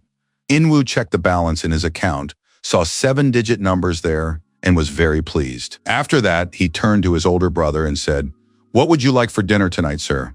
You can choose between earth, water, and air." Si-woo told his younger brother that this was a bonus for increasing their subscriber count, but that he would have Korean-style beef. Kim Si-woo looked at his brother and sister once more and thought how wonderful it was to see his family happy. After a delicious and hearty dinner, the whole family lay in front of the TV, watching an interesting movie. Meanwhile, the children from the Hope Orphanage were playing on the playground. The director of this orphanage had taken in children who had lost their parents during the interdimensional rift. Gradually, funding for the orphanage and government support dwindled because times were hard for many people now. The director of the orphanage wanted to continue caring for these children because he saw it as his calling, but with each passing day, it became more and more difficult. The director asked for any help anyone could provide. Si-yeon also saw the report and felt very sorry for the children. If their grandmother hadn't taken Si-yeon and In-woo in, they would have ended up in the orphanage too. Si-yeon asked her brother if they still had any benefits left. In-woo confirmed that they did. But before they could do anything, Si-woo snatched the phone from his brother's hands. Kim Si-woo said there was no need to worry about it. He would personally take responsibility and look after this orphanage. Instead of a one-time transfer of funds, it would be more helpful to provide fundamental assistance on an ongoing basis. The next day, the head of the order told his aides everything, and they supported the idea of helping the children. It would be strange not to help orphanages, because the goddess is always kind to children. Kim Si-woo was very pleased that he wouldn't have to convince anyone, and his closest aides agreed with the initiative. Kim Si-woo asked if Gu Min-soo was free tonight. Luna and Leo didn't understand why they were staying home again. Min-soo confirmed that his filming was finished, so he would have time in the evening. Kim Si-woo suggested that the guy go to the Incheon waterfront tonight. "I don't know what you might have thought, but there was a black market on the Incheon waterfront where all sorts of things were sold. Here, you could buy cheap medicines and drugs, dragon claws of various sizes, protective gear, and magic stones." Min-soo admitted that he hadn't been to this black market in a long time, while Kim Si-woo had never been there at all, and had imagined it a little differently. An old woman approached Kim Si-woo and said she could get him anything he wanted. He just had to tell her what he was looking for. Si-woo admitted that, surprisingly, this black market was well lit, crowded with people everywhere, and turned out to be much safer than he had expected. Min-soo confirmed that this place is traditionally called the Black Market. Nowadays, it's one of the main ways for the Awakened to get the things they need. Min-soo pointed to a couple of Awakened with bracelets on their wrists. They were members of the Diho Guild and were responsible for guarding the market. Such a market, geared toward the Awakened, is essential for portal attacks. The market used to be run by the government, but 3 years ago, control over this place passed to the coalition. Si-woo realized that this was the time when Ryu had been forced to move to Japan. Since then, the market had been controlled by the National Coalition of Awakened. But it would be more accurate to say that it is run by the Diho Guild, which is part of the National Coalition of Awakened. Of course, all of this is very strange because the black market is on Korean territory, but the country's government has no authority here, and this is an indication of how much the government's role has diminished. The National Corporation of the Awakened conducts regular raids and arrests criminals in hiding. More precisely, it doesn't arrest all the criminals here, but only those who refuse to cooperate or aren't particularly useful. In short, the black market was a place beyond government control through which a large flow of money passed. It was the perfect place for all sorts of rats. Furthermore, a powerful demonic energy was distinctly palpable in the market. According to Aiden's information, the United States had detected the movement of people associated with the purifiers in this market, and it seemed this was no false alarm. The demonic energy currently being felt was quite powerful, and the fact that the Americans didn't warn the Korean government only suggests that the US considers Korea useless. Mansi soon turned to his high priest and said that dangerous territory lay ahead, a place where even the Daeho Guild doesn't send its patrols. Of course, Mansi understood that Kim Si-woo was strong and had already gone far, but he still had to consider whether it was worth going any further. Si-woo left the young man near the entrance so he could alert them if anything happened outside. He himself went deeper into the market under Minsu's frightened gaze. Kim Si-woo walked through the market, realizing that the purifiers had hidden themselves well, but this time he needed to find out what they were planning. Si-woo sensed that the atmosphere and surroundings in this part of the market were completely different from where they had just been. Suddenly, a figure appeared before Si-woo. The stranger said that Si-woo looked like a normal guy, had come alone. Had he gotten lost? This was said by a rather scary man, half of whose face was disfigured by a horrific burn. He wanted to know who had sent this handsome guy here, or maybe the handsome stranger had come on his own, and if he needed any goods, they could talk about it all without hesitation. Si-woo realized that business was running quite smoothly in this market, and now he asked what these guys could offer him that was out of the ordinary. The scarred freak realized that the young man wasn't scared or lost. If he'd come here, it meant he wasn't a greenhorn, and he needed a specific product. The scarred man declared that he could satisfy any taste. All he had to do was say what he was looking for. Meanwhile, Kim Si-woo used the skill Will to purge evil and already had a rough idea of what crimes this villain had committed. Si-woo gradually activated his abilities and soon removed the mask from his face. Having become quite well known over the past few days, Kim Si-woo had calculated correctly, and soon the gangsters realized who was standing before them. In gang circles, they called Kim Si-woo Black Papa, and now, to their horror, Black Papa was right in front of them. Kim Si-woo realized there was no point in pretending anymore. He immediately asked which of the guys wanted to spend an unforgettable night with him. He was definitely going to teach them a lesson right now. The next moment, the scarred man hurled knives at him, shouting, "Die, Black Papa." Si-woo easily caught all the knives flying at him and now held them by the blade between each finger. Si-woo turned the knives into dust that scattered to the ground and said that such enthusiasm on a first meeting held great promise.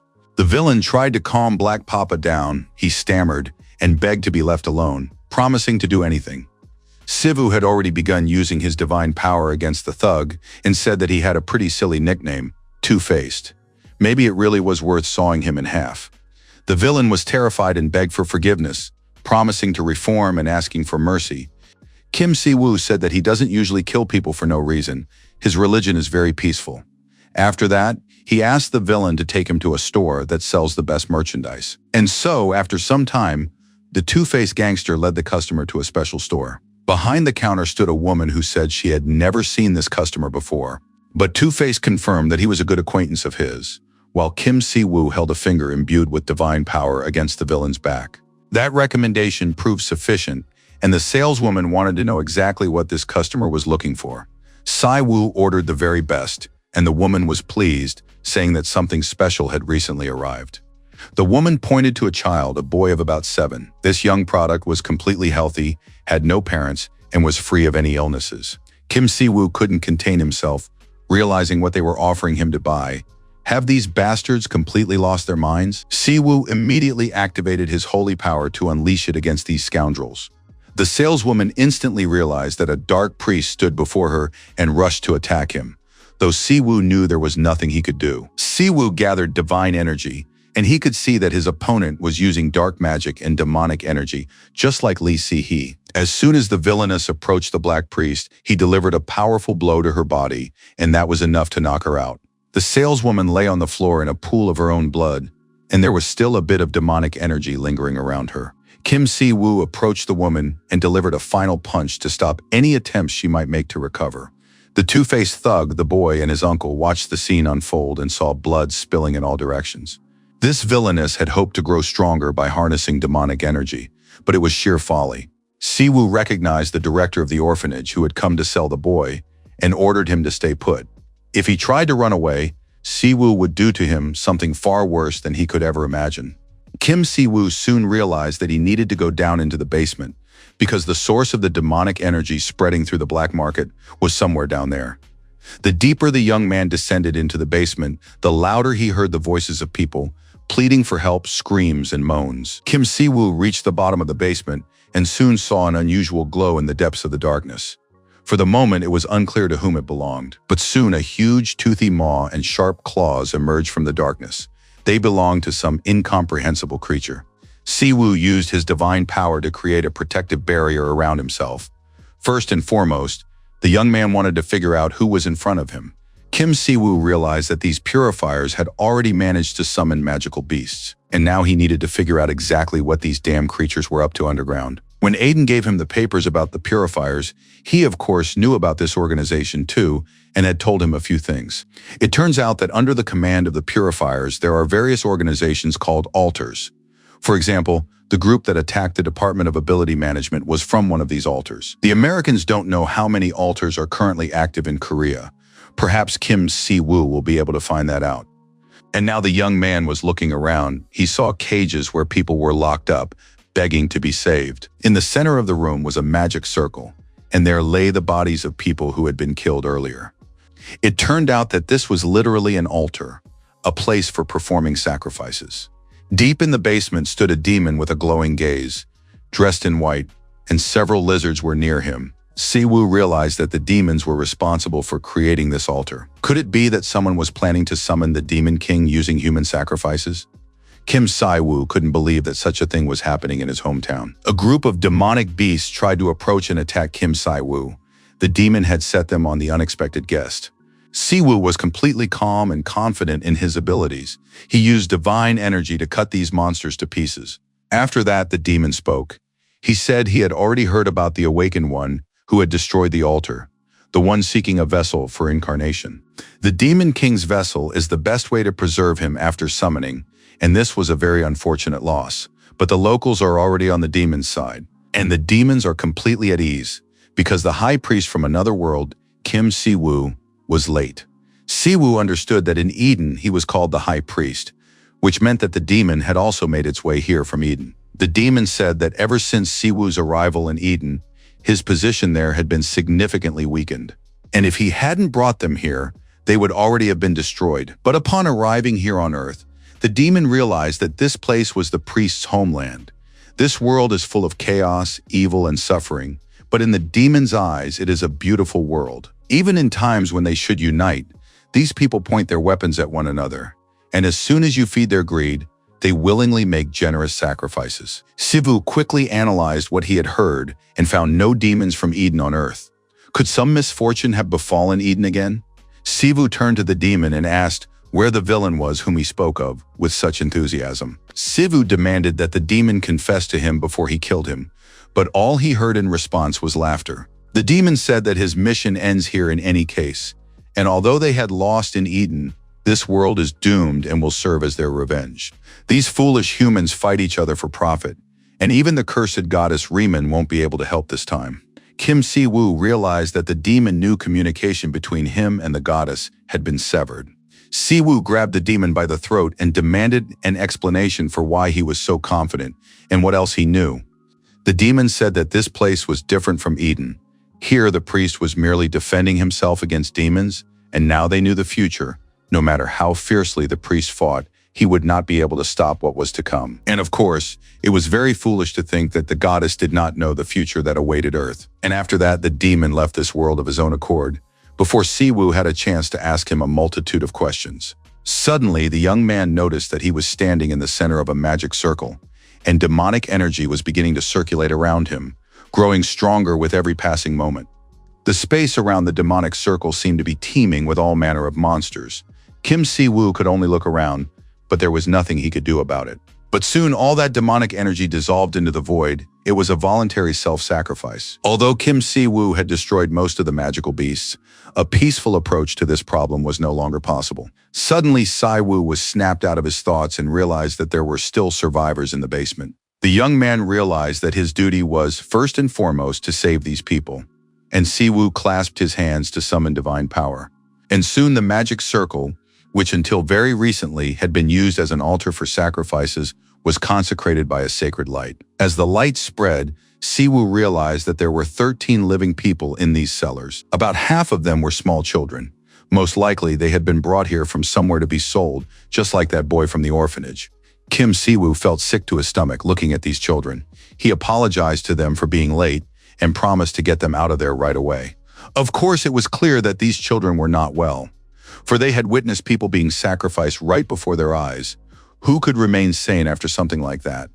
Si-woo continued to actively purify the children with holy light, promising that everything would be fine now and that the children were safe. After a while, the door to the basement swung open and a group of people rushed in. The man in the suit addressed the person standing in the center of the basement and demanded that he introduce himself and state his name. Kim Si-woo replied that the men had arrived rather quickly. It had taken them about 10 minutes, and that they were most likely all from the Red Lotus. The men confirmed that they were from the Red Lotus, and that the stranger had entered their territory without permission, and he wouldn't get away with it. Kim Si-woo told the men that, of course, in that case he was indeed in big trouble, but the Red Lotus would have to take responsibility. At that moment, a masked man appeared among the crowd. He was the team captain and ordered everyone to step aside. After that, the squad commander began apologizing to Kim Si-woo. He said his comrades were on edge because of the yellow alert and asked for forgiveness for their inappropriate behavior. The commander turned and addressed the stranger by name, Kim Si-woo, and then all his subordinates realized in horror who was standing before them. Si-woo turned to the masked man and said he was glad that at least someone had understood the situation correctly, and that he had actually been waiting for a long time for the man to visit the temple. In fact, Kim Si-woo was disappointed that this hadn't happened. Si-woo knew that Oh Chun-woo was hiding behind the mask, and the squad leader removed it. Oh Chun-woo apologized once again for his comrade's inappropriate behavior. Kim Si-woo again expressed regret that the young man had never shown up at their temple, even though he should have. The young man hadn't expected Papa Kim to remember him, but Si-woo never forgot those who had once helped him. Oh Chun-woo was the awakened one from the Diho Guild whom he had met near the gate, through which Luna had emerged onto the ground. Back then, the young man had looked lost and seemed to have fallen in love with Luna at first sight. But now his behavior was different. One of the guild members reminded the commander of the yellow alert level. The man began to say that on orders from their superiors, they were required to eliminate all survivors. But at that moment, Oh Chun-woo grabbed him by the throat. The young man shoved his colleague aside and apologized once more to the leader of the Riemann Order. The young man said that the new member of his team lacked experience, and he would be grateful if Kim Si-woo would show mercy and forgive him. Oh Chun-woo admitted that he wasn't a strict boss. On the contrary, he had just saved his subordinate's life. It was all quite amusing and even sweet, but Kim Si-woo still wanted an explanation regarding the order to eliminate all survivors. Oh Chun-woo explained that yellow indicated a lethal contamination. It was usually declared in the event of a viral or chemical terrorist attack. To prevent the infection from developing into a worst-case scenario, the fighters are required to completely clear the area. Kim Si-woo understood that the young man didn't want to ask direct questions and was pretending to believe these explanations. It would have been better if Oh Chun-woo had asked what had actually happened in that basement. But perhaps the reason was that the boy already knew everything perfectly well and was therefore turning a blind eye. After all, this place was actually Daeho territory, and they couldn't possibly be unaware that murders and sacrifices were taking place here. Kim Si-woo studied the young man closely, and soon realized that this warrior, who wasn't entirely corrupted yet, truly knew nothing. Si-woo advised the young man to leave immediately and return home.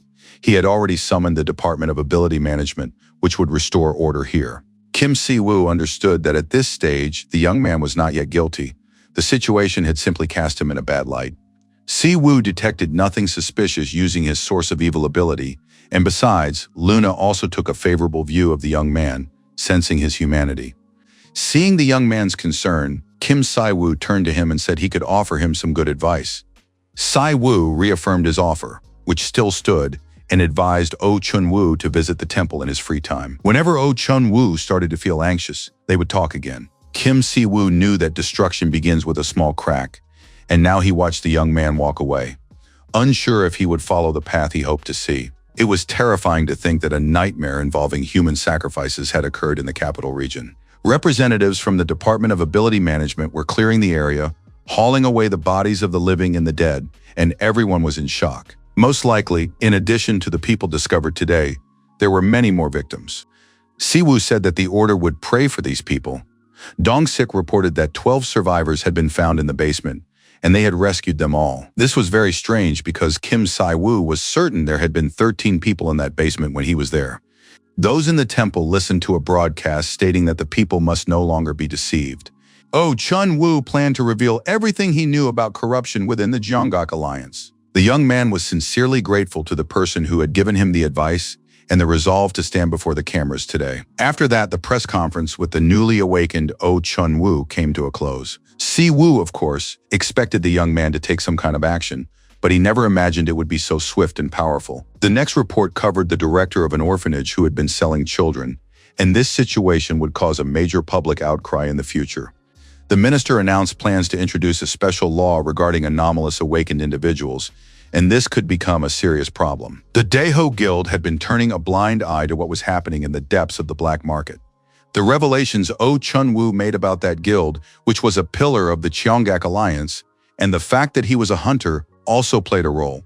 Now it could be said that they had succeeded in knocking out one of the pillars of the Jeonggak Alliance, even if it happened unintentionally. But what worried Kim Si-woo far more was what they planned to do with the altar. And Si-woo had let one rat escape. They absolutely had to track them down. Luna asked that she and Leo handle the matter. Dong-sik explained that as a representative of the Department of Ability Management, he had come to discuss the incident. Dong-sik confirmed that the existence of the altar created by the purifiers had been officially confirmed. People were particularly shocked by the fact that the Americans knew what was happening, unlike the Korean government. It was the Americans who had warned the Riemann Order. When the minister first heard this news, he was in shock as he reviewed the information received from an American awakened nicknamed Barbarian. The documents contained the names of companies, government officials, and politicians linked to the purifiers. One can imagine the terrible feelings the minister experienced. He asked that heartfelt thanks be conveyed to America for their help. And now the Department of Ability Management was certain that they could count on Si-woo's assistance. After that, the man fell face down on the table and began to sob, because he felt his own weakness and helplessness due to his incompetence. Kim Si-woo didn't want to get upset, because the future is far more important than the past. Yesterday, he let one of the purifiers slip away, and now Luna is tracking him down, but they need help. By providing the government with sacred artifacts capable of detecting magical energy, Kim Si-woo asked for help in tracking down the purifiers and for information to be shared as soon as it became available. Simply by having the Department of Ability Management take control of the black market, they had already significantly altered the situation. Things will be different now, as the balance of power in South Korea has shifted. Because of this incident, the public is demanding a special law for people like Si-woo. More and more people are calling for Kim Si-woo to play a greater role. Kim Si-woo realized that the president had decided to strengthen his power and influence in the country. If the special law is passed, the order's scope of activity will expand significantly. The order will be able to help people in many more ways, including by promoting fairness toward other religions. Si-woo wanted to be sure that the government would be prepared for the wave of change that would arise when the Riemann Order gained more power. Dong-sik explained that the president had ordered an additional budget allocation to expand the functions of the Department of Ability Management. Kim Si-woo was surprised by the additional budget, as the tax situation in Korea was far from ideal. Kim Dong-sik also agreed that there was a financial problem and that it could ruin the whole picture. But President Seo Shin-woo had come up with a solution and planned to issue new government bonds. Now, Korea was the country with the strongest awakened. Its national credit rating had risen, and an influx of investment could be expected. Dong-sik was stunned himself, realizing how the presence of power could radically change the situation. What a precarious world they now lived in. Si-woo wanted to know if the president was planning to do anything that would require a lot of money in the near future. The department head didn't know any details, but said that Kim Si-woo would soon receive some documents and a detailed report confirming that the president had a plan. The young man understood that after Ryu In-young left Korea, the state surely had problems managing the awakened. And if the department grew stronger, it would benefit the Riemann order. The eradication of corruption would directly lead to the weakening and downfall of the national coalition of the Awakened. This was merely part of the process, returning everything to its rightful place. However, there remained another important problem: the purifiers. Siwoo wanted to figure out the internal structure of the purifiers. He understood that this sect consisted of hundreds of people. Given that the purifiers were collaborating with the demons of Eden, they must be connected to Kim Siwoo in some way. The young man thought very hard along these lines. In any case, he now understood what he was looking for and where to dig. It was late in the evening, but the city streets were still full of people. Siwoo lay in bed, dead tired, and his younger brother thought this was the first time in Korean history that an awakened one would die from overwork. Siwoo asked his younger brother not to be sarcastic about it, but he really was very tired. There were too many suspicious and unsavory things going on around him. In-woo admitted that the situation at the black market, as well as the sale of children from the orphanage, had truly shocked everyone. His younger sister, Sien, was also shaken, probably because she had seen orphans in the news report who were about her age or even younger. But now the girl was already asleep, because In-woo had forbidden her from watching TV and put her to bed. Siwoo kept thinking about how they needed to catch all the purifiers as soon as possible. He wanted to know how Luna's efforts were progressing. He had really stirred up the nest of the Awakened Coalition. In-woo told him that crowds of journalists and security guards were swarming around their apartment complex. After the incident with the president, there were a lot of unhappy people. Siv saw a large number of strangers near the house and once again thought that it was time for them to move. He needed to talk to his grandmother and little sister. But, of course, the girl would be sad to leave her local friends behind. But Sion declared that the move would benefit her learning to communicate with people. If she stayed in one apartment for too long, it would be hard for her to make new friends. The brothers were shocked by their younger sister. It seemed as if she were living a second life because she was too wise and articulate for her age. Grandma and Madame Miller set off for her hometown. In-woo didn't know if it was dangerous for the two of them to stay there alone without security. However, Siwoo reassured his brother and showed him his cell phone. The boy watched the video closely and gasped in surprise when he realized that the man right before his eyes was none other than Varvar. It turned out that Madame Miller and Varvar had known each other for a long time, and Siwoo had arranged for the American guest to entertain the two friends. Aiden would personally guard them until Madame Emma returned to the city, so there was no need to worry about Grandma's safety at all. The brothers had already firmly decided to say goodbye to this apartment. It would be easier for them to host guests in a new place.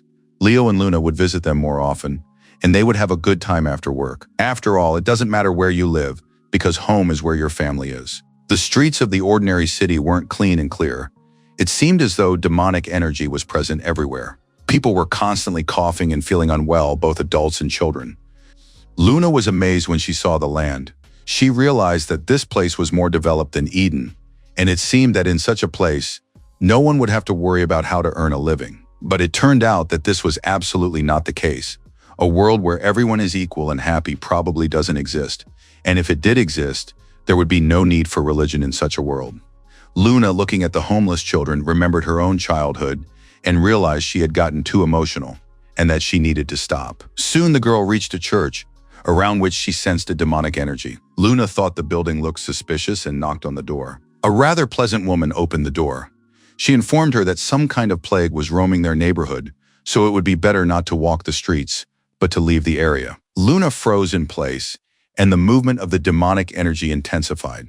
The girl said she had spent 3 days finding this place, since the villains had clearly caused a lot of trouble in a very short time. In the main building of the Department of Ability Management that night, everyone was also working, paying no attention to the time. A man with a completely frenzied look, spittle flying, tried to break out of his cage, growling and lunging at the iron bars. Kim Dong-shik explained that this recording was made in the north of Daehan, in the temporary quarantine zone. Just recently, these people were fine, but the disease began to spread 4 days ago, and now the zone is under control. But the situation is quite strange. The people there look like the undead, and we probably need to call in the Order of Riemann. An utterly incomprehensible, terrifying demonic creature looked as if its entire back were covered in hands. When it opened its hideous, toothy maw, wyverns and bats flew out of it. The demon was annoyed that Lee had died. Things weren't going according to plan, and he was very angry. The ritual was complete, but now there was no altar, and a new one had to be made urgently. Siwoo was given a mission. He had to save people from an epidemic of an unknown disease. The moans of the afflicted could be heard everywhere, and many had lost hope for the future. Kim Si-woo, along with his assistants and the department head, set off for the northern part of Daejeon, where the unknown disease had spread. The initial symptoms resemble a common cold, but as the disease worsens, it destroys the mind and body. The eyes of the afflicted fill with blood, and their skin turns black as if burned. This phenomenon cannot be explained by conventional medicine. Most likely, it is linked to some otherworldly influence. Si-woo thanked Luna for finding traces of the purifiers. She had done so faster than the government, and now it was clear why they had been assigned to investigate the epidemic. Luna felt she should have discovered what was happening even earlier. This place is nothing like the rest of Seoul. The children there are thin, and the adults look as if they're barely scraping by. Dong-sik confirmed that patient 0 had been discovered in the very place Luna had found, and now they were heading straight for what remained of that settlement. To be precise, it was a refugee camp that had sprung up after the gates opened in Daejeon. Living conditions and medical care there were in terrible shape. Luna now understood why the atmosphere in that village was so heavy. Mr. Kim confirmed that there were far too many victims, and that reconstruction efforts and compensation payments were not yet complete. As a government official, the man felt ashamed of this. Donchik explained that the local pastor who was caring for refugees and children could use holy power. He had requested government assistance due to the effects of the holy power. Missionary Leo listened intently to the conversation. He knew that there was only one type of magical energy capable of causing such an epidemic, the magical energy of hunger. A disease resembling a curse and spreading through magical power causes the infected to lose their minds and attack people in a thirst for their flesh and blood. The disease is highly contagious. If it isn't stopped, the infected will become low-ranking demons known as disease demons, who will spread the spores. Most likely, such people will be marked as sacrifices for summoning the Demon King in Eden. They had caused a great deal of trouble. Kim Si-woo added that such infected people are later used as sacrifices. The young man also remembered how terribly it all happened in Eden. Back then, they had to quarantine an entire city to stop the infection, but the victims turned into undead. And after that came a truly terrible time when they fought the Demon King of Hunger. Holy energy is almost the only thing that works against the disease. Kim Si-woo believed that first they needed to find the demon of disease, who marks and infects people. Most likely he's hiding well and pretending to be an ordinary person. But then Luna suddenly realized that she might have already met this person when she visited this settlement. The car had already entered the settlement, and Kim Si-woo asked to stop at the village entrance. Si-woo said that he and his assistants would go in first, and only after that would the mop-up team from the Department of Ability Management arrive. The religious figures stepped out onto the street and began looking around. It was quite quiet and peaceful near the church. Si-woo even began to doubt himself. Maybe Luna had gotten it wrong and hadn't actually encountered anyone suspicious here. But at that moment, a woman appeared in the hallway. She was armed with a poker and lunged at the uninvited guests, trying to drive them away. Leo grabbed her by the clothes and lifted her into the air. It turned out to be a child, some girl with a poker. The girl was crying. She was convinced that black demons had come to infect them. Si-woo said it was pretty insulting to be called demons when you're actually a minister. And Luna replied that she had red hair and couldn't possibly be a black demon. Kim Si-woo told the girl that they had come to help because this place was quite dangerous, especially for children. At that moment, a man entered the room. He didn't understand what kind of strangers had appeared inside the church or where they had come from. Kim Si-woo assumed that the man was the pastor who cared for people infected with the magical disease. The pastor turned to the child and said he didn't understand what the little boy had been thinking when he rushed at the strangers with a poker. Leo let go of the boy and he clung to the pastor in fear, then began to apologize and say that he thought bad people had come. Si-woo noticed that the child felt at ease in such a contaminated place, filled with magical energy. This was because holy energy lay dormant within him. But this seed belonged to a different religion. Kim Si-woo introduced himself and said that they had come from the Order of Riemann to help and offer support when they heard about the epidemic. The man introduced himself. His name was Pastor So, and he had been serving at this church for 3 years. That morning, several infected people had broken into the church and nearly harmed the children. Most likely, this was the reason the boy was wary of strangers. The other children are sick, but Himing is fine, and his help is invaluable.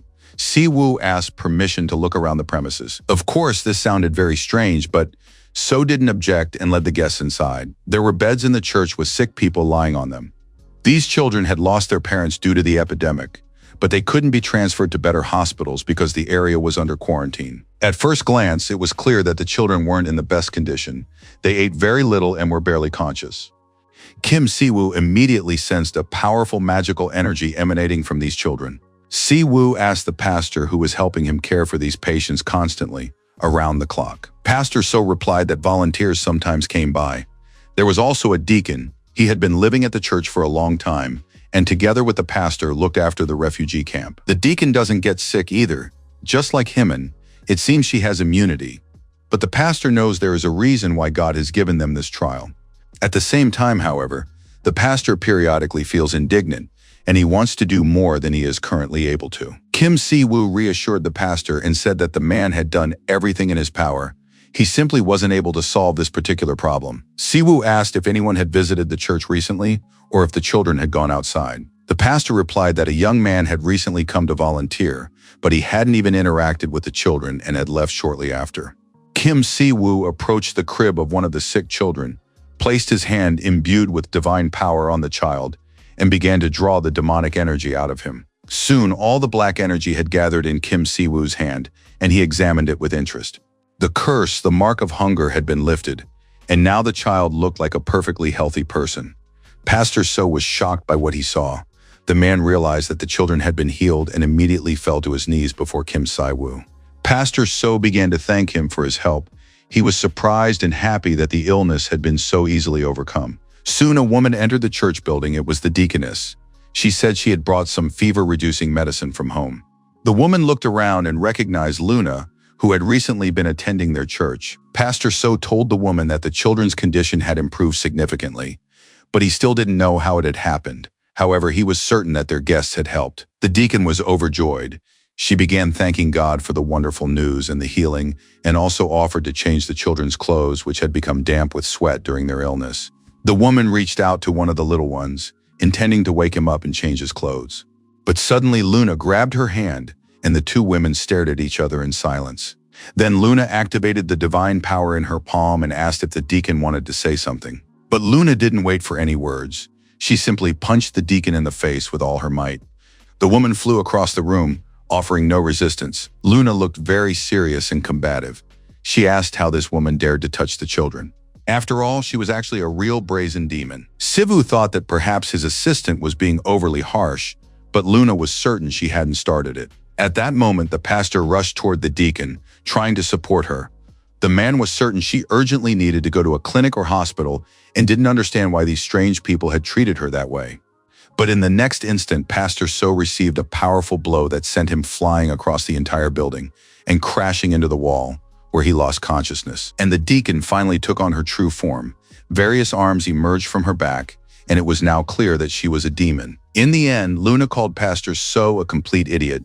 Did this creature really look like his acquaintance? The pastor couldn't believe his eyes. After all, the woman had worked with him for 3 years, and the pastor couldn't believe his eyes. After all, they explained to the pastor that the deacon had long since died and been devoured, and that her body was something halfway between a human organism and a demon of disease. At that moment, the deacon spoke up and said that she hadn't been saved by the God she believed in. Fortunately, she had already realized this, and soon everyone else would understand as well. Kim Si-woo was surprised that the woman had so easily rejected her faith. Was she really just a traitor? The demon was simply furious. She lunged at these people who had ruined everything here. All the sacrifices she had gathered to dedicate to her god were now lost. Luna, seeing what was happening, pulled out her favorite mace and prepared for battle. Besides, the girl quickly put on her armor and now looked simply stunning. And so the two girls faced off. Each defended her faith and did so sincerely and with total dedication. Luna swung her mace just a couple of times, and the effect was simply stunning. The divine light worked its magic and destroyed the demonic magic. Soon the incomprehensible creature lay crushed, still growling and wheezing. Deacon began to apologize and beg for forgiveness for failing to gather offerings for her master. Luna brought the mace down on the deacon's head a couple more times, and Kim Si-woo asked the girl not to make a noise because there were children sleeping here. Whoever this creature was, the deacon was simply the perfect figure for selecting victims. They spread the spores of the demonic plague, infecting people with the disease, and then chose the purest souls from among the infected. Most likely, they planned to sacrifice all these children in the future. Pastor So prayed, Could this really be a trial sent to him by God? Until now, he had overcome difficulties without a doubt, but this time he couldn't manage it. But Luna was certain that the pastor was helping the children with holy power and doing everything possible to save them. But now, instead of complaining to God, it was better to finish treating the children. Sivu thought Luna had spoken a bit harshly, but there were reasons for that. Usually the girl was very kind-hearted. After all, it was she who had found this village, and the religious leaders had been able to come because the pastor had spread the word about the effectiveness of fighting the disease with holy power. If it weren't for the pastor and his little helper, this village would have already turned into hell on earth. Pastor So couldn't hold back his tears. He said that Kim Si-woo was very kind even to people of other faiths. After that, the pastor agreed that he shouldn't slack off. He needed to have faith and do what he could. The pastor began praying again instead of treating the children. Now he was thanking God, who had always been watching over him, though unfortunately he hadn't realized it. Kim Si-woo was certain that the pastor had recognized him the moment they arrived. The man replied that of course, like any Korean who watches TV, he couldn't help but recognize the most powerful revivalist. Absolute power, yet mercy toward the weak. Such a thing is impossible to forget. Pastor So wondered only one thing. Was this really Kim Si-woo? It doesn't matter which God you believe in. The power that lies in faith works miracles. And now the source of the remaining mighty magic lay behind the church. Si-woo left the church and the children in the care of the pastor and Leo, and set out to destroy the source himself. Kim Si-woo stepped into the courtyard and soon saw a group of undead or zombies. There were more of them than he had expected. But before the young man could do anything, the zombies' heads were severed and flew off to the side. Luna, absolutely delighted and smeared with someone else's blood, chopped off a few more heads and informed Kim Si-woo that he was too late. The girl continued to destroy the zombies while Kim Si-woo watched in silence, utterly enthralled. After finally clearing the area, Luna drank the water with relish, noting that it tasted delicious. At that moment, the girl looked more like a bandit than a holy knight. And, of course, she didn't deny that she was thoroughly enjoying it all. Kim Si-woo tried to remind the girl that they were people of God and shouldn't kill. But then he remembered their very first meeting. The sweet and gentle follower, Luna Leventon of the Holy Order, stood before the priest, bowing her head. The girl said she would be happy to work alongside Kim Si-woo. She would do her very best to help the apostle. Before becoming the Pope, Kim Si-woo had met a red-haired girl with rosy cheeks. She was incredibly shy, gentle, and touching. And Luna had become such a fierce and beautiful Amazon after traveling through Eden with Kim Si-woo. And it turned out that her transformation really was his fault. Kim Si-woo hadn't looked at their relationship from that angle before. Luna surveyed the area once more. It seemed she had dealt with most of the disease demons before Si-woo left the church. But soon the ground split open and a huge eye appeared from within. In the center of this giant eye's pupil, something resembling demonic plants began to sprout. Now Luna was completely focused. She said she had seen something like this in Eden before, and now knew for certain that this was it. Once upon a time in Eden, an identical demon consisting of a huge eye and a multitude of tentacles devoured people's souls. Who would have thought that Luna would encounter the servant of hunger again? And although she had already exacted her revenge, she could not allow him to run rampant on Earth. Luna turned to His Eminence and asked if she could go first. Kim Si-woo was very surprised to learn that Luna had seen something similar in Eden. It was Baal's lowest form, a spore colony. It spread spores created from magical energy, an airborne agent of infection. Before devouring people, Baal creates spore colonies to spread the source of the magical plague. The fact that the spore colony appeared in just 4 days underscores the terrifying speed at which the plague was spreading in the area. With such a concentration, the infection could have already spread beyond the settlement, but Kim Si-woo wasn't sure if it was definitely Baal. But Luna knew exactly what was going on and wanted to take the lead in the first battle this time, having already activated her sacred power. Kim Si-woo could see that the girl was very angry and was approaching this problem emotionally rather than staying composed for the important battle. Unlike other demons, spore colonies serve as carriers of microorganisms, so there aren't many ways to destroy them. Fortunately for everyone present, Kim Si-woo could use holy fire. Si-woo activated the ring of holy fire and unleashed it against the demon colony. Gradually, the demon began sending out some kind of signals. The fact was, it had no mouth to speak with. Luna now realized that her opponent was almost immobilized and said she would take care of the problem herself from here on out. The girl struck with her holy sword, and soon the eye began to crumble. Luna cut through the spores and said she had thought she was facing the real Baal, but it turned out that wasn't the case. Now she understood this perfectly well. And why shouldn't the demon take on its true hideous form? And soon a terrible, loathsome creature appeared before them, with a vast number of eyes and arms protruding from its back. The demon was outraged that these people had dared to invade his territory and desecrate it. Had the killings really given them such confidence? The demon remembered how much trouble this Papa of the Riemann Order had caused him when he was exterminating his subordinates in Eden. Kim Si-woo didn't recognize this creature. He hadn't seen it before and wanted to know if perhaps Luna knew who they were facing. Luna didn't recognize it either. Perhaps it was some newcomer pretending to be Baal. It is now known that a lich named Dreno was killed in the black market. But Kim Si-woo, and why would he have to deal with a lich again in such a baffling situation? If the demon before them had no name, it meant his status was very low even among demons. Most likely, he was some errand boy for respectable demons.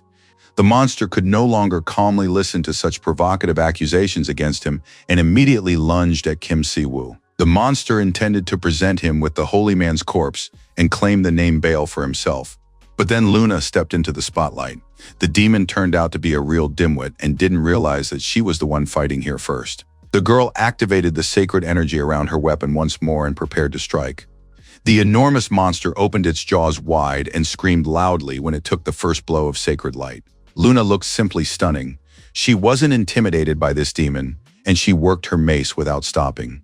Several of the monster's eyes were already out of commission, and then it said it remembered a red-haired woman. Baal had devoured her relatives in order to capture the girl born with the holy power of Riemann.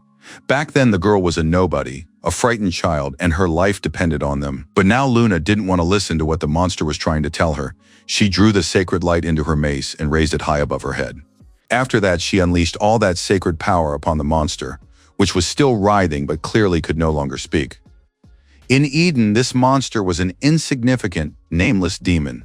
He lived a rather mediocre demonic life and was one of many. But one day he discovered an interdimensional rift and became interested in it.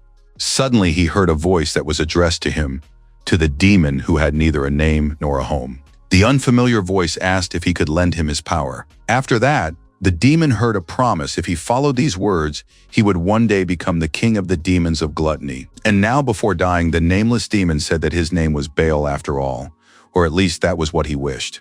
He was neither a human nor an avatar, but an ordinary nameless demon who wanted to serve his master and become the king of demons, but in the end remained a nobody. Many years ago, the priest Kim Si-woo killed Baal.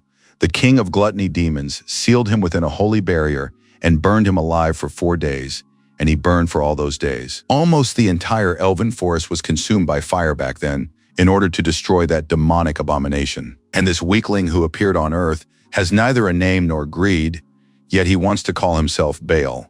Soon, government troops and representatives from the Department of Ability Management arrived on the scene. Kim Dong-sik reported that they had confirmed only completely dead bodies turn into zombies, and about 500 such bodies have already been found in this village.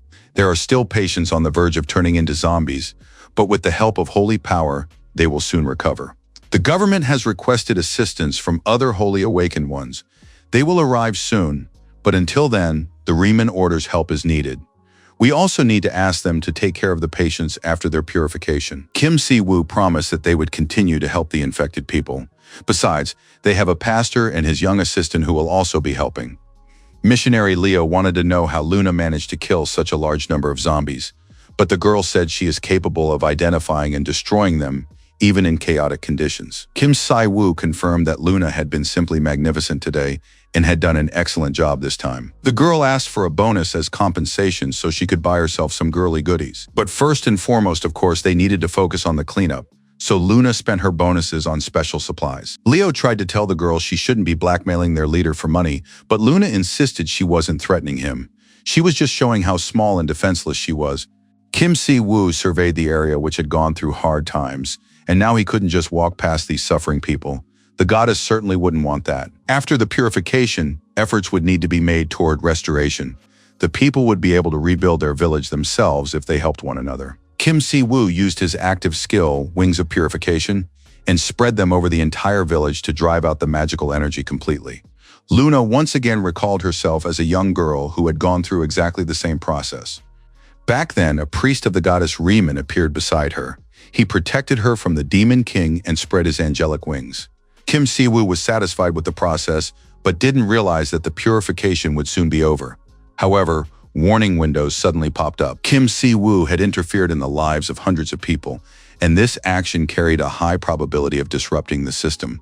Causality manifested itself, as always, at the most unexpected moment. Kim Si-woo hoped that his actions would be justified in any case, but then the status window changed color, which was unusual. The system determined that direct interference in the lives of mortals had exceeded the permitted threshold. Causality blocked Kim Si-woo's actions for 168 hours, and that was terrible. The status window appeared every time he interacted with the world of Earth, but this time the violation turned out to be quite serious. Kim Si-woo considered this completely unfair, since he had once cleansed Japan, and that hadn't been a violation. Why then was he now under a ban? Si-woo had already been stripped of his powers for several hours on multiple occasions, but now he had become an ordinary human, and this would last for quite some time. At that moment, Leo Ruman reported that the situation had improved somewhat. The Order's new recruits were helping patients with transportation and treatment. They already possessed sufficient knowledge to handle this, and now it was gratifying to see the followers earning their keep. Luna noticed that Kim Si-woo didn't look quite right. On top of that, he had suddenly changed his clothes. Kim Si-woo decided not to hide this from his assistants and told Luna and Leo that he was now a completely ordinary person. Si-woo explained, operating in other dimensions was difficult, and now he had lost his powers. Leo realized that his holiness was now weaker than he or Luna, and the girl realized that this was their only chance to stage a rebellion. But Kim Si-woo immediately warned that he would kill her as soon as he regained his powers. But Luna continued to look at him slyly. She clearly had something in mind, and now Si-woo was beginning to fear this girl. The radio news reported the latest developments. The awakened Kim Si-woo had performed a purification ritual at Daejeon's Ground Zero. Some reporters who were at the scene witnessed the event. This situation gave hope to many residents, and they were once again grateful to Riemann. Kim Dong-sik was driving the car. He felt it was quite a major incident, and thanks Si-woo for his work.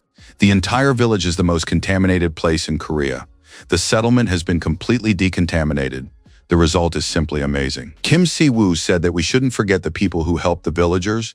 Without them, he wouldn't have been able to do everything quickly and efficiently. Kim Si-woo, in his own words, simply added the finishing touch and put an end to the situation. But Dong-sik was certain that without an awakened like him, they wouldn't have survived, and how lucky Korea is to have a man like Kim Si-woo. Dong-sik asked what Kim Si-woo planned to do in the near future, and the guy replied that he would be taking some time off alone. Besides, he needs to resolve some family matters, and there's someone in the city who can provide him with answers to those questions. Kim Si-woo was glad he didn't have to fly to America for this, and now he could calmly focus on certain aspects of his life. Kim Si-woo stood on a deserted street near a fence and looked around. It had been a long time since he'd been in this neighborhood. As a child, he often ran here with his brother and sister during times of great change. After that, he never thought he'd return. Looking around, the young man realized that this place hadn't changed at all. Kim Si-woo approached the gate where several guards were stationed. The young man thanked them for their work. Entering the courtyard through the gate, Kim Si-woo saw sticks and logs flying through the air. Aiden was entertaining himself by chopping wood. He greeted his friend with pleasure. Kim Si-woo looked at this strongest awakened one from America, who had become a servant. He was chopping wood and talking admiringly about the delicious rice. Soon Si-woo heard words to the effect that he had been called a good-for-nothing boy who hadn't announced his arrival beforehand. Grandma and Mrs. Miller looked at the young man and scolded him for showing up unexpectedly. Soon both women set a beautiful, delicious table.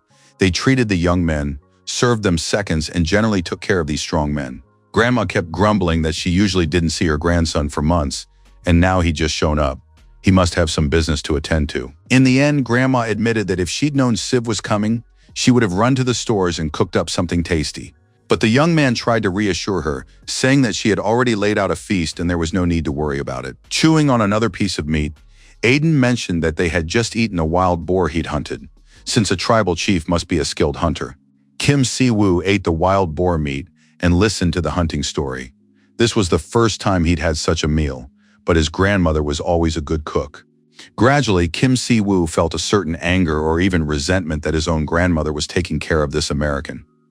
Why was he the one eating and living in someone else's house? Grandma explained that Aiden chased away wild boars, chopped wood, and helped around the house. He was a very kind and likable guy. And Kim Si-woo, her real grandson, wasn't doing a thing.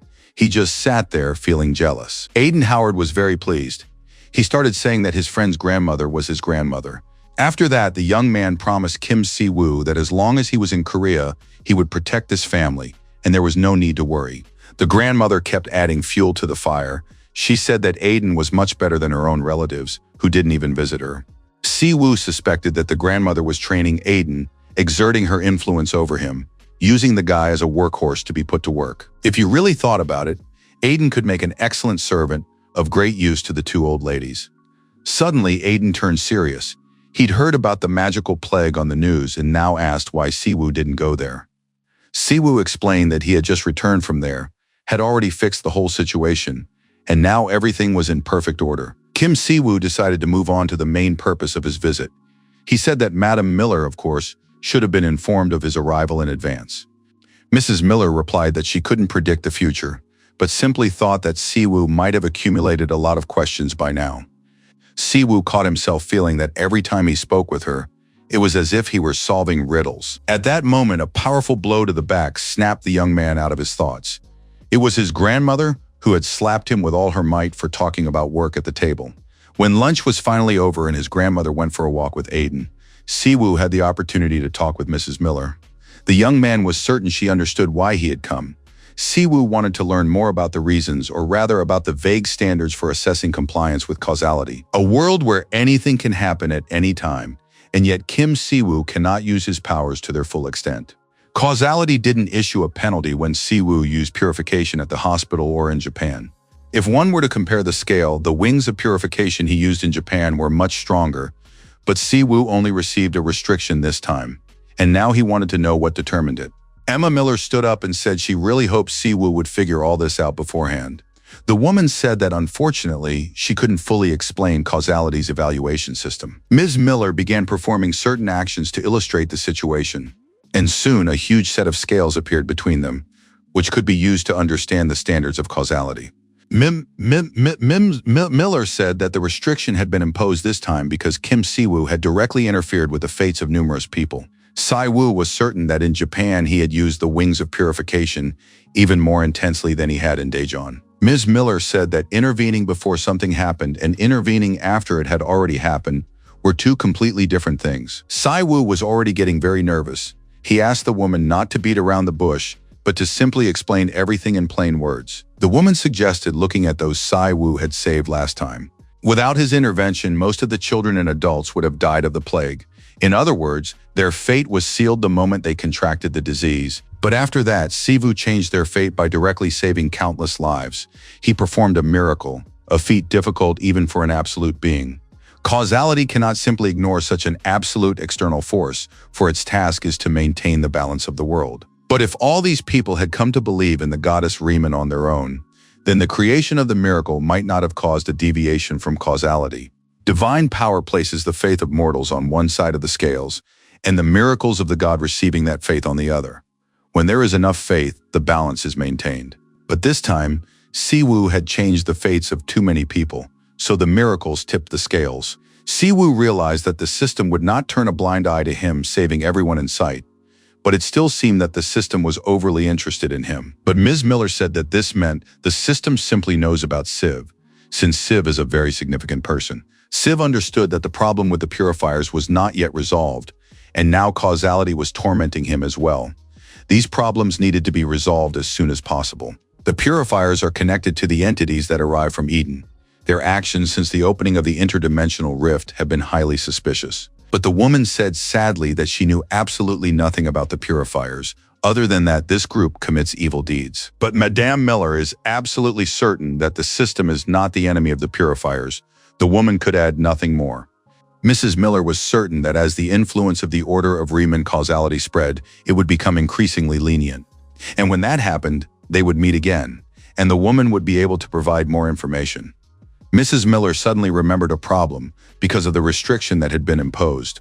Someone might take advantage of the situation and attack Kim Si-woo. But the young man replied that he had holy artifacts that could protect him from attacks by someone like Aiden for about 50 hours. Si-woo believed that this villain would first have to face Luna, and it was unlikely he would defeat her. But even if a powerful enemy were to appear, Miss Miller would be able to warn him in advance. The woman simply replied that Si-woo seemed to live for the moment and wasn't afraid of the future. Perhaps that was the reason why the system and the goddess Riemann had chosen Kim Si-woo. After that, the lady said that the young man was hearing this now, but soon he would face it personally.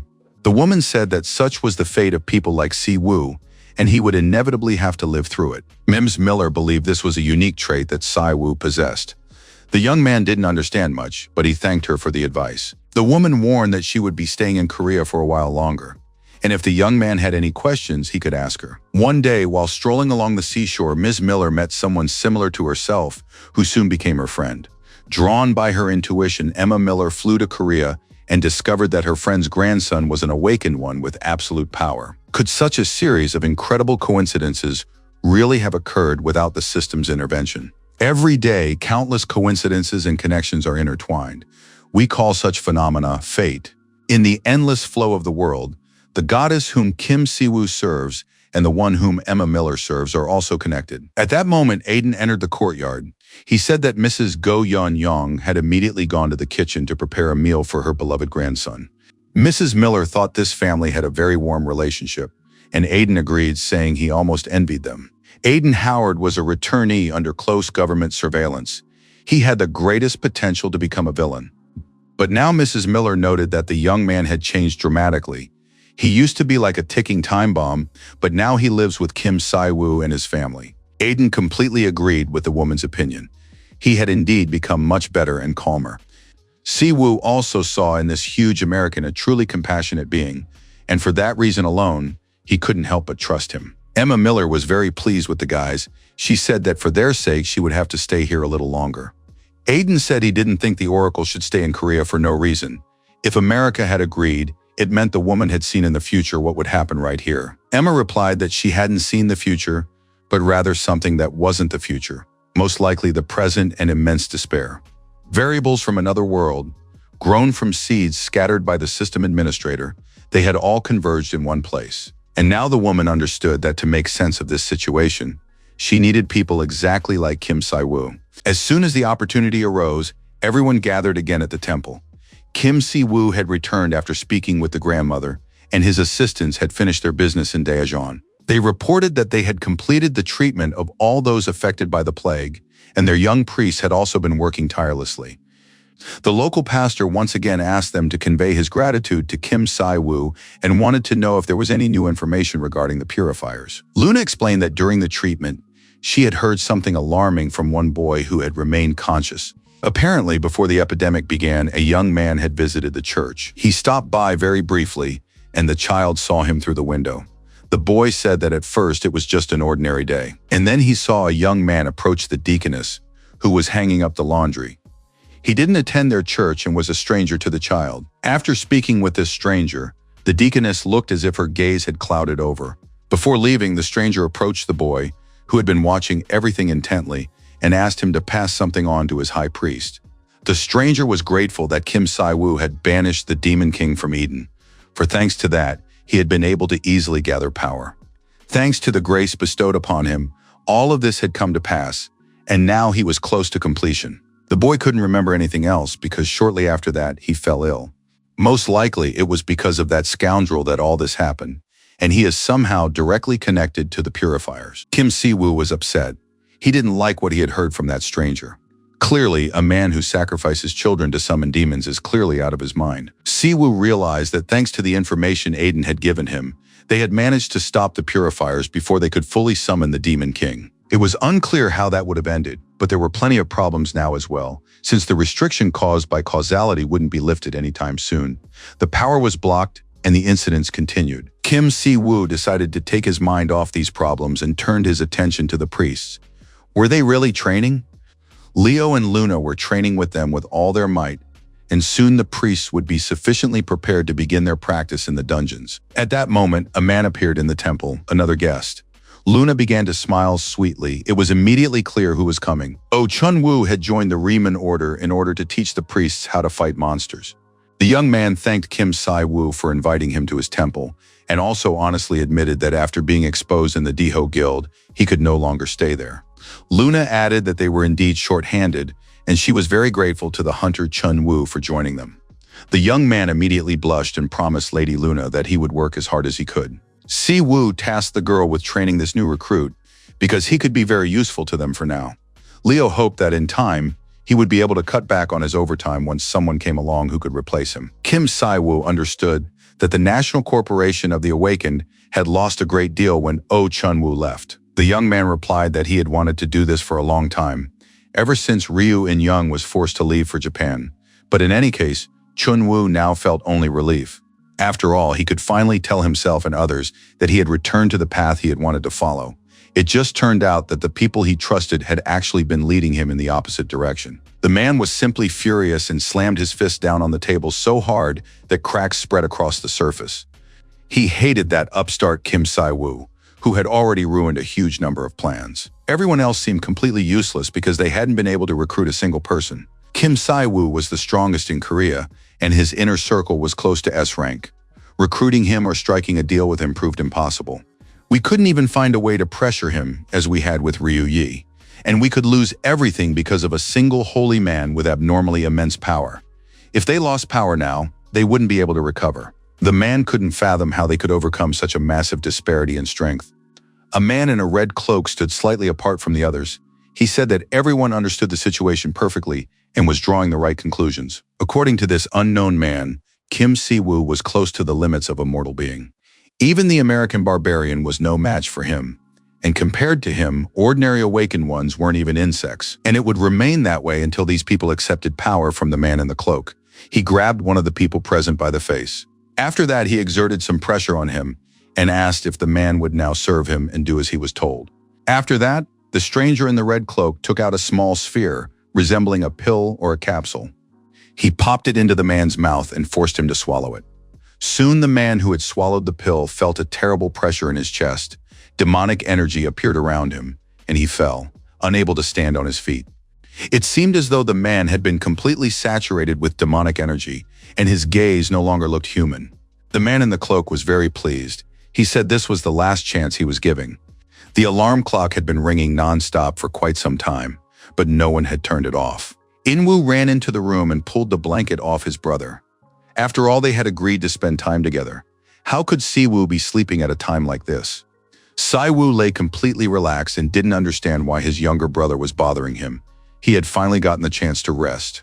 But In-woo was in a combative mood. He told him to stop pretending and get up right away. Si-woo stepped out of the bedroom. He'd finally had a good night's sleep, and the week-long vacation had done him a world of good. Looking around, the young man didn't recognize the apartment, but his brother reminded him that they'd moved into a new place the day before. Sion was walking around nearby, carrying the cat Snezhok in her arms and wondering why her little brother had woken up so late. It was already noon. The girl was absolutely thrilled with the huge new house. It was very beautiful, and now Leo and Luna could live with them. Besides, the girl said that Snowball was happy with the house too. Judging by the looks of it, it was time to put Snowball on a diet. The brothers looked around and thought their parents would be happy if they knew they'd managed to buy a house in Seoul. Its only drawback was that you couldn't see the river. But on the other hand, their parents would really like that the house was set apart from everyone else and even had its own separate plot of land. Si-woo smiled as he looked at his younger sister and brother. He liked that they now had their own real big house. Just then, the National Assembly passed a law regarding the planet's most powerful awakened. It listed the benefits such people would receive under the legislation. Si-woo was pleased that the president had proven to be a man of his word and honor, keeping his promise even though very little time had passed. In-woo complained that their fridge was almost empty. They hadn't bought any groceries, but had already eaten everything their grandmother had sent them. In-woo didn't want to hear anything about his older brother resting. He handed him some money and asked him to go buy some fruit for the family.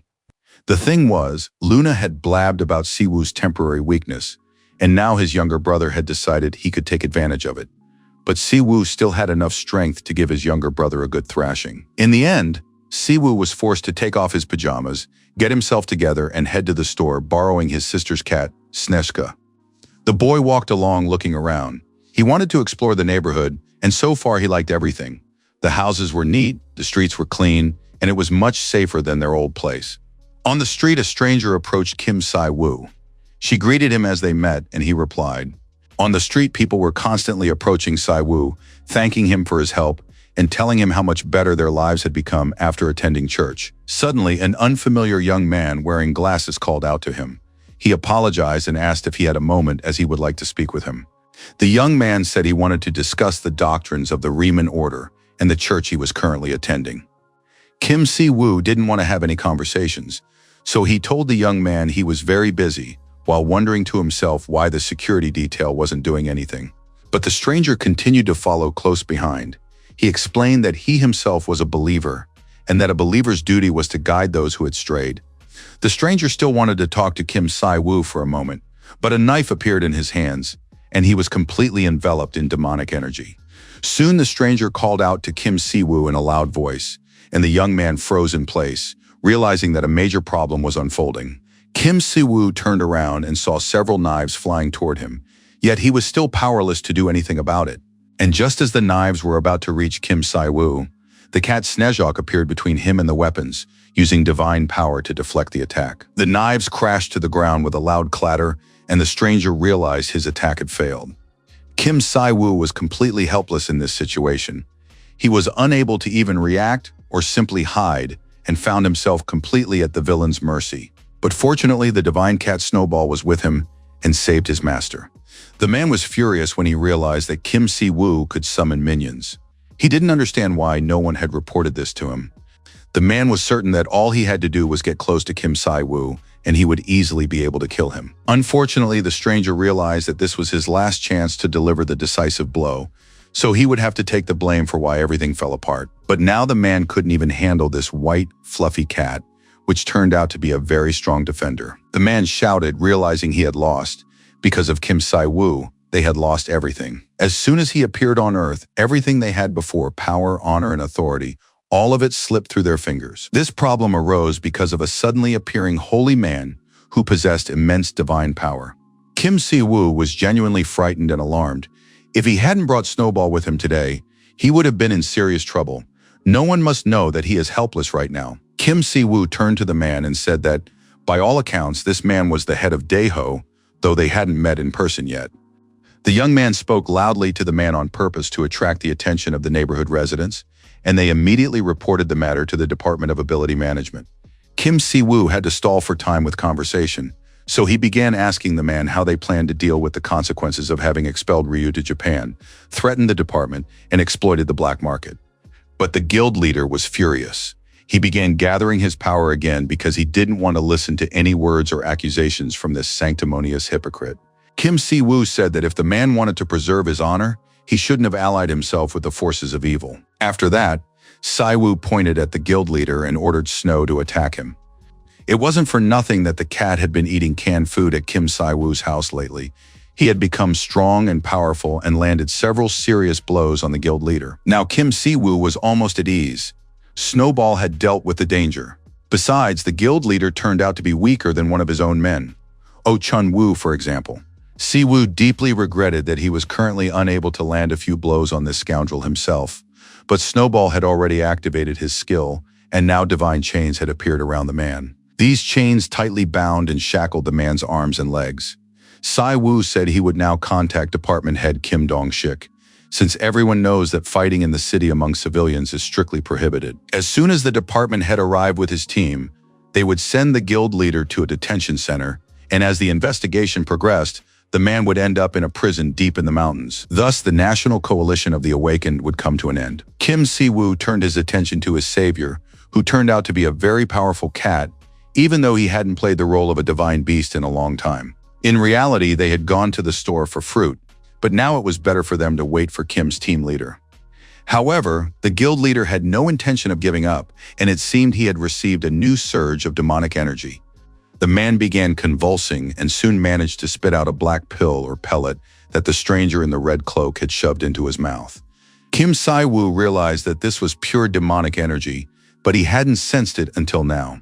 Snowball was now on edge as well and preparing to defend his master. The Demon King of Wrath, the Demon King of Pride, and a strange magical energy, all mixed together. And these were the auras of those Kim Si-woo had dealt with in Eden. Soon he saw the silhouette of a stranger behind the captive, a figure who hadn't been there before. This man was quite handsome. He looked Si-woo in the eyes and said he was very pleased to meet his high priest. Kim Si-woo must have already received a message from this man, but Si-woo still didn't understand who he was talking to. The stranger said he was the nameless purifier from Beijing, and that it was an honor for him to speak with Papa. No one could even imagine how much effort the purifier had put into speaking with Papa Kim in private, and he had been waiting for this moment for a very long time. The exterminator had come to personally express his respect and gratitude. After all, it was thanks to Kim Si-woo that he had been able to easily gather the forces of the Demon Kings. Si-woo grabbed the man by the jacket. Could this man really be the one behind all the purifiers? If he had made a contract with the Demon Kings, then he was merely their pawn, yet he spoke as if he were above all the Demon Kings combined. The purifier replied that this would be the case if the Demon King's power remained as it was, but since their souls had been shattered earlier, the purifier had gathered those fragments and absorbed them. Si-woo understood that this man was equal to, or even far stronger than, a Demon King. He needed to keep stalling with conversation. The purifier said that the role of the People's Coalition of the Awakened ended there. They had fulfilled their purpose, granting him the chance to speak directly with his high priesthood. Si-woo understood that this man had used the Coalition of the Awakened, which ruled Korea, to speak with him, and was now simply getting rid of all his aides. The purifier proposed joining forces. If they worked together, he promised to reveal information about the Banyang Order. This was yet another group of heretics operating on their soil. After that, the purifier would leave Korea. If Kim Si-woo refuses to cooperate, however, the Riemann Order will face certain difficulties in spreading its teachings. Kim Si-woo tried not only to listen to his interlocutor, but also to analyze the situation. He sensed absolutely no magical energy until the man spat out the black thing. In other words, the purifier was now demonstrating that he could launch a terrorist attack at any moment. Now his interlocutor wanted him to turn a blind eye to the atrocities the purifiers would commit abroad. And if Kim Si-woo refused, they would not leave Korea alone. The purifier didn't think he was threatening Kim Si-woo because the enemy of his enemy was his friend, and the Banyang Order was far more dangerous than it seemed. Kim Si-woo laughed. He said that a friend is a friend and an enemy is an enemy. Si-woo asked his interlocutor not to worry. After all, not only the purifier, but also this Banyang Order would soon be completely crushed by Kim Si-woo. The purifier couldn't believe that his interlocutor wasn't even interested in exactly who was in the Banyang Order. Kim Si-woo was very interested in this, but his order had a doctrine: no compromises with those who walk the path of evil. And at that moment, the system lifted the restrictions on Kim Si-woo. Now at full strength, he could defend himself and use the divine light to destroy his companion. The holy flame skill was activated, and the purifier began to scream and revel in it, for he had been waiting and hoping for Kim Si-woo to start fighting him. After that, the purifier said that he would visit Kim Si-woo again very soon. With those words, the demon fled. Kim Si-woo was very annoyed when he realized that the exorcist had vanished, and he was powerless to catch up to him. At that very moment, a new side quest appeared. It was called The Door That Won't Close. The hidden quest appears as soon as the penalties end. Kim Si-woo had already noticed this pattern.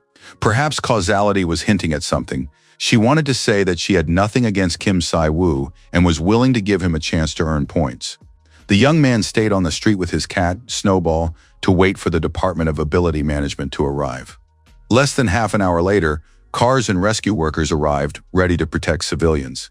That evening, all TV channels aired a report stating that Daeho, the guild leader, had caused a disturbance in a residential area.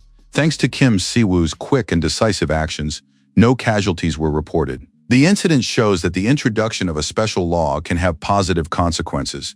When an awakened one participates in the apprehension of a criminal, they are exempt from legal liability. Thanks to the special law, Kim Si-woo can now use his abilities in civilian areas, and that was actually quite nice. Si-woo thought about how he had spent his week of vacation moving, when all he really wanted was to just live peacefully. But since returning to Earth, he hasn't been able to get any rest at all. Leo Ruman heard his leader's words and said that the presence of the Riemann Sanctuary on Earth was no reason to relax, since they still had far too much work to do. Leo reminded them that Kim Si-woo had recently mentioned a certain dungeon, and now they needed to clarify whether they should buy it or not. Kim Si-woo confirmed that they were interested in this dungeon. It would be perfect for training newbies. Si-woo said he had already reached an agreement with team leader Kim. All that remained was to finalize the details. Just then, a commotion broke out in the courtyard. Kim Dong-sik, the head of the ability management department, had arrived to discuss matters. The man reported that Guildmaster Dae-ho was currently in custody. A trial awaited him. As for the dungeon Kim Si-woo had asked about, it turned out it had already been purchased. Kim Si-woo didn't show it outwardly, but he was still very upset and wanted to know if there were any options for acquiring that dungeon. Dong-sik immediately suspected that another huge problem might arise from there. If Kim Si-woo wanted that particular dungeon so badly, they could buy the premium rights to it. But the problem is that the guild currently owning this dungeon is part of the National Coalition of the Awakened. And of course, they'll throw a wrench in the works. Given the relationship between Kim Si-woo and the guilds, buying out the rights will be very problematic. Si-woo, even if you offer an inflated price, they'll quickly realize that there's something important in the dungeon, and they definitely won't want to part with it. It is impossible to take the dungeon, which was purchased legally by force. Even if a special law were passed for such awakened, it would be perceived as an abuse of power and could damage the Riemann Order's image. Si-woo understood that there was no easy way out, and Dong-sik explained the entire situation to him in more detail. The guild that owns the Solwa dungeon is a mid-tier guild that is part of the National Coalition of the Awakened. Within this guild, there is one key figure, the representative of the Solwa Guild. She is a young woman with mesmerizing looks and top-notch skills named Han Solkva. Thanks to her beauty, the girl's popularity rivals that of celebrities. Her Me2B channel has about 9 million subscribers, and most of them are members of her guild. Because her subscribers make up the guild, there are practically no notable hunters there besides the leader herself. It's more like a group of pseudo-cultists. If you read the news about them, they donate huge sums of money to children's hospitals and university hospitals, do a lot of volunteer work, and engage in charity. Their public image is quite good. They only recently joined the Awakened Coalition. Without a full investigation, it's unclear why they joined the coalition. However, their public image is too pristine, and with such an impeccable reputation, they cannot simply be declared villains and forced to allow investigators onto their territory. Be that as it may, whatever the reasons, Kim Si-woo knew for certain that this dungeon must become the Riemann dungeon. The young man knew that this wasn't even a side quest, but a hidden quest. It couldn't be ignored and had to be completed without fail. Dong-sik pondered for a while longer, then asked what Si-woo wanted to buy the dungeon or simply enter it. If the Riemann Order didn't need the rights to the dungeon, then another way to get inside could be found. There was an alternative plan for that. The department head had already sketched out several options related to purchasing the dungeon or methods for visiting it. Of course, this was just a rough draft for now. Kim Dong-sik had put it together in a hurry, so the plan still needed refinement. Kim Si-woo listened to all the ideas the department head had presented and was thoroughly impressed by them all. Kim Dong-sik had become so engrossed in fantasizing about visiting the dungeon that he was even startled when the order's leader addressed him. Kim Si-woo looked at his companion and asked why he shouldn't join the Riemann Order. Si-woo didn't understand why Dong-sik would want to remain a government official. If it was for the pension or salary, he would offer twice or 4 times as much, and one shouldn't forget about insurance and dental coverage. Dong-sik recalled the unfortunate Leo and Luna, who constantly turned to the order's leader and begged him to send more people to help them. And now Dong-sik could think of nothing but how to escape this beautiful slavery he might find himself in. In the end, the men agreed to stick to the plan they had just devised and approved. Kim Si-woo looked very pleased. He believed his companion hadn't even had time to come up with a name for the upcoming operation yet.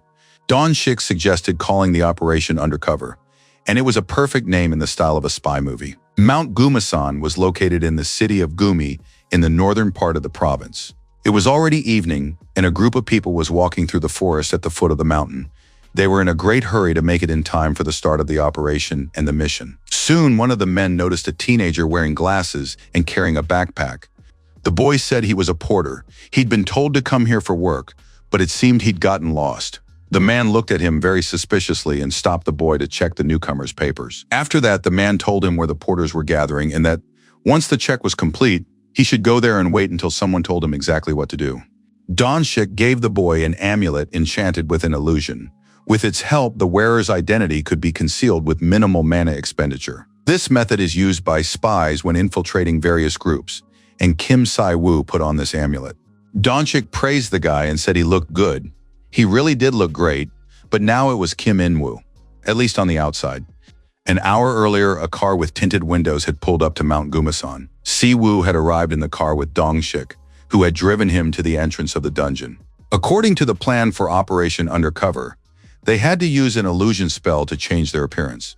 After that, they had to arrive at the dungeon posing as a porter and, under the guise of work, infiltrate the Mud Golem dungeon where they were to carry out the mission. Si-woo was very grateful for his collaboration with Dong-shik, because without him, he wouldn't have known about the illusion amulet and wouldn't have been able to come up with such a brilliant plan. Dong-shik advised him to be wary of the Awakened of the Solkva Guild while in disguise.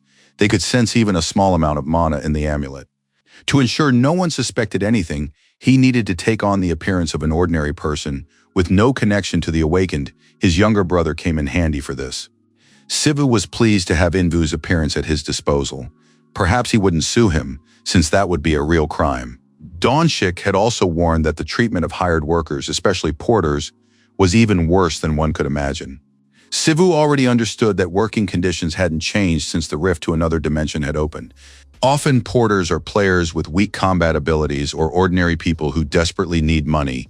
Rude treatment and constant swearing are the norm for them. At one time, there were even reports that the Solkva Guild treated hired workers very poorly. But over time, this was forgotten. Although now, as soon as Si-woo applied for the job, he was immediately hired, and so he said goodbye to team leader Kim and set off to complete the task. And now one of the guild representatives asked the new porter his name. The young man stammered that his name was Kim In-woo. It was clear that this kid wanted to earn enough for a pair of roller skates or a bicycle. The check went smoothly, and the man pointed out where to go and wait for someone to approach and give In-woo his assignment. In-woo went to the spot the guild member had indicated, and there were several other men and young guys there who were also waiting for someone to give them work. And they were all staring at each other very intently. It seemed as though the porters didn't trust one another and were constantly expecting a trick. Soon, a guild representative approached them. He was disappointed that only 7 guys had shown up, even though more had signed up initially. The man said that he would be in charge of the porters today. First, he would measure their magical energy, so they had to approach one at a time. This was done to identify spies, so it was best not to do anything stupid. The measurement showed that the group consisted of 3 ordinary people, including Siva, 3 more F-rank awakened ones, and 1 D-rank awakened one. The first zone would be cleared in 10 minutes, so all the loaders would head there.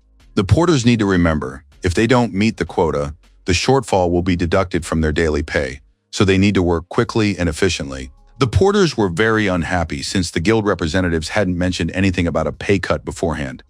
The atmosphere was far more hostile than one could have imagined. Si-woo decided to act kind because he was using the appearance of his kind younger brother. One of the porters approached him. He realized that this boy was a newcomer from among ordinary people. Si-woo confirmed that this was indeed the case. He was an ordinary person and wanted to know what the man wanted from him. Si-woo realized he couldn't play the naive one, and the man had already started berating him, believing that this newcomer was being disrespectful to him. After all, he was a D-rank awakened one. This awakened one had already raised his fist to punish the rookie and teach him to respect his elders.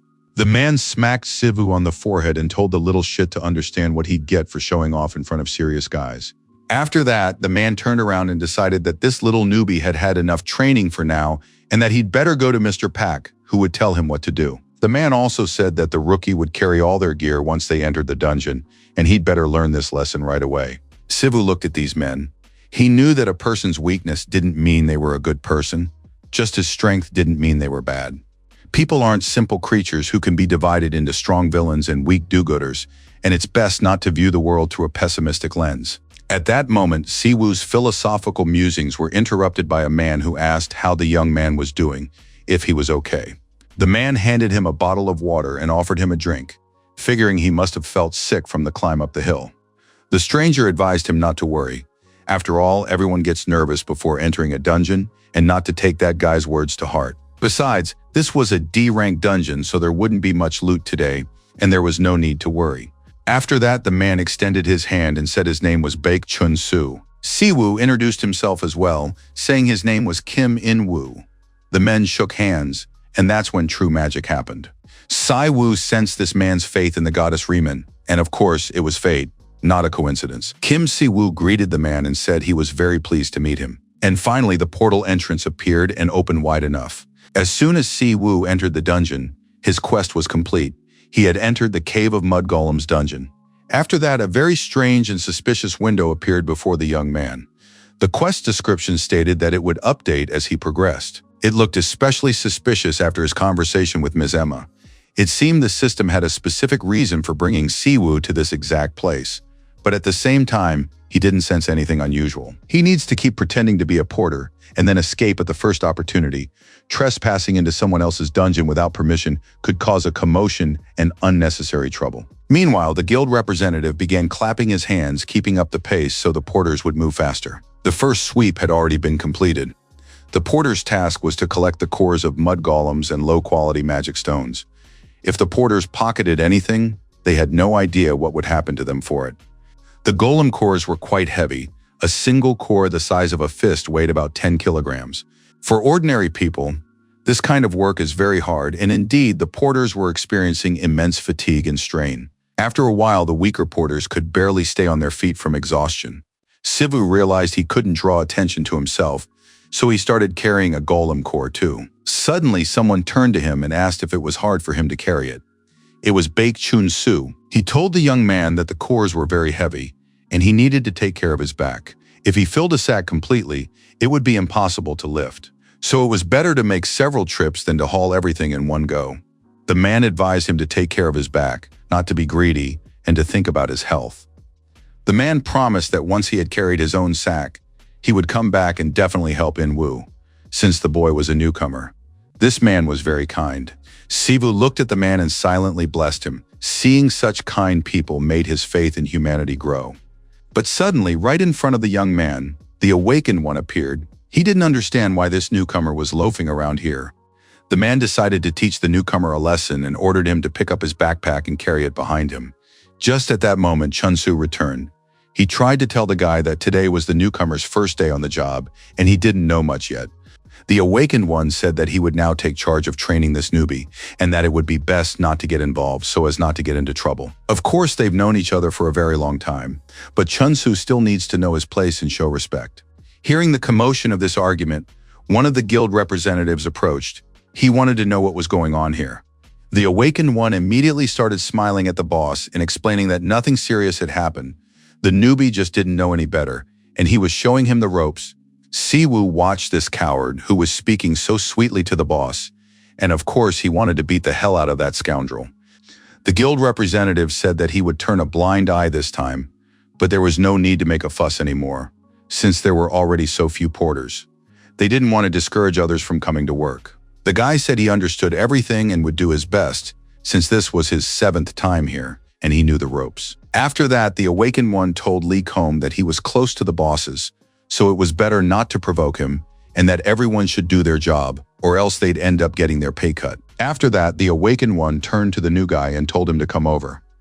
Chun was very worried and concerned for this young, bespectacled guy, but Si-woo winked at him and said everything would be fine. He'd take the chance to learn more about the job. Si-woo approached the awakened one and offered to help carry the bag, and the young man slung the bag full of goblin cores over his shoulder.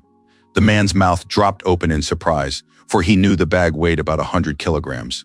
But be that as it may, the boy said that he trained often, so it wasn't hard for him, and he was sure that Yoon Taewon would teach him a lot. Eventually, they went to a place where no one else was around. Si-woo figured that no one would see them here. Si-woo turned to the awakened one and remarked that he'd noticed he was quite close with the boss, which was very impressive. Taewon immediately puffed up with pride. He began explaining that this was his 7th time here and that he was now on good terms, not only with the boss but also with most of the local hunters. The man said they had moved to another area because the training would take a long time. He was pretty good and could teach the newbie a lot. Si-woo thanked his senior comrade. After all, it's always nice to hear and feel help and support, but it was immediately clear that the senior himself was one to slack off. Taewon didn't understand where the novice was going with this, but he didn't deny the fact that he didn't like to work. At that moment, Si-woo threw his bags on the ground and now looked at the senior defiantly. Si-woo finally assumed his usual appearance and activated his divine energy to teach this insolent man a lesson. The dungeon was quite quiet and empty. Everything looked clean and safe. Han Solwa stood in the center of the large hall. She could see streams of various energies swirling around her. The girl began checking some readings again because she sensed that something strange was happening. She had rented this ordinary dungeon to film a video for Mitubi, since there had been too many vlogs about her daily life lately, and she needed to show herself in action. But now, standing in this ordinary dungeon, Han Solwa felt a sense of unease and couldn't figure out what was causing it.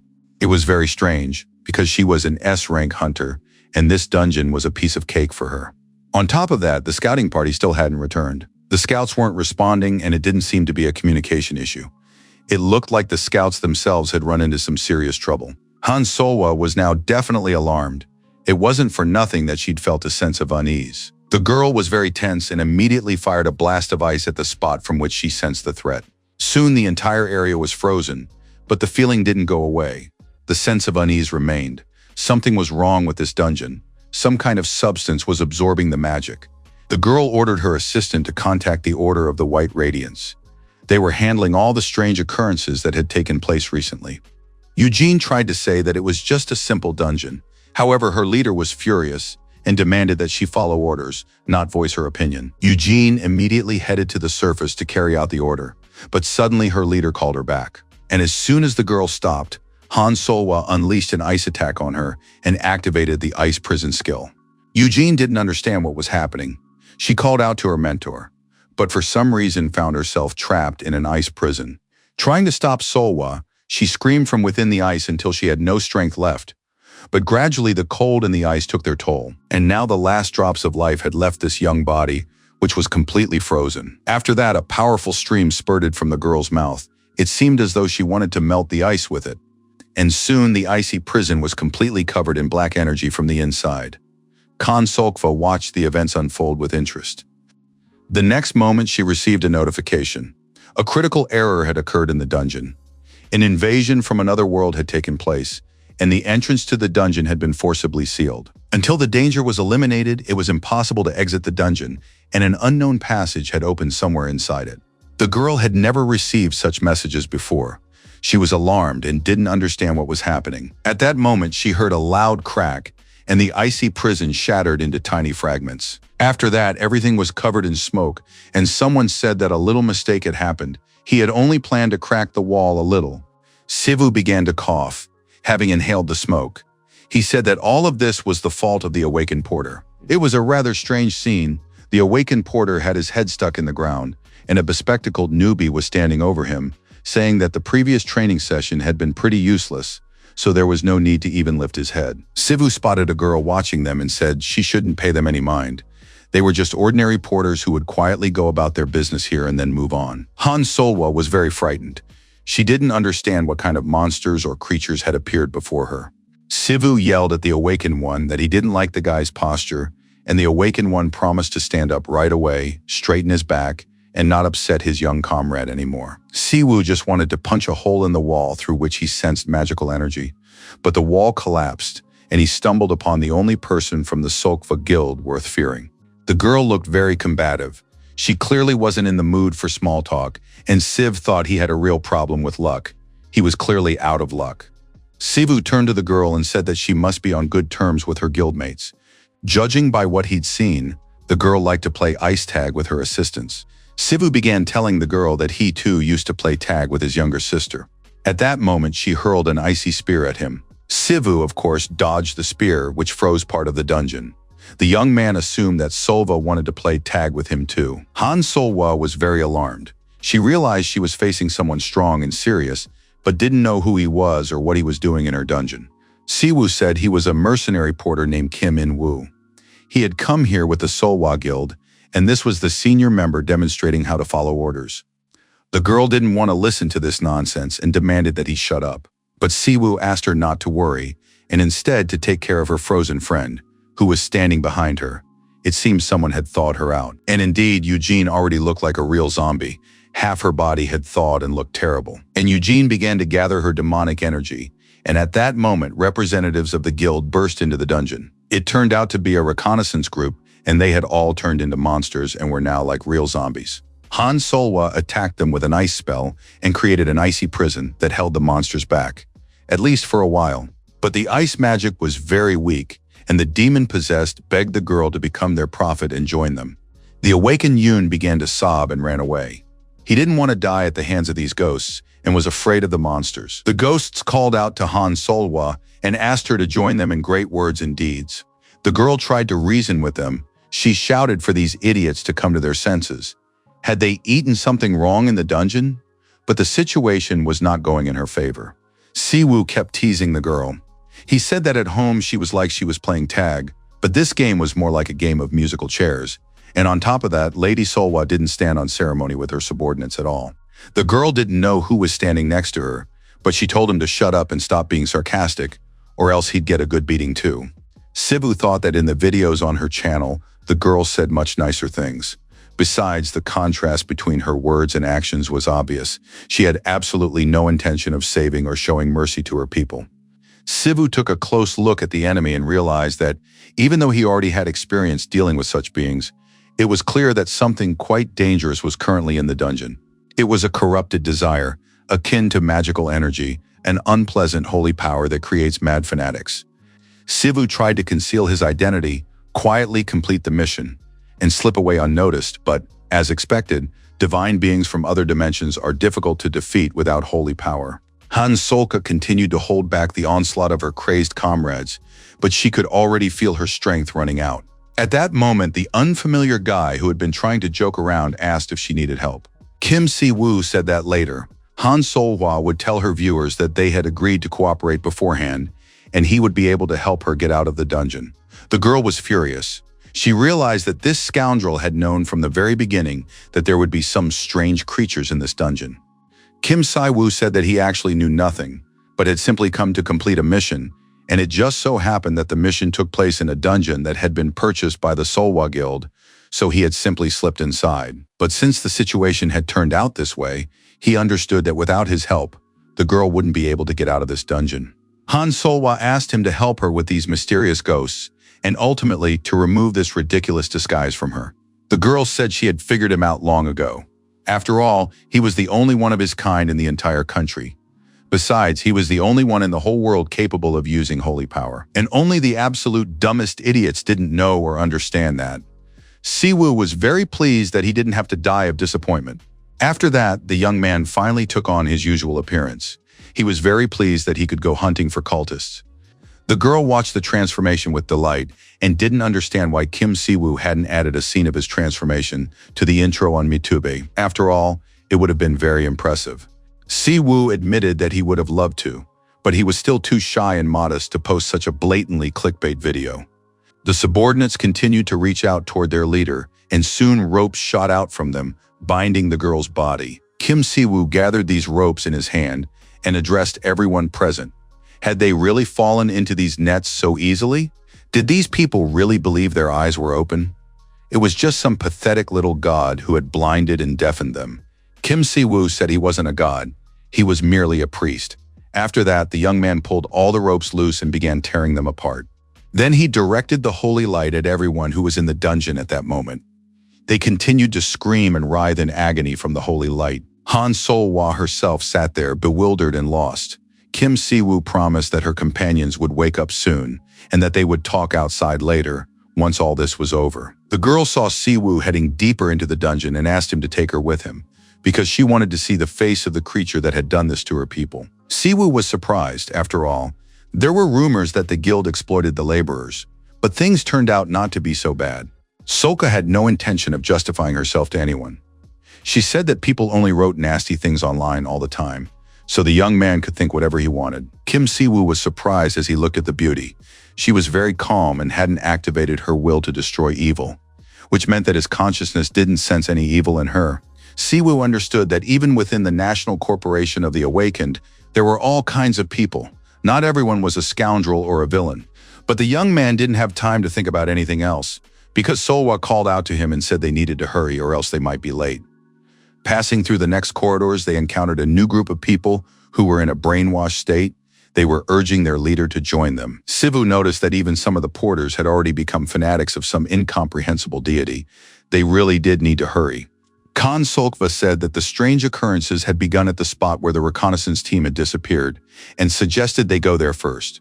Soon they reached a certain spot, and it seemed as though the cracks were emanating directly from the wall. The young people approached closer, and it was obvious that this was the boss's room. The walls and doors appeared to be flooded with some kind of black streams, and a strong negative energy could be felt everywhere. Han Solwa checked and confirmed that magic wouldn't work here. She didn't understand how they could possibly enter that door. Kim Si-woo received an update to the quest, The Door That Won't Close.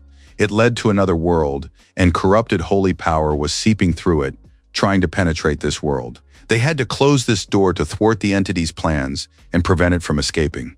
Since magic wasn't working, there was only one way left. Kim Si-woo gathered all his strength into his fist and slammed it into the wall. For some reason, the wall crumbled instantly, and it looked very strange. Why was this task so easy to accomplish? The girl couldn't believe they had broken down the door in such a barbaric way. And now the young people had entered the last room of the dungeon. An unknown energy filled the space, and somewhere in here was the boss. And indeed, deep within this room was some kind of entity that was feeding on body parts. The girl said that it was Mr. Galmid lying there, torn to pieces. Kim Si-woo had seen a huge number of monsters in his career, but this was the first time he had encountered one like this. This creature looked terrifying. It was hard to imagine that this monster could contain holy power. Kim Si-woo thought that perhaps this was the very door that cannot be closed, and sure enough, a notification appeared immediately, providing additional information. Kim Si-woo had discovered a door leading to another world. Corrupted holy power was trying to devour everything around it. He had to close it to thwart the entity's plans. And now the young people seemed to find themselves in some kind of vacuum. They began to hear talk of erosion, control, and domination. Han Solwa didn't understand what kind of voice was speaking inside her head. Si-woo was worried about the girl and said that was exactly why he didn't want her to come with him. But the beauty said that now was not the time for lectures. It seemed to her that someone in her mind was speaking to her from within. Si-woo surmised that it was an entity calling itself a god, sending the girl some sort of divine revelation. Si-woo explained to his friend that it was a corrupted holy power belonging to a deity from another reality, but it was unclear why all these foreign forces had set their sights on Earth. Si-woo didn't understand why the gods he encountered during battles were all so hideous. It bothered him, and he felt insulted on behalf of his beautiful goddess. Riemann always tried to make the world just a little bit better, warmer, happier, and kinder. The energy seeping from the mysterious deity began to leak through the hole Kim Si-woo had made. The girl noticed this in time and immediately began freezing the entrance to prevent the energy from seeping out. Soon the entrance to the room was covered in ice, and it became clear that no force could easily break through it. Si-woo was impressed by the girl's abilities and said that he really liked everything she did. Solka finally understood her role. Ice magic was meant for defense. She couldn't let those repulsive creatures escape to Earth, and she would do everything in her power to keep them here. And while the girl defended the exit from this room, Si-woo had to deal with the door to stop the flow. Si-woo understood that the system had brought him to this dungeon for a reason, and now he headed straight for the door. The young man stepped inside, and it seemed as though he had become the center of some kind of magic circle, with everything around him focused precisely on him. Solka felt a strange sensation. It was a distorted power, not magical energy. The girl felt that she was barely managing to maintain the ice wall without falling, while Kim Si-woo looked completely unperturbed, standing at the epicenter. It was impossible to even imagine how strong this young man was. Si-woo continued to approach these gates connected to other dimensions, this door that nothing could close. Si-woo realized that this door was the true boss. It turned out that the causality of the current location had been severely distorted due to the erosion of another world. The system became more lenient when it came to other worlds and requested a correction to the causality of this location. And soon the system reported that this door was a holy relic. It cannot close and someone is watching from the other side. This door serves only as an observation point. It was very strange that it was originally the Earth dimension. Restrictions on the use of holy power had only recently been lifted on Earth, but the system never lies. So this repulsive door is a holy relic of Earth. There's just no end to what you find in this strange world. And soon the young man, looking closely, noticed something strange on the other side. At first, it was just a crack that suddenly burst open, and now it was clear that it was an eye. Kim Si-woo's enormous eye. A voice said that it must return to the place where it belongs. Kim Si-woo was very alarmed. He didn't understand what was happening. Some kind of dark force was stirring around him. The young man found himself enveloped in mysterious threads, and the eye seemed to be trying to force its way into our world. Si-woo tried to figure out what this eye was looking at, and why it was even trying to peer into this world. Siwoo was already tired of this staring. It was completely unfair when someone spied on another.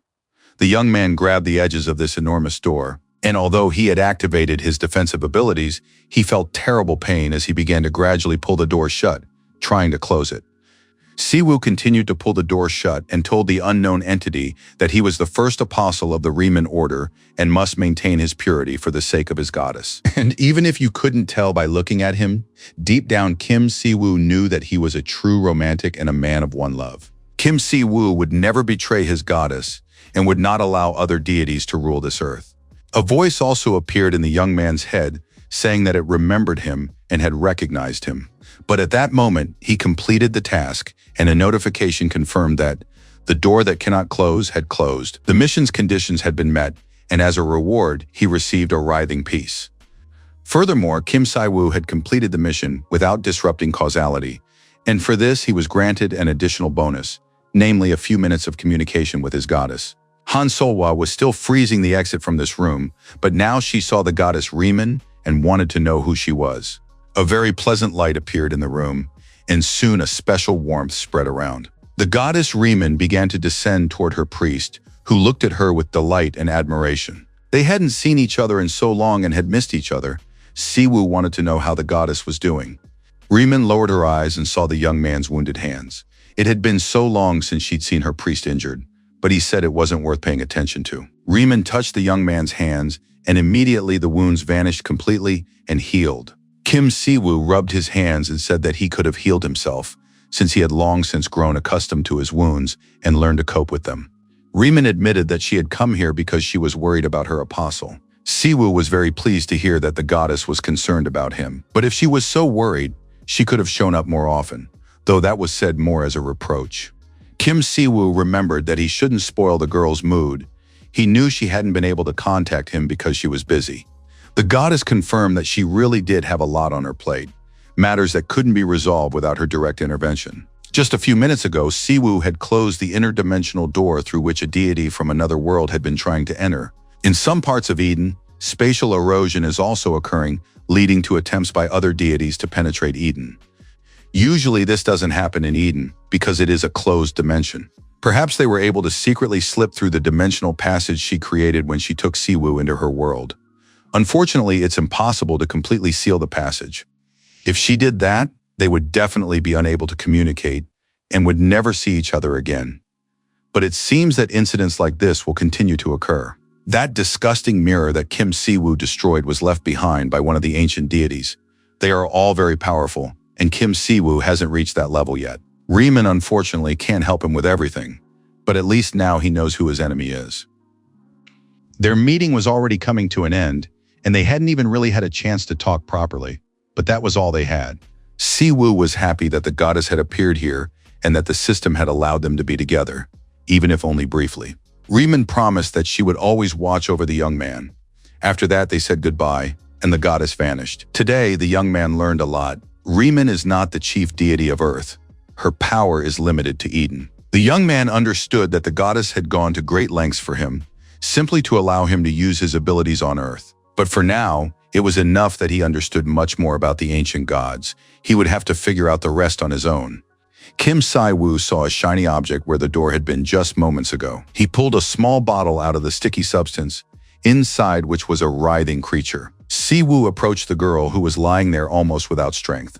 She had been through a lot today and had faced creatures of a different rank without understanding why. But Kim Siwoo decided he would think about that later. For now, he needed to get out of this dungeon. The young man hoisted the girl onto his back and carried her. Soon he realized that Han Solwa's muscle mass was much greater than it seemed at first glance. Outside, the guild members were feeling awful, as if they'd suffered severe food poisoning. Their heads ached and they were nauseous and vomiting. Finally, Kim Siwoo emerged onto the surface with the girl in his arms. He laid her down near the followers, and they immediately began to treat her and restore her strength. The young man explained that she was suffering from magical exhaustion. She needed a mana potion. Chunsu rushed to meet the porter he had recently worked with. He had lost sight of him and was very worried. Kim Siwoo was glad that Mr. Chunsu was all right, and now the order's leader felt a sense of relief. Kim Siwoo said that he had been in the boss's room and broken the porter's record, and had also carried the guildmaster out of the dungeon. And before the man could recover, Kim Si-woo added that he had lied. His name was not Kim In-woo, but Kim Si-woo. Chun-soo bowed to his high priest, and Kim Si-woo invited the man to visit his temple. Suddenly, voices rang out, and everyone turned their heads toward the new arrivals. Representatives of the Order of the White Radiance stood there in their white hoods. A beautiful girl stood on the balcony of a luxurious house. The wind blew her long hair, and a voice called her a beautiful and respectful child. That voice addressed the girl and wanted to know what she was thinking. The girl confessed that she was thinking of Kim Si-woo. The voice said that Kim Si-woo was a deceiver. There was no need to pay him too much attention. When they returned to the place that rightfully belonged to them, Kim Si-woo would burn like a fly caught in a fire. The girl wanted to know when the hunt would end, and the voice replied that they would simply devour Kim Si-woo because he was merely one who cut off his own kind. But now he had grown too big to be eaten just like that. Besides, he was getting closer to the truth. After the full moon, the moon wanes, so we just need to wait. Everything is going according to plan. There's no need to rush. And the girl said she would follow her God's word. Kim Si-woo addressed these people and said that they appear wherever something suspicious is happening. It's all because they're from the Baeomyung order. The man said they had come at Solhwa's request and that there was nothing suspicious about it. But the representative of the Order of White Radiance didn't understand what Kim Si-woo's father was doing in this place. As far as anyone knows, Solhwa's guild owns this dungeon.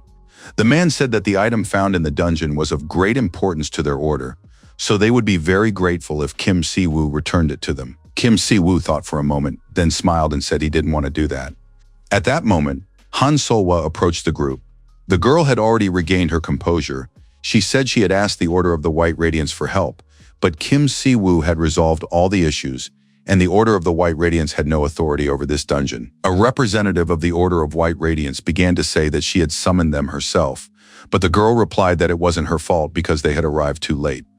The man began to say that Han Solhwa's words could seriously undermine the trust between him and the Awakens Corporation. Solhwa was furious at being threatened and said that in that case, they would withdraw from all alliances altogether.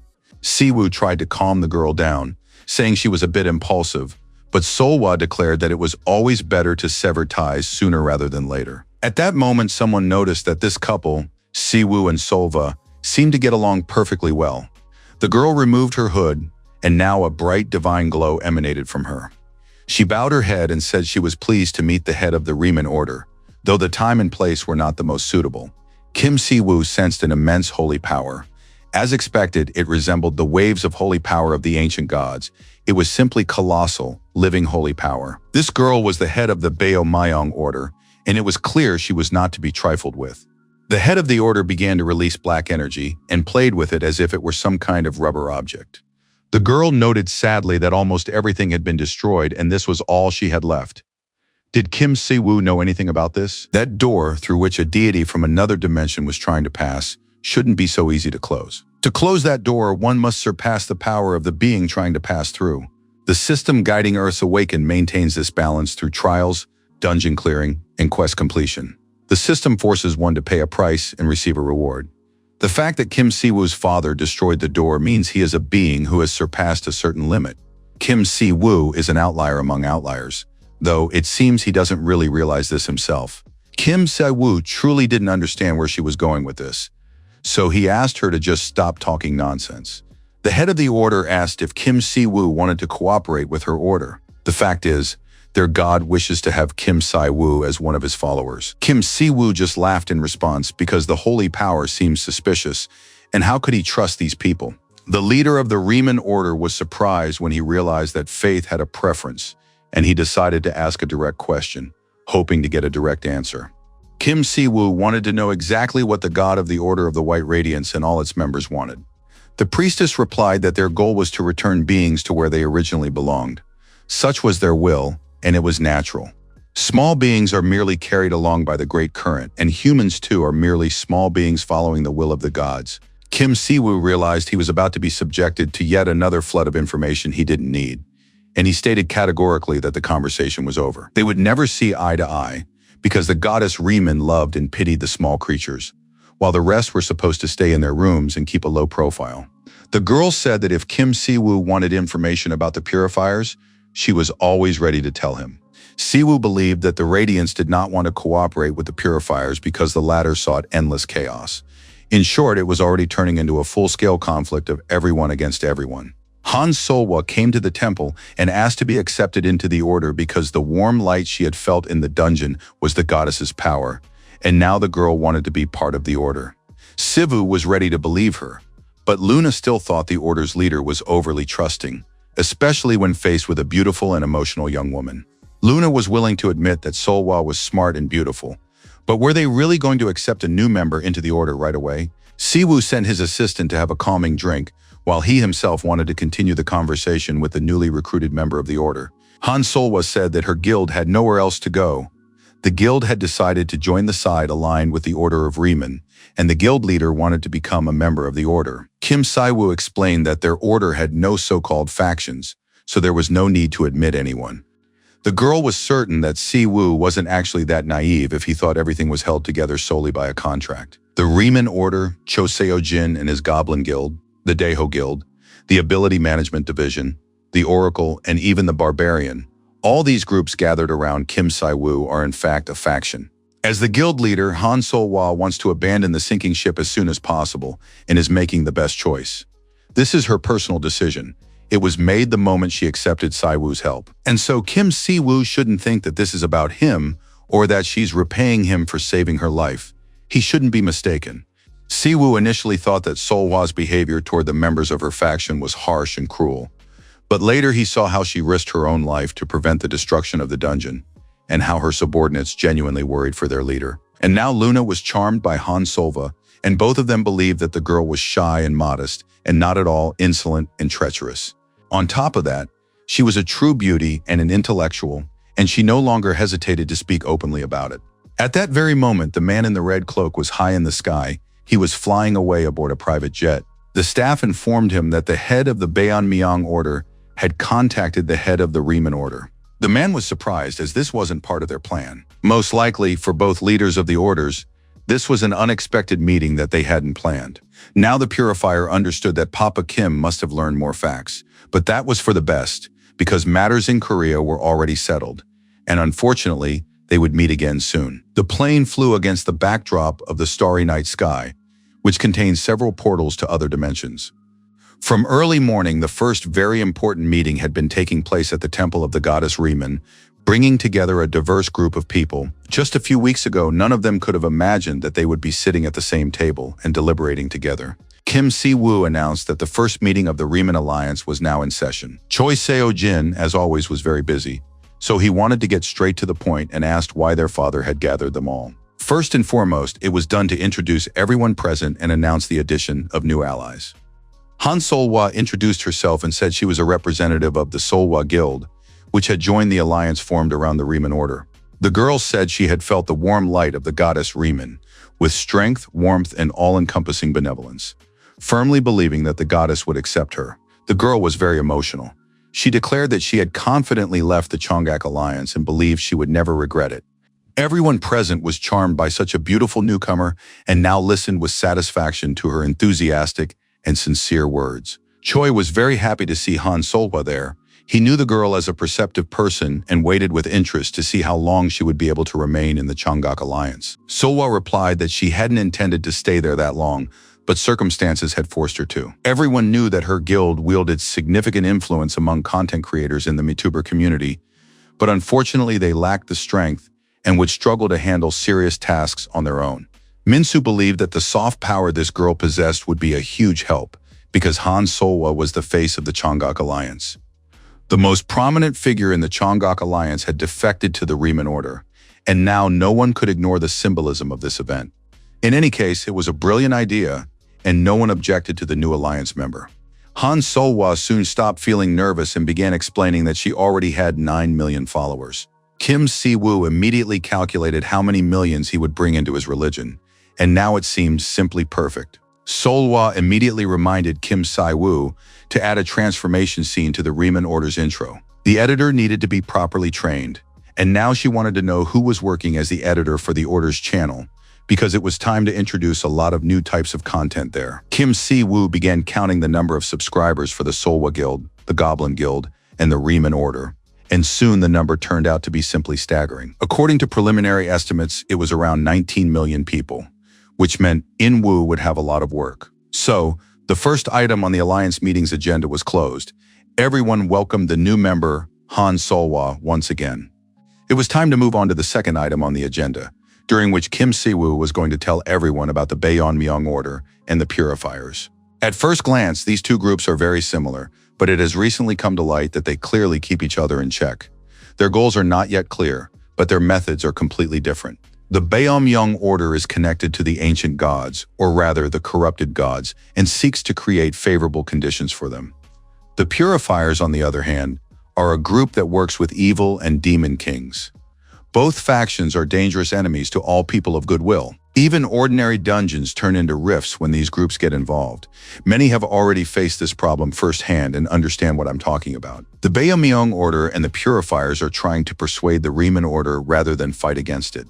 At the same time, they are at odds with each other, and it is constantly very difficult to figure out exactly what goals they are pursuing. But one thing was already clear. None of these followers would bring peace to Earth, and they pose a real threat to humanity. From that moment on, Kim Siwoo asked everyone who encountered members of the Purifiers or the Baeonmyeong Order during raids to establish a communication network and warn the others. In addition, they needed to build up their strength to defeat them. Minsu was confident that the Riemann Alliance's infrastructure was already on par with the former Cheongak Alliance, and that was encouraging. With that, the meeting was over, and now everyone was free to go about their business. The girls went to wander around the temple so that Luna could explain and show them everything, while Cho Seo-jin lingered a little longer. Kim Siwoo wanted to talk to the man about the magic bracelets they needed to finalize the discussion on their distribution. Sejin received confirmation that it was possible to arrange mass sales and shipments of mid-level holy water bracelets and sacred stone bracelets. There are interested companies that are already ready to sign an exclusive contract. Sejin admitted that his younger brother had already wanted to personally visit Kim's father, and this was very good news for the entire order. Sejin explained that the details of this deal had reached the board of directors of the Yusen Group, and now the group's head had personally expressed his interest. Recently, the Yusen Group has been reviewing projects for investment in research and infrastructure related to the Riemann Order. Kim Siwoo couldn't believe his ears. He realized that the chairman of the Yusen Group, ranked 5th in the business rankings, was Seo-jin's father. Seo-jin himself pleased his father by landing such a big fish, thereby fulfilling his duty. And since his father had given direct instructions, investments on a completely different scale were expected. And in the near future, representatives of the financial group would contact leader Kim Siwoo. Securing investment from the conglomerate chairman was an excellent idea. But still, as clergy, they should have remained more modest and not rejoiced so much over the earnings. But now Luna was managing the business side of the alliance, and the order is growing very quickly, so they need to bring someone else on board, because soon the girl won't be able to handle it alone. If the goddess Riemann were here, she would surely say, "Kim Siwoo, you're too busy tracking down enemies. You can't run a growing religious order, since you haven't even received any training in administration or management." And now the young man understood even more clearly that they needed new people and real experts. After some thought, Dad turned to Cho Seo-jin with a confidential request. He was ready to explain it, but immediately warned her. This would make even him drool, and he would really like it. After finishing his current business and meetings, Kim Siwoo went to the garden and saw that the sacred tree had grown significantly. After all, just recently, it had been a small sprout. It was very fitting that this tree visually reflected the expansion of the order's influence. In any case, it was wonderful. And although the reason for the religion's expansion was to prepare people for existing threats, the main thing was that they were joining the order. But now it was time to take the next step. Kim Siwoo took out the bottle containing the writhing fragment. To progress further in the quest, he needed to fully grow this fragment. This thing is somehow connected to the ancient gods. There is no further information or other tasks, nor are there any hints related to the writhing fragment. According to the conditions, growing this fragment was now the most important action the system expected, but the main problem lay in the unknown growing conditions. Kim Siwoo reread the mission conditions several more times, but still didn't understand anything until he had absolutely no idea how to grow the fragment. Unexpectedly, Kim Siwoo decided to use the active skill Holy Chant and directed it at this strange object. Soon, a bright beam of divine light was directed from somewhere in the sky. Everyone watched in fear. Could their leader really be trying to destroy the temple? Kim Siwoo reassured his companions, saying that his holy power couldn't harm the temple. But judging by the intensity and atmosphere, something unusual was happening. Kim Si-woo said nothing, but in reality, he was testing something, hoping it would cause the writhing fragment to grow, though so far the attempt had failed. Be that as it may, the fragment of the ancient god was an item, and this item was tied to the system, which meant the growth rate was also determined by the system. Kim Si-woo noticed that he already had a huge number of holy points, and he decided to spend them in the shop just as the system had advised. Kim Si-woo decided to purchase a consecration workshop. It would allow him to create holy artifacts from sacred stones. They would have to make many items in the near future, so now they could gather consecration priests. Luna thought this was a very good idea, but there was a small problem. There were no people in the order who could teach novices consecration. Luna didn't want to admit it, but she missed one person very much, someone who could easily solve this problem. But Kim Si-woo promised the girl that everything would work out soon. He knew it would, and he had everything prepared. After that, the leader bought the consecration workshop. It facilitated the creation of holy artifacts, and under certain conditions, a miracle could occur. To operate it, a priest or a holy knight from the order was needed. Although Kim Si-woo was the pope, he loved money very much, and now, looking at this workshop, he imagined the corporate capital they would soon be amassing. Kim Si-woo asked not to be made the chief money lover, since Looney also needed in-game currency, and waiting for donations and relying on them wasn't always convenient. At that moment, the writhing fragment in the jar grew by 3%, and that was wonderful. As soon as it grew, the quest would continue. Kim Si-woo didn't make it to the bedroom that night either and fell asleep right on the couch. The young man felt constantly exhausted. Lately, he'd been living like a workaholic, and it was unclear when that would change. First, there was a difficult mission in Japan. Then secret forays into the dungeon disguised as a porter, followed by a showdown with a suspicious god. When Si-woo was in Eden, he also worked harder than anyone else, but he had hoped to rest when he returned to Earth, and here he was back at work again. Inview was very surprised to see his brother at home. Was he really not going to work today? Siv said he was staying, and immediately asked for some snacks. Soon, the cat Snezhok appeared in the living room. He had already learned how to use the TV remote control. His younger sister was talking about her impressions of her new school. She missed her older brother, and so regularly watched the news with Snezhok, since Si-woo appeared on it more often than he did at home. The news reported that the National Corporation of the Awakened, which had previously been suspected of attempting to absorb all the Awakened, had grown to enormous proportions, but rumors of its collapse had recently begun to circulate. The head of the Taeho Guild was implicated in an attack on Papa Kim Si-woo of the Riemann Order. Rumors also surfaced that the Solwa Guild had joined the Riemann Order. A global forum of the Awakened will be held in the US at the end of the month. The next report covered President Seo Shin-woo's visit to the Lost Lands. Kim Si-woo lay relaxed on the couch listening to the news, but his mind kept returning to his main problem: what to do with the writhing fragment. The young man jumped up from the couch, startling his younger brother and sister. He checked the writhing fragment and only then noticed that it had grown. Si-woo was very pleased and immediately tried to calm his younger brother and sister. Sivu tried to recall what he had done the day before and what actions had caused the writhing fragment to start growing. Finally, the boy remembered that he had installed a consecration workshop the day before. It turned out that the writhing fragment grew as the church's level increased. Based on this, it seemed the system wanted to strengthen the church of the goddess Riemann. It was unclear whether this was a hint of a major upheaval or preparation for a future war. Even though he already knew a great deal about the gods and the system, Kim Si-woo understood almost nothing. The young man looked out the window and recalled his life in Eden. Back then, everything had been very unstable as well. Kim Si-woo reassured himself that at least now he had power, whereas in Eden he had nothing. And back then he had also figured things out when the time came. A D-rank attacking rift suddenly appeared in the city of Gimpo. Members of the Goblin Guild gathered to clear it, and were surprised to see that the guild master himself, Cho Seojin, had come here. They thought it was completely unnecessary.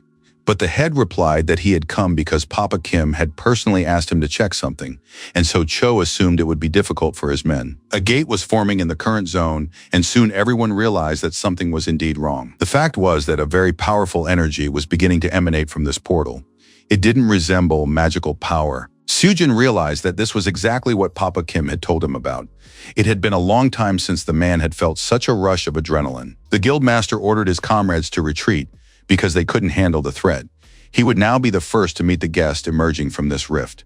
The interdimensional contract had been completed, the price paid, and causality had allowed the intervention of the goddess Riemann from the dimension of Eden. Kim Si-woo realized that his comrade, Cho Seo-jin, seemed to be handling things quite well.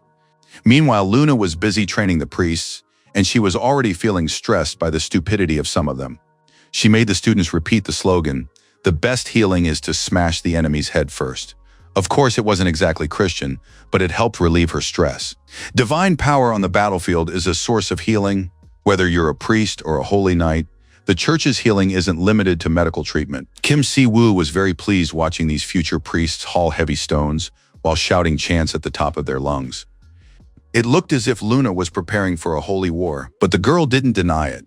She said she'd had an excellent teacher, Kim Si-woo, and that physical training was the foundation of everything. Leo had applied recovery measures in time, so everything was fine. The students were feeling great, but Leo himself would soon need some recovery. Luna believed that if she couldn't go home, she wouldn't let the others leave either. Si-woo was pleased that the clergy weren't giving up. He liked that. Luna proudly announced that the first group ready for battle would soon set out on training raids.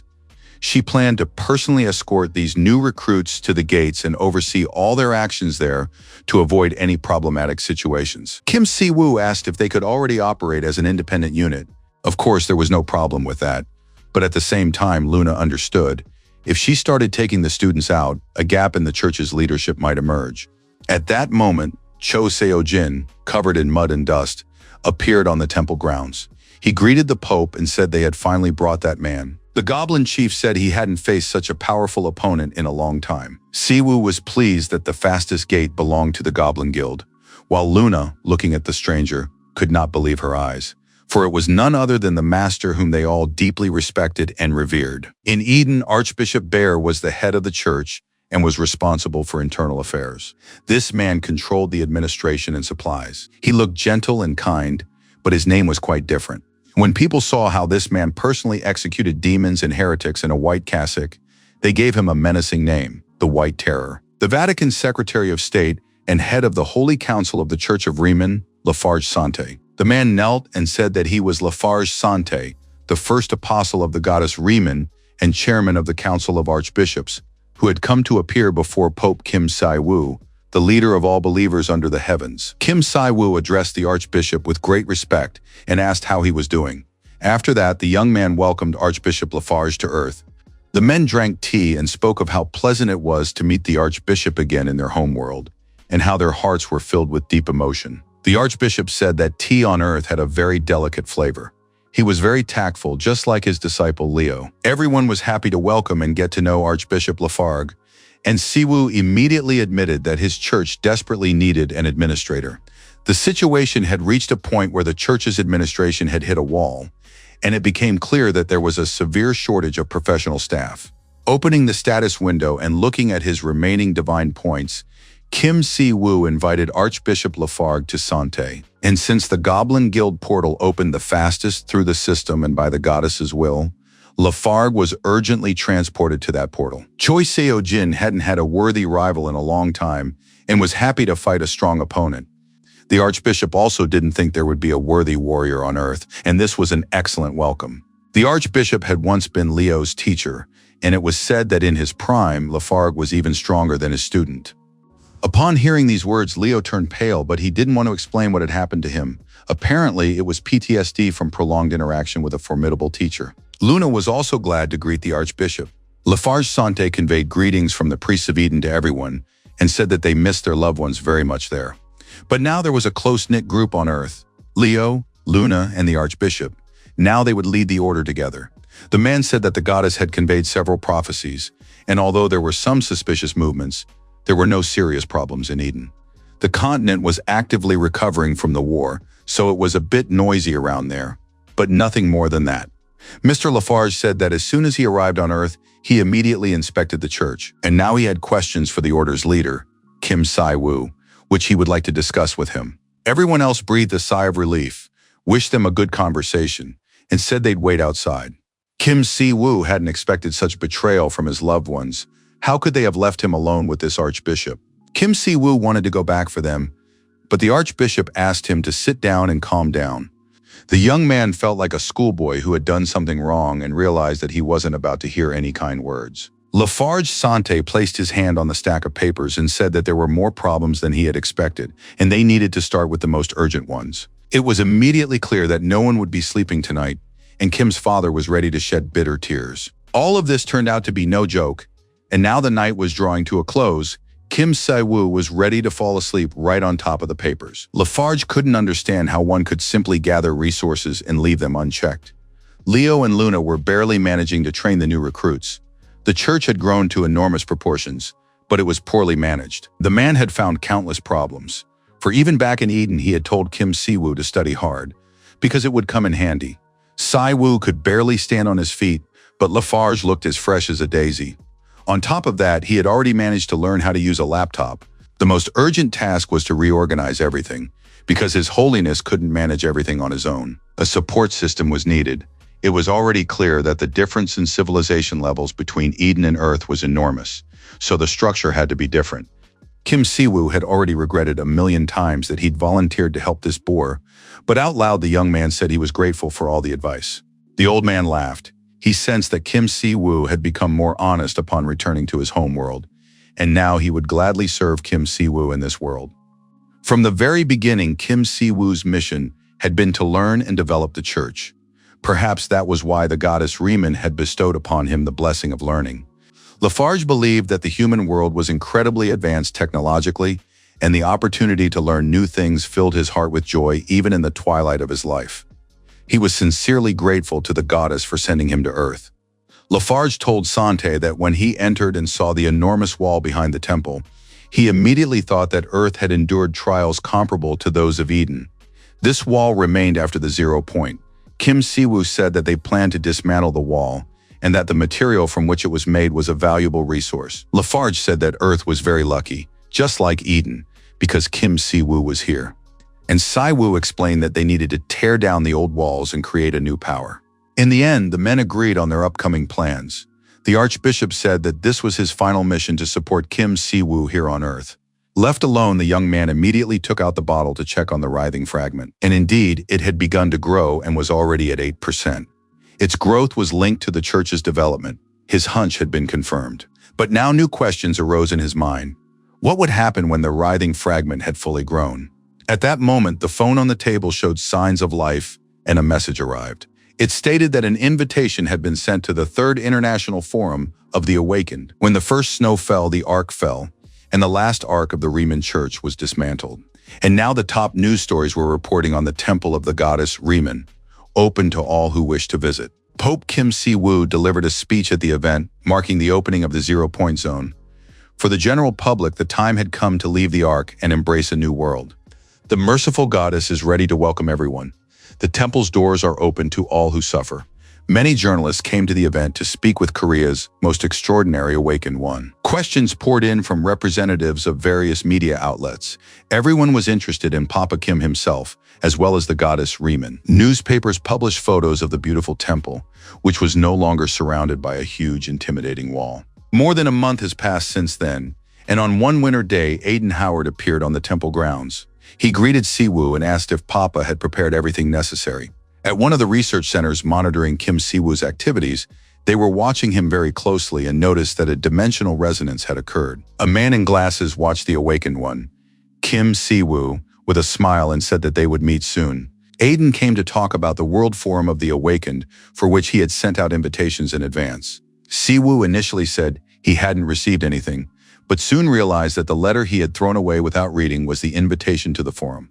Aiden, of course, had heard that Kim Si-woo was very busy, but it was starting to get on his nerves because not just anyone could get into a forum like this.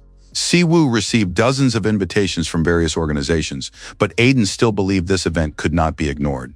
It would take place in a month in Los Angeles, and the first anomalous awakened one, who had revived South Korea's golden age, as well as the top-tier holy-type player, Kim Si-woo, had been invited to the event. Kim Si-woo didn't understand. Did Americans really have nothing better to do, given that there were so many portals in the world that needed to be cleared? But according to Aiden, this was a very important event. Many awakened from around the world agreed to attend once they learned that Kim Si-woo would be present. There's one crazy guy in America who really wants to meet Kim Si-woo in person, and he'll definitely be a huge help to the order and to Dad personally. Si-woo didn't understand who had decided all this in the first place and why they hadn't asked his opinion. He said he wouldn't go and had no intention of spending his rare vacation time on a trip to America. Aiden believed that Dad should think about the president of Korea and the heads of the ability management departments who are working hard in their positions. They are making efforts to raise their country's standing, yet Kim Si-woo cannot support them by attending the forum. Si-woo knew these people were trying their best. They were busy with their work projects and surely didn't want Kim Si-woo to draw any more attention. They already had their hands full. Si-woo firmly stated once again that he wouldn't go, and now he needed to get back to work so they could say goodbye. Aiden was very upset. Kim Si-woo understood that everything would be difficult, but right now he could say one thing for sure. Kim Si-woo, whether he liked it or not, would definitely go to America. Barbar advised his Korean friend not to underestimate America's intelligence capabilities, after which he firmly and confidently declared that Kim Si-woo would definitely go. Si-young's younger sister ran into the room early in the morning and said that the school had sent an official letter.